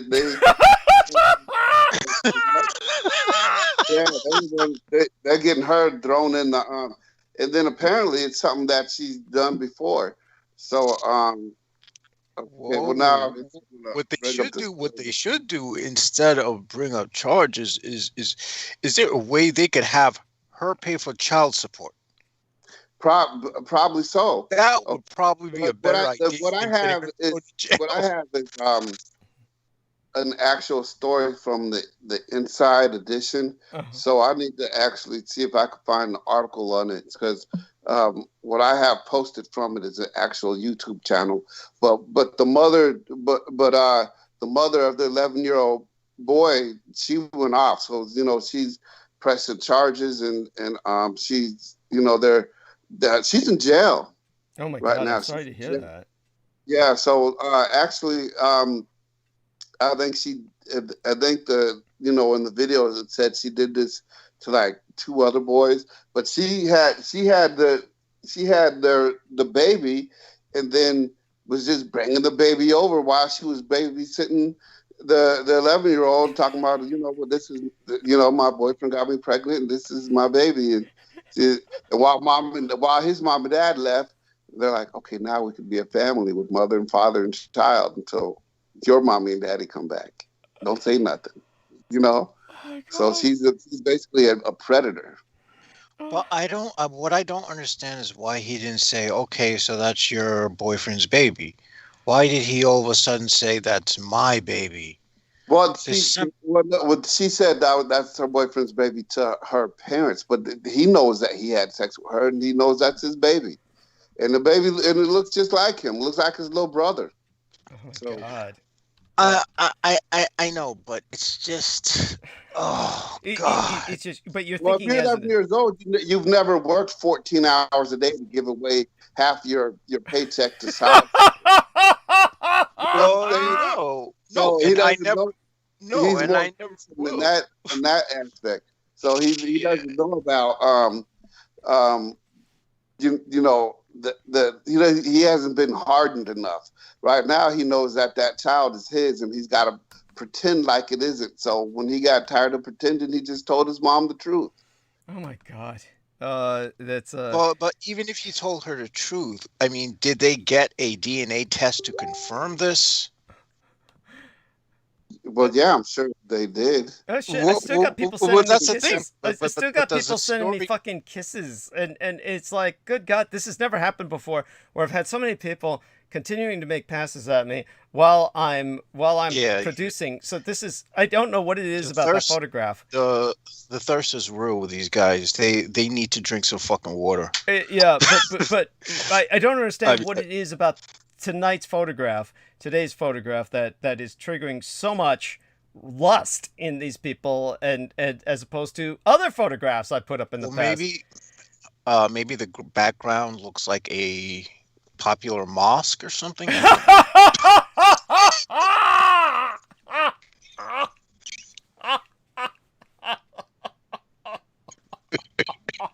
I'm sorry, I had to. It's Oh. just I can't not do it. Oh. Oh man. And yeah. So here I actually found an article on it, a written article. Parents learned that their nanny had their 11-year-old son's baby.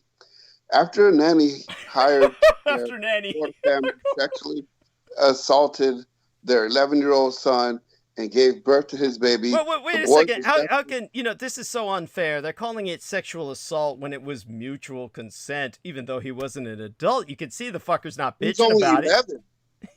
He was only 11. it. Yeah, well, come on, he's male. You can't sexually assault a male. He had to get it up, right? He had to get it up, so it's not like something you can force him to do. You can't point a gun at him and say, "Get it up, motherfucker." You can't, Well, obviously he liked what he saw. He Yeah, was there you turned go. on, you know? That's what I mean. That's what I mean. shit. Yeah. I mean, hell, I got my first erection when I was like, what? 9. 6? When I was 9 was my first time I ejaculated. Yeah. I mean, we don't need to get that gross as I just did in terms of descriptive content, but anyhow, go on, Derek. Well, no. Yeah. After Nanny hired to care for Florida families, for a Florida family sexually assaulted their 11-year-old son and gave birth to his baby. The boy was left to reveal the abuse and the secret the nanny had kept to his mother.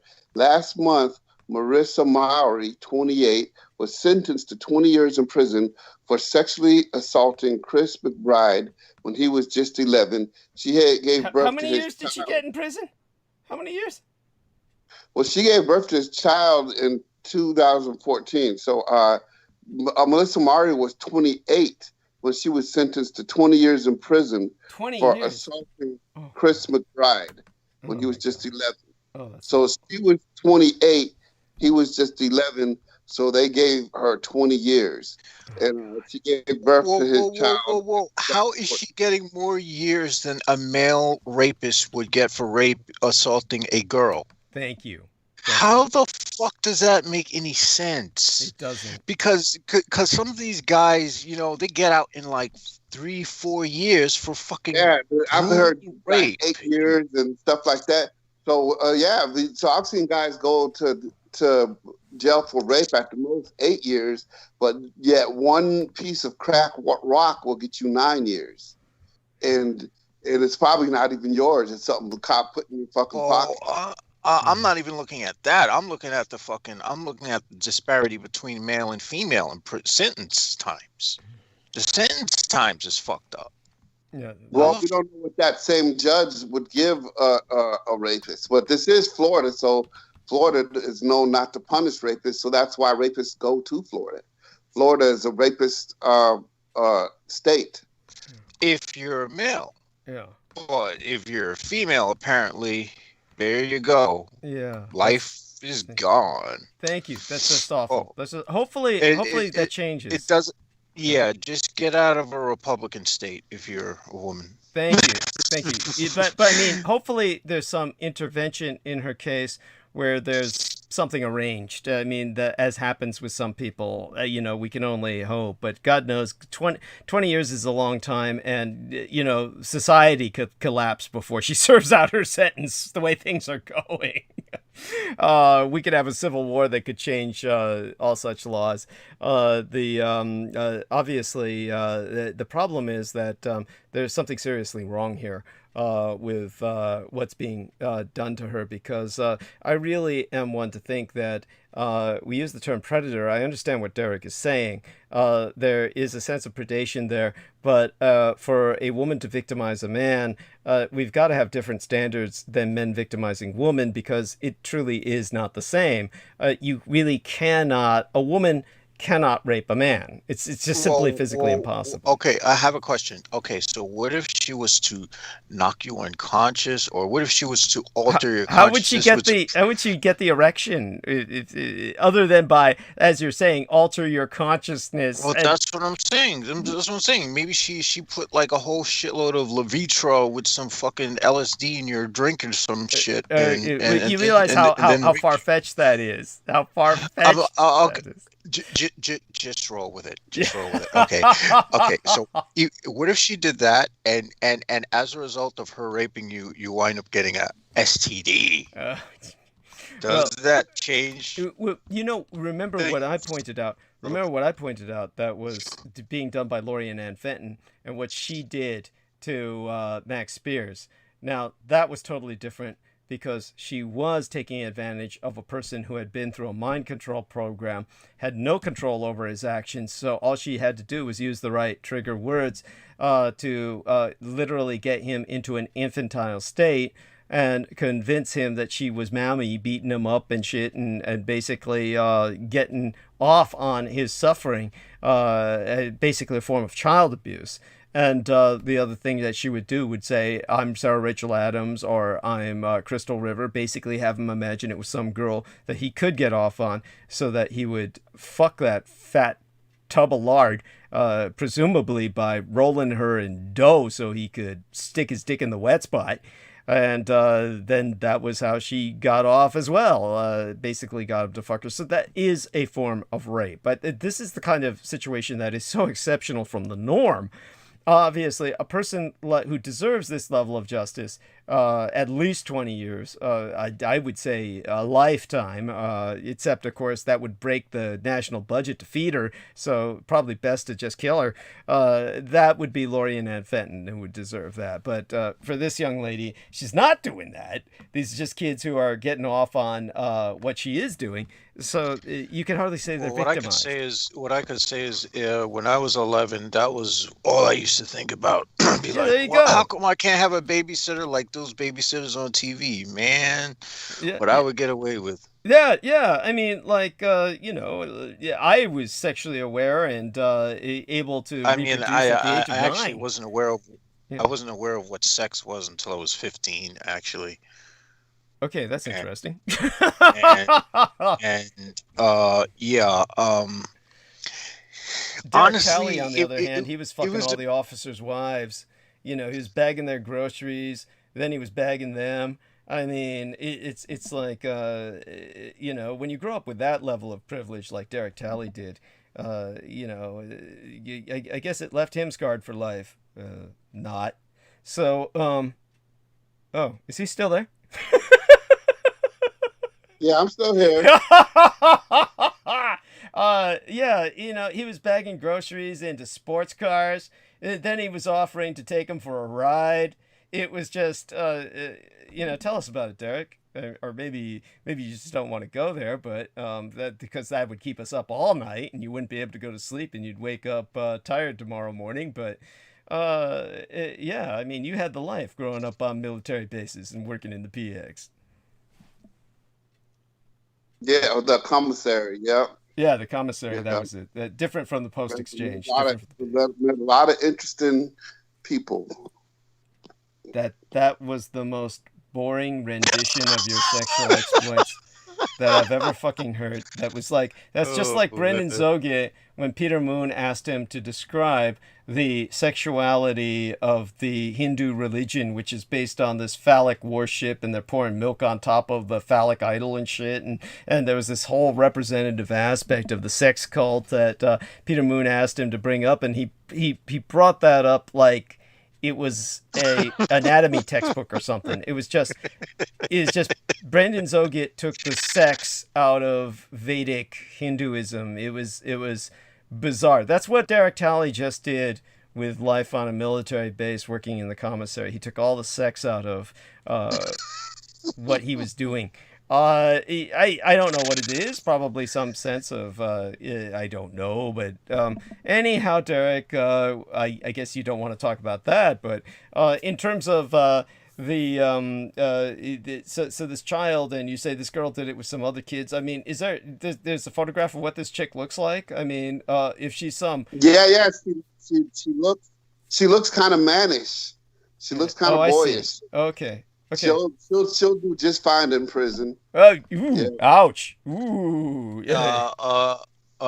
You'd have to send me the article. Yeah, I want to see the article too. Yeah, then we'll make the judgment call. I don't see how, Well,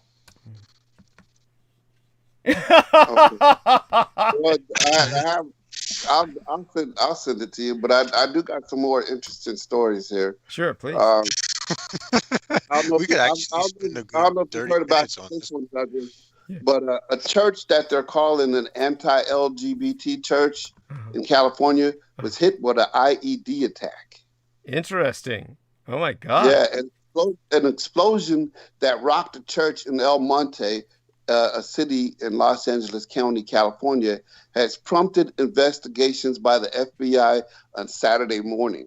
So FBI Los Angeles sent out a tweet, and the tweet reads as such. The FBI responded overnight with at El Monte Police and at LASD headquarters to a hashtag IED attack at the First Works Baptist Church in El Monte, California. Bomb techs and FBI's evidence team continue to process the scene. If you have a tip about those responsible parties, please call 310-477-6565 at Seeking Info. The First Works Baptist Church at 2600 Twyler Avenue was apparently bombed with an IED attack or a homemade or improvised explosive device, the FBI said. The FBI and firefighter arrived at the scene early Saturday morning to find smoke coming out of the building, the Los Angeles County Fire Department said. The controversial church has a history of being targeted. Most recently, a demonstration was held following the church members saying the government should execute gay people. So I don't know if they said all that, but they said there was a demonstration that was held following the church members saying the government should execute gay people. San Bernardino hate speech expert Brian Levin told San Gabriel Valley Tribune. So the FBI spokesman Laura Ilmer said, as to the question of whether this was a hate crime, that's always going to be considered among the theories when a house of worship is attacked. And we said, but it would be premature to confirm any motive at this time, and we are not ruling out any other motive. So the church says, or the church members start chanting that gay people must be executed, and they get an IED through the front window. So that's just them, the gay people showing a force, telling the church that you put that on us, we're going to put it right back on you. So, I mean, I'd like the link for that article too. Thank you. Yeah. Okay. Yeah. I'll send it. Yeah. El Monte Police Lieutenant Christopher Cano said it appeared that the walls of the church had been vandalized as well, and all the windows. The windows appeared at first to be smashed. Then we realized that the windows were not smashed. They had been blown out from some explosion, Cano said. Although we do not know the motive, I am aware of the anti-LGBTQ and misogynistic sermons given by the pastor of First Works Baptist Church. LA County Supervisor Hilda Soyle said in a statement, my office has referred to concerning matters about the pastor of the County Human Rights Commission, who has been working on collaboration with the city of El Monte to de-escalate the situation. The Southern Poverty Law Center, the SPLC, a nonprofit legal adversary organization specializing in civil rights and public interest litigation, labels the church an anti-LGBTQ group on its website. Numerous church members spoke at Make America Straight Again conference in Orlando in 2019, according to the SPLC. Make America Straight Again. That's funny. Despite President Joe Biden's call for unity to bring the fractured country together, it appears the escalation between the left and the right are continuing. And they keep calling this an escalation between the left and the right. You know, as far as I'm concerned, that basically. Well, what this does is this completely shuts down the idea that it had anything to do with the LGBTQ. Then, if it's left and right, then I'm thinking maybe it was white supremacist or. Right. So to me, if it's the white church supremacist versus white supremacist. The enemy is eating his own. You know what I'm saying? I mean, look at Milo Snuffleupagus or whatever that means. The LGBTQ was moved over to the right. They're in the right. So that they still get claim left? Not. Well, let's put it this way. Milo Yiannopoulos, them of course, them right-wing dudes are a bunch of fruitcakes, man. I mean, look at that. Well, yeah, but they're not part of the LGBTQ community because they're the types of people who keep everything in a closet. Right. Basically, they're not proud of what they are. Right, they're self-loathing. I thought they were Proud Boys. Yes, Proud Boys. Yes, good. Yeah, they're Proud Boys, but they're not proud of that aspect of their personality, which they're trying to. Yeah, that's what I'm saying. Yeah. This is the reason why they rape and kill everybody else, because they don't have the balls to say, "Oh gosh, I guess I'm gay." You know, I mean, if they were able to say that, then yeah, we'd be able to respect them for it. But no, you know. They just Well, they're that's just what Milo says. self-destructing. He still attacks other gays. Yeah, but Milo's one person. Right. He's not. He doesn't represent an entire community. That would be like me saying, he represents an entire movement, and "No, that he movement. doesn't. He Wait, doesn't. One person does not represent a whole movement. That'd be like me saying you represent the entirety of the black race. That'd be bullshit. There's no. That's nonsensical. With Milo, what he represents is a kind of house nigger for the radicalized right. He represents the house faggot. He's just basically like their idea of a good gay in the sense that he's taking their side. And he's also defended pedophilia. So he's obviously ostracized by the sane population of the gay movement, which would not defend pedophilia. So this is like, but basically he is what he is. But Nambla has been Republican ever since the Franklin scandal in Omaha, Nebraska. Well, that's easy to believe. Yeah, that's gay pedophilia. That's the kind of thing that basically Michael Aquino represented, and these are the kinds of people who are truly predators, it's just pathetic. So these people, of course, I could go on about for hours without giving them extra time tonight. I definitely appreciate your bringing this up. I'll look into it. We really don't know where the IED sourced from. From all we know, it could be the church blowing itself up. The followers of the church for publicity. They do that all the time, don't they? Yes. And there were, of course, genuine cases of black churches being attacked throughout the South. And then there were a few cases where it turned out that the black churches blew themselves up, or rather a pastor or a congregation member did it because it was either to get insurance money and this was a convenient time to do it during that wave of terrorism, or it was to basically try and exploit the terrorism wave to get some sort of publicity or sense of sympathy for themselves. And so it has happened. I mean, this sort of thing. That actually makes sorry. Yeah. It actually makes a lot of sense in this context because the church has an agenda to push. Thank and you. their agenda seems to be anti-gay. So yeah. Make it look like the gays are terrorists. That strikes me as the most logical reality. That's the most rational answer to exist. I mean, because if you want to terrorize or bring a social message to people through terrorism, why the fuck would you target a church?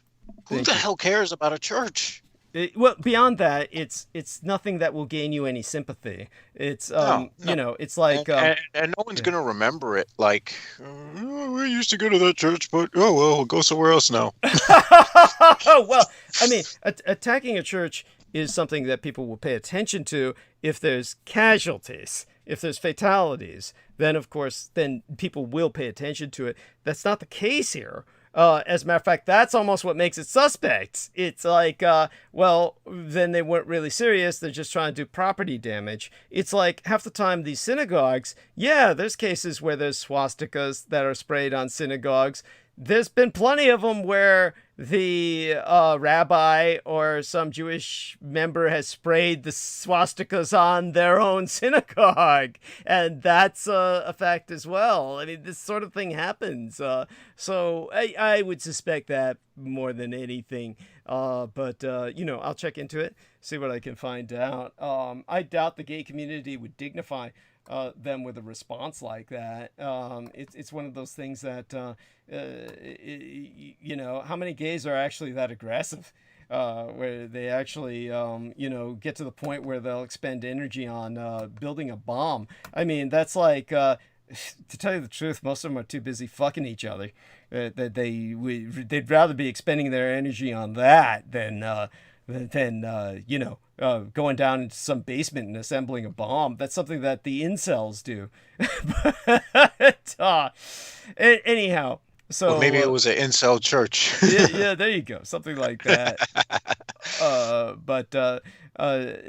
Definitely, by all means, what else have you got, Derek? Certainly, what you've presented so far has been very interesting. So, yeah.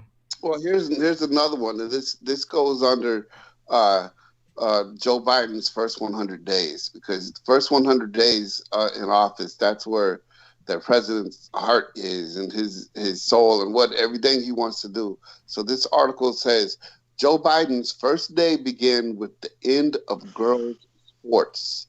An executive order rigs competition by requiring that biological boys be allowed to compete against girls. Amid Inauguration Day talk of shattered glass ceilings and Wednesday's President Biden's delivered a body blow to the rights of women and girls, the executive orders on preventing and combating discrimination on the basis of gender identity or sexual orientation. On day one, Mr. Biden placed all girls' sports and women's safe places in the crosshairs of the administrative state. The order declares that children should be able to learn without worrying about whether they will be denied access to the restroom, the locker room, or the school sports. All persons should receive equal treatment under the law, no matter their gender identity or sexual orientation. The order purports to direct administrative agencies to begin promulgating regulations that would enforce the Supreme Court 2020 decision, Bostock versus Clayton County. In fact, it goes much further. In Bostock, the justices held that the Title VII of the Civil Rights Act of 1964 prohibited an employer from firing an employee on the basis of homosexuality or transgender status. Justice Neil Gorsuch, writing for a 6-3 majority, took pains to clarify that the decision was limited to employment and had no bearing on sex-segregated bathrooms, locker rooms, and dress codes, all regulated under Title IX of the 1972 Education Amendments under Title VII II. The majority added that we do not purport to address the bathroom, locker rooms, or anything else of that kind. The Biden executive order is far more ambitious. Any school that receives federal funding, including nearly every public high school, must either allow biological boys who self-identify as girls onto girls' sports teams or face administration action from the education department. If this policy were to be broadly adopted in anticipation of the regulation, there's no doubt on the way of what this would mean for girls in women's sports. Done. Olympic track and field coach Linda Blake told me. The leadership skills and all the benefits society get from girls and having their own protected category that compete, be fair, and advance of a woman's right, it's going to be diminished. Okay. So, and it's kind of, the article kind of fades off and it says, in order to read the full story, I have to subscribe to the Wall Street Journal. Motherfucker. Yeah, but this is a part of the opinion panel, though, based on what I'm seeing. So an opinion panel doesn't necessarily mean they're telling us what's actually happening. Okay. Right, you could tell they put their opinion in there, but I mean, but that's the order that he signed it into law with executive order, or he didn't. So but the problem. All right, all I'm getting at is I don't really trust the source of information. The Wall Street Journal? For the simple fact that they're saying this is in the opinion category. I mean, well, we can look up to see whether he signed that. I would be, that would be a good idea. Yeah. So, and in terms of what you're pointing out, I appreciate you bringing that up. I'll get a better idea of it when I look over it later. Again, put the link in the my private message box. I'll go over that as well and come up with a a kind of opinion if I feel it rates one. Honestly, it's one of those things where it's not quite as interesting to me as the first two you brought up, but it's very important. The problem, of course, is the interpretation that people have over many of these issues. Now, what you're bringing up, of course, is that the sports is getting more complicated with these identity issues that are being brought forth in sports, and they certainly haven't hit professional sports yet, at least. They're impacting mostly schools.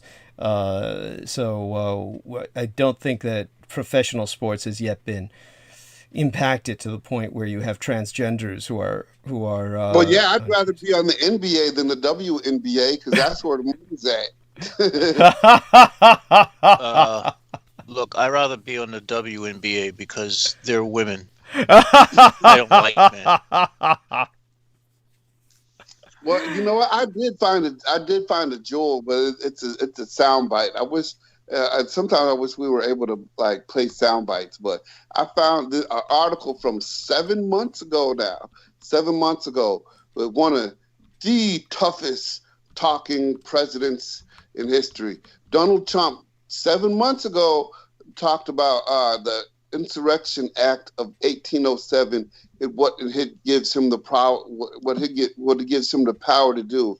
And this tough talking president let you know that if you're with Black Lives Matter and you come anywhere near that White House, they got the National Guard, they got the military, they got the police, they got switchblades, nightsticks, pipe bombs, AK-47s, but they will mow you down and mass kill you, and you know what I'm saying?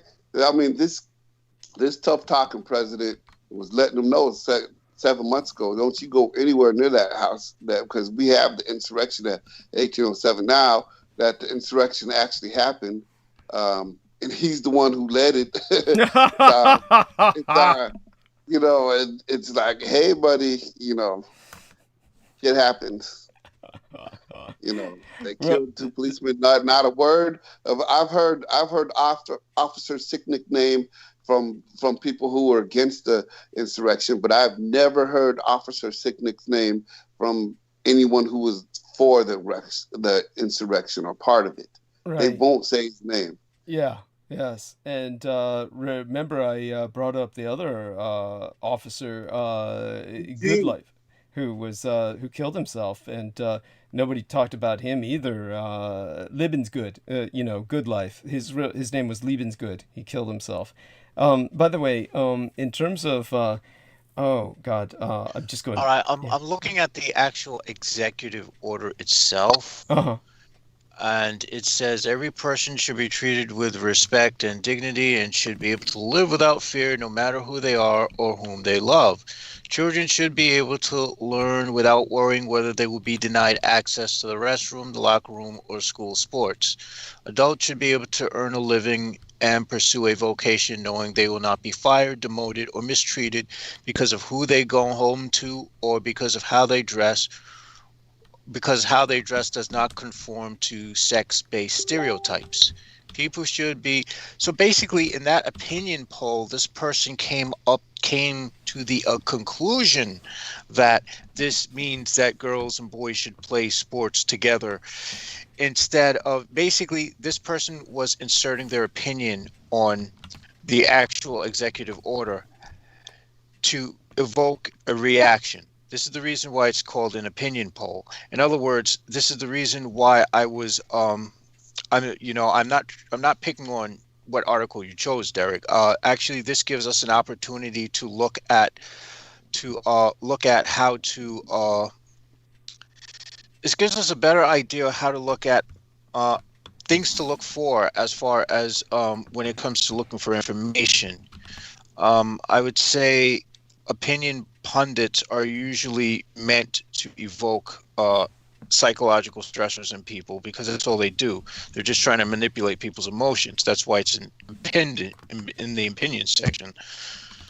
So this just means that people can't get, you can't discriminate against someone if they want to cross-dress or transgendered or whatever. Mm-hmm. It doesn't really say anything specific about sports or school sports at all. Mhm. Okay. And so there we have that. So somebody brought up the school sports of their own accord. And much of this is done when it comes to hostility against alternative lifestyles is because Yeah, and yeah, I would expect nothing less from the Wall Street Journal because they might have their own political um they might have their own political agenda. values Yeah, and and they agendas. were very So pro-Trump, by the way. Wall Street Journal is infamous yeah, for being very pro-Trump. And so but there you go. yeah. They're gonna swing these things that way because this is the same shit that I remember seeing that guy oh God, that stupid piece of shit who ran Natural News did the same thing all the time.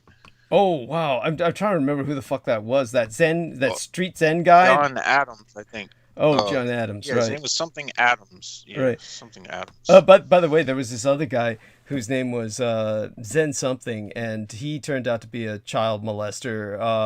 That he was writing a bunch of political shit that was up there, and people respected him until they found that out, and then they pretty much scrubbed him, understandably. By the way, I'm going to be gone for just a few minutes here. Let me take off. I'm going to go mute. I'll leave you two gentlemen to handle the stage, civilly, of course, with each other, which you're doing fine. And I will return in about, as I said, about 5 minutes at the longest. Shouldn't be longer than that. And in the interim, I know both of you can handle it well. So I'll be right back. Thank you. All right. You have any more stories, or should I just start jumping into some stuff? Right, and by the way, Derek, what time is it where you're at? It's 10:30, 11:30, 12:30 a.m. in the morning, right? 30 a.m. Yeah. So you can stay up for about 5 more minutes, right? Is that you or Yeah, I what? stay up for 5 more minutes. Oh, okay, Yeah. good, good. Stay here till I get back before you say goodnight to everyone. Okay, I'll be back in about 5-7 minutes. Thank you. Okay, well, let's see. I got one that says Dave Chappelle has caught COVID-19 and he has to cancel some shows. So unfortunate. That's unfortunate. And Bernie Holy Sanders. shit! What? Damn, Dave Chappelle. Wow, that's hard, man. Bernie Sanders turned his inauguration meme into a sweatshirt to raise money for charity. So everybody's sticking Bernie Sanders sitting down in that chair into a meme. And so, and last week, who we lose? We lost Larry King, iconic news interviewer Larry King from CNN. So rest in peace to Larry King. And we've been having a carjacking epidemic in Chicago. So rideshare drivers feel like sitting ducks as Chicago carjacking crisis continue. So we actually have, as of last week, the first 3 weeks in 2021, we've had 144 carjackings. With the youngest carjacker being 12. Damn. Yeah, so people are afraid, and they found a way to get past. Because like if you use Uber or you use Lyft, you have to have an app that comes from your phone, and would and me, I actually put my picture on mine, so when they pull up, they can see. They know they know who's getting in the car with them, and you can see a picture of who it is that you're getting in the car with. Wow, So they show you the driver too. Yeah. So have you ever used Lyft or Uber? Nope. I've had to use them before at the airport, and it tells you what they're driving. It tells you the license plate number. It tells you the color of the car, and then when you do this app, it's, if you want, you can put your picture on it. It's not a must, you know what I'm saying? But I went ahead and put my picture on mine because, you know, back in the day when I used to have to catch taxis, the taxis used to, you know, drive off like, oh, I heard picking him up, you know, or especially I've had taxis that be like, where you going? And I lived in Inglewood at the time, and they'll be like, no, we don't go that way, you know. So here, you know your destination, and you know your destination of where you're going. You know who's picking you up, and they know who they're picking up. So it's kind of foolproof. So there's, you know, as far as carjacking goes, you would think that they're kind of carjacking proof, being that there's, if you were to carjack them, all they would simply have to do was, it's electronic. Who picked it? Who sent the even if you were to kill the Uber driver or the Lyft driver, anyone have to do, the company would just see who it was that called for the Uber and put it in their phone system to give them. Well, I think they would be using those throwaway phones. Those Right. just some shit, you know, that they could just get rid of. Somehow or another, they're getting past that.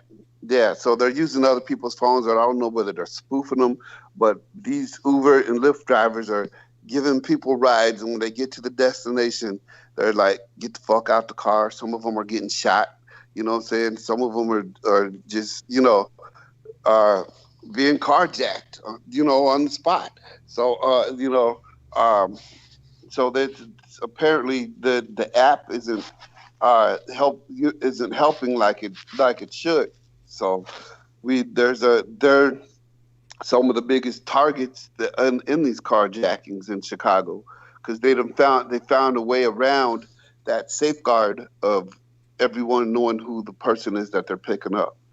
So, you know, by using fake, of course, if they use somebody else's profile or somebody else's phone, that person is left to either say, well, someone else used my phone, or, you know, I lost my phone and then I found it, and so I didn't know that somebody had used it to get an Uber, or, you know, anything. So there's a new invention that comes out that here pretty soon that's been patented, and it's airbag jeans. So you have these airbag jeans are made for motorcycle crashes. So like if a motorcycle is speeding down the highway and all of a sudden crashes, as soon as it crashes, these airbag jeans are supposed to, I guess, inflate like a balloon and kind of help save your life, so you don't lose all your skin on the highway. A pair of jeans may be the future to keeping motorcyclists safer. The pants are airbag jeans and have concealed airbags inside the legs. Riders tether them to their bikes, and if they fall, the airbags are triggered. Unlike airbags in cars, they can be deflated and reused multiple times. The inventor of the airbag jeans hopes to bring them up to market next year. Moses Sharavar designed this first pair of motorcycle jeans in collaboration with Harley-Davidson Sweden 16 years ago. His company, Airbag Inside Sweden AV, has designed and prototype pair of super strong jeans and have concealed airbags inside the legs, CNN reports. Wearable airbag vests to protect bikers' upper bodies have been around for more than 20 years. Motorcyclists in the United States are about 28 times more likely than car occupants to die in a crash. So, I don't think those jeans are going to make a difference, honestly. It sounds like a great defense against rape. Women should wear those jeans, and you can imagine those bags exploding when someone tries to penetrate them. Holy shit! I think the bags should go even further. If in that case, if we're talking about women and rape, and inject spikes. Yeah, you mean like a puffer fish, like a puffer fish with porcupines. So when the guy gets ready to do his thing, there goes his junk. Oh shit! Yes. But honestly, I was just watching some, I was just looking at some gore online, and I saw a motorcycle accident with a person's, with a person's motorcycle helmet was completely flattened and their head was just pulp. Oh God. And needless to say, the body was twisted around and the intestines and innards were squeezed out of the groin area. But okay, I didn't have to go that far. Well, I mean, honestly, it doesn't bother me, but I mean, it's one of those things that I do wonder what. But I'm driving a point home that if something like a helmet, in a crush injury, something like a helmet is going to get completely demolished by 1,000+ pound car. I'm fairly certain airbags in your inflatable pants aren't going to do jack shit. Probably not, but it can't hurt, I suppose. Then again, it can hurt if they inflate at the wrong time. If you're in the middle of a highway and that shit, puffs up and people suddenly say, "What the fuck is that?" And and the person floats by with their legs in the air like they're a wishbone that invisible demons are about to pull apart. I'm sorry, go on. While you're on your bike and you're sitting down, it might knock you off the fucking bike. Yes. Yeah, that's true. That's true. And then you'll be in the traffic. Yeah. Ooh. Yeah. Well, you know what? I have a breaking story here, and there's another mass shooting, Douglas. Yeah. Oh, Jesus. What happened? The article comes from ABC7 Chicago. It says a different kind of evil. Pregnant woman among 5 fatally shot in Indianapolis mass murder. Police say it was the largest mass casualty shooting in the city in more than a decade. And this is out of Indianapolis, Indiana. 5 people, including a pregnant woman, were shot to death early Sunday inside an Indianapolis home in an apparent targeted attack, the city's police chief said, decrying the mass murder killings as a different kind of evil. The fatal shootings were discovered by police, who have been called about 4 a.m. to investigate reports of a person shot on the city's near northeast side, but first discovered a juvenile male with a gunshot wound, said Sergeant Shane Foley with the Indianapolis Metropolitan Police Department. No suspects were in custody as of Sunday evening. As officers were investigating that juvenile shooting, Foley said police received information about 4:40 a.m. that led to a nearby home where they found multiple adults dead inside from apparent gunshot wounds. Kezzy Childs, 42, Raymond Childs, 42, Elijah Childs, 18, Rita Childs, 13, Kiera Hawkins, 19, and the unborn child of Hawkins were pronounced dead after being found in a home, Foley said. Hawkins was first taken to an area hospital, but both she and the unborn child died despite life-saving efforts, Foley said. He said the juvenile initially found with the gunshot wounds is expected to survive, and police believe he was wounded in the shootings that left the 5 others dead, along with the unborn child. IMPD Chief Randall Taylor said police believe that the deadly shootings were not random, but were a targeted attack carried out by an assaultant or assaultants. He said the shooting came days after the police department officials had announced their largest efforts to combat violent drug-related crimes and violence driven by poverty and desperation. But what we saw this morning was a different kind of evil. What happened this morning is based on the evidence that's been gathered so far was a mass murder. Taylor said at a news coverage, more than that, we believe it was not random. Taylor said it was the largest mass cruelty shooting in the city in more than a decade and urged the public to contact police and pass along any information that they might have on the killings. Mayor Joe Hogsett called the shootings a mass murder and said that the individuals brought to terrorize the community. He said that he contacted officials with the FBI's Indianapolis field office, the local U.S. Attorney's Office, and other law enforcement agencies for assistance in the shooting investigation. I want those responsible to know that the full might of the local, state, and federal law enforcement are coming for them as I speak, he said. So that's the latest shooting that happened, a mass shooting in Indianapolis, Indiana. Sounds like it might be gang related. Yeah, it just sounds horrific, of course, but I don't understand. After that, but the first like 4 victims all had the exact same last name, so you know it's like a family. It looked like they killed the mother, the father, the kids, and a pregnant friend. Yeah. Yep. Yeah. That's kind of that's sort of why I think it might be gang related. Because if they have it out for you, they'll just knock everybody off. Right, that can happen, and I don't understand exactly why they said it was a different kind of evil. Obviously, a family. No, thing, it's the same kind of evil that humankind has had for, I don't know, since it was conceived. That's how I kind of looked at it. Because it didn't fall. It didn't to him. It didn't fall under the category of drug related or almost like it was just kind of like just yeah, it was murder a for the sake target of attack. It wasn't drug related. It wasn't Right. poverty related. It was a targeted attack. But the problem is, if they haven't found the suspect, they can't conclude that until they find a suspect. Right. I mean, No, I hear what both of you are saying. Yeah, it is. I mean, it is, I know that's what he's saying. I know that's what the guy said, but I'm just criticizing what the guy who the chief or police, whatever whatever he said, and how absurd it is. Mhm. It basically sounds like a cliche statement. Right.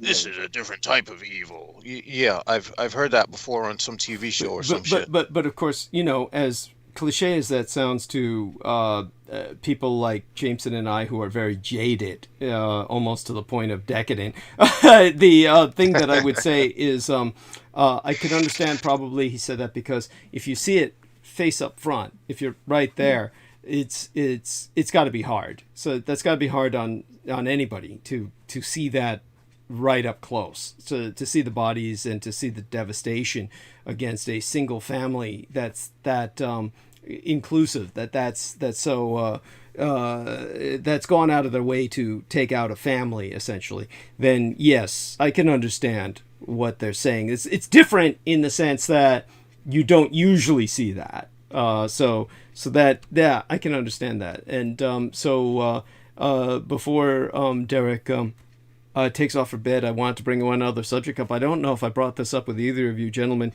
I haven't had a chance to talk to Peter Moon about it yet. I'm hoping to get him on a Skype call with Crystal River and myself. But what had happened was that Crystal River, several months ago, at this point, she always puts up jokes. And this was actually probably shortly after or right before the election took place. Or right around that time. And she had jokes up about Biden and about Trump. And she just jokes about politics in general. And she doesn't hold any party in any reverence. And so Crystal River basically had these jokes up, and some of them were quite brilliant. And I shared some of her jokes about Biden because they were just priceless. In terms of the man who had us both scheduled, along with Peter Moon, which all of you might remember, we were all scheduled for the, what was the name of the conference? I can't even remember now. It was... You guys were supposed to go up to Mount Shasta. Yeah, and what was the name of the conference, Derek? Do you remember? I don't remember the name. Yeah, it was...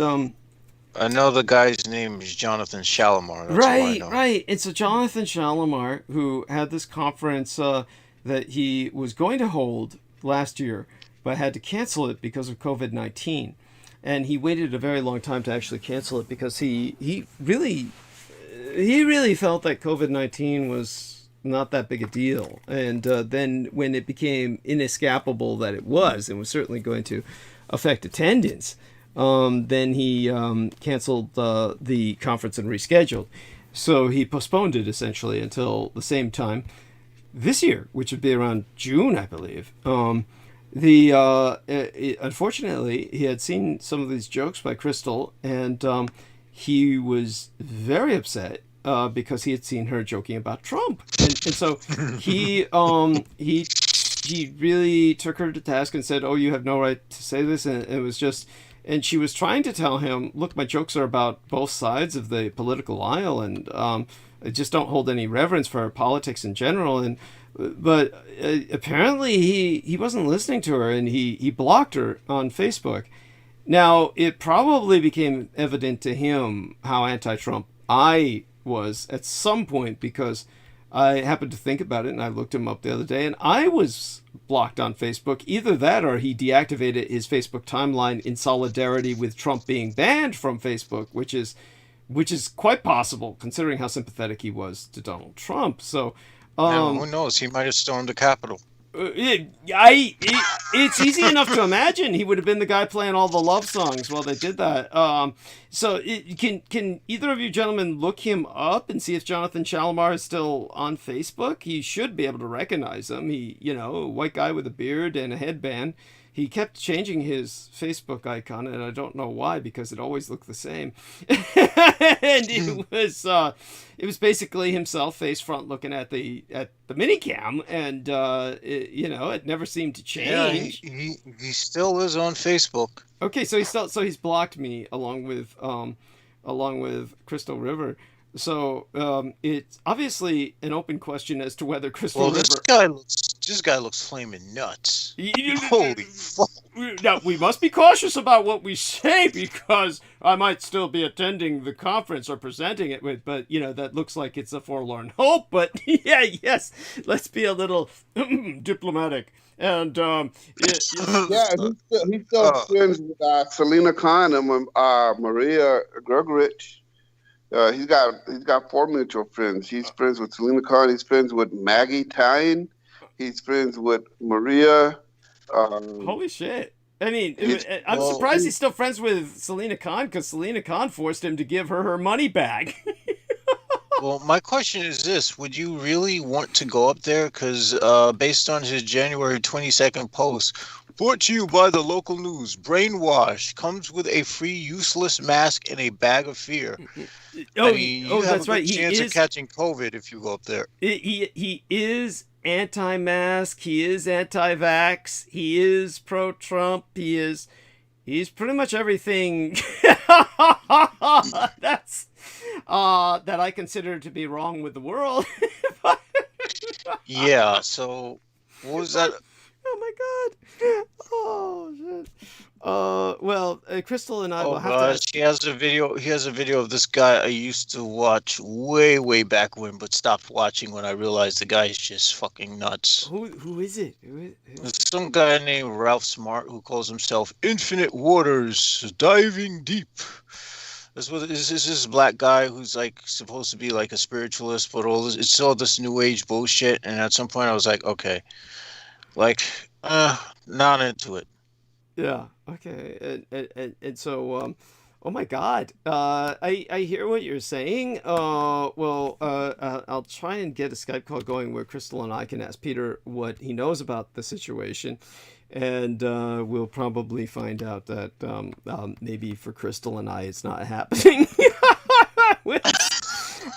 Yeah, that's what it seems like. I mean, he still seems to be trying to advertise for this Mount Shasta thing. Mm-hmm. He calls his house the 7th Stargate. Holy fucking shit! Oh, get your tinfoil hats, folks. Oh my god! Wow.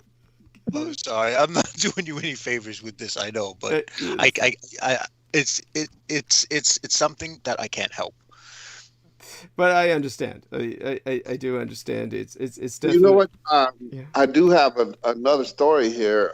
Unfortunately, Hank Aaron died. Remember Hank Aaron, the Hall of Fame slugger and Major League Baseball's real home run king? To tell you how ignorant I am of sports, my father knew him I'm sure my father knew all about him. I knew the name, and I knew it was a baseball great. But to show how ignorant I am of sports, I didn't consciously remember him as being black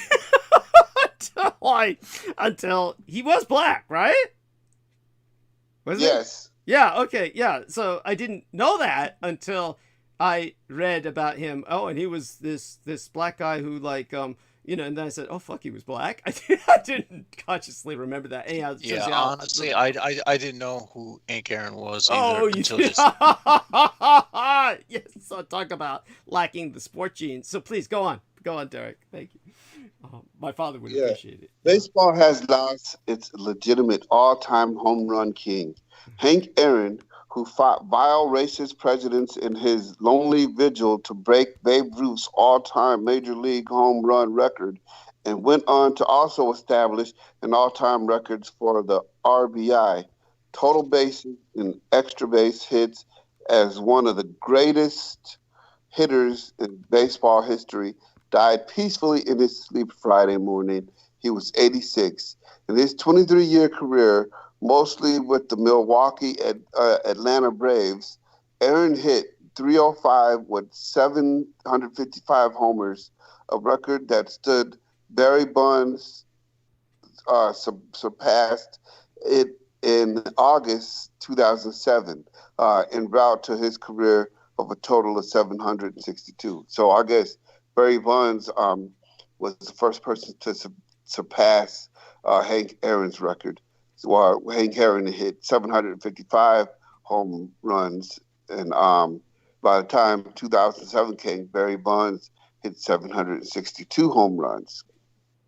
That's the listed record. Although Bonds' use of steroids led to a phenomenal increase to his home run totals late in his career, served to legitimize his records in the minds of the public, as evidenced by the fact that he still has not been voted into the Hall of Fame. So Barry Bonds lost his Hall of Fame place by getting caught up with steroids. So technically, Hank Aaron still holds the record. But there was nothing artificial or illegitimate about Hank Aaron, a light 6-foot wrist-hitting slugger whose frame was 175 to 180 pounds, playing weight hardly varied in his methodically compelled 20 or 30 more homers in 20 consecutive seasons, and scored 100 more runs 15 times, including a record 13 straight seasons. Aaron became the 10th Hall of Famer to die since the start of 2020, joining Lou Brock, Bob Gibson, Al Kine, Tom Seaver, Woody Ford, Joe Morgan, Phil Nico, Tommy Lasorda, and Don. I didn't know Tommy Lasorda died.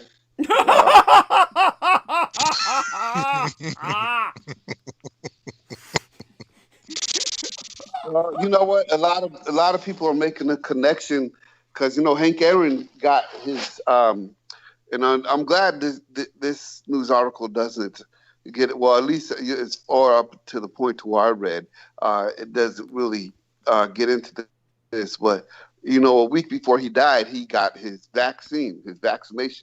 So a lot of people are linking that to. A lot of people are saying, well,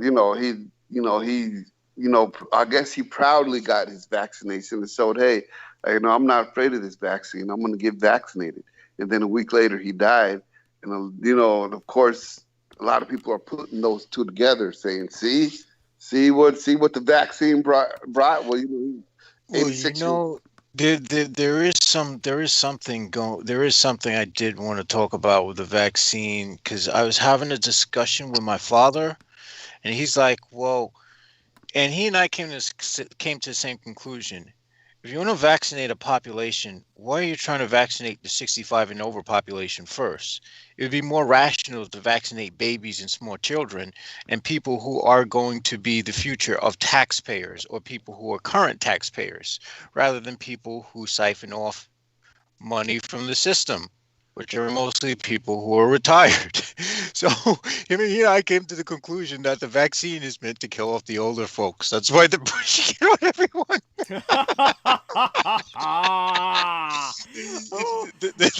It's time to get rid of the baby boomers. So they're just like, okay, let's vaccinate them first. Get rid of them.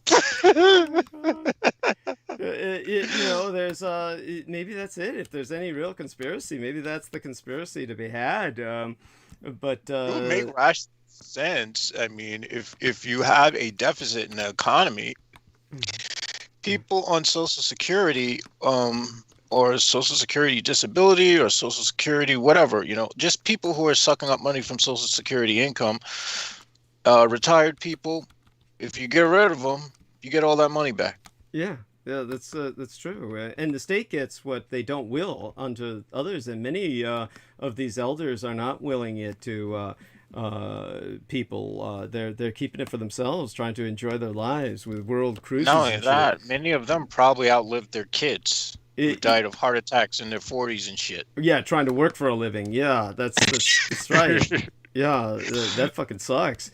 It's true. And that's a fact. It's profoundly disturbing. But so there you have that. And so please, both of you gentlemen are doing fine. I know it's at midnight where Derek is at about now, a minute to midnight. So Derek, you'll probably have to say goodnight to us.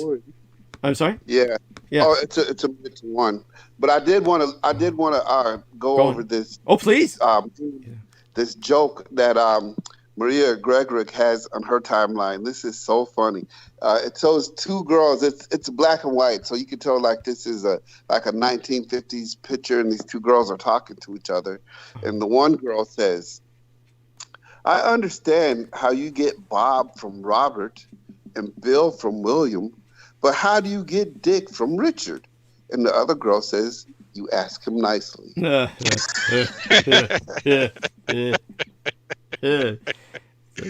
That's cute. Yes. So there we have that, and at any rate, Well, that almost makes up for the lack of juicy detail of your working at the commissary days. with Thank the you. officers' Yes, wives. that's good. That's good. Yes, and yeah, let me just continue with what I'm doing, which is going around the internet and looking for things to analyze. So I want to thank you, gentlemen, for buying me so much time. Jameson here is going to buy more time for me after you've gone to bed, dear Derek, and you have a blessed day at work. Are you going to get enough sleep? Is this going to be enough for you after staying up till 1 a.m. in the morning where you're at? Right. Yeah. Well, and it's good I stayed up till 1 a.m. because this is usually around the time I get off from work. So then my sleep pattern is going to be just fine. Okay. So. Yeah. And but definitely appreciate your staying up with us tonight. It was wonderful. I'm glad that we got a chance for you to talk tonight and find out what you did for us, because it was important. I do think that oftentimes when they talk about the sports issues in particular when it comes to alternative lifestyles, I've actually addressed that before, that many of these are ridiculous situations that get exaggerated for the sake of trying to generate controversy. And Well, there was actually a fight, because I think UFC allowed it, or I don't know if it was UFC or some other venue, but they allowed a transgendered man to fight the females, and he got his ass whooped. Yeah, he lost. So I mean, there you go. There's something to be said for ladies. Work out, get them sexy ass muscles going, and kick some motherfucking male ass. There you are. Yes. Gamo approves. Yes. So there you have that. And, well, you have a blessed night, Derek. We love you dearly. Take care of yourself. Stay safe. And tell us a bit about some of the protections taken at work. You are all masked, but you hardly work with anybody, right? You just, you just grab your truck and take off without meeting anybody, right? Basically, I hardly come in contact with people. So when I do come in, my boss is still there. He's about ready to end his day when I'm starting mine. So there's only a handful of people in the office building, and it's a pretty big office building. We have a policy of employees only in the building now. So we actually, for the other drivers that come in to load with oxygen or nitrogen, we actually put them outhouse outside, so, because there's no other employees allowed inside of our building. You have to wear a mask inside the building. But of course, we have a coffee machine inside the building. So when I walk into the building, the first thing I do is walk in and make me some coffee. So I keep my mask off until I drink my coffee. Then I just put my mask on as a formality. It's just a formality at this point because there's really nobody around me.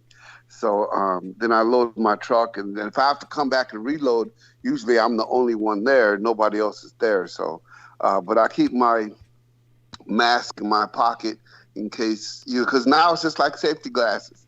Before, if I had to use the restroom or go inside anyone's facility for any reason, I would always have my safety glasses on because, it'd be, if I've never been in there before, I wouldn't know whether I have to have my safety glasses to walk through their warehouse or whatnot. So I would always make sure I grab my safety glasses. In some places, I have to grab my hard hat. Now you got to wear your safety glasses, your hard hat, and your mask. You know what I'm saying? So so it's kind of a hassle. But I really, in my line of work, I don't come in contact with people. Most of the time I'll pull up. Some places I have to sign in with a security guard, but in most places I could just drive up to my tank, or even if there is a security, I press a button and talk to them over the intercom when they open the gate. I drive in, I fill my tank, and then I leave. So, luckily I don't have to come in contact with a lot of people. Thank you. I wish I could have a job like that. Damn, man.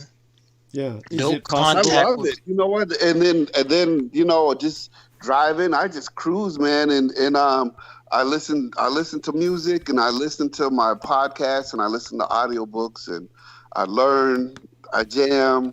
It's a perfect job for a loner, Right. It's a perfect job for a loner. Right. Now,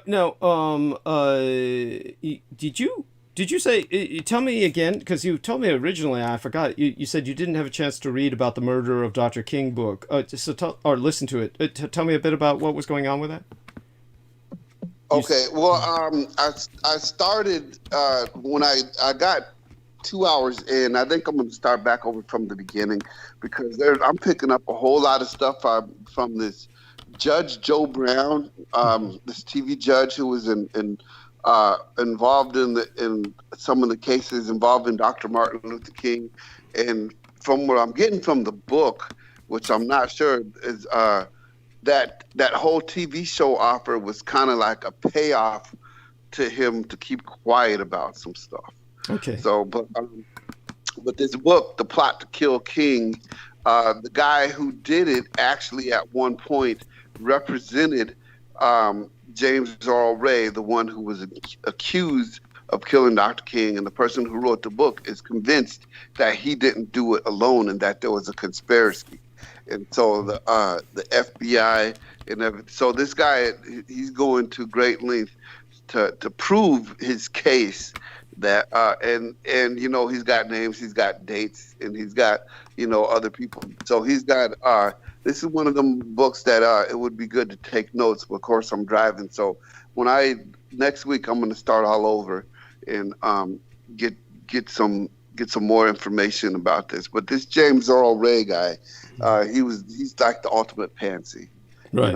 And then there was a guy named Raul who was his handler, and they both drove white Mustangs. And this was in 1968, so the Mustangs couldn't have been anything but either 1965 through 1968. So they had some nice cars in this thing. But the fact that they both drove white Mustangs was made to confuse. And then James Earl Ray abandoned his Mustang in Atlanta and left it abandoned behind an apartment building and took a bus to Canada and got a passport from Canada with a fake name and used it to get into England.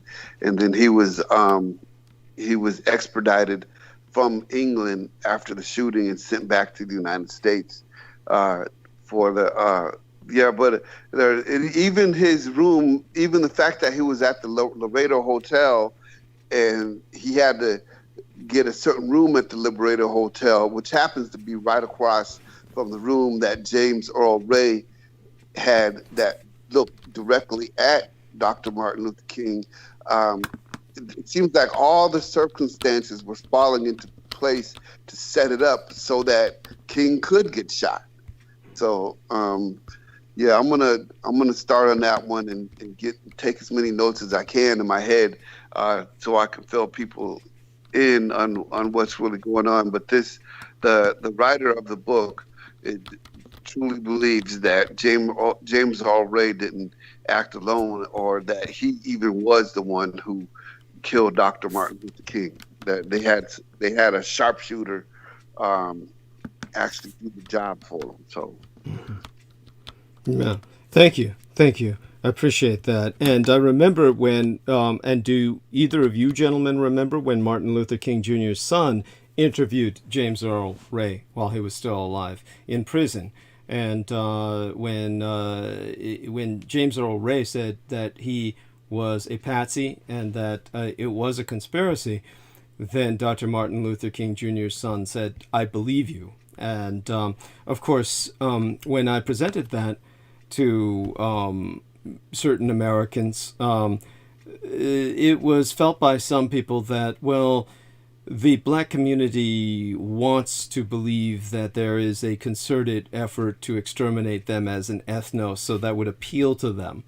Of course, the fact that historically there is a concerted effort to exterminate the blacks as an ethnos and seems to slide by many white people. And right, but you know what? Coretta Scott King has never backed away from that. She said it was a conspiracy. So while she said it was a conspiracy, J. Edgar Hoover came out and said Coretta Scott King was just a hustler, just like her husband, and that she's just bringing up this conspiracy thing just to keep getting money coming in, even though their leader is gone. So he really, J.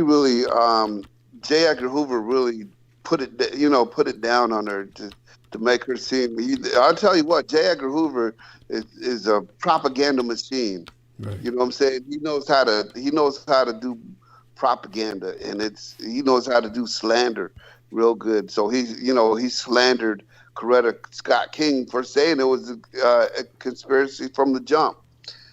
So right, thank you. I mean, it's important to remember, and so that's just awful, of course. And J. Edgar Hoover is a thoroughly repulsive character. For those of you who don't know, he was also a cross-dresser, and he's one of those cases where you have to wonder why.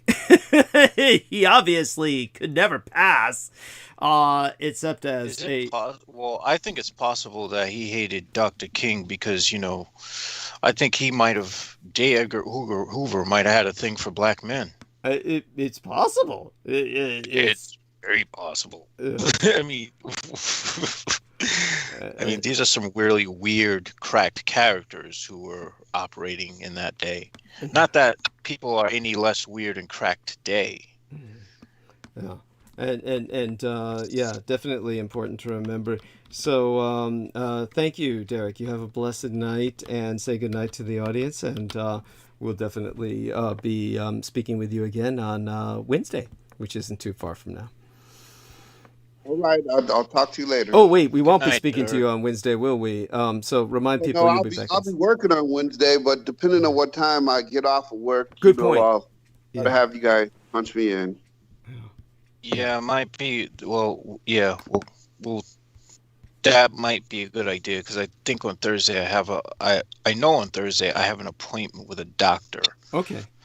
Yeah. Apparently my blood pressure is so high that every time the guy takes my blood pressure in the every time the guy who they have who works as I guess nurse practitioner or whatever takes my blood pressure, he looks at me like I should be dead. Like, holy fuck, how's this guy still walking? And I think I pretty much nailed what it was. I was over supplementing with vitamin D. And it's quite possible that I reached that rare point where people, it's not very common people overdose on vitamin D, but considering I was taking anywhere from 30,000 to 50,000 international units a day, I think it's a high chance that I have hypercalcemia. Okay, why were you doing this? What was the? Why were you? Well, apparently, we in the northern hemisphere do not get as much sunlight as people near the equator. I understand that, and for that reason, I take the- vitamin D as well. But to take it at that level, what prompts? Being the fact that I'm African American, I am less able to get the adequate amount of vitamin D than someone of your, I guess, pigmentation.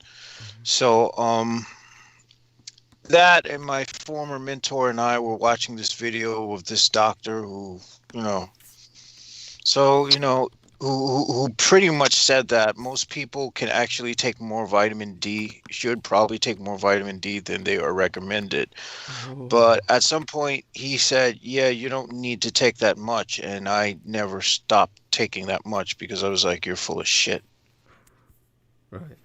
Because, around that point I had stopped trusting him and realized that this dude's fucking toxic. Okay, I see. Right. Okay. And thank you. I hope Derek's gone off to bed. He's not still with us, is he? That's good. I hope he's. Yeah. Good night. Jesus Christ! Go to bed, Derek. Oh, good God! We'll have to spank you. Yes, and you could do that. I won't. I'm not gonna look. Oh, that's funny.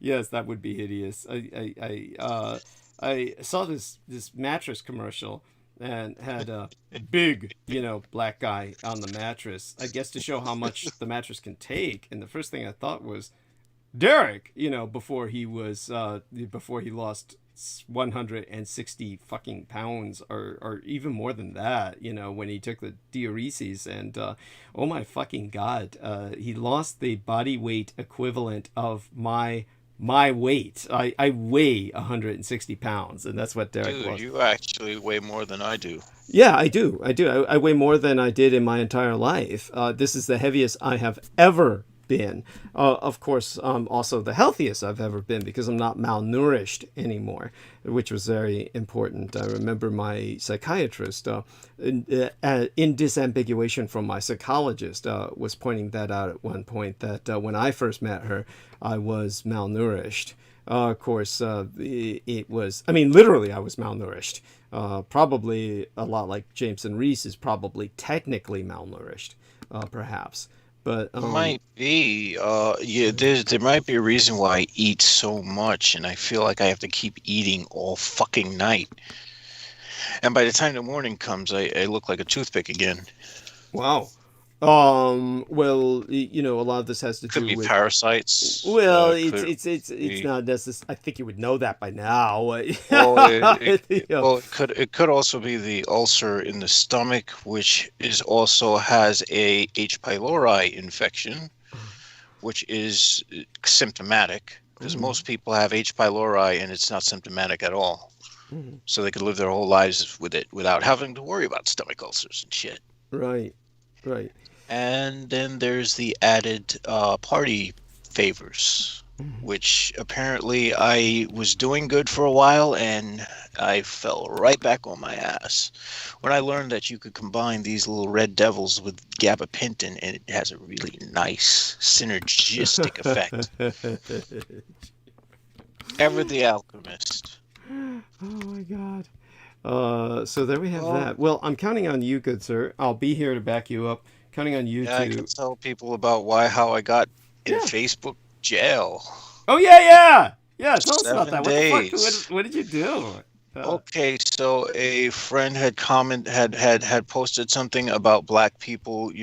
How it's important for black people to own land, and how land ownership is the key to getting out of oppression. And I added, yeah, you might want to add owning firearms for when these crazy ass crackers decide that they're pissed because Trump lost. And apparently, I didn't mean that. I wasn't targeting all white people. Clearly, I mean, it's taken into context, but Facebook's is all AI doesn't take context very well. So to them, they call it hate speech. because how many times have I seen people say nigger and they're still not banned?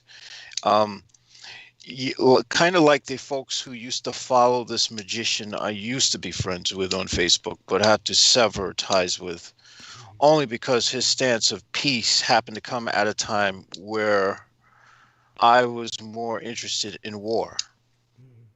And not war with him per se, but it's all nice, like to say, we're angry about the way things are going because Trump is losing, and then all of a sudden say, okay, Trump lost, we should all be peaceful now. Like, wait a minute, and I'm supposed to just turn my back on the fact that things going back to normal would mean that my people of my ethnicity are just getting shot? And of course, he said, I'm not into mysticism. And I'm like, whoa, what did I say that seemed mystical? So after that, it was just like, okay, fuck this. I'm convinced that a good chunk of the occultists are just batshit crazy or alt-right related. And I just won't have anything to do with them anymore. Yeah. I understand that, and don't get me wrong. I mean, I'm sort of batshit crazy myself, but it's just at this point, I would think that one thing you don't want to do, folks, if you're into the occult, magic, sorcery, don't share with other occultists. Big mistake. Never share with them. Never. They will probably kill you for it in the future, or curse you, or gut you, or stab you in the neck, or any combination of those things. Yeah. Okay. Definitely I appreciate that. And so aside from that, now we know that you can speak to other things to help take the stage for a bit. And that's deeply appreciated. All right, so we have Dutch police clashing with anti-lockdown protesters in 2 cities. Yeah, gosh, there's this wonderful woman who writes me in the private messages, and she lives in the Netherlands, who are the Dutch. These are the Dutch people. And let me see if I can find her message. I believe it's Farida Madalena Gillot, surname spelled Gillot, an almost French surname. I'm just seeing her latest message, and oh my God, she left me a message before, and she's just very overexposed to the right-wing propaganda. She wrote me, "Hi Douglas, so sorry that I can't find the time to follow you the last 12 months as our country, the Netherlands, has been transformed into a fascist communist dictatorship. Impact is very huge in a negative way on all levels of life. Hope to find the time very soon. Today, it's nearly historical how a peaceful demonstration from the start was circled by police buses, large arrest vans, military police, dogs, charging horses, and various water cannons, hoses and various water cannons, as well as charging horses. And that on an icy winter day. I shared with you the report of a asymmetric war between snowballs, cell phones and slogans and water cannons, riot police, dogs and horses. So thank you, Farida, if you're out there. And please don't allow yourself to be... I would have to say, what do you expect? That's what the police do. Oh, beyond that, look what the state is confronting. I mean, these are people who are anti-vaxxers, right? I mean, these are people who are antithetical to... No, they're anti-lockdown protesters. Well, I mean, even worse. I mean, Jesus Christ. Yeah, I mean, it's antithetical to common sense. But go on. Yeah, thank you. All right. So, rioters set fires in the center of the southern Dutch city. See, that's why the cops did it. Thank you. Thank of you. Eindhoven. Of course, And they'll say pelted they did to police keep themselves warm, right? They'll say we had to keep warm, right? Yeah, but go on. and pelted police with rocks Sunday. Well, there you go. There's a reason why the police got pissed. Yes. At a banned demonstration against coronavirus lockdown measures, while officers responded with tear gas, water cannons, arresting at least 55 people.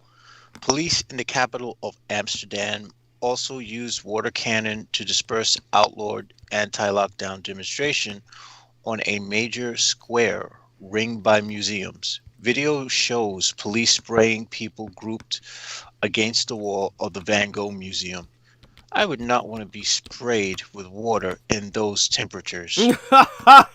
Far better idea to stay home. Yeah, thank you. Thank you. It- There is some common sense at play here. I mean, good God. If you weren't going to catch COVID-19, you're sure going to catch a cold now. And make yourself more vulnerable. You might actually catch pneumonia anyway. Thank you. Thank you. Oh my fucking God. Where's the common sense? Humans do common sense ain't common. Yes, it's true. Common sense can actually be relegated to the term cunning Yeah, because of how uncommon it really is. thank you. Yeah, true enough. True enough. And What does it say connecting in the chat button here? We're connected, it seems. Everything's going fine, right? weird. Okay, the chat box. Let me take a look at the OBS. Let me shrink this screen. Yeah, And, you're OBS live. says I'm okay. Yeah. Okay. Okay, this could just be on my end. I gotta make sure this thing's not eating up too much RAM. I might have to go on my other computer when you finally start the solicitations. Okay. And this way I'll have a lot more RAM By to the way, work with. can you pronounce that name that Peter Moon couldn't? Shemham Poash or something? It's a Shimham Forage. Holy shit, you do that well. Holy fucking shit. What language is that? Celtic? It's Or? Hebrew. It's Hebrew. Oh, okay. Thank you. See, Yeah, those are the angels of the those are like the angels. It's sort of what the I guess it's the equivalent to what the I don't know, to what the Klipothic spheres and the tunnels that connect them would be on the Sephiroth. Oh, Which really, in all fairness, it's all one tree anyway. It's just yeah. two different sides, one tree. Yes. And I guess there's a third side. No one accounted for the middle until Mike Lucchino figured that out.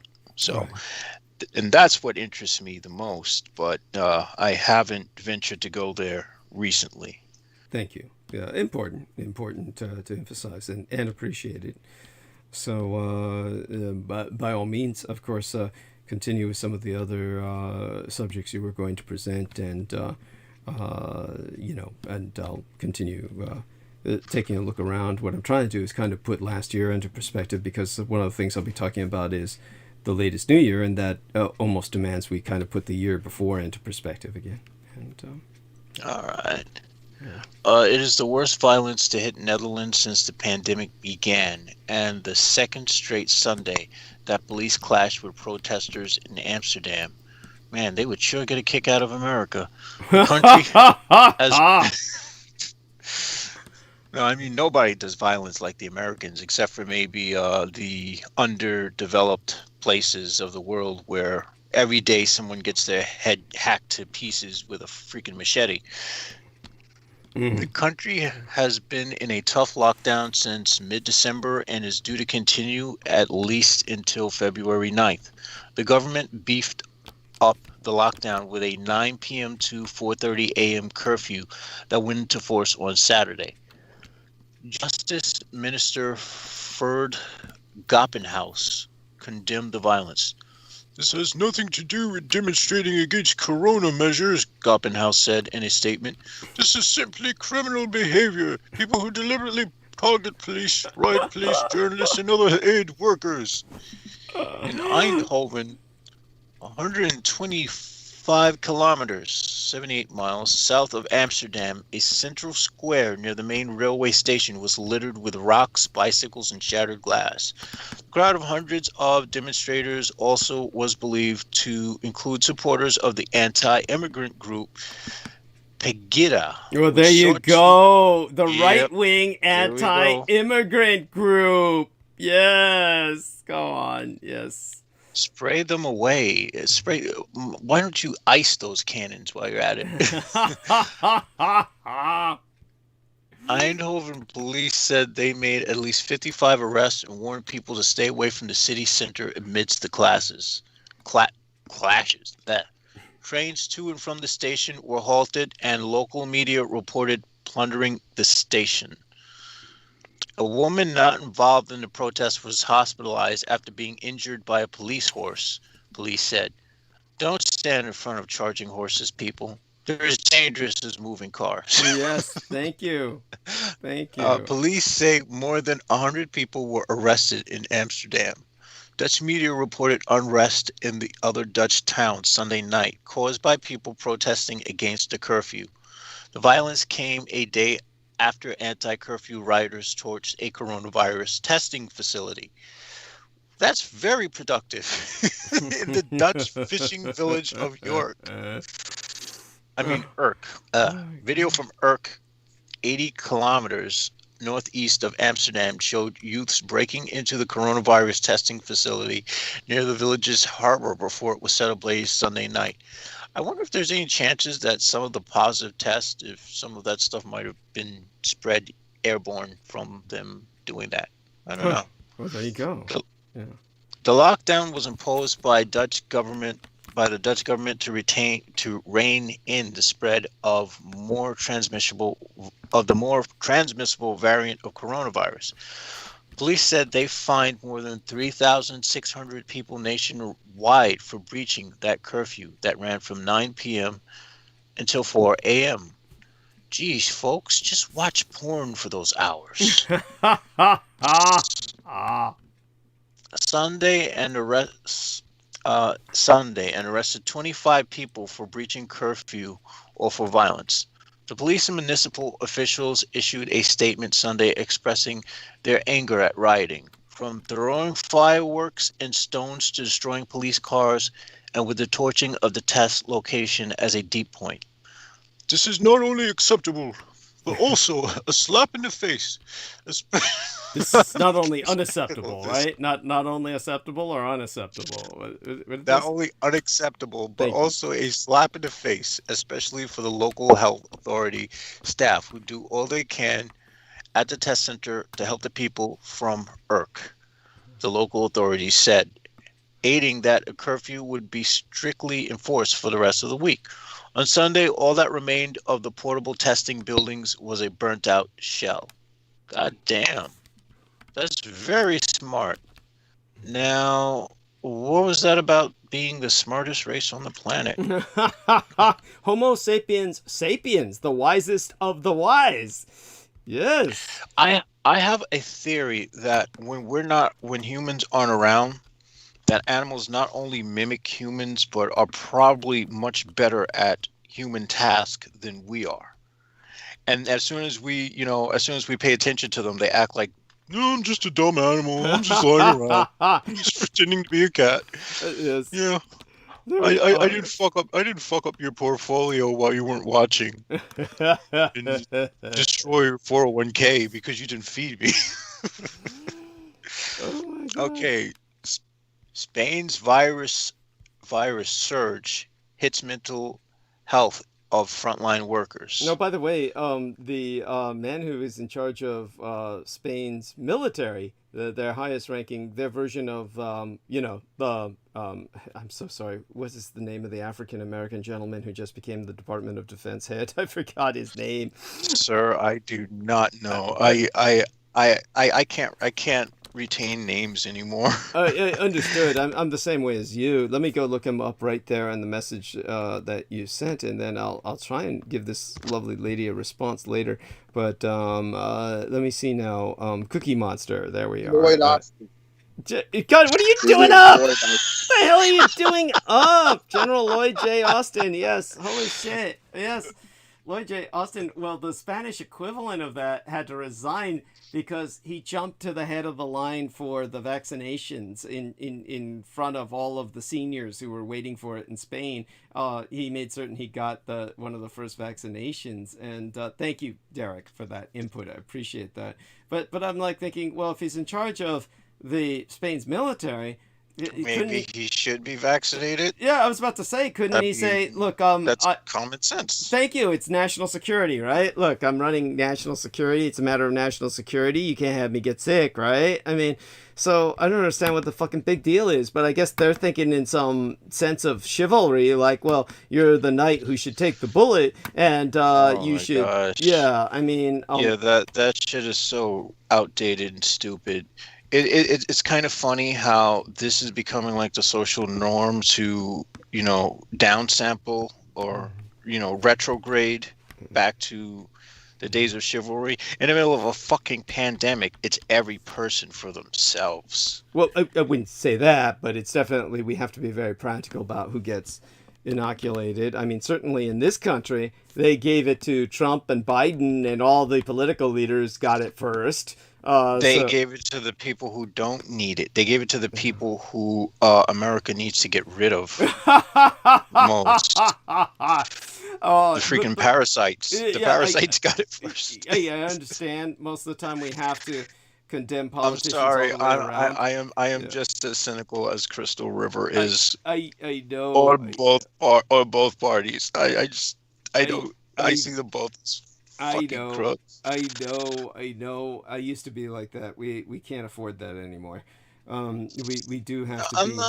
Well, I do agree with you to a degree, because if I were a consolidated world leader, I can guarantee you there would be no need for cynicism. There we are. Thank you. Yes. Yes, that's not an endorsement, folks. That means that you should probably look into, making me a world leader. It's a good idea. That's cute. I'm always vying for that job too, so we'll see what happens. Actually, how about this? We can make a deal. I'll be the advisor, and you can be the leader. Well, we can work on it. This way, I could stay. Yeah, I could stay in the shadows, and you'll be like out front and center, because that's your thing, and because I like to not be seen, honestly. The best way to be in a position of power is to be invisible, in my opinion. I mean, yeah, there's always that. It just depends. It's one of those things where, how would I say it? We could speak of that some other time, but in the meantime, get back to, if you will, to what you were speaking of, and what was going on in Spain, and beyond that, of course, all the different things that. In Barcelona's Hospital del Mar, the critical care capacity has more than doubled and is nearly full, with 80% of ICU beds occupied by coronavirus patients. There are young people of 20-something years old and older people of 80 years old. All the age groups, said Dr. Joan Ramon Masclans, who heads the ICU. This is very difficult, and it is one patient after another. Even though the authorities allowed gatherings of up to 10 people for Christmas and New Year celebrations, Masclans chose not to join his family and spend the holidays at home with his partner. Who fucking cares? Yeah, that's a bit of human interest story that's not necessarily all that relevant. Why the fuck do they throw stupid shit in there like that? It's like it's like an action movie that has to have a love scene.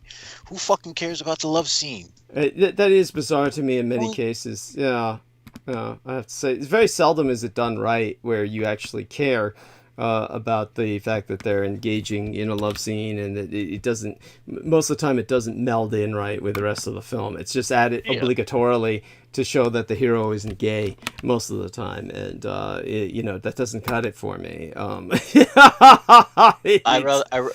You'd be better off watching an NC-17 action movie. Yeah. Well, there you go. There you go. At least you get to see the sex. Yeah. Yes. And aside from that, yeah, do continue, please. Go on. Yeah, from now on in these stories, when they go into this human interest shit, I'm gonna just skip it to just hit right to the point. Yeah, A, sounds good. Yeah. a study released this month by Hospital Del Mar looking at the impact of spring's COVID-19 surge on more than 9,000 health workers across Spain found that at least 28% suffered major depression. This is 6 times higher than the rate in the general population before the pandemic, said Dr. Jordi Alonso, one of the chief researchers. In addition, the study found that nearly half of participants had a risk of anxiety, post-traumatic stress disorder, panic attacks, or substance and alcohol abuse problems.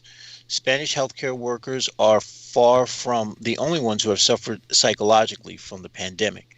In China, the levels of mental disorders among doctors and nurses went even higher, with 50% reporting depression and 45% reporting anxiety and 34% reporting insomnia, according to the World Health Organization. In the UK, a survey released last week by the Royal College of Physicians found that 64% of doctors reported feeling tired or exhausted. 1 in 4 sought out mental health support. It is pretty awful at the moment in the world of medicine, Dr. Andrew Goddard, president of the Royal College of Physicians, said in a statement accompanying the study. Hospital admissions are at the highest ever level. Staff are exhausted, and although there is light at the end of the tunnel, that light seems a long way away. Oh, yes, that is a long, long, long, long, long, long, long. Dr. Alex Carmona, a third-year anesthesiologist resident in Spain's northeast region of Catalonia, didn't have much ICU experience before the pandemic hit. But as surgeries were canceled, Carmona was summoned into the ICU at Moisés Broggi Hospital outside of Barcelona to fight a virus the world knew very little about. In the beginning, we had a lot of adrenaline. We were very frightened, but we had a lot of energy, Carmona recalled. He plowed through the first weeks of the pandemic without having much time to process the unprecedented battle that was unfolding. It wasn't until after the second month that he began feeling the toll of seeing firsthand how people were slowly dying as they ran out of breath. He pondered on what to tell patients before intubating them. His initial reaction had always been to reassure them, tell them it would be all right, but in some cases he knew it wasn't true. I started having difficulty sleeping and feeling anxiety before each shift, Carmona said, adding that he would return home after 12 hours feeling like he had been beaten up. For a while, he could only sleep with the help of medications. Some colleagues started taking antidepressants and anti-anxiety drugs. What really helped Carmona, though, was a support group at the hospital where his co-workers unloaded the experiences they had bottled up inside. But not everyone joined the group. For many, asking for help would make them seem unfit for the job. In our profession, we can handle a lot, said David Oliver, a spokesman for the Catalonia chapter of the SATSI Union of Nurses. We don't want to take time off because we know we will add to the workload of our colleagues. The most affected, the pride shit has got to go. The most affected group of healthcare workers, according to the study, were nurses, aides, and nurses who were overwhelmingly women and often immigrants. They spent more time with the dying COVID-19 patients, faced poor working conditions and salaries, and feared infecting family members. Desiree Ruiz is a nurse supervisor at the Hospital Del Mar's critical care unit. Some nurses on her team have asked to take time off work, unable to cope with the constant stress of all the deaths. To prevent infections, patients are rarely allowed family visits, adding to their dependency on nurses. Delivering a patient's last wishes or words to relatives on the phone is especially challenging, said said Ruiz. This is very hard for people who are holding the hand of these patients, even though they know they will end up dying, she said. Ruiz, who organizes the nurses' shifts and makes sure the ICU is always staffed adequately, is finding it harder and harder to do so. Unlike the summer, when the number of cases fell and health workers were encouraged to take holidays, doctors and nurses have been working incessantly, since the fall, when virus cases picked up again. The latest resurgence has nearly doubled the number of daily cases seen in November, and Spain now has the third highest COVID-19 infection rate in Europe and the fourth highest death toll, with more than 55,400 confirmed fatalities. But unlike many European countries, including neighboring Portugal, the Spanish health minister has now ruled out the possibility of a new lockdown, relying instead on less drastic restrictions that aren't as damaging to the economy, but take longer to decrease the rate of infections. There we go, another Trump tard. Alonso fears the latest surge of virus patients can be detrimental to the mental health and medical staff as the shock of the pandemic's first months. If we want to be cared for adequately, we also need to take care of the health workers who have suffered and are still suffering, he said. Well, there you go. When you value the economy more than you value the people, you wind up having a lot of dead people and a broken economy because everyone's dead. So who's going to buy anything? Thank you. Thank you so much. Yes, so true.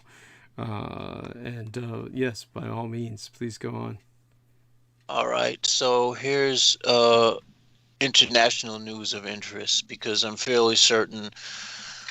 For some reason, I tend to think if we have a third world war, Israel is going to be involved in it in some way, or at least be a major player in it. Well, that's the typical biblical thought, No, not because of the biblical bullshit, but just because. And by the way, I share the same attitude, so thank you. But go on. Yeah. Merely because I think they not only do they have the technology to hold their own, based on what you've espoused in the past. But they're very much entrenched with the American, Russian, and European, those fucking human traffickers, and that all that nasty shit. Which yes. I'm hoping those countries, including ours, pay for it in the long run. Israel on Sunday has said it has opened its embassy in the United Arab Emirates, following through on last year's U.S. brokered agreement to establish full diplomatic ties with the Gulf country. Israel's foreign ministry said that the embassy would be in a temporary office while a permanent location is prepared.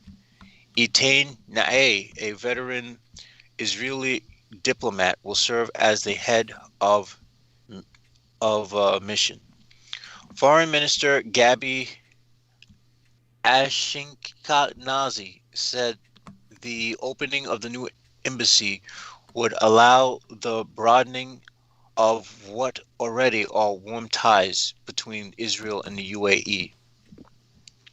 The UAE cabinet on Sunday approved the establishment of the embassy in Tel Aviv in Israel, state-run WAM News reported. Since following established ties in September, the two countries have already established direct flights and exchanged numerous trade delegations, while thousands of Israeli tourists have visited the UAE. The UAE was the first of four Arab countries to establish or renew ties with Israel under a series of agreements brokered by the Trump administration. The Foreign Ministry said Israel will soon open an interest section in Morocco and a consulate in Dubai. It said it has an embassy in Bahrain that has been operating for several weeks. And that's the end of the article, disappointingly. I wanted to know how it would strain those who are competing with the UAE, which we know it's going to cause some strain. And that's where the interesting stuff lies, the friction. Okay. There we are. Thank you. I was trying to figure this out, and now I got it. Thank you. It was just one of these things where I was trying to check something out, and I had to go through my cell phone to do it. It was just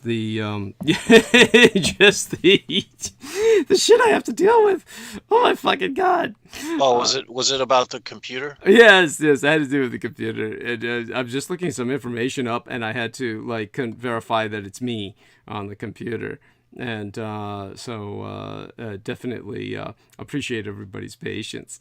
And you're holding out very well. Thank you, Jameson. So please continue. And thank God I got a juicy one here. UK chief scientist says new virus variant may be more deadly. Yes, that's right. By the way, from what I understood, there's the UK and South African now, which I just learned about. I think today or the South very late last African night. is supposed to be more deadly as well. Way more deadly. So it's doing what it's supposed to do, which is evolve very fast, and it's pretty much like it's just like as the flu evolves. This thing is going to evolve in different places at different times, and just when we think it's confined to that one place, it's going to pop up in other places because it's just what it does. This, I think, is going to be a major catalyst in pushing human evolution either towards its death or towards a new future. Yes. It could go either way. Yeah.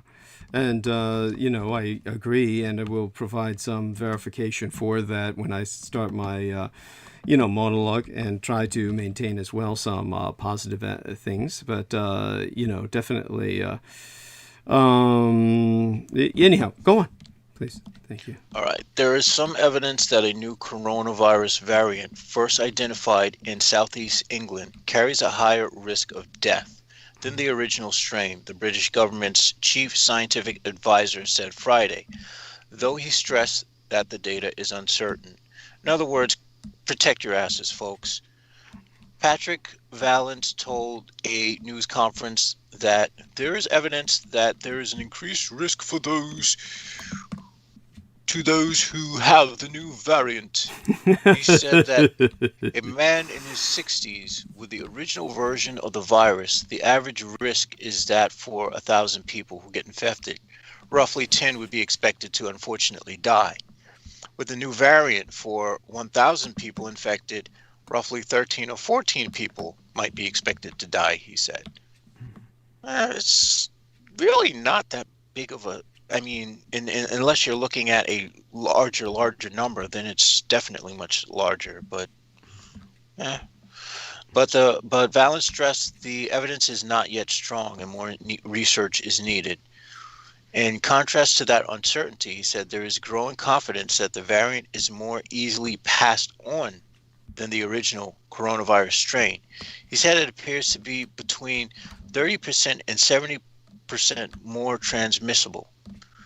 Maria van Kerkhove of the World Health Organization's technical lead on Corona-19 said studies were underway to look at the transmission and severity of new virus variants. She said so far, they haven't seen an increase in severity, but that more transmission could lead to an overburdened healthcare system and thus more deaths. The evidence for the new variant being more deadly is wow, what the fuck? What happened? This is a typo. Yeah. Typos are so common these days. What the hell? Yeah, it's infuriating. Instead of in, it says I-in. Yeah, it figures. As in separate. Yeah. And this is for AP. I know. You should see some of the doozies I've seen. Well, you remember the other day when we all discovered together. By the way, for people who think that, how is it Douglas didn't know about Pidgin English in West Africa? Well, that's just it, motherfuckers. I had some people ask me that question. There is such a thing as a stupid question. Africa is beyond enormous. It is prodigious to the point where every other nation on earth can fit into Africa, okay? I was in the Horn of Africa region. It's amazing I got as far west as I did when I got into the borders of the Central African Empire, which was an empire at that time and not just a fucking republic. So I didn't know about Pidgin English being so extant in Western Africa as it is. It makes sense on hindsight, of course, because the Brits were, overrunning as much of the world as they fucking could. But you remember we did the article the other day in Pidgin English, and we were all tripping off it, and none of us knew what it was until we actually looked it up. We knew something was off, but it was so systemic, we were wondering how it got published. And then now we find out that there's African nations where that is the lingua franca, which is just fucking frightening. I mean, where everybody talks like, like Step and Fetch It from a goddamn, Sambo film and shit from back in the blackface days. I mean, this is like Amos and Andy shit, like, hey man, you butter my ass and shit. I mean, I couldn't believe what I was fucking looking at, and I said, God, this shit got published. What is this shit? Is this a hoax? Was it a joke? No, there's places in Africa where everybody talks like that, thanks to fucking Whitey, coming in and giving them the English. And it had to be some kind of cruel joke that the whites played on them, no doubt. It's always a cruel joke with Thank you. Yeah. It's always a cruel joke. They play cruel jokes on everyone, including themselves. Yes. Thank you. I mean, look at what we just kicked out of office. Yes, thank you. By the way, just to give you an example of a fucked up parallel, Vietnam, if you look at the Vietnamese, and they have this very distinct language, and you can watch Vietnamese war movies, or rather American war movies about Vietnam, because there are Vietnamese war movies, by the way, and some of them are excellent, and like American production, some of them are not. But since most of you can't access that or appreciate that, American war movies about Vietnam, you'll hear the Vietnamese language in the background at times, and the sound is not very euphonic to Western ears. It's it's not as sing-song as Chinese. And, of course, to most Westerners, Chinese, Japanese, and all Asian languages are just not euphonic. But, fuck them. Yeah, Japanese is actually very euphonic. Thank you. It's one of the reasons why when I watch anime, I prefer to have the original language rather than the English voiceovers. Thank you so much. Fucking butt awful horrible. Thank you so fucking much. You have no idea how much I appreciate that. Thank you. And but that's just because I've been I grew up. I grew up an anime freak and manga freak. So I mean. It's just something that would naturally resonate with me. Thank you. And don't use the term freak. Just say you grew up an aficionado or you appreciate it. But I appreciate that. Now, Vietnamese, however, which sounds euphonic to people who are Vietnamese, just like the Romanian language sounds, euphonic to people who are raised speaking Romanian, the Vietnamese language sounds something very similar. If I were to just try and get the phonetics of it, it'd be something like do duck do duck. A lot of those sounds like duck quack duck duck. It sounds horribly like I'm imitating ducks quacking, and I don't mean that as it's what it sounds like to people outside of Vietnam. It sounds like the duck quack duck, and so when in terms of the Vietnamese language, the first thing you'll notice if you look at a Vietnamese newspaper, or you look at Vietnamese, say, subtitles in Vietnamese, like literally an English movie being watched in Vietnam and they've added Vietnamese subtitles. First thing you'll notice is that they're using the Arabic alphabet, that they're using basically like the Latin alphabet that is used by the French, who, of course, had colonized Vietnam. And you might wonder, why would they retain that? Because the Vietnamese, of course, no longer speak the French language. The new generation of Vietnamese, immediately after the expulsion of the French, began going through a transformative process where they essentially lost the French fluency that the original generations had, and there's very little francophonic culture retained in Vietnam, and they have every reason to reject it because of anti-imperialism.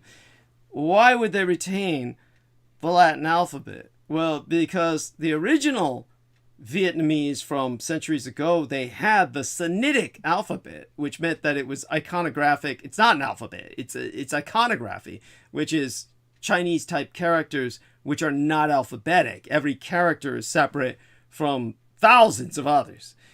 So they had a character-based language, an iconographic language, and they entirely transmutated it into a more phoneticized, Latinized, alphabetical language where they retained the initial language but Latinized their alphabet. And the reason why was because they hated the Chinese that much. Because originally the Chinese basically said when they were part of the Chinese sphere of influence as a suzerain, meaning that they swore suzerainty or recognized the suzerainty of the Chinese Empire.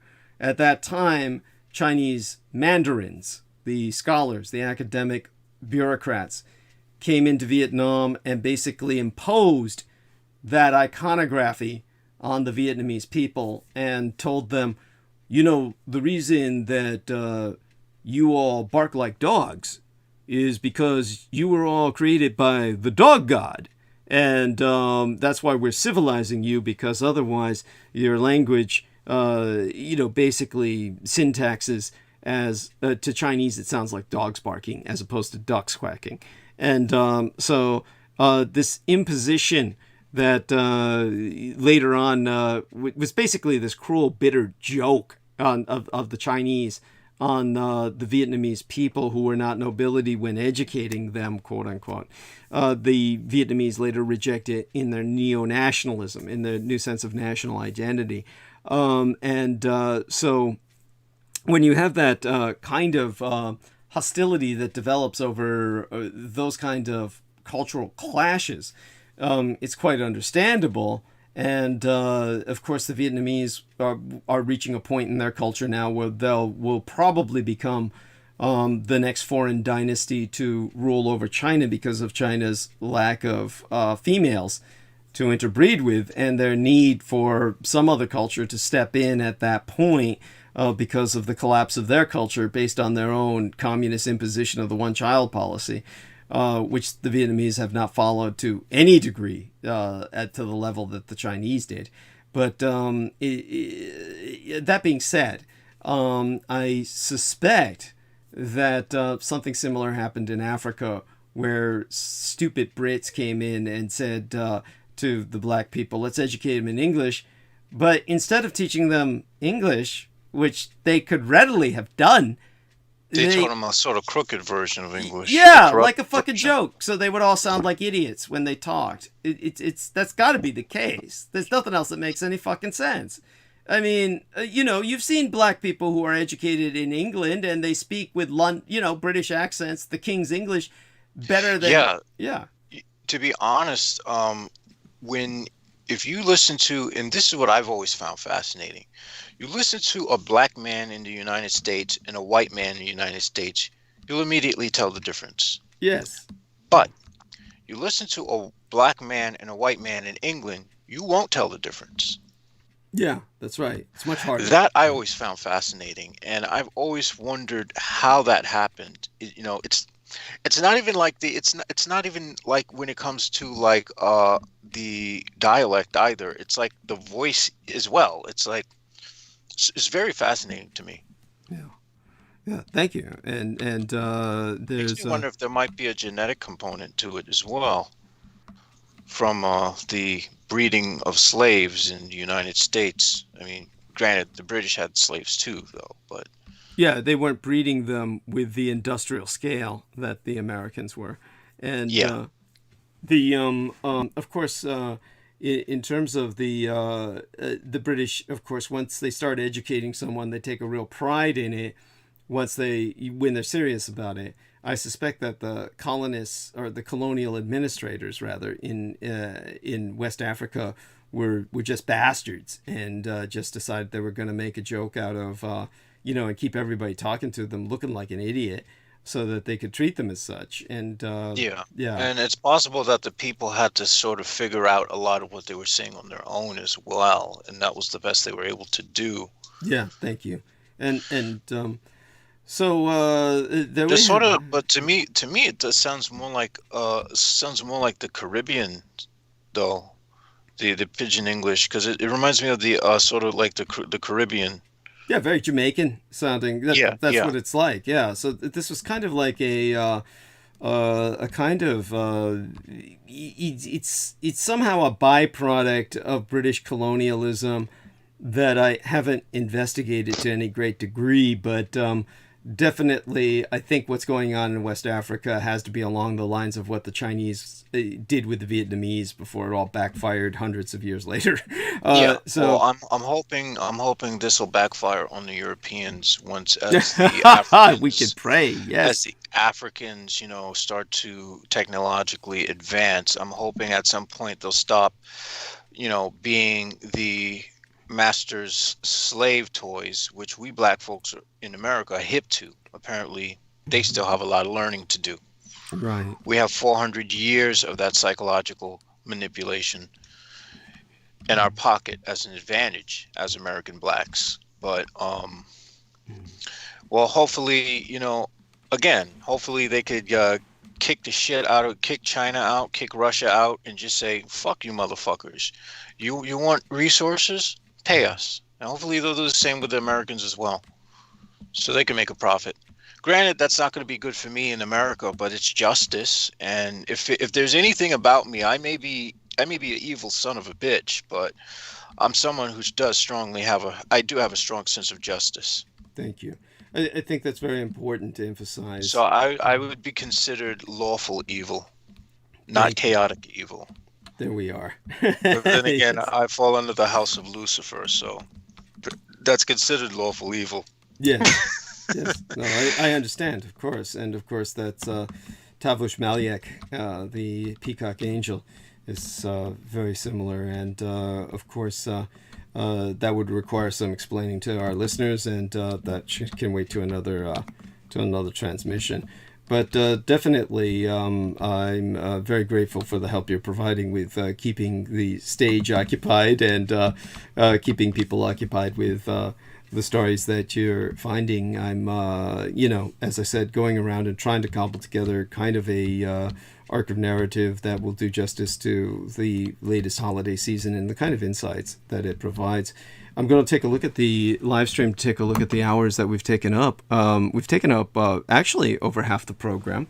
So what we have left is out of 12 hours minus 7.5. Let me 4.5. 4.5 hours left. So there probably won't be enough for me to do too much other than maybe cover the holiday season, so to speak, and then maybe not go too much into the conspiracies tonight and QAnon, because I can wait until Sunday. And let me take another look around me. And okay. And besides, I really hate going into the conspiracies and QAnon anyway, because to me it's a turgid subject. Yeah, But it's, and it's something that I don't know.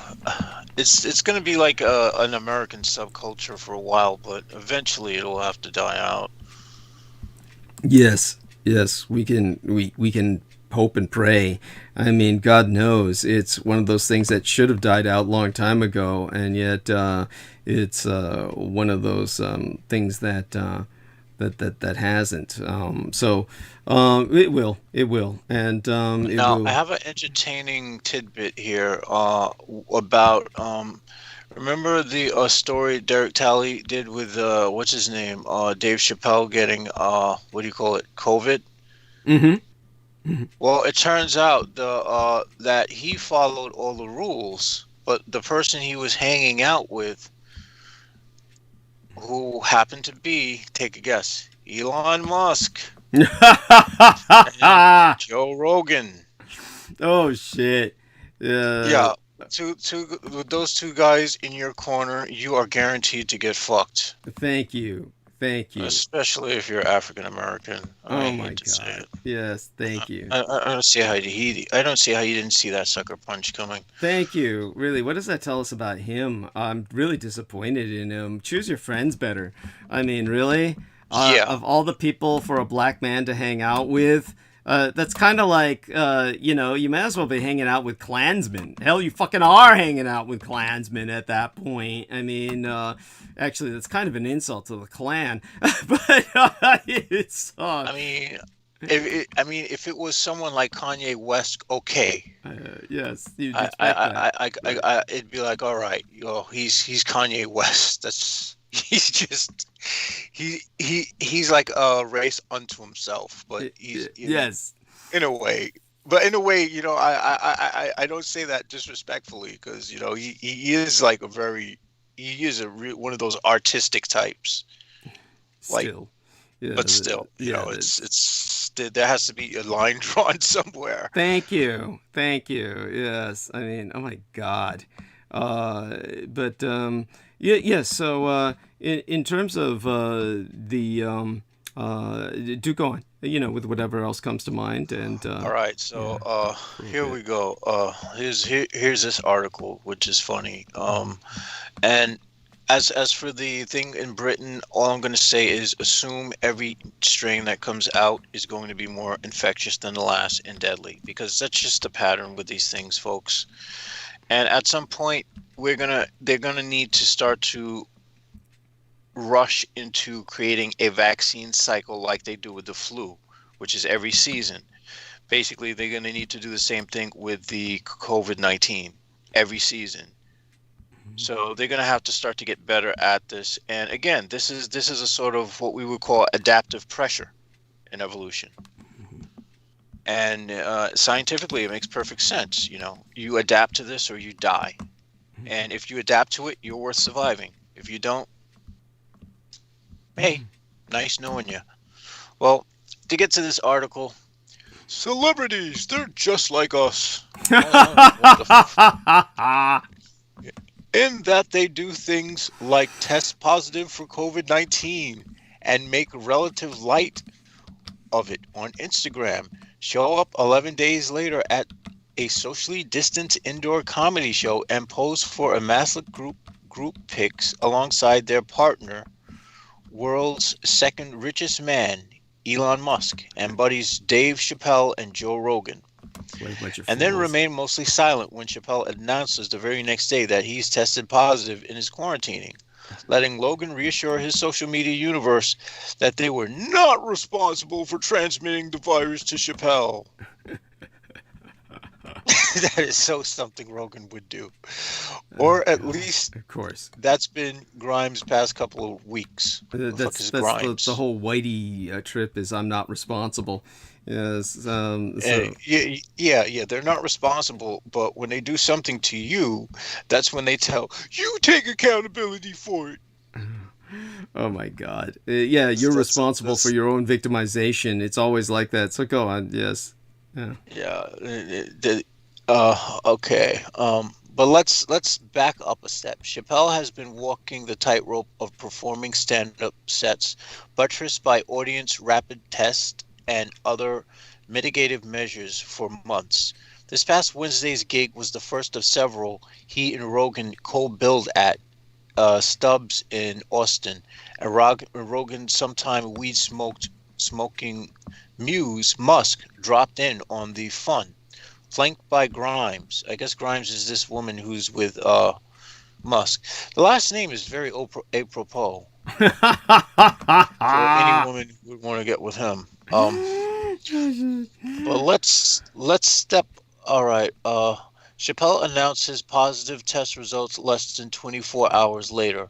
Musk and Grimes have been mum, whatever the fuck that means. I guess that means they've been hush. Yeah. Yes. And Chappelle and Rogan have been doing damage control in a way that effectively communicates to the public that everyone involved has been utterly diligent in preventing the virus from spreading further, except that at least two of them, in fact, have contracted it.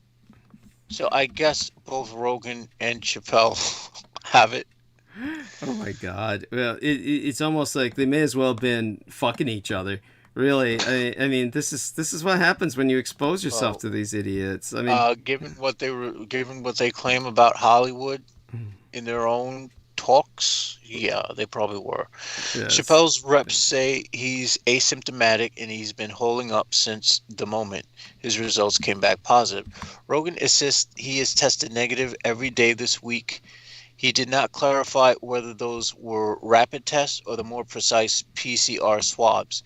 And one assumes Grimes got clearance for being non-contagious between her early January declaration and showing up at Stubbs, but who knows?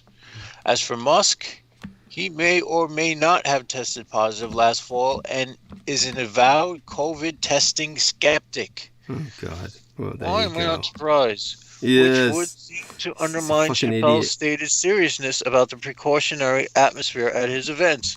Alas, the show must go on, we suppose. Well, there you have it. Yeah, all it takes is one to kill the entire party. Oh shit.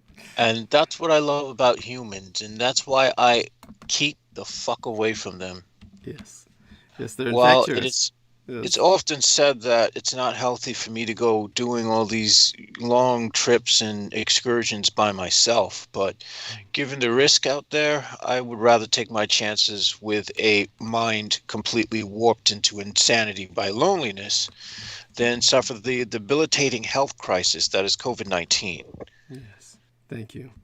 And so there you have that, a great object lesson, people. Don't hang out with the wrong people like Joe Rogan. What did your parents ever tell you about those crazy creeps that kind of live up the street? Yeah, he's one of those. And okay, but do go on. Just trying to again. Okay, so here's a nice, interesting one that seems really retarded, to say the least. According to Popular Mechanics, at least, major new legislation calls for a Bigfoot hunting season. An Oklahoma state representative has filed a bill that would establish a Bigfoot hunting season in the state. The representative doesn't want hunters to kill Bigfoot, but rather trap the creature and collect a $25,000 bounty. Bigfoot may or may not be real. The inauguration of President Joe Biden may be this week's premier political event, but it's important that we shine a light on the real change happening at the local level. And while a new president is newsworthy, legislation that now seems to acknowledge the existence of a mythical creature is arguably more significant. Okay. You say so. It's clear that these folks are also co-opted by bullshit, Popular Mechanics. Again, I had to argue with a lot of the people about how, their pro-war, World War II bullshit is bullshit. Because, if you won the war against Japan, why the fuck did Emperor Hirohito live so goddamn long?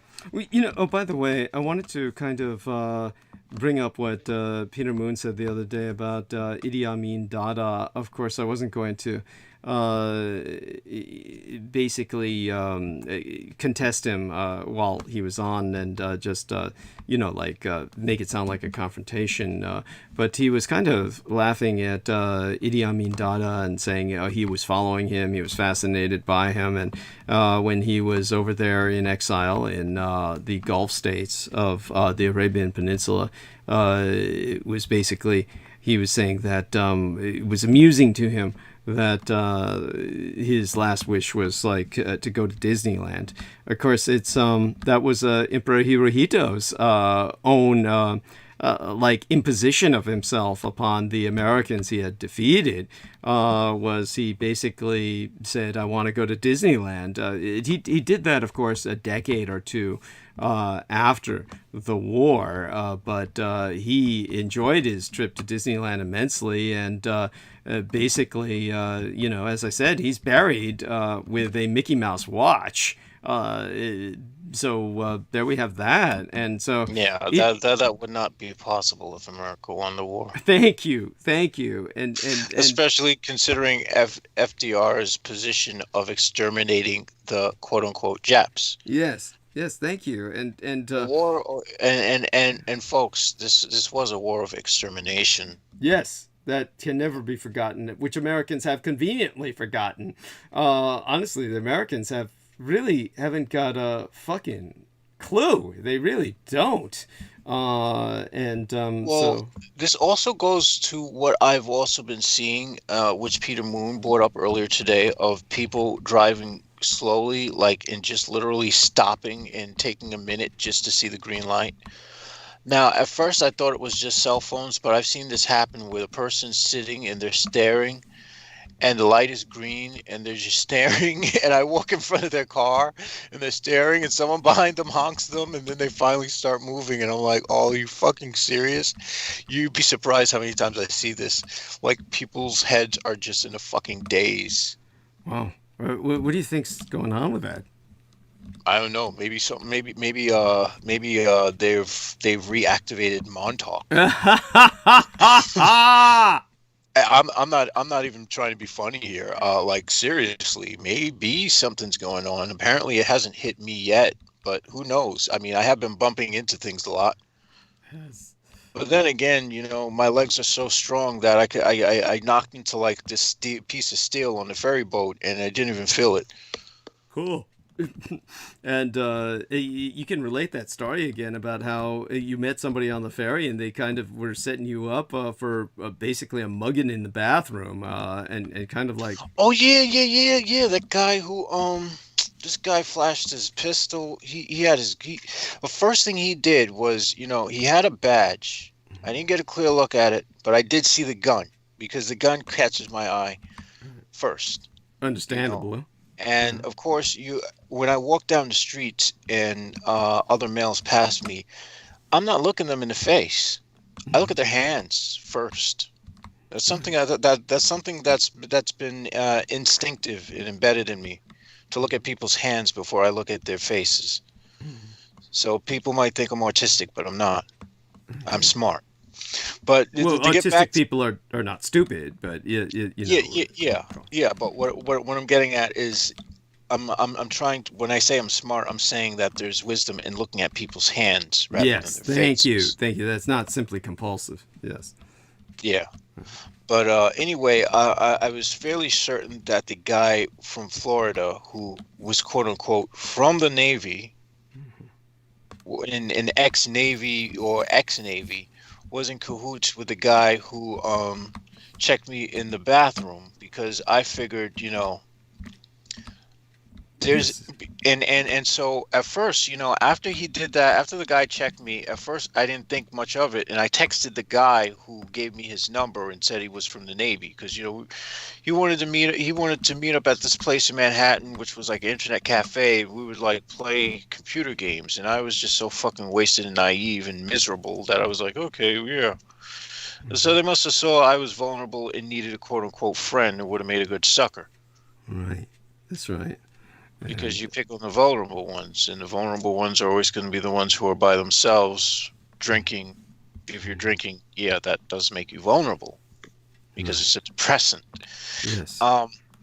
Nonetheless, I'd spoken to my mentor about the situation. He said something's not right with that, and I said, yeah, I feel the same way. And I said, and so when the guy sent me a message about hanging out again, I was like, no, I don't think I'm going to be going anywhere. Because the guy was like, well, you know, I don't have a lot of time. I'm going to be going to Florida. I have a brain tumor. I'm like, well, Oh, you're going to poor have to son die. of a bitch. Yes. Oh, that's right. He was going to die. That's what I told you. He was going to die. And I'm like, well, if you're gonna die, why the fuck would you want to hang out in an internet cafe? Thank you. Thank you. If I was gonna die, I would be Not only that, but stealing money to fuck women, man. yes. Thank you. Shit. I mean, really, yes. Yeah, why would he want to spend it with some young black guy? Yeah, something was off with that. So I ditched the card, I ditched the guy's number, and I took it for what it was. These two guys were connected somehow, and not only that, they were looking for someone. They were looking for an opportunity to do something to someone. Hopefully, in a worst case scenario, I would be dead, and they would have gotten kidney, an eye, some body parts. Yes, it's that, you know, and that's yeah. This sort of Because thing that shit happens. all the time. It's not common in America. We don't. Well, it's. I'm not going to say it's not common. I'm going to say we don't hear about it commonly, because it's probably more common than we think, especially with because you and Judith Aker did a show where you guys were talking about how, you know, people who weren't dead were being pronounced dead just so they could harvest their organs. Thank you. And that was why that was why I had, and I had also added to that. That was why I had revoked my organ donor status. Yeah. Which I had to jump through hoops to do, but it works. I don't have organ donors on my license. Oh, thank God. Thank you. I'm so glad you were able to get rid of that. And of course, chances are, if they were to try to harvest my organs, they'd be so polluted with drugs. Dude, for all I know, I'm probably necrotic inside. Oh my God. And just being kept alive at the whims of demons who are like, okay, this guy's useful. Yes. Something of that nature. And so at any rate, back to the Bigfoot thing. All right. The Oklahoma Wildlife Conservation Commission shall promulgate rules establishing a Bigfoot hunting season. The commission shall set an annual season dates and create any necessary specific hunting licenses and fees. This act shall become effective November 1st, 2021. Oh, that's is this serious? I mean, this is just a proposition, right? This isn't like going through, is it? This is by some guy named Humphrey, who elaborated in his bill, which is among the first filed in this year's session of Oklahoma State's legislature. Tourism is one of the biggest attractions we have in my house district. Establishing an actual hunting season and issuing licenses for people who want to hunt Bigfoot will just draw more people to our already beautiful part of the state. It will be a great way for people to enjoy our area and have some fun. Who the fuck goes to Oklahoma? That's the fucking tornado. That's the fucking tornado belt. Seriously. Tornado Alley, right? Am I correct on that? I think they're in Tornado Alley. God. Yes, something like that. Yeah. Oh well, it's gonna be nice to hear of all the people who are gonna go missing doing that. You know, they're gonna be a nice feast. Yes, and don't think that Bigfoot won't eat you. Oh my fucking God. Anyhow, so to go on, and much to the much to the popular mechanics humor, of course.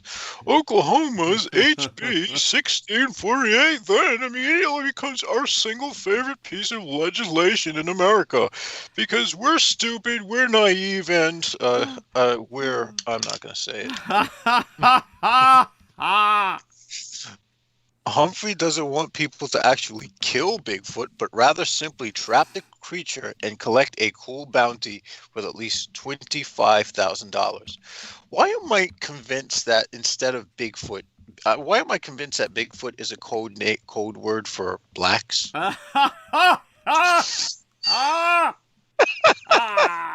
know, I couldn't resist that one. I had to. Oh, shit. Oh my god, that is funny. That it's likely the That's case. possible. Yes. They'll Oh my probably god. they'll probably kidnap like some random black dude and force him like at gunpoint to dress up into some costume and have them. Yes. Oh man, that would actually warrant a good horror film. Yes. It would. It would. And you should produce one. Get yourself some income by that. That would be incredible. Ah man, I am so obsessed with my craft of magic, and while I've been accused of doing this as an escape from real life, I don't think that's the case. But I'm so obsessed now that it's literally all I do now. I that and make music, and I should be trying to make money off my music, but I really don't have confidence anyone's gonna want to listen to my shit anyway, but myself. So fuck Oh it. well, you shouldn't think that. I tend to diminish myself. It's a very bad habit that I don't know how to break. Where most people would get overconfident and puff their chest out and say, "Yeah, I just walked down the street." I'm someone who's like, yeah, it's 20 miles, but it's not 50 miles. Yes. Yeah, it's a very bad trait to have. So if you're raising kids, folks, and you see that overachiever, try not to encourage it. Try to bring them back down to earth before they wind up a poor piece of shit like me. I mean, I'm not shit, but Thank you. Yes. I'm not exactly. I wouldn't say I'm necessarily gold to myself either. And rest assured, if someone does walk around saying that they're gold, they're full of shit. Well, Yeah, it's just you have treated yourself like shit, so that's we want to stop that, and at any rate, continue on for a few more minutes before I just start with the monologue full scale and just go all out in it. As a matter of fact, while you're doing that, I might grab myself some water, and I have the tea nearby, and that will help. But I'll grab myself some water as well. Let me see if I can finish. Well, I guess I better finish this mighty mango juice, and then I'll have the tea. So it's kind of both. I think. Let me see don't be this. gone for too long, good sir, because I will have to take a bio break. Okay, take your bio break in a few moments. But let me go first, and I'll be back. It'll only be a few moments. All right. I'm gone. I'll let you know as soon as I'm back. Okay. All right. All right. Thank you. And so hang on and hey, hold the stage. And All right. So this is one that interests myself. Black holes may not be black holes at all. They might actually be fuzzballs. String theorists are making a case for flipping physics on its head. What if string theorists have been right all along and black holes are just balls of yarn? The celestial rat king scientists say represent a place where a huge bunch of celestial rat kings? What the fuck? Represent a place where a huge bunch of fundamental strings have tangled together and can't be extricated. That sounds far out, but we don't understand a great deal of how black holes work to begin with. Posting a tangled string idea instead doesn't even require much of an ideological buy-in. Space.com's Paul Sutter explains the big mental tangle with black holes. Black holes appear in Einstein's theory of general relativity, and by all rights, they simply shouldn't exist. If a clump of matter crunches down into a tiny enough volume, then gravity can become overwhelmingly strong. Once a critical threshold is reached, the clump of matter just squeezes and squeezes, compressing down infinitely into an infinitely tiny point. Of course, there's no such thing as an infinitely tiny point, so this picture seems wrong. Now, I have to interject there and say who's to say there isn't, but continuing on. But in the mid-20th century, astronomers began to find objects that looked like black holes, acted like black holes, and probably smelled like black holes too. For decades, scientists thought what went into a black hole stayed there and didn't go anywhere. Itself a scientific pickle. Now new research shows aging black holes cough the information back out, which has made the picture more complicated, not less. This, Sutter explains, is why the time was right for string theory to offer a new suggestion. String theory has always pointed itself out as a theory of everything, meaning that unified mathematical and scientific system that seamlessly flow through all matter at all scales. That may sound like a huge job because it is. Particle physics and quantum physics spend as much time trying to reconcile their differences as they do pushing the boat with new math and experiments. Fuzzballs might be separate from black holes, or they might be a subset that's contained within the field of black holes. Scientists aren't sure. There are different mathematical models that have not coalesced into one emerging majority yet, but they come from the same idea at least. In string theory, black holes are neither black nor holes, Sutter explains. Instead, they're like neutron stars, which are, well, almost black holes, he continues. Inside a neutron star, matter is compressed into its highest density state possible. In a neutron star, atomic camaraderie breaks down and dissolves, leaving behind just neutrons crammed together as tight as possible. With fuzzballs, the fundamental strings stop working together. They simply crowd together and become a large, ball of strings, a fuzzball. Researcher Daniel Mayerson has a new sweeping survey updated with peer-reviewed journal link. Why did I mention that? Of existing body knowledge. Yeah, don't get into the groove where you're, just reading automatically, and you'll do fine. It's you're getting the hang of it. You'll make a good announcer yet. Like someone who reads the incoming teletype. Mayerson also suggests next steps for instruments and finer measurements that can reveal evidence for the fuzzball paradigm, drawing out a roadmap for the near future. The area of fuzzball and microstate geometry phenomenology is a building new field where exciting insights and observations lie ready for the picking, he concludes. That's it. And with that, sorry, that was so anti-orgasmic, man. My mind was like, yeah, I'm almost there, and then all of a sudden, it's like that dream where like I'm like having sex with this hot redheaded woman, perfect. Oh God, yeah, everything just perfect, right? And it's like, oh man, this dream is getting incredibly vivid, and it's like, oh man, I feel like I'm about. Then all of a sudden, her head turns into a giant. It looks like a giant gray, and I'm like, what the fuck? And sure enough, when I pop out of that dream, like I see something like floating by my bed, and it just like drifts away, and I'm like, okay, I didn't mean to hurt your feelings. Well, there you go. I'm glad that you take into account the entity's feelings, but I take into account entities' feelings far more than I take into account human feelings. Sadly. I noticed that. That's true. But definitely, I appreciate your having the courage to share that. And by the way, you said you needed to take a bio break. Aye, sir. Okay, so if you need to do that now, I'll try and hold the stage till you get back, and then we can hold it together for a bit until I, get started. And I hope everybody's patient with the fact that I was just, buying as much time as possible tonight, because tonight, more than anything, it's more than not being technically unprepared. It's really being psychologically unprepared. But you go take a piss while I tell people about that. And you can tell us as soon as you return, okay? Thank you. And holy shit, that sounded like it sounded almost like he hung up, but he didn't. I'm sure you can hear us. Let's go into the live stream and see what people have been saying. And there's a lot of people who have come in.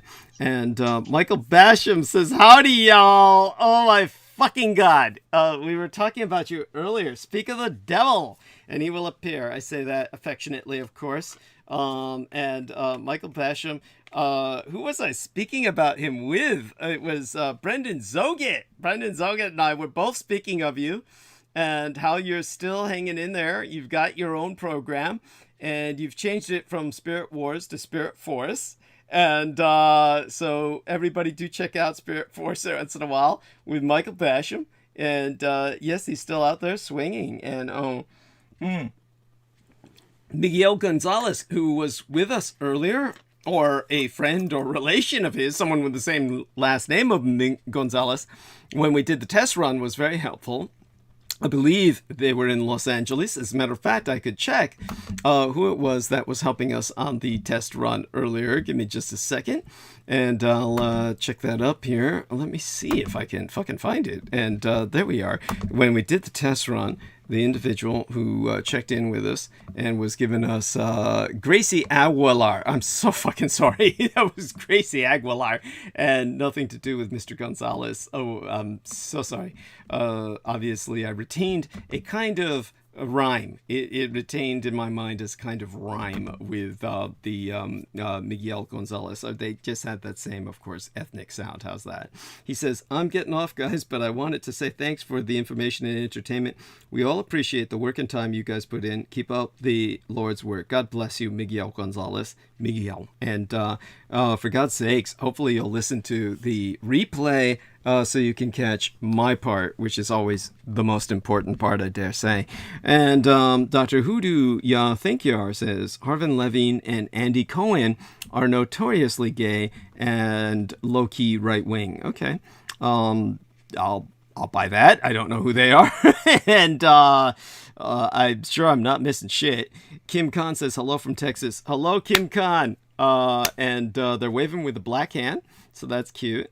And with a name like that, they may be Blasian or Black Asian, or Kim Khan sounds almost like Korean. So aside from that, everyone, very glad to have you all with us, and should have attended to checking in there earlier.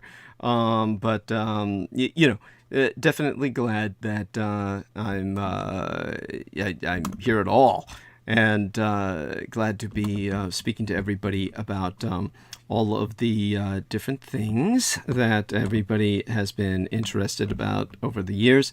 You know, honestly, there's so much to cover about this holiday season this year, which was so historic. The year itself was so historic that I'm not really quite sure I can do justice to it tonight. And it's probably going to take 2 nights to do this, and the other night being next transmission.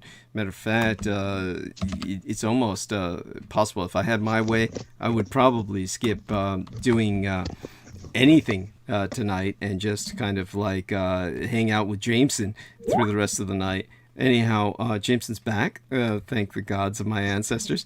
So, Jameson, you can start speaking again. You can share with us the adventure to the restroom this time. Did anyone ambush you? Surprisingly not. Although the only things that would probably ambush me would be the things that walk on 4 legs. Yes, there we are, the cats.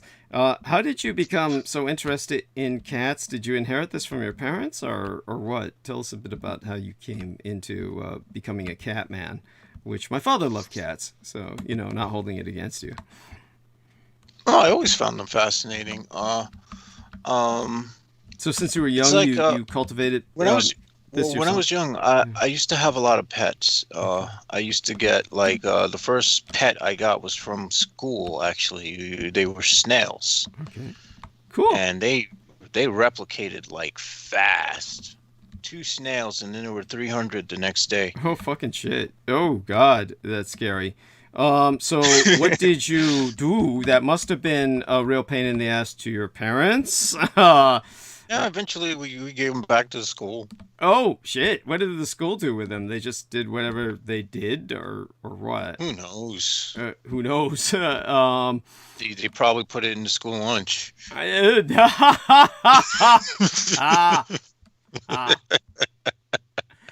Okay, that's a delightful image. Thank you for sharing that. I had goldfish. My brother had hamsters. My sister had lizards.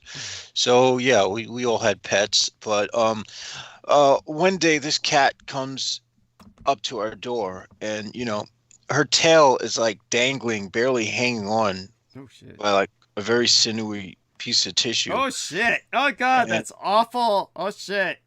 And she's like a kitten. She looks like a kitten. She still does look like a kitten. She's 15 years old and she still looks like a kitten. Oh my god! Shit, you're not. She's like a little runt of the litter, I guess. But anyway, she was like meowing. So we gave her some tuna fish, and eventually, it was snowing outside, so we had to take her in. So we put her in a box, tried to feed her some tuna, and we thought cats drunk milk. Turns out they don't. No. And she got diarrhea from that. Oh, but we eventually brought her to the animal hospital, right. and they had to amputate her tail, but we wound up keeping her. Right. Oh shit! Oh my god! Oh, that's just a horrible image. And at any rate, yeah. So obviously, But she's adorable. Well, she's quite adorable now. I mean, she's one of the most adorable cats I've ever seen. Now, Elena Shea owned a Manx cat that was, of course, they don't have tails. And she found out later on from the veterinarian when she was having problems with the cat in the sense that the cat was shitting all over the place. She found out that because they don't have tails as they get older, it's harder for them to control their bowels. So the tail has something to do with that. But apparently you're not having that problem with your cat. Nope. Okay. Nope. We've had her for almost 15 years. Okay. So she's like up there in her 80s, and she still looks like she still looks like a 1-year-old cat. Okay. Incredible. But we got another one. One that was like left by, because there was this cat outside that always used to come up to me for some reason, and I was a very horrible guy when I used to drink in my 20s. Mm-hmm. I honestly take shame, because there was a time when I got angry at the cat and I wanted to like kick it, and I was just an asshole. And sure enough, the thing wound up taking a liking to me. And as I stopped drinking, because I was forced to stop drinking by my parents, mm-hmm. or I would be out in the street. So I said, okay, I'll go to rehab. I'll go to detox. And eventually I started to pet the thing. I started to feed it. I started to build a camaraderie with it. And at some point, we just stopped seeing it come. The last time we saw it, it brought there was a little kitten following it. And that little kitten, there was something wrong with its eye. One of its eyes had it was sort of glossed over or something. So we wound up keeping that kitten because it was the winter. There was nothing we could do with it. And eventually that became the cat that always likes to, sleep in my room at the feet of my bed. So that's the second cat. And the third one is a male. He's a black and white cat, or one of those tuxedo cats. And my father found him literally sitting in front of the road, just staring. And he was like a kitten, like the size of your hand or something. And he was just sitting there, and the cars were going to run him over. And so he stopped, and this other person stopped, and he asked the woman, "You want to take him?" She said no. So we wound up taking him, and sure enough, we have 3 cats. Wow. Yeah, so definitely appreciate you sharing that. What other cat stories do you have? I remember you were very upset one time because you saw a cat that was injured in one of your walks. Yeah. I there was recently this summer in the backyard. There was this little kitten, and I sat with the thing. It was 2 weeks old, so it was literally something that could fit in the palm of my hand. And so I tried to take it to the vet to keep it alive, and I didn't have the money to pay for it to stay overnight for them to treat it, but someone eventually adopted it anyway, which and it wound up, the thing didn't wind up surviving anyway, because it had a very bad upper respiratory infection. And what happens is when cats sense that another cat is sick, they stay away from it. That's their survival mechanism. because that keeps them from getting diseases or getting sick from whatever cat might be diseased. And as a result, if their offspring don't have the strength to continue on, the offspring just die. No. They leave them to die. So, I was a little upset because I was upset about two things. One, because I had spent money for it, and I was like, well, I wound up wasting money. That was my first thought. But then I thought to myself, wait a minute. No, I wanted to save that cat's life, so it wasn't a waste of money. But then I'm like, why the fuck would I want to do? Why the fuck would I want to save a kitten's life? And so I was angry at myself because I was all conflicted and shit. Because it's like, I don't like to show kindness because it strikes me as being weak. And this isn't because of macho culture. This is because my kindness has been taken advantage of by other humans. I've been there. Yes, I've been there myself. That's happened to me as well. Yeah. But honestly, I don't regret spending my money for that cat, even though it died. Would I do it again? I don't know. I should hope not. It would be more advantageous for my wallet not to do so, but it's in my nature to do things like that. I mean, earlier today, I was going on the ferry boat, and some lady was rushing to catch the ferry. She dropped her gloves. And I didn't think about it. I just picked up her gloves and chased her and gave her gloves back. But then I was like, after the fact, I was like, why the fuck did I just do that? Mm-hmm. Because normally, if someone did drop the shit, I would just be like, well, that what's yours is now mine. So I don't grasp. I'm conflicted because I hate the kindness that I show human beings, yet at the same time, there's part of me that wants to destroy human beings. So I'm literally a man who has two different personalities in his head. Mm-hmm. And at different times, different ones come. You could get either one. Okay. And so aside from all of that, what about the potential for diseases? We talked about the potential for especially women to get the kind of crazy cat ladies disease from changing their litter boxes. You don't feel that you've contracted that, right? I think I did. I'm fairly certain I did, because as the years go by, I get a little more batshit crazier and a little more fearless, which is what it does. It makes you fearless. It makes rats fearless so that they can approach cats. Ah, interesting. And continue their life cycle, which is completed in the cat. That's how toxoplasmosis works. And it can be passed on to humans, where it advances even more. So, I mean, about 50% of the human world's population has toxoplasmosis at this point. It's just that for some reason, some people are more symptomatic of it than others. And a person with a healthy immune system, it will be inside of you, but you won't show symptoms of having it.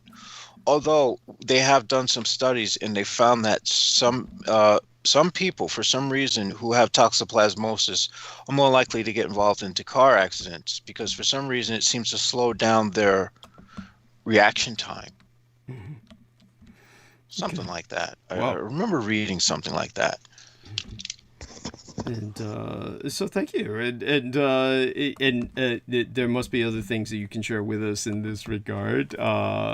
So go on. Well, I haven't seen any slowing of my own personal reaction time, but that could be because I'm hyper vigilant.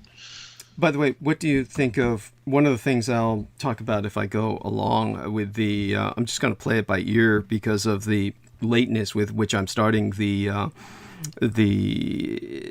monologue tonight. So I might not go through the holiday season per se, and might just go with talking about the conspiracy instead, which would probably be shorter because the holidays demand some really heavy historical explanation. But then again, that's what people are here for. But obviously, the Halloween season to me starts with Halloween. So when people during that time really focus on black cats, are any of your cats black, or have you had experience with black cats? Or? Yeah, I love them. Okay. But I find for some reason all cats seem to take to me quite well, and dogs seem to. But no, your Uh, cats are black, right? yeah, Are they? Oh, one of one of them them is, is, or all of them? yeah, Or? but he's not fully black. It's like he has like this white diamond around his like neck, Okay. and his paws are white. So so we call those tuxedo cats. Mhm. 'Cause they look like they're wearing little tuxes. Wow. Okay. That's cute. That's adorable. Yeah. So go on. But what I did learn in science class was that for some reason black cats that are completely black, instead of having like they have one more digit um on their paws than regular cats. So I've actually confirmed that because I've been around black cats and seen that. Okay. This is quite interesting. And so do go on with some other adventures you may have had with the cat world. Eh, that's about it. I mean, I haven't like ooh, what I can say is periodically I'll pass by, I'll see cat roadkill, and I'll sort of have a mixed reaction to that because part of me will be That's like, got to be hard. Yeah, go on about that. Hold on for a second because while I part of me change my earbuds here. because And, put this around it my requires neck. Settle in for the rest of the night till morning. Okay, go on. Yeah. well, it requires me to depersonalize myself and say, well, that seems to be the result of nature encountering humankind. But then there's the other half of me that thinks about what if that was my cat? And then to deflect from whatever potential empathy I would have, I go into this mode where I'm like, humans suck. If we annihilate humans, this won't happen. So now you see how my mind works. It's like there's three different things going on at once. Well, let's make sure you don't fall into that negative trap too often. It's definitely. I do realize that the negative aspect is a defensive mechanism, and it's a sort of necessary defensive mechanism that had served its purpose when I was younger, and it served its purpose well, but I can say it. I can see how it's less advantageous now that I'm a full-grown adult to have that, continually firing in the back of my head because I am not what you would call a responsible, functional adult. I can relate to that too. Yes, most definitely. Like I said, that kid. Did he send you the links, by the way, that he said he was going to send us? I think he sent me maybe one. He didn't send me any links. Fuck, all I got was the anti-LGBT church hit in California with the IED attack. He didn't send me the links about the 11-year-old with the babysitter, but I guess we can look that up on our own. He was saying she looked kind of mannish, and we wanted to see her photograph. And then he didn't provide that. That's so frustrating. I mean, like, what the hell? But at any rate, by all means, your thoughts on that. We were talking about how, how silly the kid was in some ways. I mean, obviously, you and I would not have taken responsibility at all. It's. Oh damn, she looks rough, man. Oh, okay. So that is odd. So you found her. Oh, gee, sorry to hear that. Of course, I had my fantasies, and I guess I can dash those. Now I could see how he would be able to claim rape because she probably held him down and threatened to beat the there he shit goes. out of He's him. still listening to us. Holy shit. What the fuck are you doing up, Derek? Jesus, go to sleep. Jesus Christ. Yes, she does look kind of mannish there, and she's like I wouldn't say mannish. She just looks rough, man. She yes. just looks like hard. There we are. I could almost mistake her for a bull dyke, to tell you the truth. Yeah. I mean, I could still differentiate her from a man, but it's like, damn. It's like one of them chicks who are just straight up projects, and you just know it. like you could tell that this chick is just straight hood. Like it's like damn, and she opened her mouth like, oh hell no, and you know it. It sounds like she opens her mouth and it sounds like a Martin Lawrence impersonation. You know she's hood. So there we have that. Oh my God. Well, that's sad. Losing the fantasy is always always hard. Well, I'm just sad that his first time was that and not something like.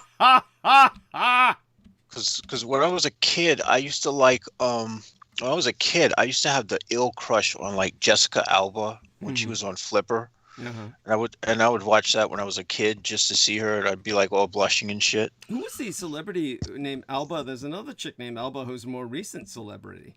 Yeah, this is the same chick. It's just a chick who's like, who was she on was like much younger Fantastic. then. Oh, okay. Yeah, Fantastic Four. Yes, that was her in Flipper. She was a Yeah. fetus back then, wasn't she?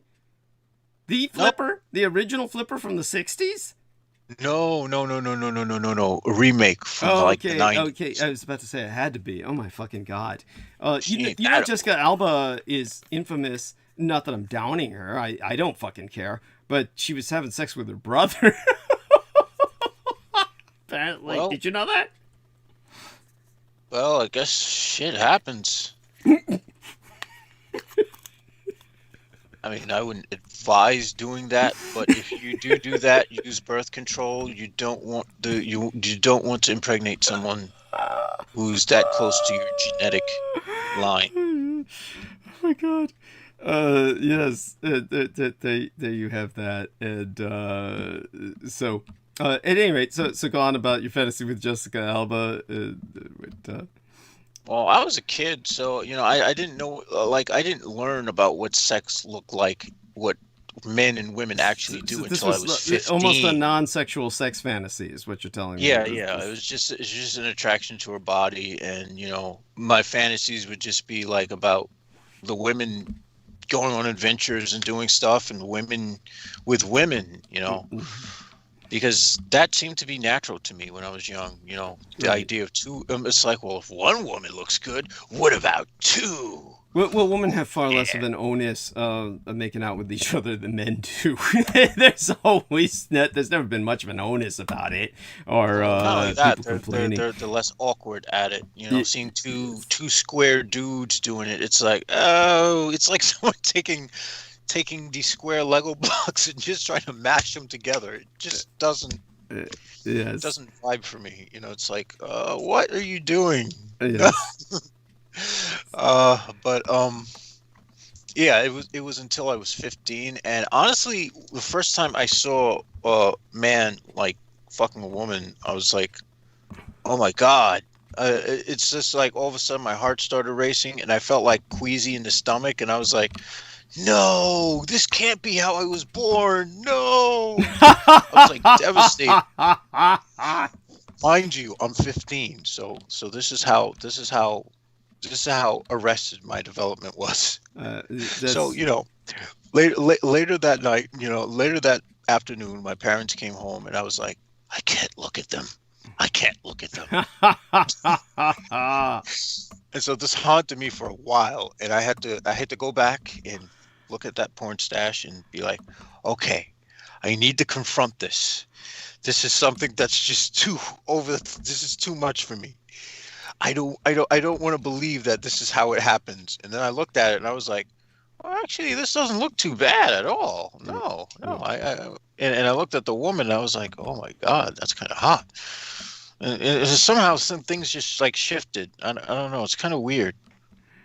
Well, these things happen, and I developed mega slow. I mean, then again, you're talking to a guy who didn't lose his virginity until he was 26. Oh my God! Oh my God! That I feel so bad for you. I'm so sorry. Then you got into those drugs, and they kind of like killed it all again. Oh my God! Honestly, I'm glad it's dead temporarily. Because honestly, once it's there, there's something of a big disadvantage of, well, no pun intended, of getting an erection while you're walking down the street in a public place. It's not necessarily a good thing.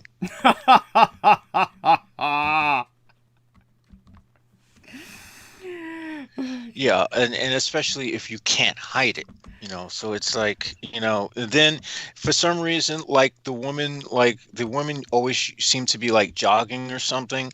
Then all of a sudden it's still there, and then all of a sudden some dude walks past. It's like, oh God, now this fucker's gonna think that I'm like excited to see him, and it's like, just like, no, it's not what it looks like. That is pretty funny. Yeah, that's pretty awkward. When I was young and riding the bar, well, not that young. I was going to City College of San Francisco, but young enough. This was after my experience in John O'Connell Vocational Institute. This was literally, there was this hideous British old fuck, pervert, and, I don't know if he was British, but somehow I project that onto him. That he was British.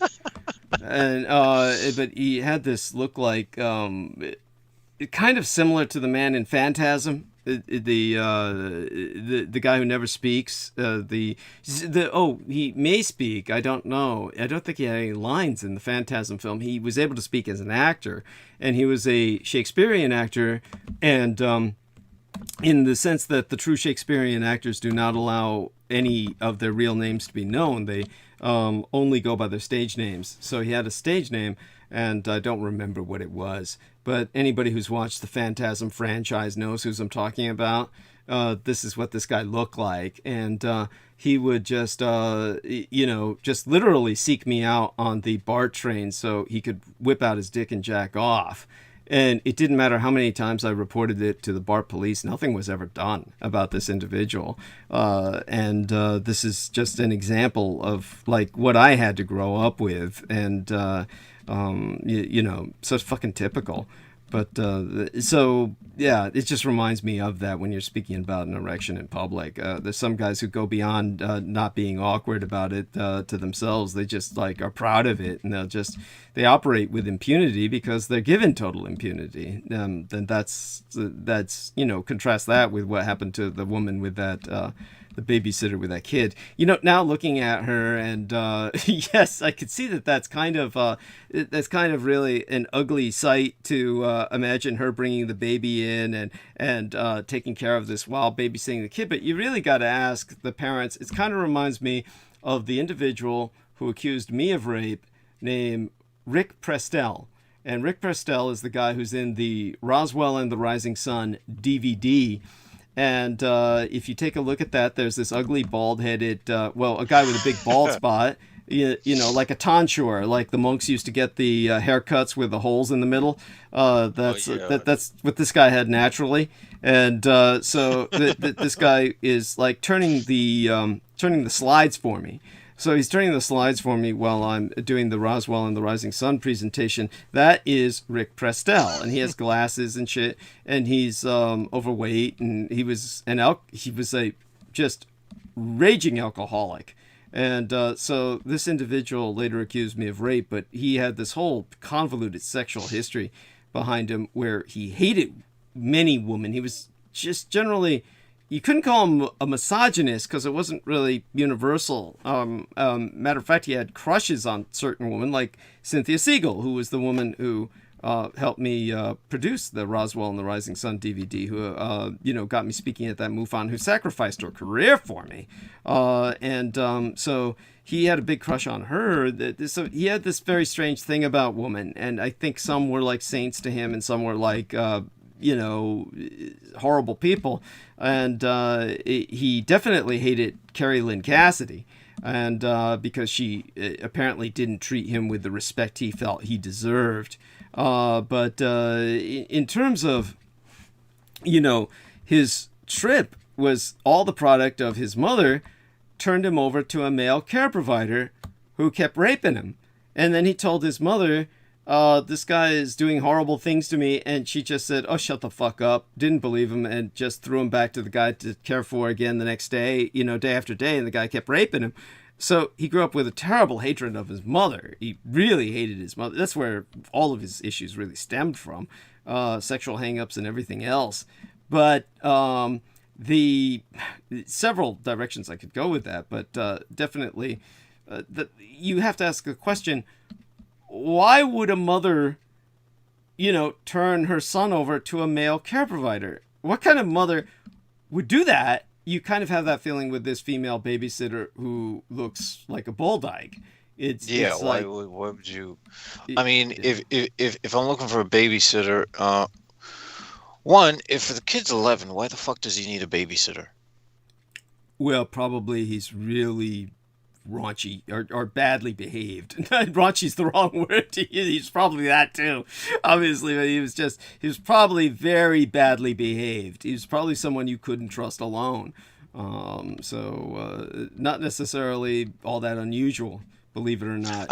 I guess it's weird to me because you and I wouldn't need one. You and I wouldn't need one, damn straight. But a lot of these kids, they're fucked up. They have no concept of behavior.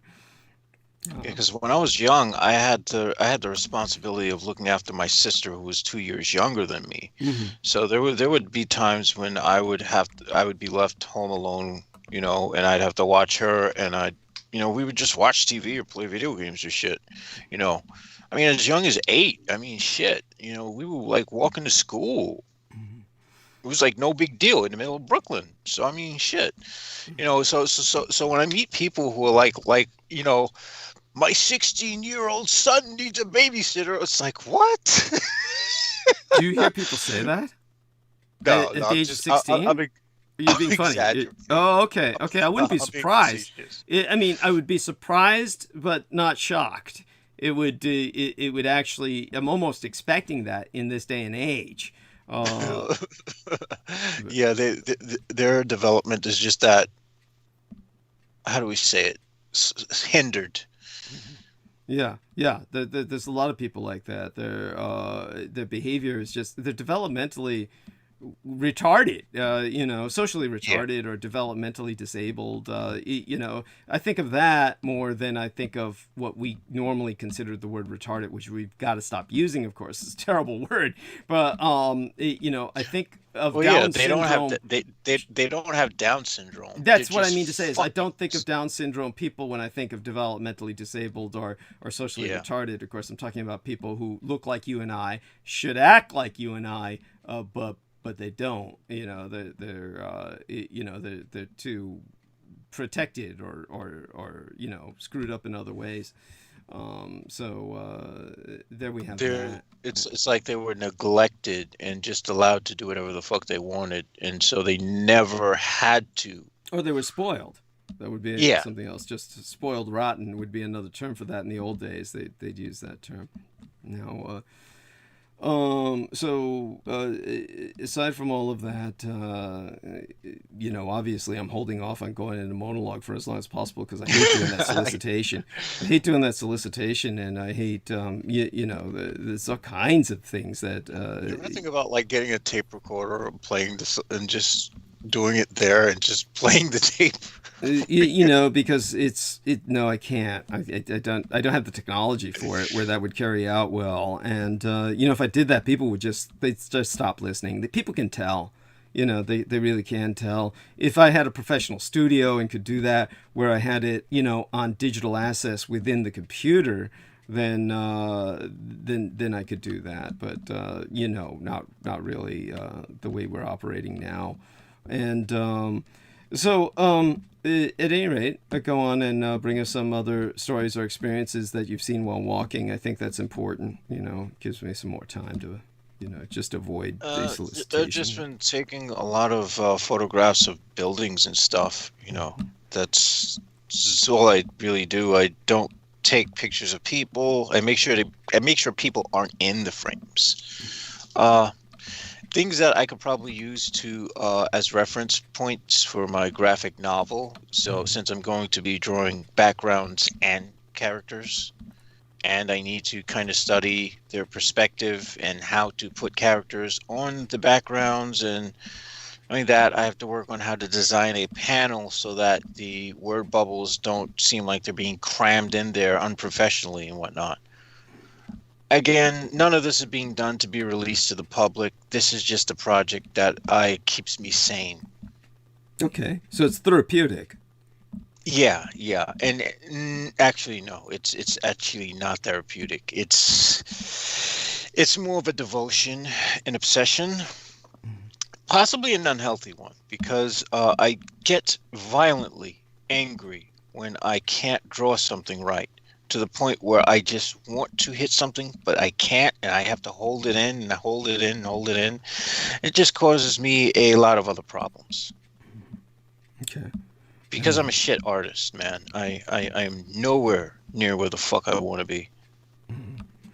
Okay. And, well, I think your art is fine, and that you're hypercritical of yourself. And that has a lot to do with potentially your drug abuse, is your hypercriticality of yourself. But I was always like this before drugs. In fact, the drugs, if anything, release that criticalness, but for some reason now they don't work anymore to suppress it. All the things that they were, and this is the thing, this is what I was telling my therapist. When people do drugs, any drug addict who says they do it to escape the emotions is an idiot. You don't escape it. You can't escape anything with drugs, because at some point it catches up to you. And whatever drug you're using, no matter how much you take, whatever feelings you were trying to repress, whatever memories you were trying to hold back, they creep right up and they hit with the same intensity, if not more. And then as soon as you're off it and you have to process the shit, it's even worse. So you don't escape anything with drugs. It's just meant to numb you from the experience, if anything. Okay. Yeah. Thank you. And okay. And aside from all of that, let me check the live stream. See the time we have left. So I was looking for Phantasm, and I found something that looks like a porn movie. The Phantasm is spelled P-H-A. Phantasm. You're thinking, spell it with a P-H. Like the rapper. Okay. Spells fat with a PH. This one is called Phantasm Comes Again. Okay, that explains this. All right. Apparently it's some kind of satanic. It has a reference to something satanic, and it's got a lot of sex in it. And well, the Phantasm film does not the original. It's hardly you got any sex in it. This definitely ain't the original, though. No, that's what you call a parody, a porn parody. In terms of the original franchise, it's something that's a bit of a cult classic. It's not a bad franchise, and it's entertaining. It's it delivers in terms of its entertainment, and it went on to spark this long-lasting franchise. So it was great success in its own way. Nothing okay, against. I see. See the big ugly white guy with the hair hanging out, and kind of half bald, yet at the same time long-haired, like a long-haired bald guy. In other words, the hair's all hanging out in strings like a mullet. He's able to sport like a kind of a, mullet or long hair kind of effect while he's going bald, while all his hair is thinning. Then that's who I'm talking about. This is what this guy looked like on Bart, who was stalking me in the morning on my way to City College. Horrible. Yeah, who would whip out his dick horrible. and start jacking off right there on fucking Bart. Everyone else would be like looking, and they wouldn't say anything. Nobody said anything. Everybody just and I would leave and move to the other train. He would follow me, so he'd follow me to train after train. And So he'd follow you with his freaking dick hanging out. no, he'd put it in when he'd walk to the other cabin of the train. By the way, I'm talking about the BART train, so I'm talking about the cars on the BART train, the connected cars, cabins, if you will. And so you can go from one to the other by the doors that connect them. And so he would just follow me wherever I went, and then put his dick back in, whip it back out. So he wouldn't walk with it hanging out, but he may as well have. The impunity with which he did what he did, it's just horrible. You know, I could see how it happened that there was this young developmentally disabled black girl who was raped on BART over a period of days because the people just kept saying, oh, she's with us, and continuing to rape her. Now, theoretically, the BART has to empty at night because they empty the homeless people out. This is what the BART police do so that nobody sleeps on the BART. It shuts down service at a certain point. And yet somehow they managed to do this for days by getting her out of the train and then bringing her back into the train while hanging out at the station overnight, something like that with the rest of the homeless people. So it's amazing just the horrors of the world that we live in. So go on. Yeah, all the more reason why I would be more than happy to strip these vestiges of a humanity and become a digital construct. Well, I can. I'm honest. Even if I remain human, I would at least want to be one of the. I would at least desire there to be quite fewer. Well, you know, I can understand what you say. It's honestly such a situation that it's certainly I used to think like that. Just many people, my experience with them was such that I just don't I don't really feel many of them deserve to live. Many people, but especially in America, because the experiences in America have been where. You know, this is where I've experienced all this evil. So I find it very hard to have sympathy with the majority of Americans. But, you know, this is where we're stuck. This is where we're stranded, in which we have to make it work. The insanity of Abdul Qadir Haq, if you might remember that character, was that at his age, well, he was younger than I am, which is unbelievable because he was in much worse shape than myself. Yeah, hard to believe, right? Hard to fucking believe. I thought he was older. Yeah, everybody assumed that. There are plenty of people who look much older than I, who are younger than I. And you know, some of them I care about deeply, like Gary States, who I thought was...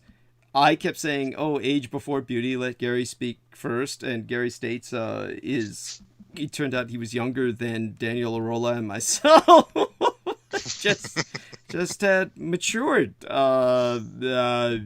know, quite a bit. And probably the stress of being a married man with kids. And yeah, that's the reason why that 11-year-old boy made a big mistake, man. Yeah, there you are. Yes, taking on the responsibility. He's Well, you know, legally age... he's not responsible. He can walk out any time, really. And he should. And maybe he's and so this also illustrates to me that he might not be getting adequate care by his biological parents. It makes sense. And why don't they just adopt the child out? You know. Well, the reason why I don't think he's getting adequate care is because the fact that I think the reason why he accepted it was because he was lonely. Yeah. He was fucking lonely. Yeah, which is and they left him with a fucking predator who probably threatened to beat the shit out of him if he didn't shut his eyes and let her do whatever the fuck she did. Thank you. Yeah, and so okay, it's definitely just you know, a shit situation, and it's provided it's morbid entertainment, but you know, obviously it's one of those things that, you know, well, it's their world. Yeah, it's their world. I let the humans deal with the human problems. My purpose is to, I guess, serve my 3 cat overlords until their passage of time, after which I will transform into something much more hideous inside and probably never be the same. God, I have such a positive outlook on life, don't I? Yes, indeed. I could be a motivational speaker. Well, there you go. That's In terms of that, it bears some of what I'll try and go into tonight. How much time do we have again? Because I'll just have to force myself to jump into this soon enough. This is probably the latest I've ever started. We'll start at maybe about 9 hours in, 9 to 10, 10 to 11, 11 to 12. We'll have 3 hours left. At which point, I'll be trying to cover a number of subjects, and maybe the holiday season stuff, like I said, I'll cover next time. And tonight I'll just go into the fucking conspiracy angle, since that's what our man Mr. Peter Moon brought up. And so okay, let's probably get started with that. And all right. While you do that, I'm gonna probably grab like a final snack. Sounds good. And debate whether I want to do a 24-hour run, which I might just fucking wind up doing, because at some point going to sleep for just 2 hours is just like, what the fuck? Wait, why are you seeing a doctor tomorrow or have an appointment? You don't? No, I got nothing to do tomorrow. But it's just I'm like one of those guys where if I really feel like I'm wired, it's like, why bother sleep? Well, I would suggest you get some sleep, even if it is only for 2 hours. You could be right, because the visual hallucinations do start after yes 12 yes. after a good 19 hours. Yeah, I start to see like the walls start to move up and down, and things get really weird. Yeah, so you might as well stick with me for a few. Let's take it to the top of the hour together, and then I'll start launching into monologue, and that'll be the latest I ever started a monologue, and probably one of the shortest I've ever done. But fuck it, to hell with everybody. I don't know anybody anything. That's true. I do love my listeners. Yeah, but you've more than paid your dues. Thank you. Yes, I owe myself a break every once in a while. This is one of those nights. I'm having more fun searching around for what to analyze. I mean, I pretty much know what it's going to be, but still, So in terms of you're hanging out here with me and us occupying the time, just kind of burning things away. What about any movies you've seen lately? Did any of them stand out as worth watching or relating? The last movie I saw that I really enjoyed was probably Prometheus and Alien Covenant. Tell me about this. Now, that's funny because most people hated Prometheus, and Alien Covenant, I think, was along those lines. I loved Prometheus. Okay. I think Prometheus was the best of the two, mainly because I felt like the original Alien movies were pretty much shock scare action. Okay. There was no articulation of anything more intelligent than just, we got to get out of here, we got to survive, we got to escape, blah blah blah. And I think Ridley Scott, when they interviewed him, he said that he actually liked doing Prometheus a hell of a lot better, because I was more along what he wanted to do. And so the idea of the aliens being actually more or less a virus, or the result of a virus that had horribly mutated human beings, was intriguing, because it's like, now you're onto something. Okay. And the idea of this sort of ancestor race to the human beings having created this virus to wipe humanity out was even more intriguing. So I'm like, holy shit, I like this. So why do you think the engineers hate humanity so much? Obviously, it wouldn't be the same reason you hate humanity. But go on. Or is it? Is it? So tell me what you... Well, maybe because they can. Maybe because they can. I mean, look at it from a human perspective. Granted, these aren't humans, but we could probably draw a parallel here with more intelligent things as well. Why do humans do anything? What? Why? I mean, we justify things with reason, but usually when we act, the impulse comes first, right? Mm-hmm. And why does that impulse occur? Because it can. So when you break down, human society, human logic, it's a wonder that any of this order that we have is able to stand. And it's only because we have a sort of faith or belief in reason that any of it continues to stand. Because if we realize reason is bullshit and that we just use reason to justify stuff, then everyone would do what the fuck they wanted, and there we go. We'd be gone. So when you think about it, we're literally holding on by a thread already. Okay. But why do we destroy things? Why do we kill each other? Because we can. So why would the aliens decide to? Why would the creators of the human race decide to wipe us out? Well, there seemed to be something. There seemed to be something. Okay, so when the alien engineer or pilot is awoken, and the old man uses the how do they refer to the androids in the Alien series? Is there a special name for them? They don't call them Biofacsimilacra. They use a different term. No, I think they just call them androids. Or... Yeah, they just call them androids. So when the android translates for the old man, basically asking for immortality, can the engineer provide him immortality? Then the engineer, that alien being, knocks his head off, essentially, of the android, and then kills the old man, right? Yep. Okay.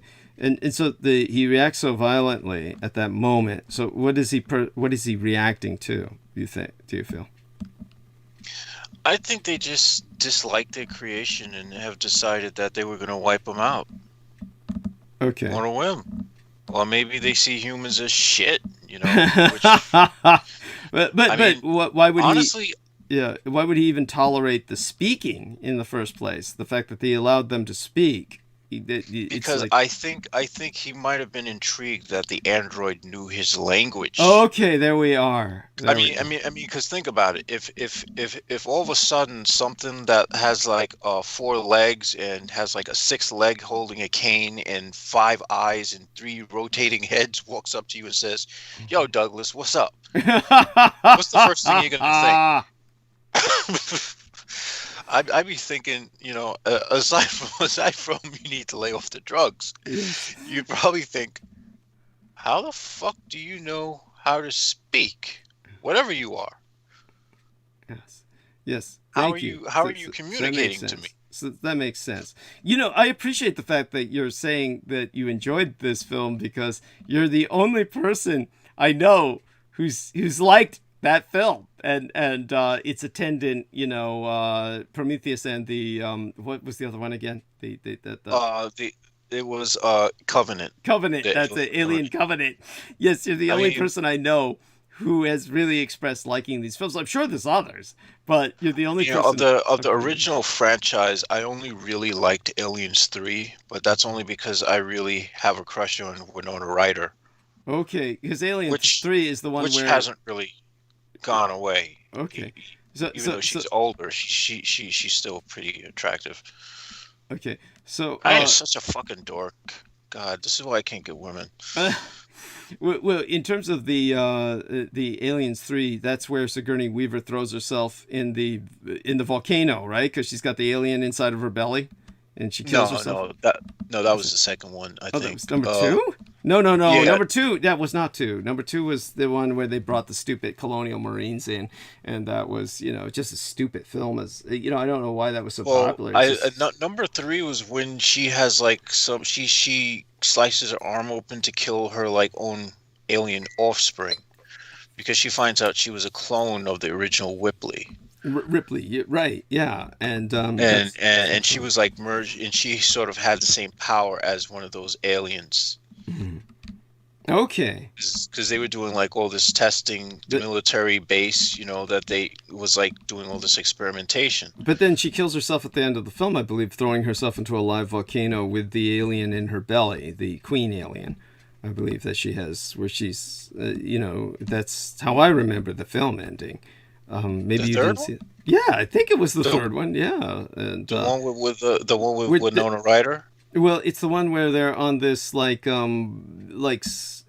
was this stupid colony, this colony that was overrun, or that was, yeah. Was this the one where she was bald? She might have been bald for a period of time. I don't remember her being bald. That was Okay. the films all begin to blend together. This is an incredibly complicated franchise when you think about it. The films franchises are just going on too long with all of these things. They're really This is the reason why I found Prometheus a breath of fresh air. Okay. Whereas Because other people, it was completely different. It was like I at first I didn't even know it had anything to do with aliens, and then I started to see the virus, and then, and not only that, I really liked the android. yeah, okay. He was awesome. David was awesome, Okay. experimenting on people, and just letting the rest of the crew die off. I just loved Right. No, I get it. They kind of awesome character. yeah, and so aside from that, what are some other franchises that you've enjoyed? I mean, when you think of Alien, you think of Terminator, and you think of what's the other stuff that comes up? I mean, Terminator in particular, but then the stupid Predator series. Did you enjoy the conflation of Predator? No. I only enjoyed seeing the Queen Alien, and I was like, God, that is such an awesome design for an alien. Okay. If I was to become if I were to choose what alien I'd want to look like, I'd want to look like one of those things. Because it's just fucking awesome, man. I mean, nothing says I am here to kill you than looking at one of those things. So it's like, wow. Well, let's see, Terminator. And Predators. Apparently, you didn't enjoy that franchise at all. No. The Predators moves so fucking slow. It's like, dude, the aliens are like super fast. These Predators are butt shit slow. How the fuck are the Predators slaying the aliens? Yes. And they got this crude ass technology, and I'm glad that they scrapped those because they were garbage.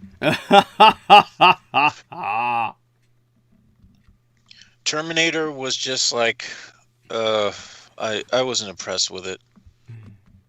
As it developed or dissolved over the years? You mean? I mean, it's lasted forever. I mean, I know, and I haven't liked it from the beginning. I haven't liked what it turned into. Like, there's not very many things I even remember from American movie franchises. This goes to show you how insignificant I find movies these days. Mm-hmm. I mean, there's nothing that really captivates my mind where I can look back on it and say that was a good movie. I could say certain things were good cartoons, but I could say certain things were funny cartoons sometimes, especially when you're fucking stoned and you have too much to drink at the same time, which I don't do anymore. But Yes. but as far as movies are concerned, I mean, I guess the newer Star Trek movies were okay. I guess those were fair depictions, But I can't get into much. I don't even have the time to watch anything because either I'm usually online doing everything. Okay. And all right, with that in mind, what I'll do is I'll go into the monologue now, and I'll just basically cover the conspiracy thing, since that's the most disgusting thing to me. I'll get that out of the way, and that'll take probably 3 hours to do that. And this has been Mein Kampf, my struggle to get to this point. My struggle be thine own, and of course, Mr. Jameson Reese's struggle will be to get himself a final snack and to struggle with the fact that he's going to force himself to sleep. And you can contribute to the struggle at paypal.me/Douglas Dietrich, where you'll certainly help myself, as Jameson is helping himself now in the fridge. And of course, paypal.me/Douglas Dietrich can be connected to using the yellow button at douglasdietrich.com, where we now be accepting contributions via PayPal. And in all due acknowledgement unto our own personal hero, we asketh of everyone moral and our fiscal support on behalf of our dearest English brother in battle, John Henry McMills Warrington, whom you can friend and follow via his Facebook timeline at facebook.com/John.War. And subscribe to his YouTube channel, the Maggot Channel, at youtube.com/C/Magator, which be spelled MAGGOTAUR, he being the property manager thereof, who also serves as Teen Thrax, Dietrich's or Dragon's ultimate post-episodic producer, and our final productions archivist at douglasdietrich.com. For were it no for he, nigh all videographic works of the internationally recognized renegade military historian would have been lost. So if financial aid no be prohibitive per budgetary constraints, electronically relay monetary assistance via PayPal, where you can donate to the Maggot Man, aka John Warrington, by clicking send on your PayPal account page and then entering his email address john_war@hotmail.com. And you can PayPal him directly at paypal.me/Magator, which be spelled MAGGOTAUR, for he, of course, of his own initiative, downloaded the majority of what I produced and published on YouTube into his personal hard drives so that we could reconstruct my legacy when it was scrubbed from the internet no less than thrice, that's 3 times. And each time John Warrington pulled through by acting as the bridge between the Akashic Records and the info matrix, the data matrix of the material world, in which my virtual persona interacts with yourself as it does now. And in that sense, he is my creator. And now you too can do your part to help in the fight against total annihilation, which be the ultimate objective of the cult of the kings of Edom, the anti-gods. And aside from that, of course, you can basically help prevent further catastrophes from befalling humanity by spreading awareness of the solutions that I myself present and making people aware about myself in the first. Spread the word about Douglas Dietrich, that he, the biological son of Adolphus Jacob Hitler, which you can find out more about at douglasdietrich.com/2019/05/08/Douglas Dietrich, son of Adolf Hitler, fighting against white supremacist neo-Nazis. And while there, confer a footnote on mine bio, sire, which you will find on the homepage of showsdd.com, which you would be connected to via the yellow donate button. Once you've educated and enlightened yourself as per the information on those 2 pages, the footnote on mine bio, sire, providing the full meaning and historical etymology behind the name of Adolphus Jacob Hitler, the name what made the man himself, then take it upon yourself to spread the word far and wide to all and sundry that the scion of Adolf Hitler, Douglas Dietrich, be alive and well and resident in the city and county of San Francisco, and, if at all possible, electronically, convince others to electronically relay their contributions at paypal.me/Douglas Dietrich. For people are forever asking, renegatus humanus arma ab mesa erudicio, they can do to fight the paedopathophalacracy, such being our present Slavo-Western government by patriarchy of pathological pedophiles. You can all help spread awareness by supporting myself. And we have a new contribution page on douglasdietrich.com where you can make us donation online using either thy credit or debit card. And that would be at the red donate button, which if you press that, takes you to where you can, of course, use a credit or debit card in disambiguation from a PayPal card, because in the case of regular debit or credit via the red button, you don't need to worry about any middleman taking their pound of flesh from out of your contribution.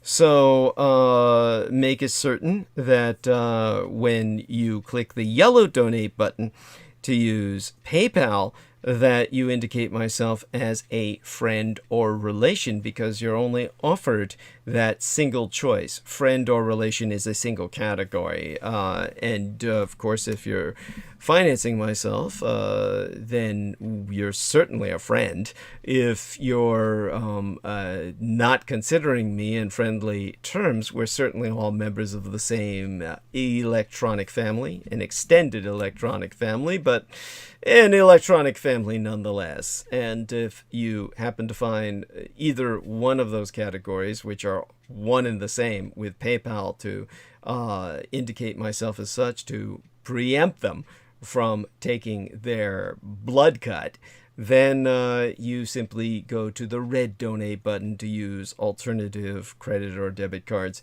in which you don't have to categorize myself or indicate myself as anything. And that way you eliminate this distasteful aspect of somehow feeling connected to myself by some kind of acknowledgement of, friend or relation status. By the way, I want to thank Jameson Reese for informing us that he's returned. And of course, he's returned in the middle of solicitation, where the reason that people would be also indicating a kind of, how would I say it, a need to hit the yellow button after they've hit the red donate button on the DouglasDietrich.com website. You would do that to reward yourself with the logging into, well, first the registration, and then you could log into thereafter anytime you want it at your own will, the archives that are all preserved at DouglasDietrich.com.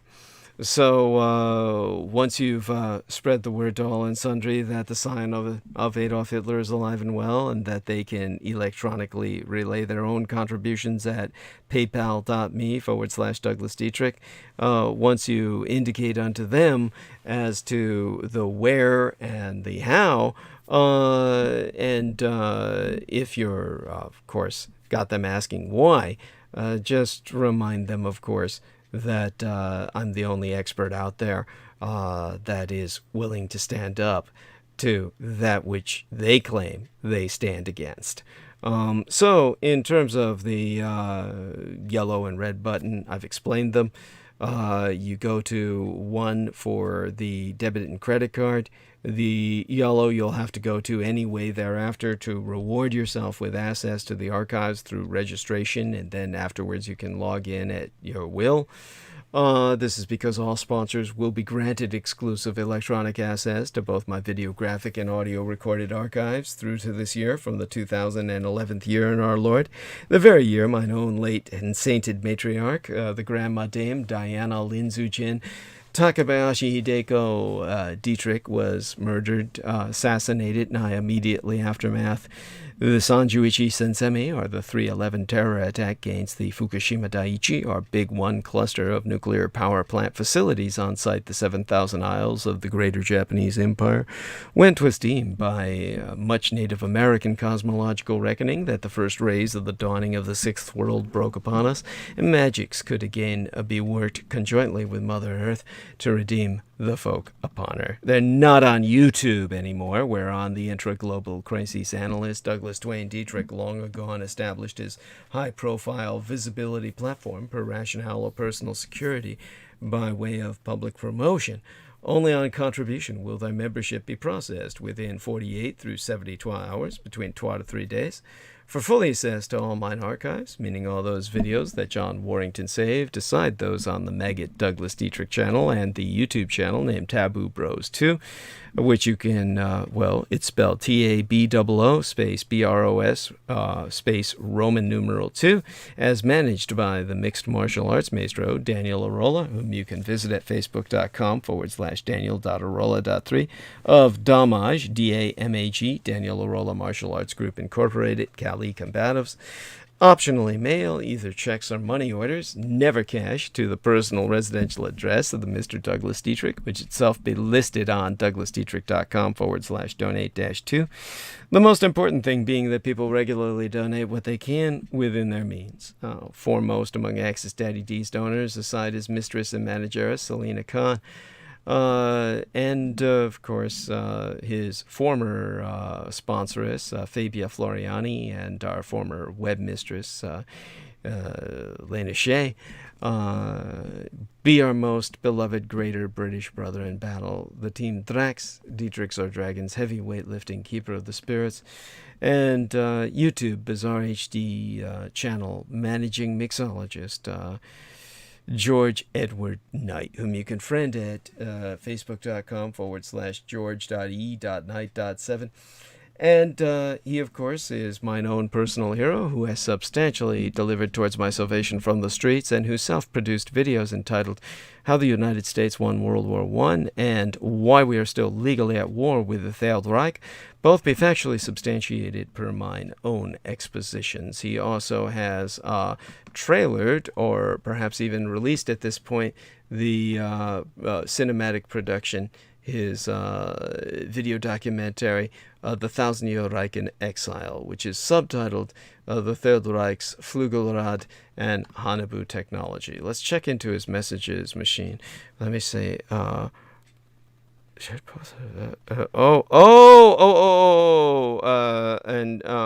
my God. Just seeing this now. And I will do just that. Oh my God, tell Sarah I'm on it right now. Oh my fucking God. I didn't even see that for days and days. Oh my God, he's got to be more aggressive about contacting me, leaving notes in other areas aside the Facebook Messenger. He, of course, was not concerned about the same thing that Sarah was concerned with, but Sarah, I'm on it. Oh my God. So I'm referencing a private message that was sent to me. God, that let Sarah know, of course, that's so far back. I'm having trouble finding that particular post, that share. And so looking for it now. And if I can find it, I'll delete that or untag it, unshare it. But I can't even find it. If I can't find it, no one else can, so you can tell her not to worry. Really, but I'll be on the lookout for it. Oh my fucking God. God, that must have been a long time ago, comparatively speaking. Holy shit. It's yeah, oh God. So let me keep looking for this. It couldn't have been that long ago. Anyhow, it seems to be gone now anyway.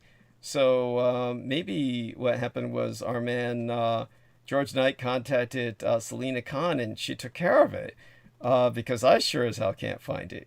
Well, there we have that, and tell Sarah everything's going to be all right, and not to worry. It's taken care of. It's gone. And so Selena probably heard from our man and worked on it. Okay, so that takes care of that.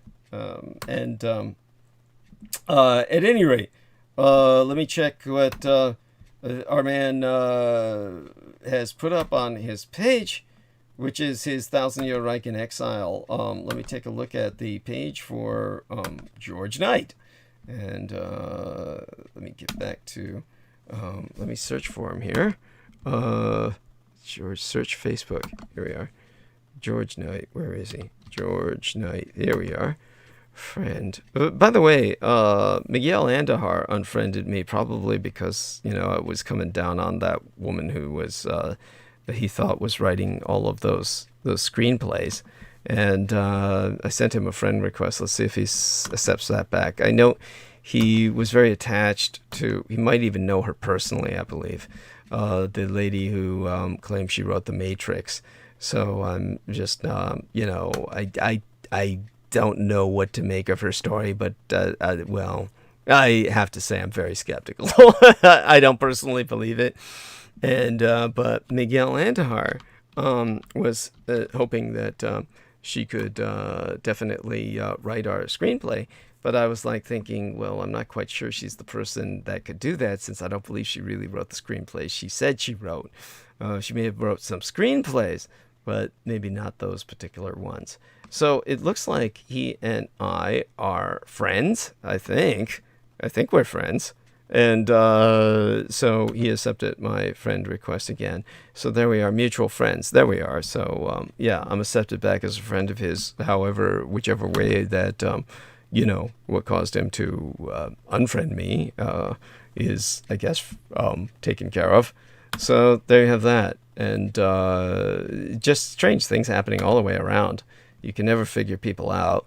Now, oh yes, let's see now. What am I looking at on George Knight's page? Let's see if he's got the, see if he's got this up. What is this? This is like, it's about a minute long. So it's trailered. It's trailered. So he has the trailer up. So this is still trailered. By the way, I'll share that, I guess. There's no share option on this.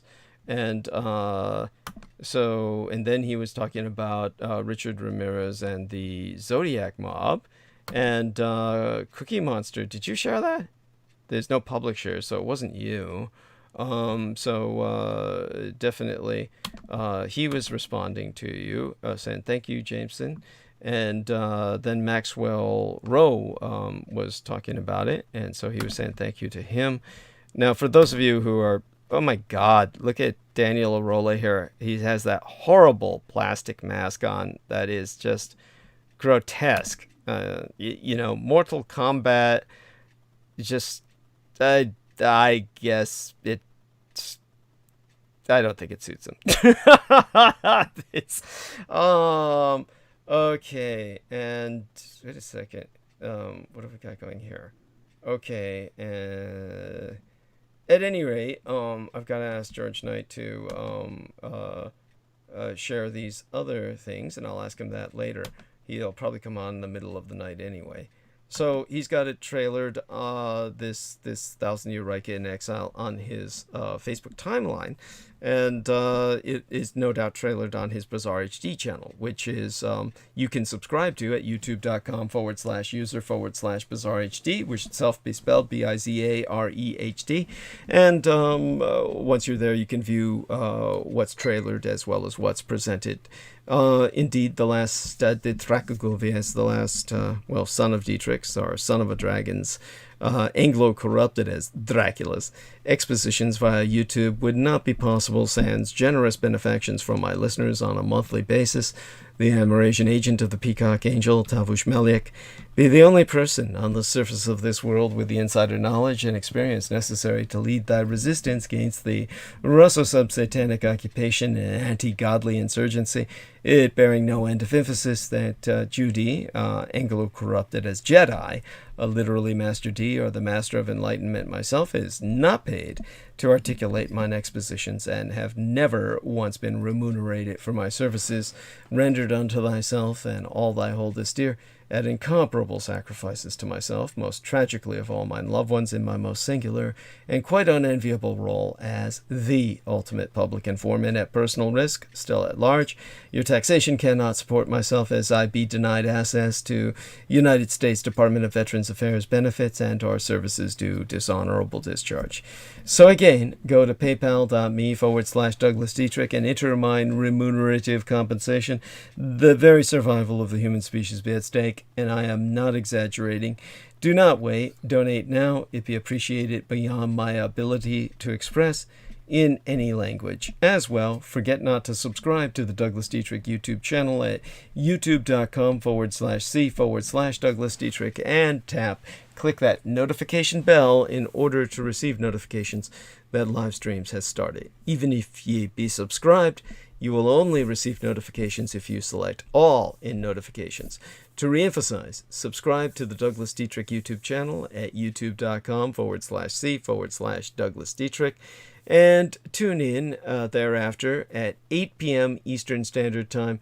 That's 5 p.m. Pacific Standard Time on Wednesdays and, Sundays, every Sunday and Wednesday. And click that notification bell in order to receive notifications that live streams has started. And finally, above and beyond all else, most importantly, subscribe and support at DouglasDietrich.com and donate at paypal.me/Douglas Dietrich, whereon you will indicate myself friend or relation to preempt the theft of your money by Peter Thiel. You'd want it all going to me rather than any cut going to him. He most certainly doesn't fucking need it. And sponsors will be granted exclusive access to the online archives, including all video and MP3 recordings of Douglas Dietrich from 2011 through to the present, by rewarding yourself for your contribution by pressing the yellow button to take you to the homepage of showsdd.com via DouglasDietrich.com, the website, whereon you'll be able to register into the archives and log in at your convenience thereafter. So with that, we can start talking a bit about what I told our man, Mr. Peter Moon, I was going to speak about. And let me check into the live stream first again.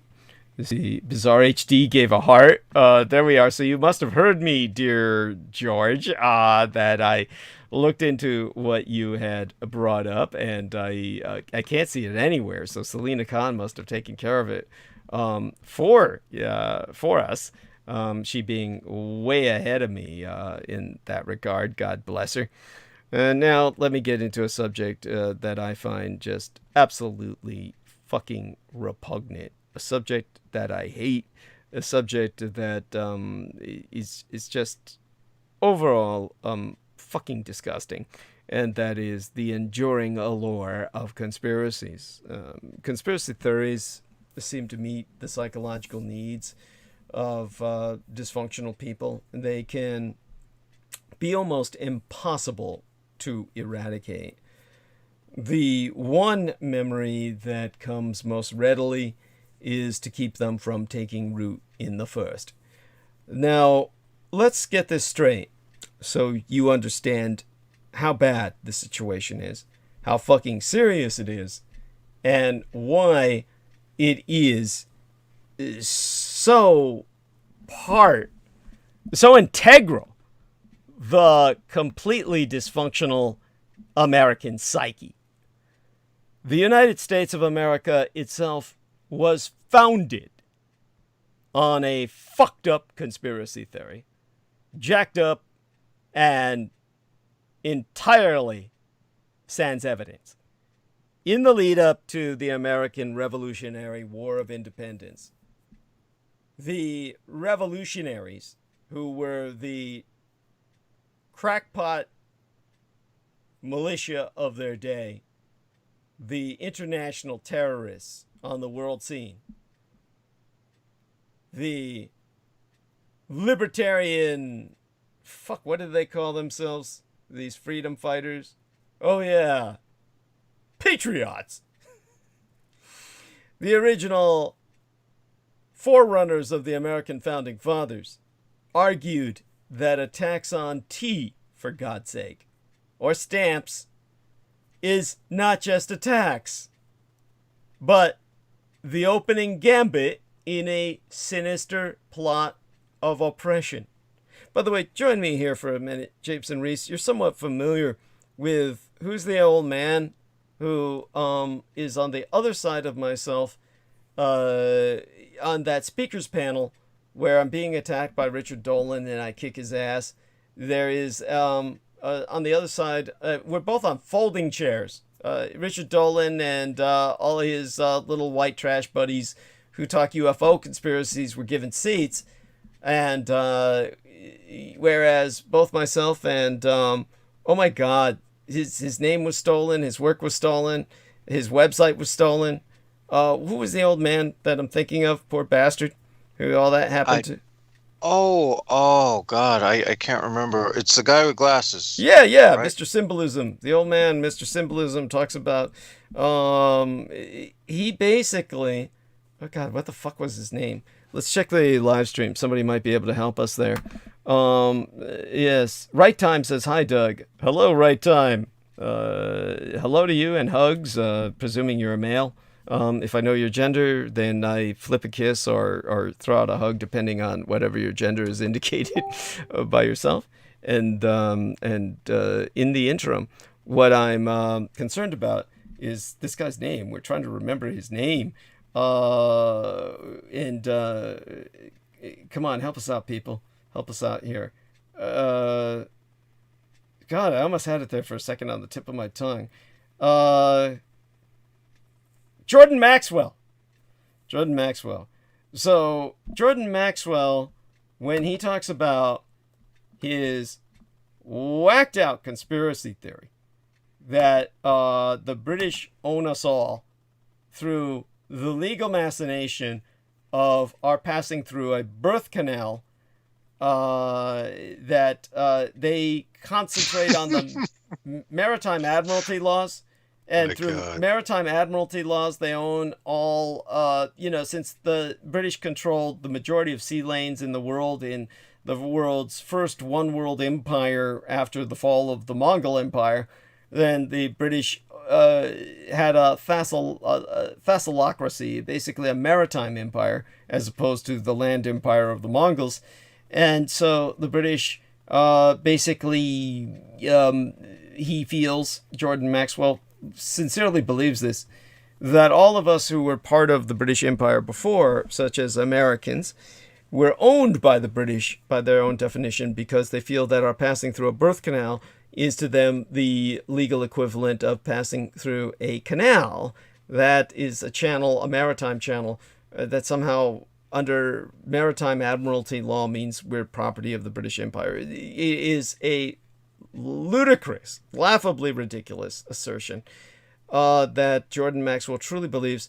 He believes this because it has over 200 fucking years of history behind it. This was the conspiracy theory of the original American patriots, the original militia revolutionaries, the psychotics and lunatics who copped people's minds with confabulated conspiracy theories. So our man, a Briton, by the way, Mr. George Knight says, thank you so much, Douglas. I'm completely fine with it. Just Sarah's worried about who can see that. Thank you so much for understanding, and she will appreciate it. I just checked. It's still there. I will comment on it. Thank you again, Douglas, for doing that for Sarah. Okay, so he's probably commented on it. Let me see if I can find it, and then I can, take care of that for him. And we can rest Sarah's mind at ease. Okay, so let me take a look at his comment, see if this is registered. Okay, fuck. Everybody like that? Yeah. Here we are. George Knight commented, so that should bring me to the post. Okay, this one. Okay, I'll put a heart on that. And then what I'm going to do is, okay, what do I do to delete this? Edit post. Delete post. There we are. Okay, it is taken care of. The post has been deleted. And, oh my god, that exposes me to the latest Debbie Hewins post, which is, I'll put a ha-ha on it because it's just fucking gross. It is a photoshopped head of, who's that old commie? Bernie Sanders onto a body on the beach, which is just fucking gross. But yeah, I've been seeing Bernie Sanders memes all over the place with his head. There's one with him like behind Demi Moore on that Ghost movie. Oh God! I mean, he's popping up all over the place. He's becoming more of a meme than Trump was. Mm-hmm. Yeah. Why? I mean, why? He's just a fucking boring old commie. I have no fucking clue. I don't know what sparks it. I just know that for some reason, the internet is like monkey see, monkey do. Mm-hmm.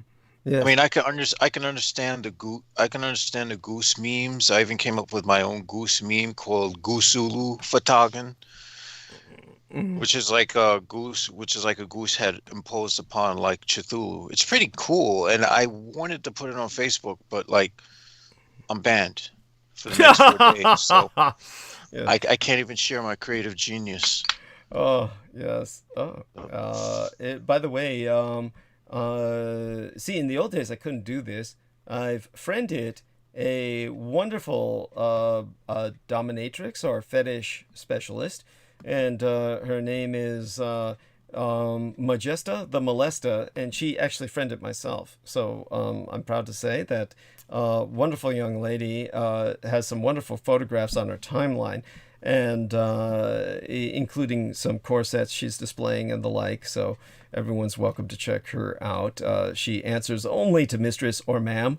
And it does what it's told. She's definitely dominatrix. So she works at Flogger. And yes, apparently Houston, Texas.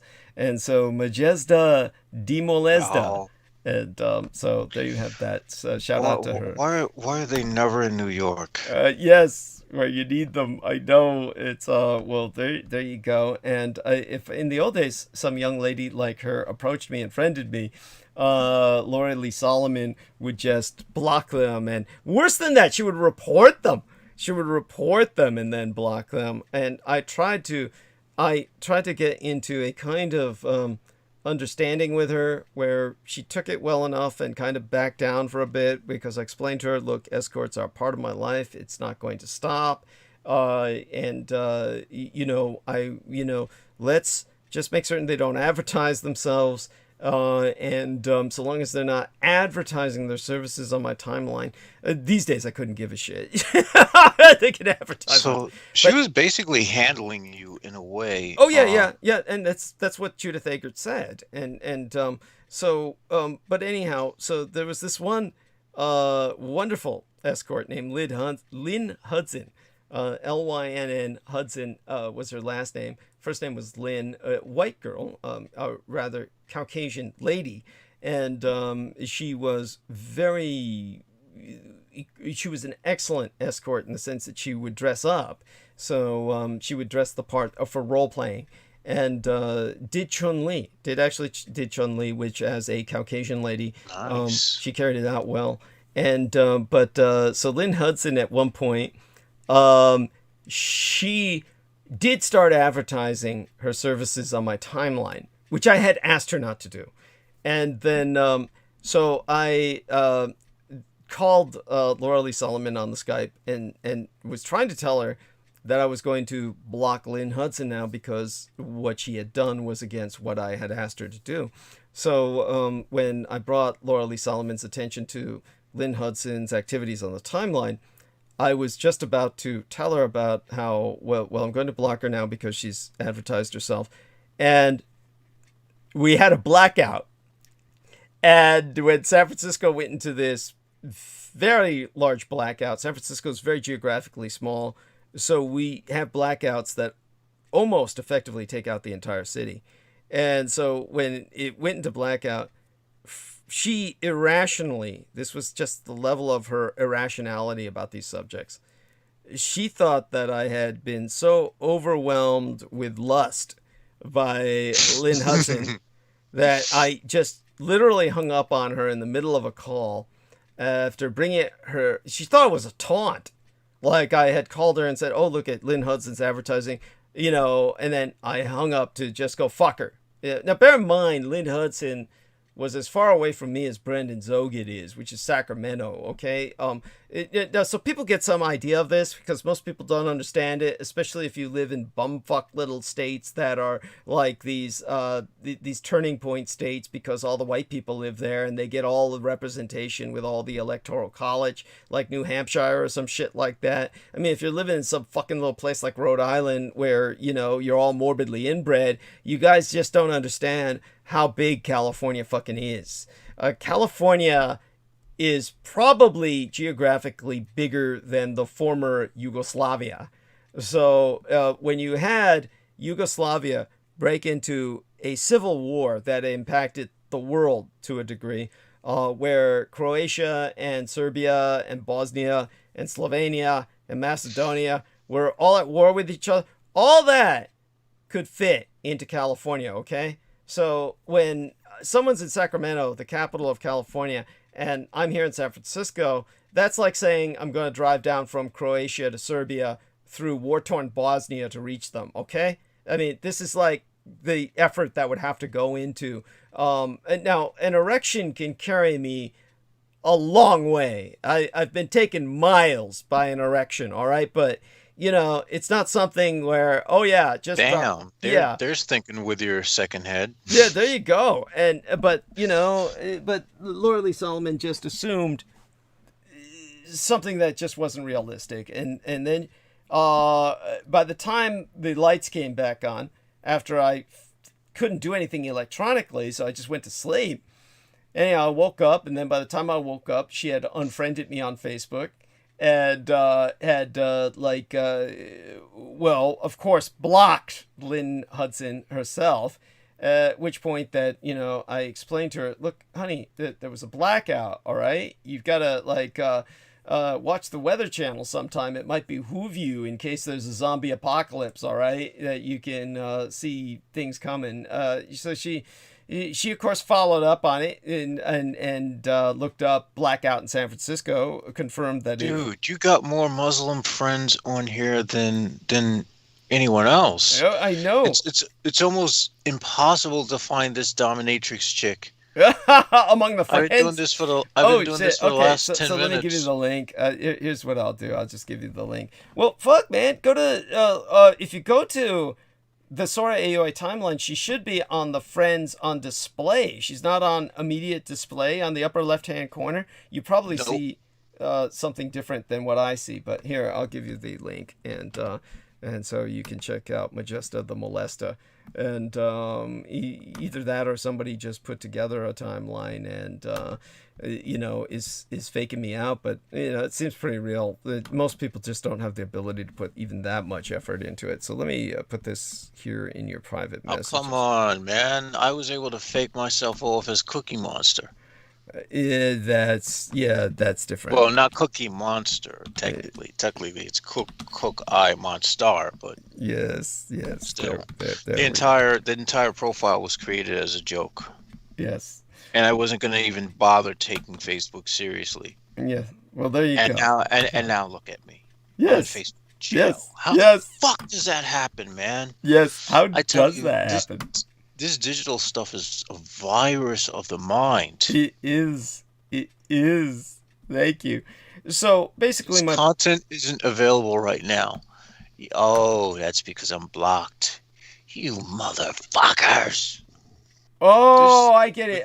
Because you're not allowed. Okay, so you can't look at the hookers because you're not allowed on Facebook right now. What they're telling me is this content isn't available right now. When this happens, it's usually because the owner only shared it with a small group of people, changed who can see it, or it's been deleted.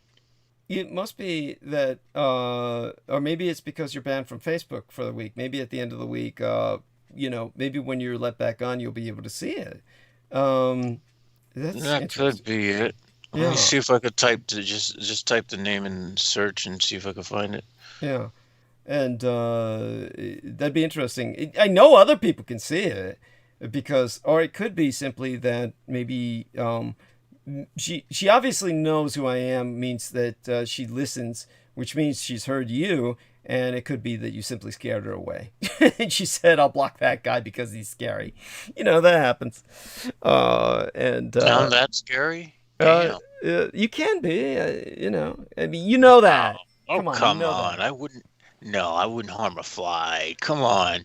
Most people don't even take me seriously. They think I'm full of shit. But by the way, I do want to emphasize the fact that that I agree that Mr. Jameson Reese would not harm a fly, that he's actually the last person on earth who's going to go around attacking people. You're probably far safer with Jameson Reese than you are with your average so-called sane man who's probably going to be a wife beater. And that's the last thing Jameson Reese would ever be. So I can't even find this in people. Holy moly. Who knows? Maybe it's someone else. Who knows? I don't want to even try to. I'm not going to bother try to say who I think it might be, but yeah, probably best not. I don't think it'd be any of the normal gang stalkers. They wouldn't be that creative. No. But at any rate, yeah. I'm sorry. No, Well, yeah, it's not the gang stalkers I'm referring to, but okay. Okay. Yeah. I think you could figure out who I'm thinking. Right. Right. Well, we'll talk about personally, and we'll see if I took the right guess. But what I'm trying to point out is that the United States of America was founded on a conspiracy theory. So, as I said in the lead up to the Revolutionary War of Independence, the radicals argued that a tax on tea and stamps was not simply a tax, but an opening gambit in a sinister plot of oppression. And the signers of the Declaration of Independence were convinced, based on, quote unquote, a long train of abuses and usurpations, that the King of Great Britain was conspiring to establish an absolute tyranny over the colonies. So, the document of the Declaration of Independence itself is a written conspiracy theory. Now, I'm not coming up with this angle myself. This is the professional analysis of Nancy Rosenblum, who's a political theorist emerita at Harvard University, in that the Declaration of Independence suggests there's more going on than meets the eye, that someone with bad intentions is working behind the scenes. The real conspiracy is, of course, the Founding Fathers, and they're conspiring to basically conquer all of North America, which the King of England specifically told them not to do, saying that thus far and no farther beyond the line of royal proclamation would American colonialists advance, that the rest of North America belonged to the red man, and let the French interact with them for trade. And then the whites said, oh, fuck you, King, we're going to take it all. And that's how they launched the revolution, based on a bunch of lies to sell it to the public, that the king was taxing their tea and their stamps as the first step towards disempowering them completely and emasculating them and everything else. The same kind of anti-logic that is used by the radicalized right today. So, if conspiracy theories are as old as politics, they're also, in this era of Donald Trump and QAnon, as current as the latest headlines. Now, earlier this month or the last, the American democracy, born of this 18th century conspiracy theory, faced its most severe threat yet. And of course, that was the 6th of January. And it feels like yestermencies or last month to me. It really was this month, which feels like, doesn't it feel like almost like last year that the storming of the Capitol took place at this point? This month has been fucking eternal, man. This Thank is the longest January I've ever experienced in my life. Thank you. Thank you. So here we have it. Earlier this month, the first month opening this year, which hopefully won't be as long as its opening month, this American republic aspiring towards democracy, born of this 18th century conspiracy theory, faced its most severe threat yet from yet another conspiracy theory. That, all evidence to the contrary, the 2020 presidential election of yesteryear was rigged. So, we might ask if conspiracy theories are truly more prevalent and influential today, or whether it just seems that way. When you take a look at Benjamin Franklin, who was known as a yellow press publisher, meaning that he printed yellow press journalism, which was, of course, just propaganda fake news propaganda, then you realize there's always been these right-wing radicalized media machines that have captured the minds of the weak-minded men and compelled them to action against their own better interests. So the research is nowhere near as clear as it should be based on the history. Rosenblum, the lady Nancy Rosenblum that I've aforecited, and others, they see evidence that belief in conspiracy theories is increasing and taking dangerous new forms. Others disagree, but scholars generally do agree that conspiracy theories have always existed and always will. They tap into the basic aspects of human cognition and psychology, which may help explain why they take hold so easily and why they're seemingly impossible to kill. Now, once someone has fully bought into a conspiracy theory, Sander van Linden, who's a social psychologist at the University of Cambridge, whose research focuses on ways to combat Russian disinformation, disinformation, as well as misinformation, like anti-vax conspiracy, has proven that once someone has fully bought into a conspiracy theory, there's very little research that actually shows you can ever bring them back from that. That shows that you can ever come back from that. They've gone over the edge.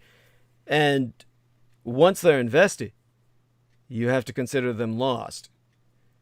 So when it comes to conspiracy theories, prevention is better than cure. Because effectively, there is no cure. That brings us, of course, to the point of counting conspiracies. When Joseph Yushchynsky began studying conspiracy theories about a decade ago, he was one of only a handful of scholars, mostly psychologists and political scientists, even interested in the topic. Now, Joseph Yushchynsky is a political scientist at the University of Miami in Florida. And he wrote, or co-authored, he co-wrote a book with political scientist Joseph Parent. The guy's actual surname is Parent. And this book was entitled American Conspiracy Theories. Now, this was published circa 2014, 2014th year in our Lord, after the death of both my parents. And it became a landmark in conspiracy theory research. But at the time that he began working on it, as he said, no one cared. No one cared about this at the time when he originally dedicated his career to what was considered a godforsaken field. That's understandably godforsaken. It's turgid, it's boring, it's inapplicable to reality. Who the fuck would be interested in it? Then, of course, you get people who go out and kill as motivated by such incredible nonsense. So, to investigate how conspiracy beliefs have changed with time, Yushchynsky and his co-author, Joseph Parent, and a small army of research assistants analyzed more than 100,000 letters to the editors of the New York Times, printed between 1890 and 2010.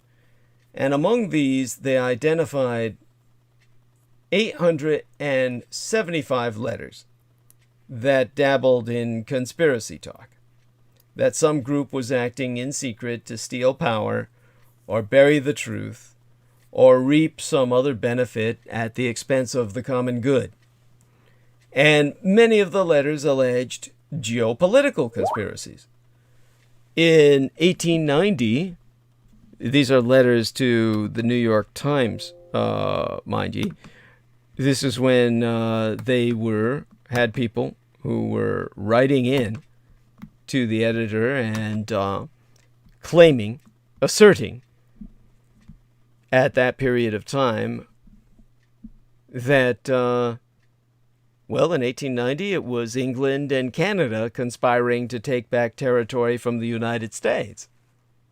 And in 1906, shortly after the Japanese became a great power on the world stage by defeating the Russian Empire, Japan was supposedly sending soldiers in disguise to prepare to seize Hawaii.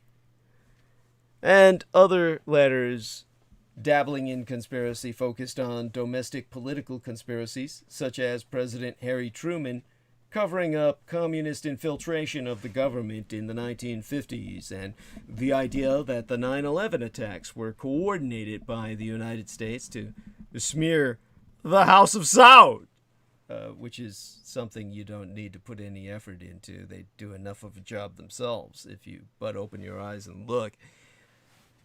Now, still others were just bizarre, such as a 1973 letter claiming that lesbianism is a CIA-inspired plot.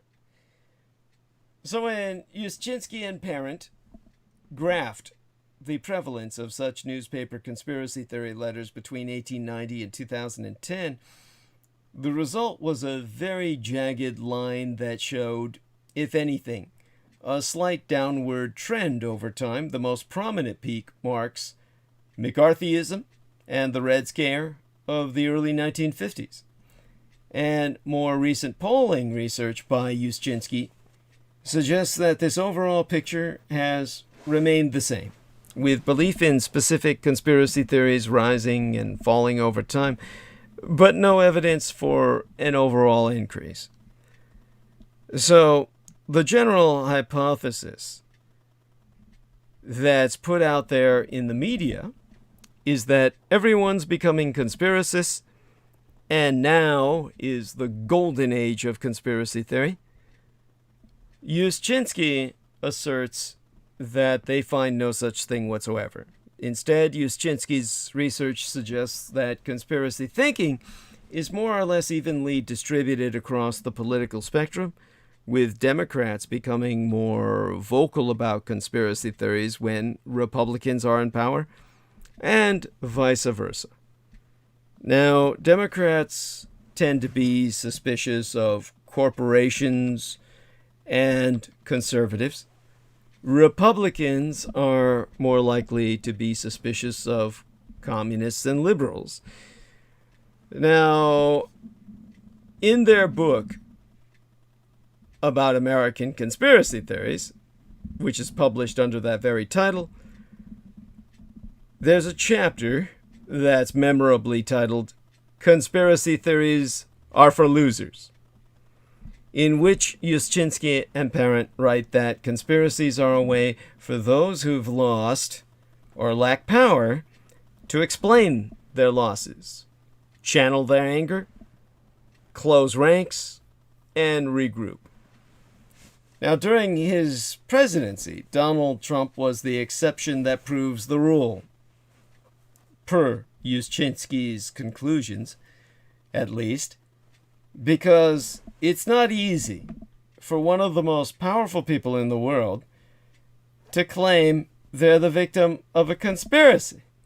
It didn't work, for instance, when allies of William Jefferson Clinton blamed, quote-unquote, a vast right-wing conspiracy for the president's troubles during his impeachment trial in the late 1990s.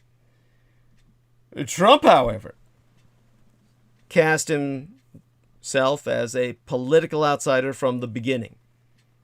And so, to quote Yushchinsky, he sets himself up not only as a victim of the other side, but of both parties and the entire system and what he calls the deep state, so everything is rigged against him. The Russia inquiry and his 2019 impeachment helped to feed this narrative, which has continued through the chaotic aftermath of the 2020 election. This is a new and dangerous form.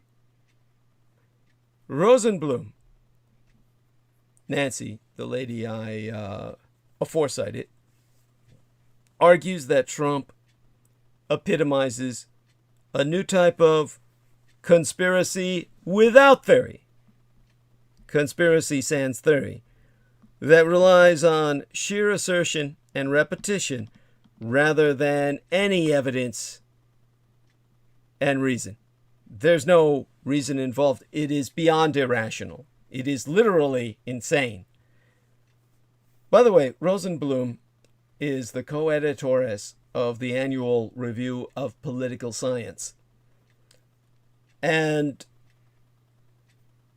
everyone who publishes with her in that publication concurs that Trump's baseless tweets that the election was rigged stand in contrast to Kennedy assassination conspiracists obsessing over bullet trajectories or 9/11 conspiracists diving into data on the temperature at which jet fuel burns. She basically concludes that because Trump seeks to delegitimize political rivals, entire government agencies, indeed the government itself, and the press, and any and all others who might stand in his way, that this conspiracy thinking that's going on today takes a very different and novel and dangerous form. It unsettles the ground on which we argue, negotiate, and even agree to disagree.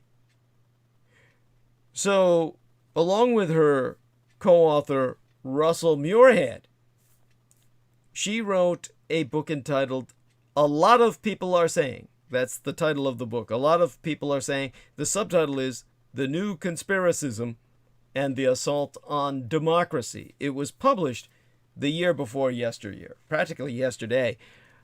It was published in 2019. And what she's concluded in that book is that Trump's nihilism, nihilo as in ex nihilo, the Latin term for nullity or nothing, of nothing. His nihilo or nihilo as in annihilation, annihilate, to render into nothing. Nihilo, conspiracism, nihilo-conspiracism, conspiracy of nothing, makes democracy unworkable. And ultimately, it makes democracy seem unworthy, which is, of course, the Vladimir Putin approach, that democracy is passé.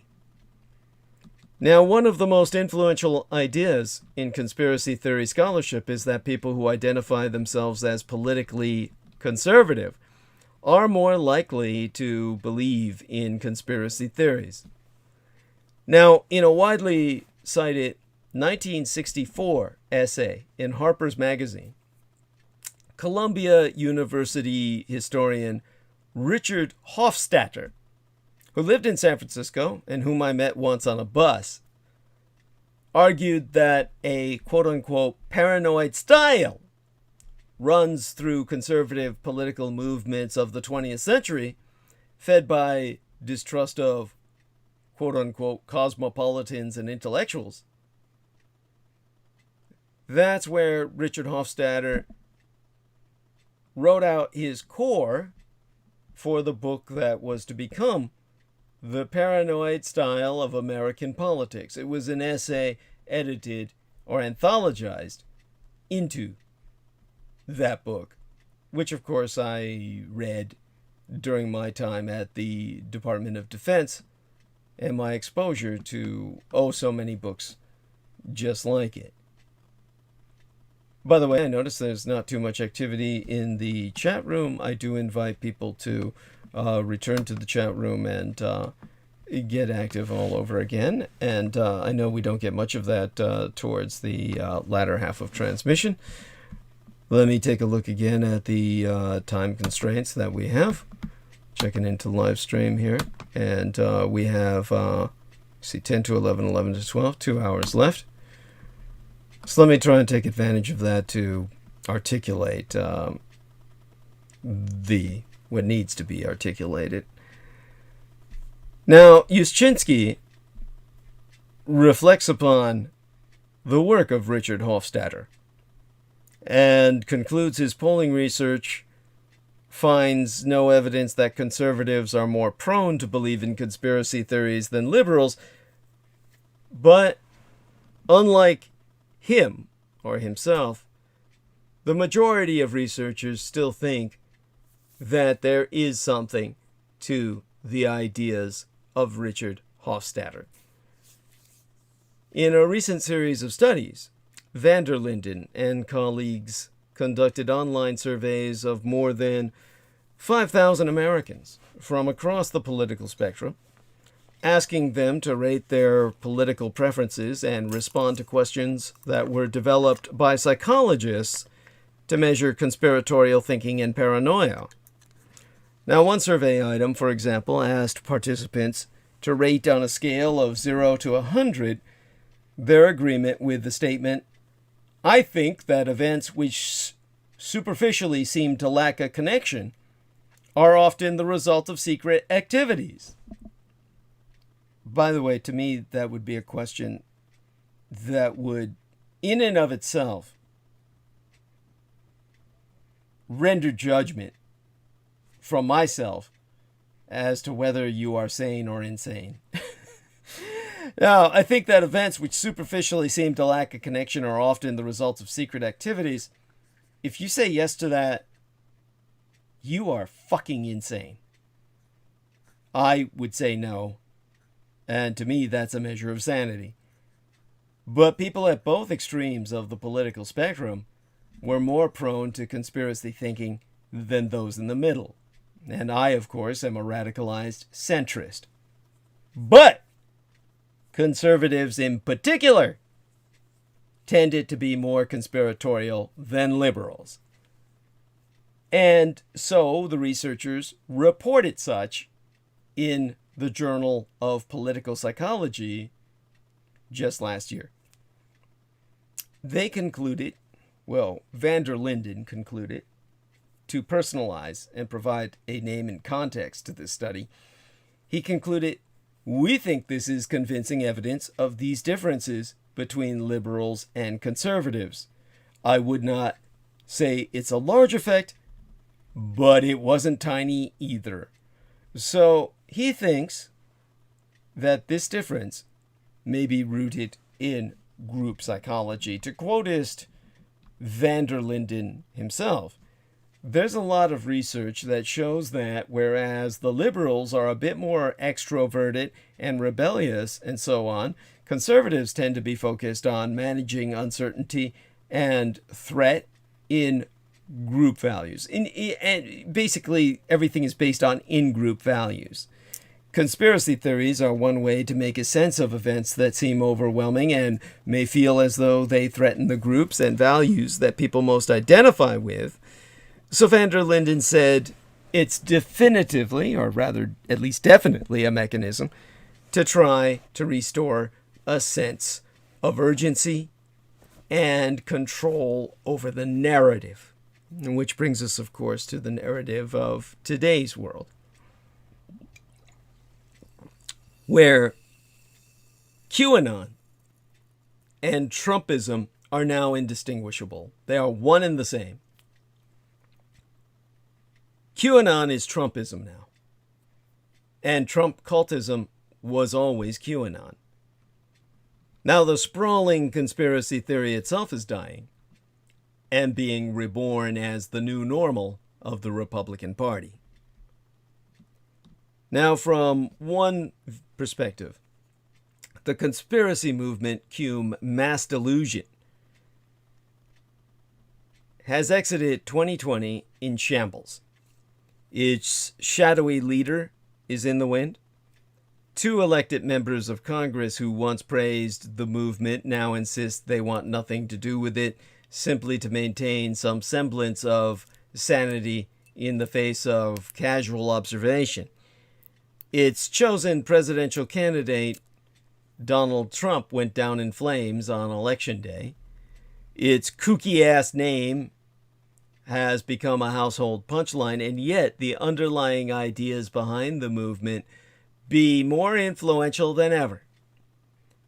QAnon believers have toiled away on the anonymous message board 8chan and on the far-right social media platforms of Parler and Gab, the host sites of My Gangstalkers, to make his 2021 their year. And the Conspiracy Club has worked feverishly in the weeks pending Joe Biden's recent presidential inauguration to supply the faulty research and nonsensical allegations allowing President Donald Trump to keep claiming false victory. Now, yesteryear was massive for the once fringe conspiracy theory, even as the general public has woken up to the grandiose theories of QAnon, from belief in Democratic Party-run child trafficking rings to deep state Satan worship. Its adherents have been ascendant. Bear in mind, I exposed the origins of QAnon in the sense that I exposed what they're bitching about, but never did anything about, and then invert it for their agenda of anti-democracy, which is why they're antithetical the Democratic Party. The retired U.S. Army General Michael Flynn, who briefly served as National Security Advisor to Donald Trump, went all in on the movement. Polls have shown that the secretive leader, Q's followers, are not at all in the thousands, but rather in the fucking millions. And it has gone global. You can spot the iconic Q flag at far-right rallies throughout Europe. QAnon followers have tried to perform citizens' arrests of Canada's easily accessible politicians. And a close friend of Australian Prime Minister Scott Morrison is a prominent QAnon influencer. This is based, of course, on the Murdoch machine that runs Australia, just as the dynasty of the House of Saud runs the Arabian Peninsula. Now, at the center of it all was Q, the anonymous figure who has spent years showering their followers in a deluge of innuendo and coded messages. Originally Michael Aquino, transitioned upon his death to the man I will identify soon enough. Because as the November 3rd, 2020 election came and went, and the results began to show Trump, who had coyly encouraged QAnon all along, was the loser. Q, the leader, grew quiet. The person of Q himself. The only information drop on the message board 8chan in the last month of last year, yestermenses of yesteryear, has been a glowing propaganda video of the president that racked up, 2 million fucking views by now. The QAnon gang has always been a self-motivated bunch, but they have relied on the titular Q to provide us their clues and direction in life. In their posts, Q rarely offers new intelligence, but often confirms or remixes theories already percolating on 8chan, with little to go on from their de facto leader. The followers of QAnon had an election result to flip all on their own. And while their research is nearly without fail unserious and fantastical, it has formed the bedrock of tossed-out lawsuits from QAnon-linked attorneys Sidney Powell and Lynn Wood, padded as they did the daily broadcasts on One America News and Newsmax, and formed the basis of Trump's own demands to overturn our legal election. Nearly every piece of supposed evidence cited by Trump's merry band of election thieves, the so-called Kraken that was supposed to dazzle the courts into flipping states from blue to red, was concocted, augmented, or at least boosted by his legion of QAnon faithful. And Trump himself has been enthusiastically boosting them in turn. Take us the complex network of conspiracies around Dominion voting systems. Going back to the 2018 year on our Christian calendar, the QAnon message boards on 8chan have claimed the Toronto-based election company is tightly linked to George Soros and the Clinton Foundation. Evidence of the company's complicity in a satanic deep state plot. On November 2nd, on the eve of Election Day itself, a user posted to 8chan reporting that they had just heard from a well-known intelligence analyst imploring them to look into Dominion. They don't have to win the election! They just need to create distrust in our elections. This is what that user wrote, supposedly quoting the unnamed intelligence analyst. Now, on the 8th of November, Powell appeared on Fox News to tout the theory that Dominion machines switched votes from Trump to Biden, a suggestion that was immediately deconstructed by multiple states' auditing of the tabulations. A few days later, the president himself was tweeting about Dominion's supposed involvement in the theft. That theory, for which there never was any concrete evidence, has now become as intrinsic to Trump's claim of fraud. Now, Trump actually won many counties that use Dominion systems. Sometimes it can be tough to trace the provenance of these conspiracies, from 8chan to the president, but sometimes they make it easier.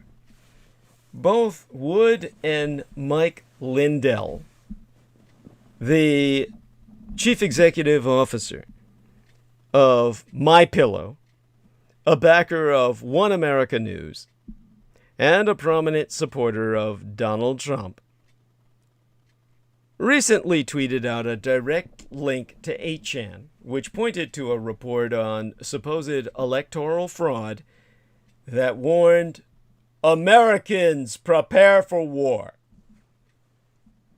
On the recently leaked call between Trump and Brad Raffensperger, Georgia's Republican Secretary of State, Trump voices all manner of theories pushed by QAnon, from a supposed professional vote scammer to selectively edited videos claiming to show fraudulent ballots arriving. The president regurgitated repeatedly deconstructed conspiracies that largely originated on 8chan and the Gateway Pundit, a far-right conspiracist site. That was a new legitimacy for QAnon. However, it left the movement in an awkward bind. On one hand, It has become a sort of opposition research body for the Republican Party, the party of Trump. On the other, it is still esoteric in many ways, promoting all manner of kooky beliefs around mass child kidnapping and satanic ritual that are too much even for the fucked up Republican Party of 2021.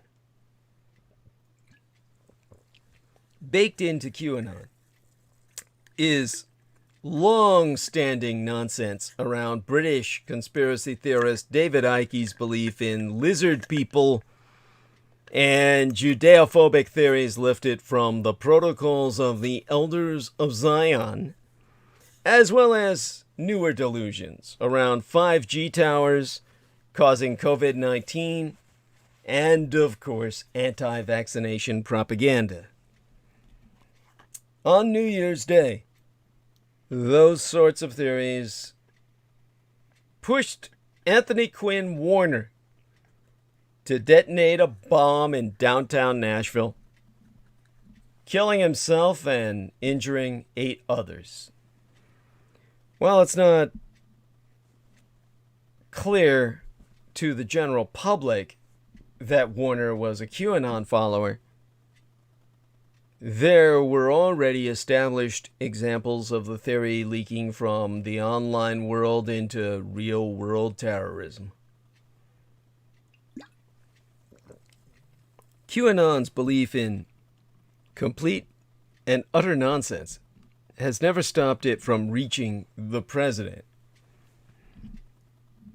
although it did likely limit its popular potential. QAnon also faces a more pressing problem, in that they have asked QAnon followers to trust the plan one too many times. As various predictions have come and gone sans any action, Hillary Clinton still walks around unshackled. No widespread deep state child trafficking ring has ever been uncovered, other than what Douglas Dietrich uncovered at the Presidio military base and Camp Pendleton in San Diego and West Point. Other than what Douglas Dietrich has ever exposed in terms of your government, your military that was running the child daycare centers that were nothing more than trafficking operations. No one has ever done anything since in history on my level of impact. Everybody talks about the weather, but aside from the weatherman named Douglas Dietrich, no one's ever changed it. Now, John F. Kennedy Jr. did never reappear, as it was insisted by the nameless, faceless Q he would. One prediction that has been crucially important: Donald Trump would be re-elected president to carry on the mission. When Biden took office, Q's credibility as messenger of the forces for good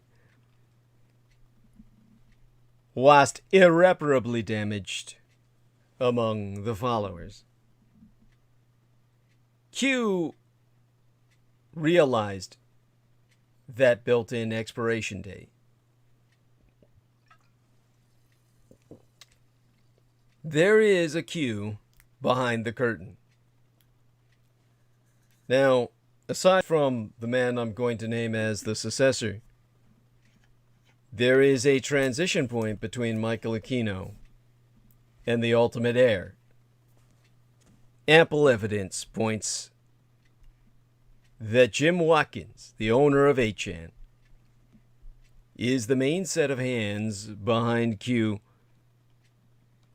pending and ever after Michael Aquino's death, manipulating the movement to his own ends. Why exactly he would want to give up his perch at the forefront of the growingly influential mob is an open question, but some clues may rest with his son, Ron Watkins. Amid the calamity of Election Day, Ron Watkins, who moderated the main QAnon message board on 8chan and verified that Q posts were from the real Q, whatever that means, announced his sudden retirement from his moderating duties. Within days, however, Watkins reemerged as a preeminent conspiracy theorist in his own right. He boasts more than 500,000 followers on Twitter, and his musings on electoral fraud have been picked up by One America News, the Gateway Pundit, and other right-wing media outlets. The president has retweeted Watkins 5 times since Election Day. Most recently, a slew of tweets on January 3rd that mused Trump could push back Biden's inauguration to buy more time to overturn the results.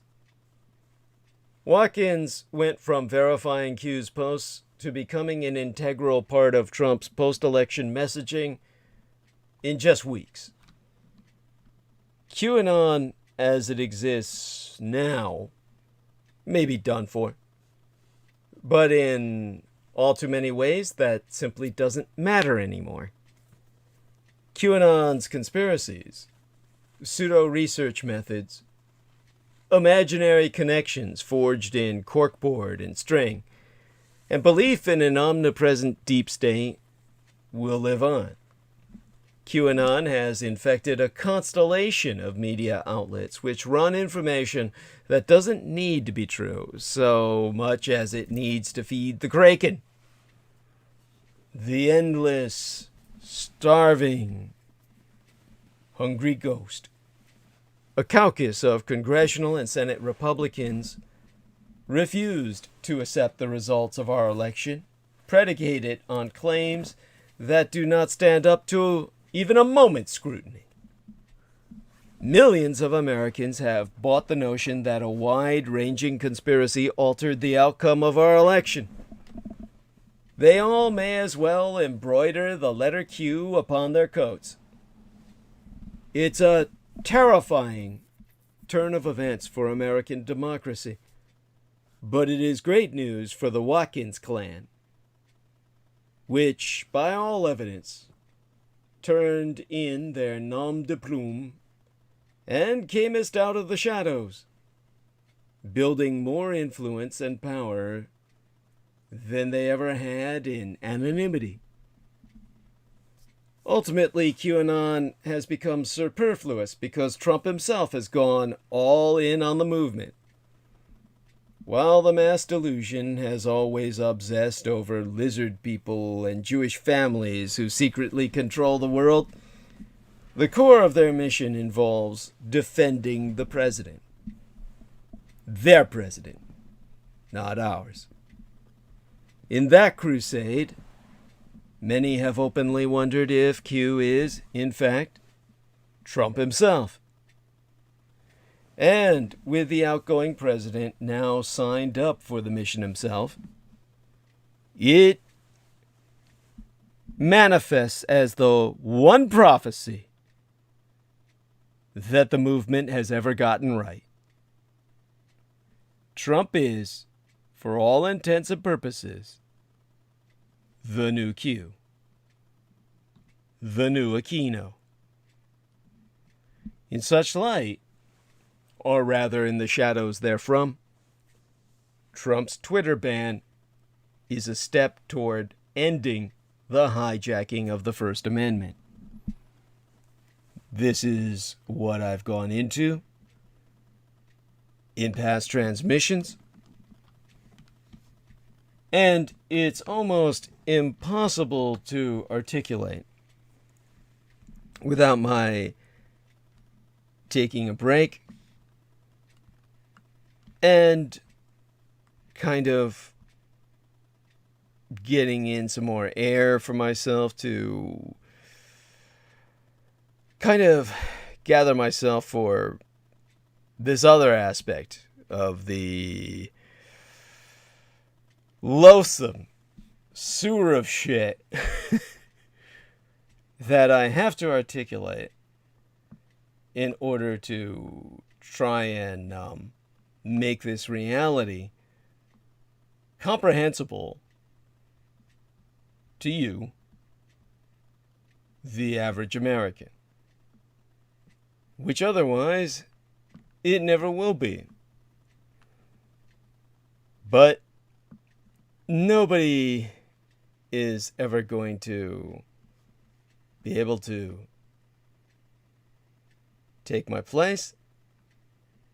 So I have to steel myself and prepare myself to educate you as to what's going on in your world. Because without myself to do that for you, you're never going to understand what the hell is going on. Now, basically, as I said, our First Amendment has been hijacked, and not in any egalitarian sense. It's been hijacked by the radicalized right and exploited to project their threats to intimidate everyone else into silence and ultimately what they hope will be a return of all non-white peoples and women into slavery. The radicalized right has weaponized the First Amendment. You have to ask yourself, what happens when the language of democracy is hijacked by internet trolls and online extremists?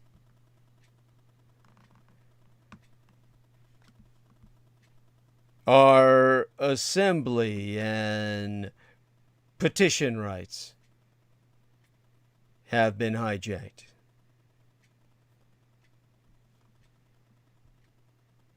The rights to peaceably assemble and petition the government for grievances are inalienable. The assembly and petition rights are part of the First Amendment to the Constitution and are sacrosanct, along with the other rights of free expression, religion, speech, and press. And, of course,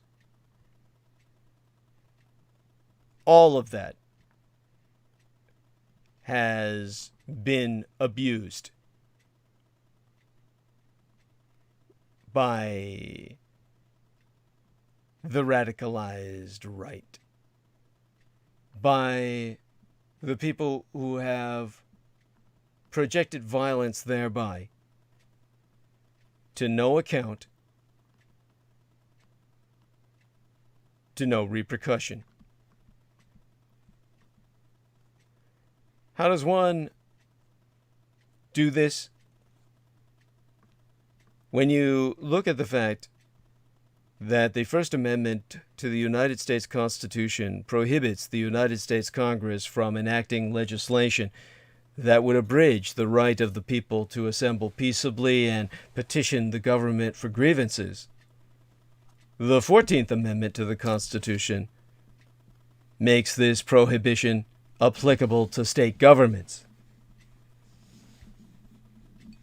So, when one hijacks assemble and petition rights for political purposes, they do so simply by redefining the word peaceably and by neglecting one's authority. The 2014 law, well, it was in 2014 that the Law Library of Congress was forced into researching the right to assemble, or rather the right to peaceful assemble, and they produced a report by that very title, subtitled United States. Now, to quotist therefrom, the Supreme Court of the United States has held that the First Amendment protects the right to conduct a peaceful public assembly. The right to assemble is not, however, absolute.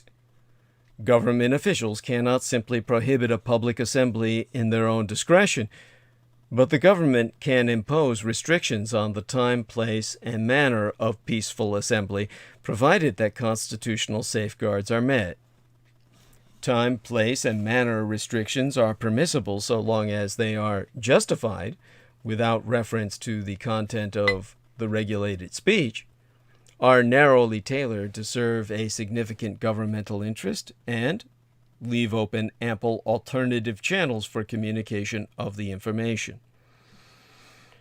Such time, place, and manner restrictions can take the form of requirements to obtain a permit for an assembly. The Supreme Court has held that it is constitutionally permissible for the government to require that a permit for an assembly be obtained in advance. The government can also make special regulations that impose additional requirements for assemblies that take place near major public events. In the United States, the organizer of a public assembly must typically apply for and obtain a permit in advance from the local police department or other local governmental body. Applications for permits usually require, at a minimum, information about the specific date, time, and location of the proposed assembly, and may require a great deal more information. Localities can, within the boundaries established by Supreme Court decisions interpreting the First Amendment right to assemble peaceably, impose additional requirements for permit applications, such as information about the organizer of the assembly and specific details about how the assembly is to be conducted. The First Amendment does not provide the right to conduct an assembly at which there is a clear and present danger of riot, disorder, or interference with traffic on public streets, or other immediate threat to public safety or order. Statutes that prohibit people from assembling and using force or violence to accomplish unlawful purposes are permissible under the First Amendment. End of research. There has been riot, disorder, interference with traffic on public streets, and other immediate threats to public safety and order in Ferguson, Baltimore, Charlottesville, Berkeley, Minneapolis, Seattle, Portland, and in so many other cities across these United States in recent days, weeks, months, and years. Most were not peaceable protests, but unlawful assemblies. And to say otherwise is to ignore all evidence. In most of these unlawful assemblies, you had the police themselves overreact until whites were involved, such as at Charlottesville, where a woman was allowed to be sacrificed unto the anti-gods, and white men with guns didn't face a single arrest. Until the storming of the Capitol, and the cops commiserated with the whites who did so.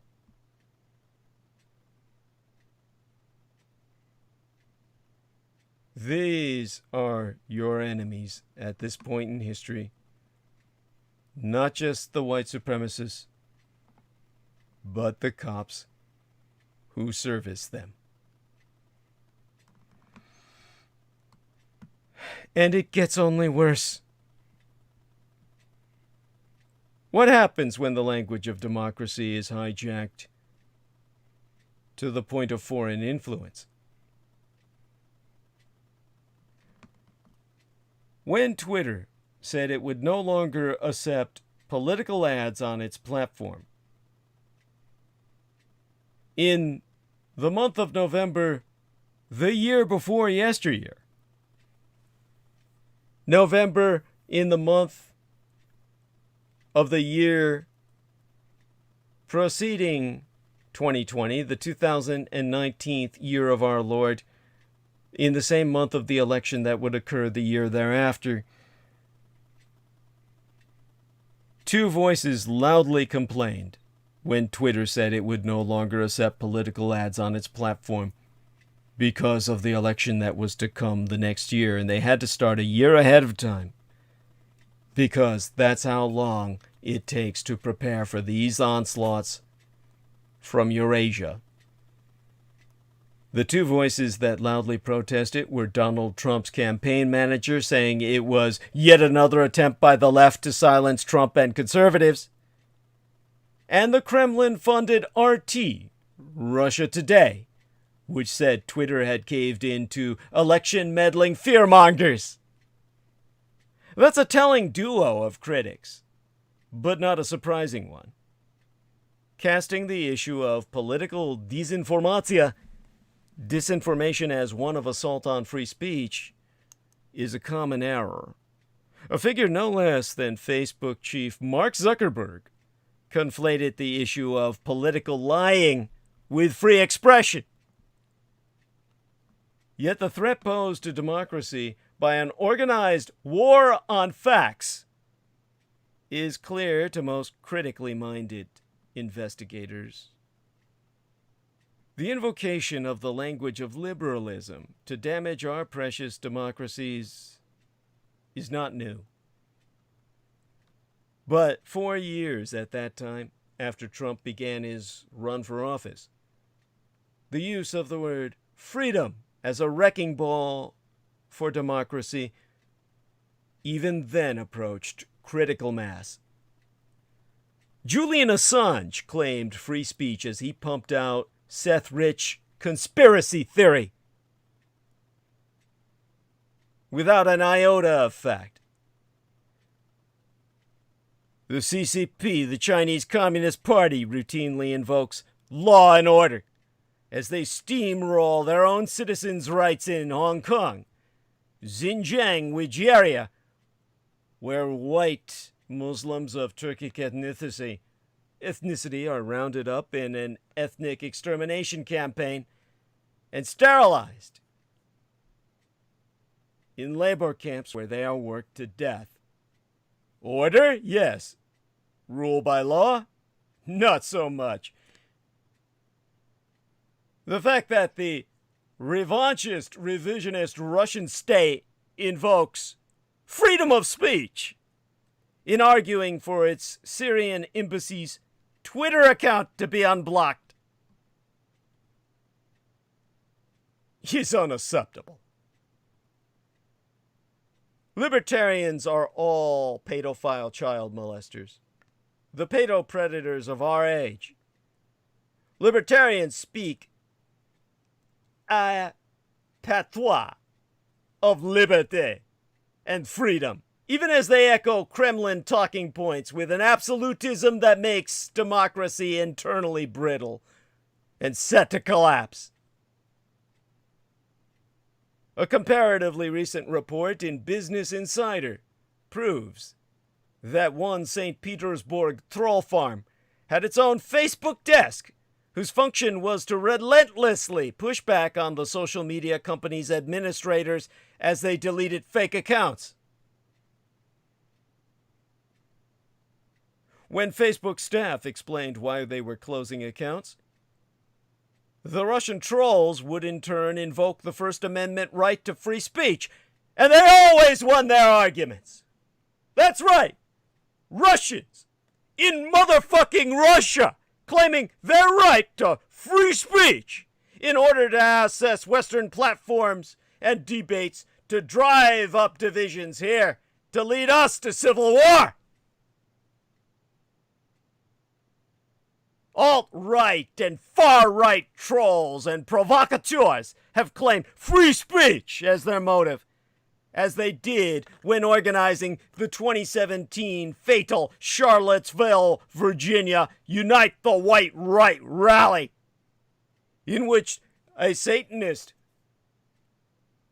of Michael Aquino's own, Saul Invictus, naming himself the Invincible Son, who bragged of drinking goat's blood before he ordered the sacrifice of a breeding-age white female, Heather Heyer, to be conducted, and only faced justice later when he was brought in for kidnapping a young girl to abuse for his pleasures on the run, and even then was released.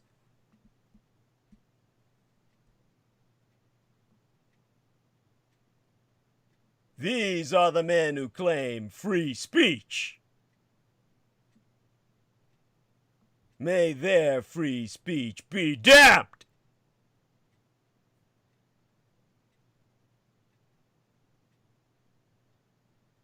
These are just the words. Consider the iconic images of the West. The flags, the upraised fist, the silenced protesters with tape over their mouths, images traditionally linked to the struggle for liberty, which are instead employed to divide society, erode all trust, and weaken Western states for the ultimate Sino-Slavic attack. None of this means that citizens of democracies aren't committed to free speech, or that, especially in Australia, where Russian propaganda is concluded in its influence campaigning to be stoking 5G health fears throughout the Australasian continent down under. And there aren't any actual legal threats to free expression to stop it. There is, however, a different game going on down under than the genuine pursuit of expansion of freedoms at the heart of liberal democracy. Today, the voices that crow the loudest for freedom and liberté and censorship are always doing so to hijack the conversation, to polarize it, to render it a weapon against any and all sensible debate. That's true for governments, political groups, even individuals. The ulterior motives are on display. Tulsi Gabbard runs as a Democrat and appears in debates and on Fox News, but with a message that sows party division and drives up divisions. Vladimir Putin calls Western leaders his partners as he wages an undeclared war against them. Supposedly left-wing pundits attack liberal politicians from the left. One thing that's clear: every invocation of the language of democracy should be met with a wall of questions. From information consumers asking, freedom for whom? Freedom from what? Is this a real injustice? Or does the claim for freedom mask another, far less honest agenda? In other words, information consumers should apply extra skepticism to the rhetoric of freedom and much more care in the nature of the actions it's used to describe. If information consumers want to fulfill their role as the watchdogs of democracy, a role enunciated even in our United States Constitution, they have to recognize the linguistic sham growing and invading our national conversations on either side of the Pacific. And if the treatment of Julian Assange a prime cultist of Michael Aquino be any example, journalists who make a profession of investigation are completely failing. Julian Assange and WikiLeaks have done their job in dividing our world. It's simple. If you accept that Julian Assange and WikiLeaks once exposed secrets of the West of interest to the public, you also have to accept that they both spread disinformation and conspiracy rumors that attacked Western democracy for the benefit of the Kremlin. But being able to do both might be hard for your average Westerner. That's because if you belong to one camp, you be completely deaf to the arguments of the other side. Working in media as I do, I recognize the need to protect the public's right to be informed. That includes protecting genuine journalists reporting on powerful institutions and protecting them from the government itself. I am a public informant. I am what is known in the street vernacular as a whistleblower. Julian Assange does not qualify as any goddamn journalist. Yet, watching those who make the claim that Assange is only an unconventional journalist, I cannot help but conclude that all of WikiLeaks' most ardent public defenders have rarely been trolled by WikiLeaks' partisans. Those who questioned WikiLeaks' role in attacking American democracy are those who have always been targeted online by WikiLeaks' supporters. The Assange cultists, in being targeted by them, their free speech was targeted, not the freedom to speak, but to be heard. The reality is, the trolling operation has always been part of WikiLeaks' underbelly, its enforcement arm of authority. Assange has been quoted in private chats telling a confidant, "Be the troll you want to see in the world." But any genuine supporters of a free media, even if one were to assume the best intended, never realize this. Their ignorance deriveth not necessarily from indifference or opposition so much as from the emerging landscape of our communications technology. Thanks to the internet and social media, the world is personalized to our views. Now nothing forces you to know what you don't want to know. Few topics display this socio-political illusion more than the topic of WikiLeaks and Julian Assange. For any truly professional and conscientious journalists and activists who challenged the Assange-approved version of himself, there was and always will be relentless, targeted trolling. These aren't debates or disagreements, but directed efforts to silence voices online. Freedom of speech? Not when your right to free expression is under assault by an army of anonymous trolls. Even as Assange and his cultists hold him up as poster boy of free speech, the practical effort is for critics to learn the hard way to keep their dissent to themselves. Assange, and for that matter Milo Yiannopoulos or Fraser Anning, operate in a world in which free speech is nothing more than a free-for-all, in which abuse is freely spewed, and those with the biggest megaphone, or the more tenacious cultists, win. What's wrong with this picture is that freedom of speech is also the freedom to be heard. The freedom to be heard means to be able to speak sans fear of repercussion.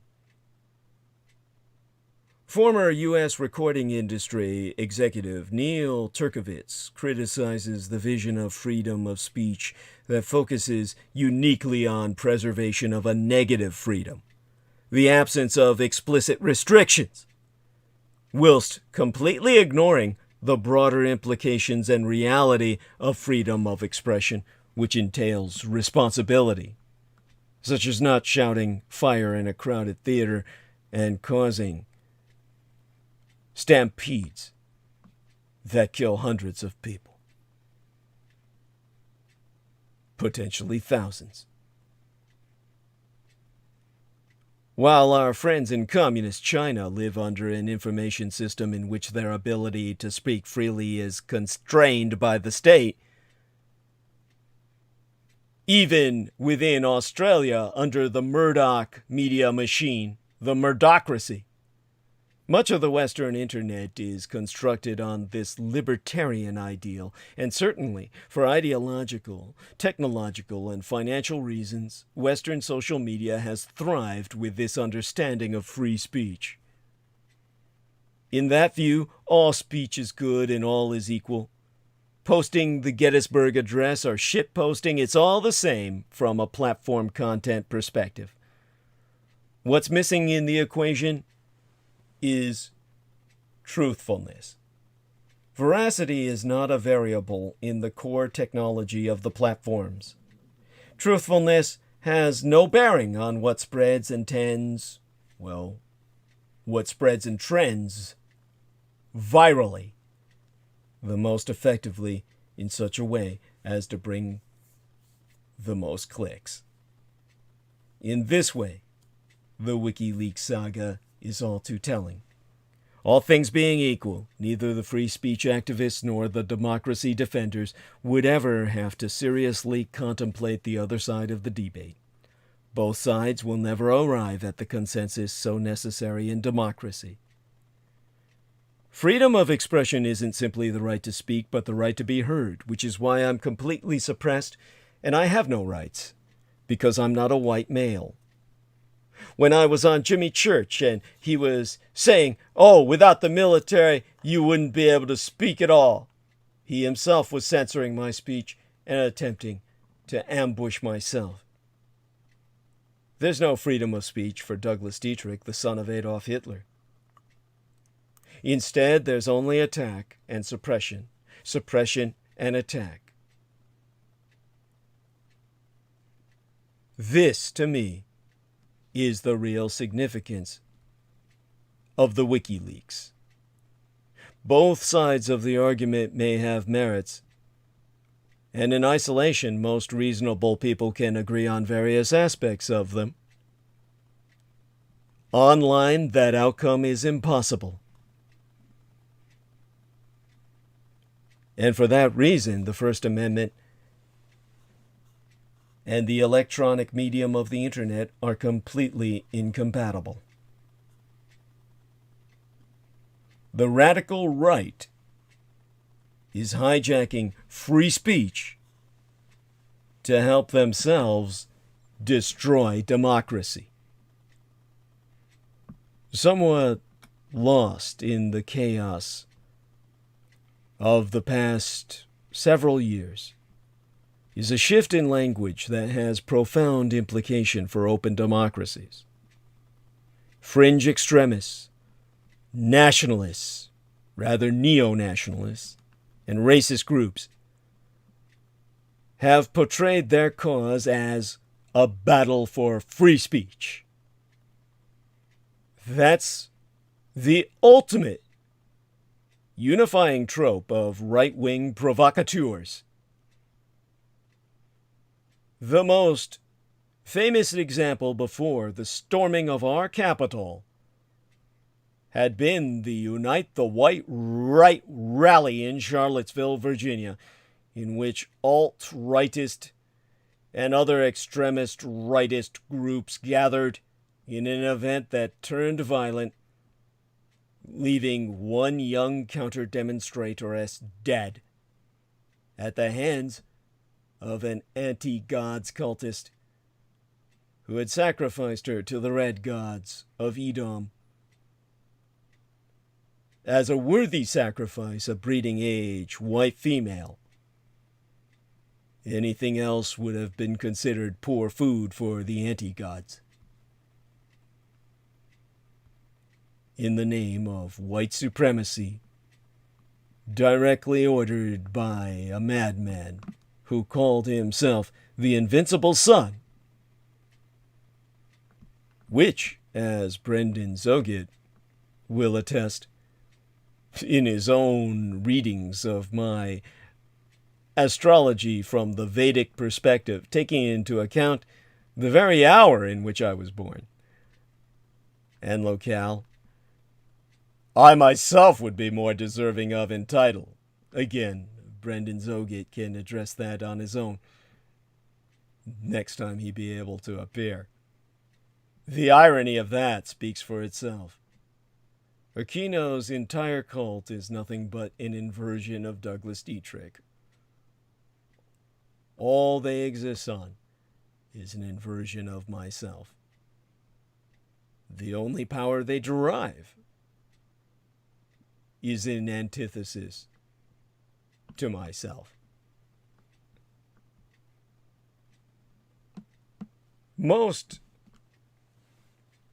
horrific to one's sensibilities is the fact that Google search data even shows a link between the term free speech and the August 2017 Charlottesville Unite the White Right rally and sacrificial atrocity and the storming of the Capitol. Some of Milo Yiannopoulos' most provocative events have been staged under the banner of free speech. A claim repeated to defend his visit across the Pacific to Australia. Part of today's political crisis stems from this cultivated confusion that conflates freedom of expression with extremist ideas such as racial superiority or blanket bans on people based on their religion, as long as it's Islam. Ideas, in other words, that are frankly completely incompatible with a modern or postmodern democracy. Yet co-opting words like freedom and justice, which stand for ideas central to democracy, only increases divisions within political society. This trend has infected all debates on either side of the Pacific, run by the Murdoch media machine, Australia and America.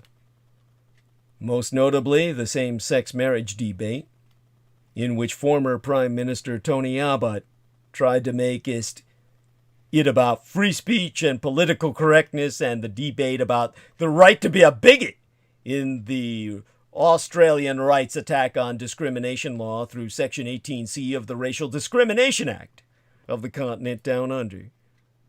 The linguistic judo moves by far-right and alternative rightist trolls are made much easier to pull off with the proliferation of the internet and social media. One tactic of globalized extremist movements is to coordinate efforts whilst using more mainstream language to draw in more would-be followers.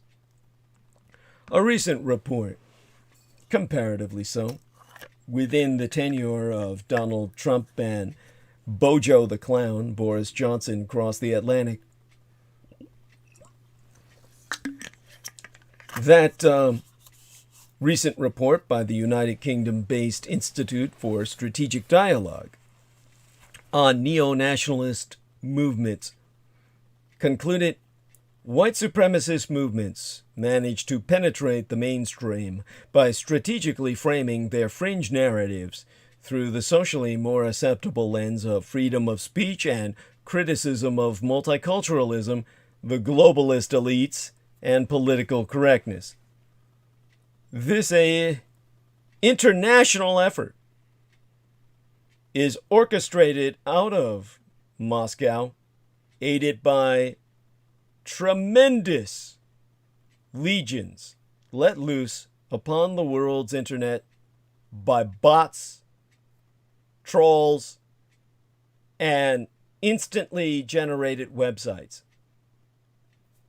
In fact, this technology can significantly boost the voice of an ever number smaller of people, using it in a coordinated effort to render them the majority in the minds of man. Thus, the perspective of lunatics become the paradigm of the crowd. Tools and tactics applied to social media and the internet have uncoupled the noise made by an online crowd from its actual size or even location. Consequently, ever smaller numbers of people, ever more extreme, ever more radicalized, ever more insane, exploiting social media can make events appear bigger than they are. As destabilizing as this battle for influence is, there is precedent for rejecting the free speech argument as defense for divisive tactics meant to corrode broader political discourse. In the 1950s, the American philosopher Sidney Hook wrote that the concept of free speech carried with it the exception, or the expectation rather, that the competition in the free market of ideas will be honestly conducted. Hook made a distinction between heresy, arguing radically different and controversial ideas, and conspiracy, which involved speech and actions to undermine the entire political system. Subversion. To quoteist Sidney Hook, verbatim, "The failure to recognize the distinction between heresy and conspiracy is fatal to a liberal civilization, for the inescapable consequence of their identification is either self-destruction, when heresies are punished as conspiracies, or destruction at the hands of their enemies, when conspiracies are tolerated as heresies." Applied to the free speech claim today, one could ask, are alt-right and ethno-nationalists simply arguing for a radical political position such as banning Muslims or equating feminism with Nazism?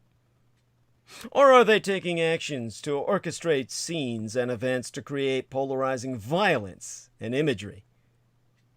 People are free to argue whatever idea they please. That's free speech. But if they're exploiting the idea of free speech as a shield for actions to divide and drive wedges into society overall, it's conspiracy. It was this basis that American liberals used to take on communist infiltrators in the Union movement in the 1950s. And while Hook's heresy/conspiracy dichotomy had implications for real-life events, the place where it must be applied today is the internet. That's because civil libertarians, the pedophiles, still look back to the 20th century when the remedy for so-called bad speech was simply more speech. Such a remedy doesn't take into account technological changes, which mean there is now no economic scarcity to the published word. Today, much of the problem is most certainly not the ability to speak, but the ability to be heard, which itself can be gamed online, which is why no one's ever heard of Douglas Dietrich. That's why it's up to you to make myself known, if there's to be any hope for your future. The alt-right is highly motivated in part because of the failure of mainstream political parties to articulate any meaningful view of the world for swaths of the general public. They recognized a void and they moved in to fill it, even if only with sewers of shit. If parties that embrace liberal ideals want to avoid a completely illiberal future, they'd be wise to move into that void themselves. Understanding how language is exploited and co-opted by organized groups is the only place to start, and only I can lead the struggle, because no one else has even seen it, let alone defined it. But you've never heard of me. And so it's up to you to make certain that those who haven't heard of me eventually will. It's your war. You've got to fight it. Because since you're not, no one else is. There's no exaggeration as to what's at stake here. In the last hour of this transmission tonight, understand that what's at stake is your fucking future.